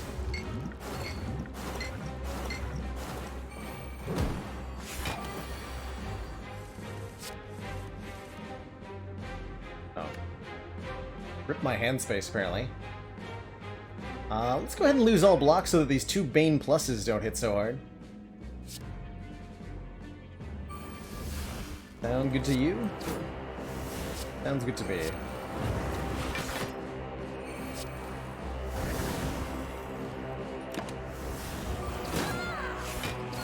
Ow! Oh, fumes! Oh no, that hurt.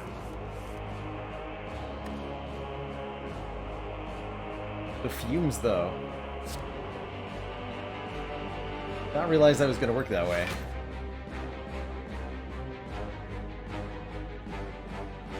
Rude.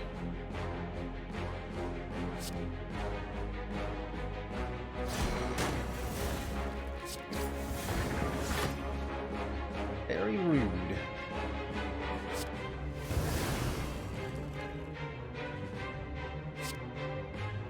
Get him.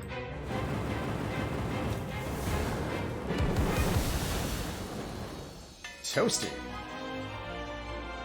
GG Silent. To thump, to thump. A comforting heartbeat. can be felt throughout the room. Are you at the end? Is your purpose fulfilled? You feel something evil. Your very core. You have 1,413 souls back to the heart. The heart squirms in elation, pounding forevermore. You ask yourself, have you truly done enough?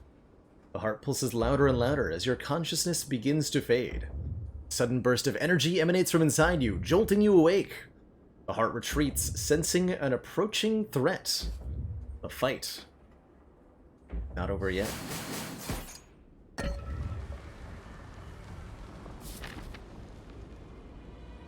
The whale. We have an elite, then a shop, then a fire. So still that act layout backwards with the boss at the end.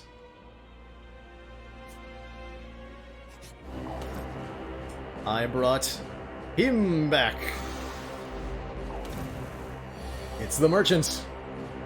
But evil this time, or something. He's got ice cream, fossilized helix, smooth stone, calipers, hourglass. That's rude. Playing colorless cards, including the bomb. We can also play the bomb.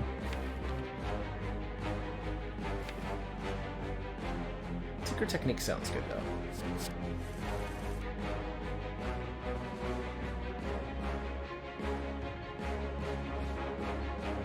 Definitely want to double incinerate.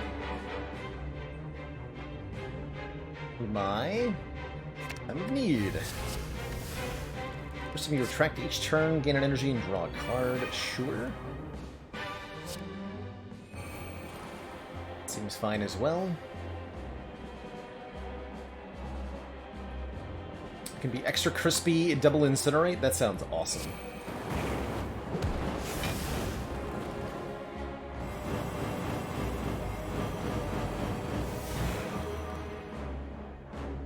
Okay, that's what I thought happened, Tom. Yes, the boot made me take more damage. My boot made me take more damage on that turn. Crazy. Stinky boots. How dare you?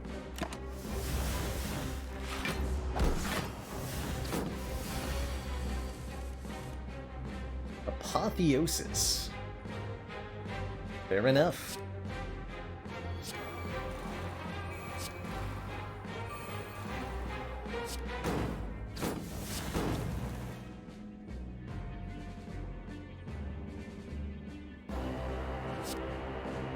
Place twice and I get an energy.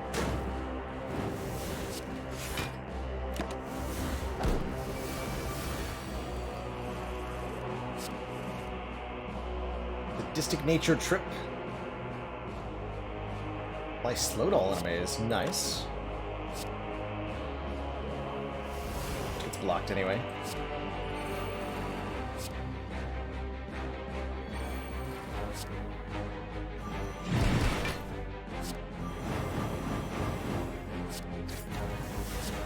And do 146 damage.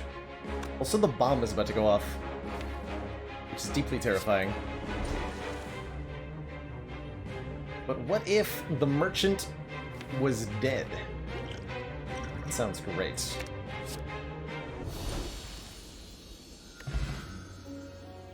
And yeah, that's about right. White Bee statue after the last combat before the final boss. Why not? You get 2 cards. None of these say 6th seal on them.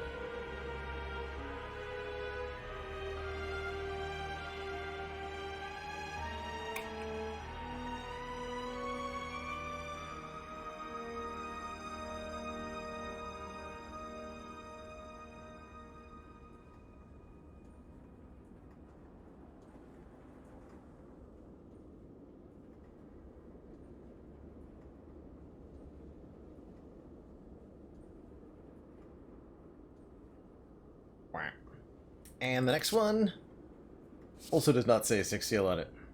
Sad attitude. But there is a shop, I suppose, for that last little glimmer of hope.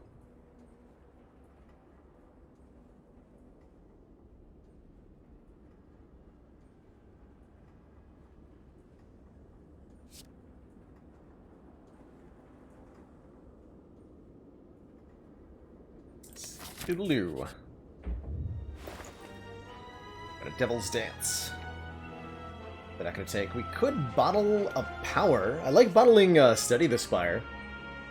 Could also get a second copy of Study the Spire. Definitely like taking Liquid Memories here. Let's bottle our Study the Spire. Actually, no, let's just have 2 Study the Spires. That sounds better. Give me 2 Study the Spire. Right? Maybe? Because the fight's gonna go more than 3 turns. It's not gonna be true. Bottle it. Just bottle it. Call it a day. Pick a nightmare, guys. Alright, let's go. Don't die. Don't you tell me what to do, Heart.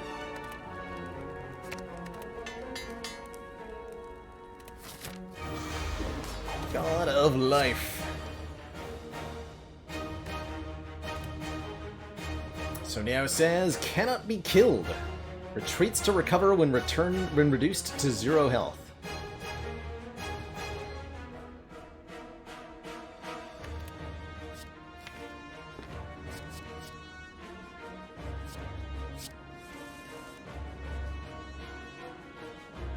Okay, these don't really matter anymore.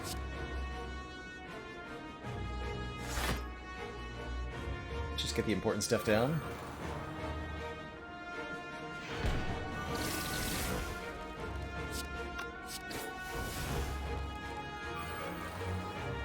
What are you doing? Ooh, what is that? One ripped my hand space, so we got Aged. The end of your turn, add a void status to the top of your draw pile. Okay. Bewildered, when you play another card, muddle your hand and then discard this, so reroll the costs. Haunted, when drawn, add Ethereal to all cards in your hand? Kinda like that. Or Icky, add Slime status to your hand. It's a curse that gives you a Slimed, and then it exhausts. Alrighty. See, both our Incinerations are in our hands. That's good. Dish out a lot of damage here. We're taking 6 times 3. 5 curses, you say? You mean 5 free charges on Unleash Spirits? Because I think that's what you meant.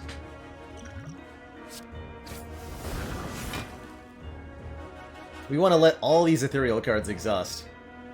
It's gonna make us stronger.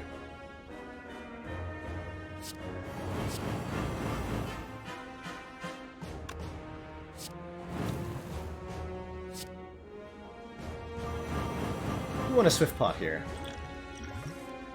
Ooh, and we just added Ethereal to everything in the hands.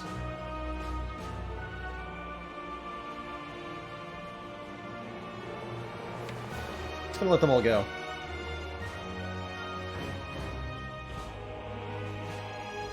Bye-bye now. Oh wait, we keep the Inferno. I like that. Ow. I like that. Not too much damage coming out of Niao here, although they are weakened. They certainly don't come out swinging as hard as the Harp does.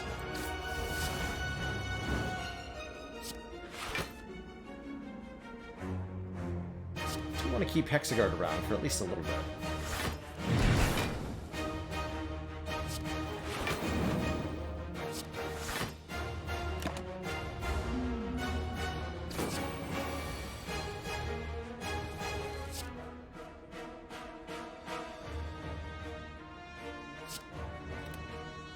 And a strength and an artifact. Yes.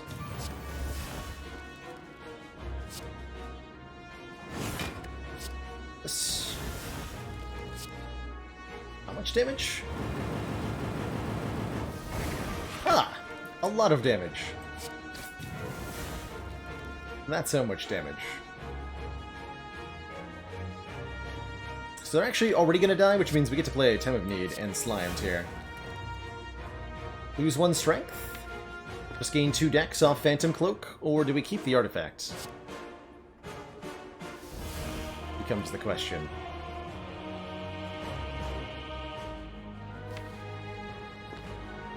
I'm sure another debuff will head our way. I'd like to prevent whatever that is. Arise.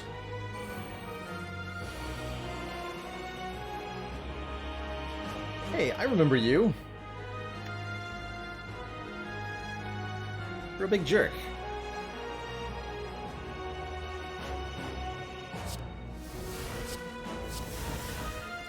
Wait a minute, didn't I already get rid of that?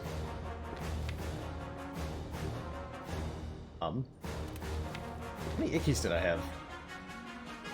Hello?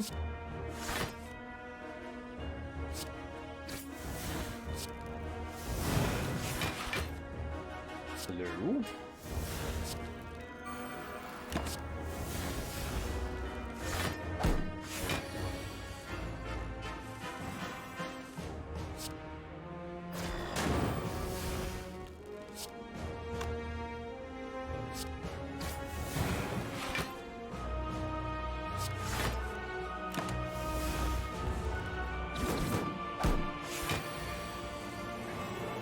Easy watcher from the early game. Tell me what you got.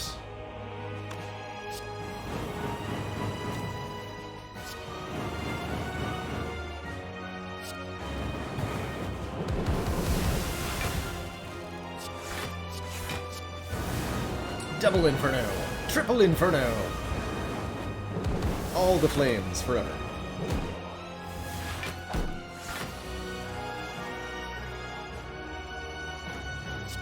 That around.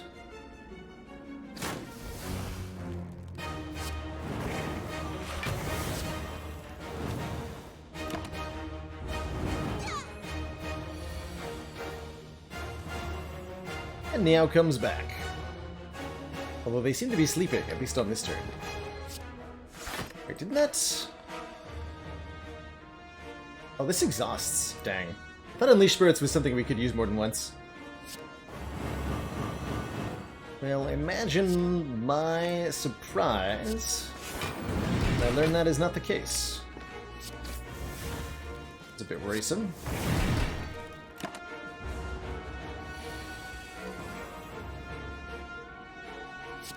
Definitely Heat Crush twice for enormous damage, though.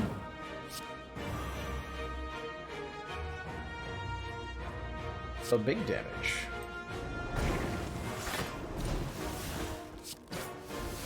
Back into your hole, foul whale.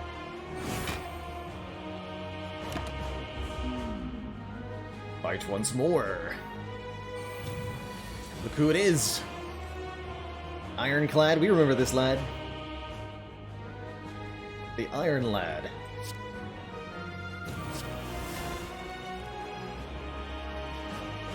Clad Lad.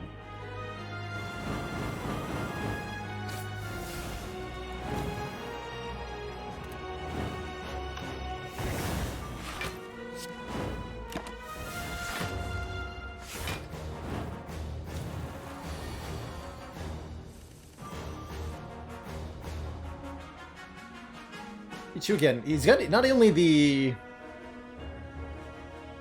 I think the draw order is actually secretly not random for these guys. I think they're hard-coded. Sneaky. Sneaky.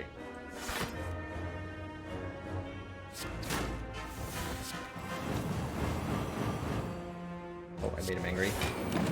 Don't make the Ironclad angry.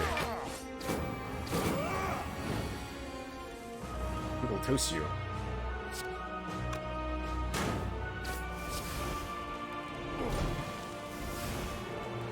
Oh, right. That is how that works. So we never actually let Meow get a strength buff? I know this thing buffs strength like crazy. But not today.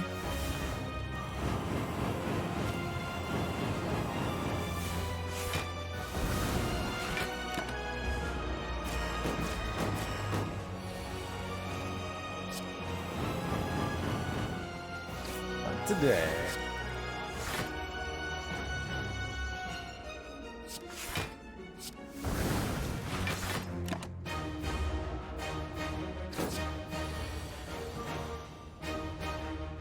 Crush.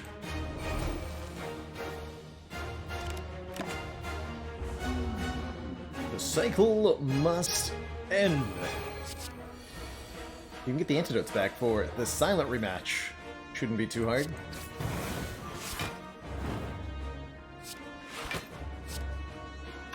Shouldn't be too hard.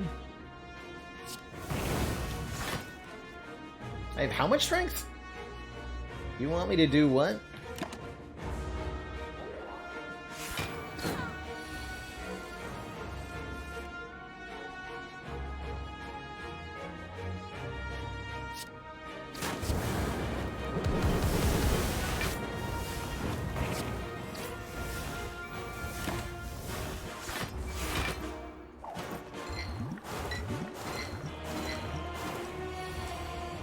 Yeah, just the same three bosses that you fought before. Yep.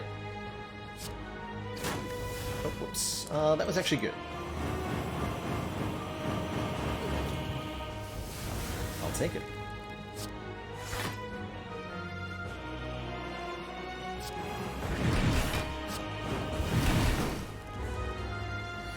And there's one final phase here.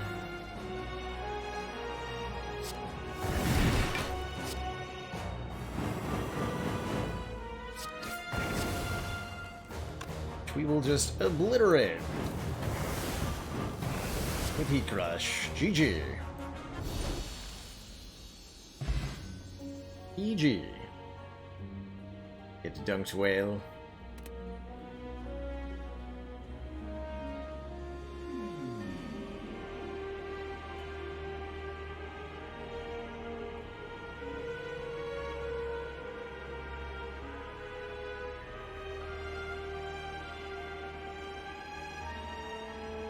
The owl sleeps. So shall I. GG. And we get some unlocks for Hexy here, too. Yes. Toasty! 14 damage, apply soul burn equal to the unblocked damage dealt. Oh man, that would have been a good card. Spectral Spark. The active ghost flame is ignited, extinguish it, and return this card to your hand. This could be fun. Searing Strike. This card is exhausted, take 6. Weird. Although 10 damage, 6 soul burn for 1 energy is a pretty good ratio, I guess. GG.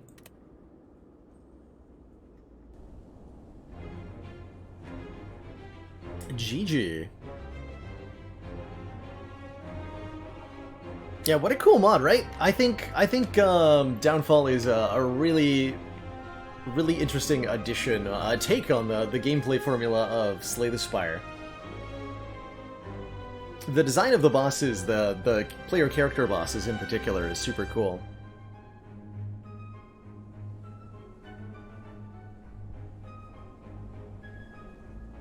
Super cool.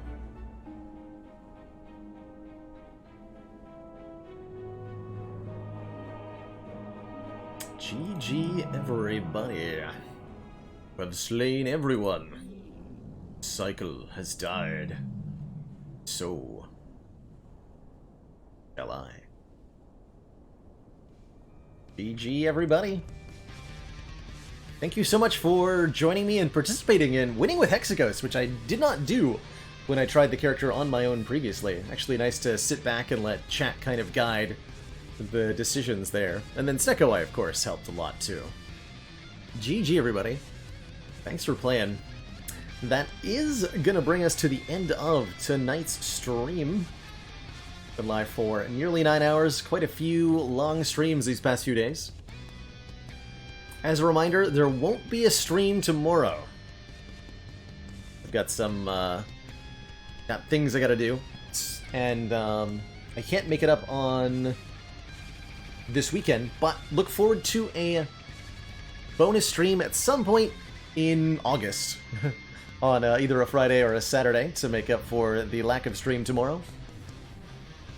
Thank you so much everybody for an amazing month as well, crushing our monthly goal once more. And it's been a admittedly really successful month for the stream.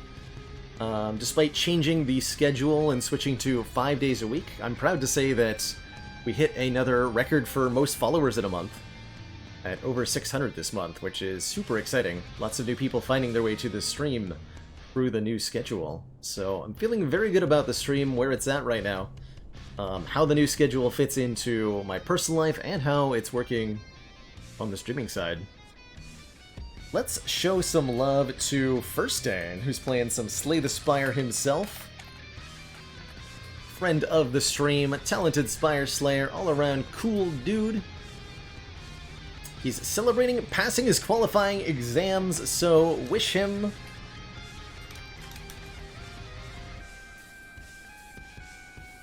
congrats.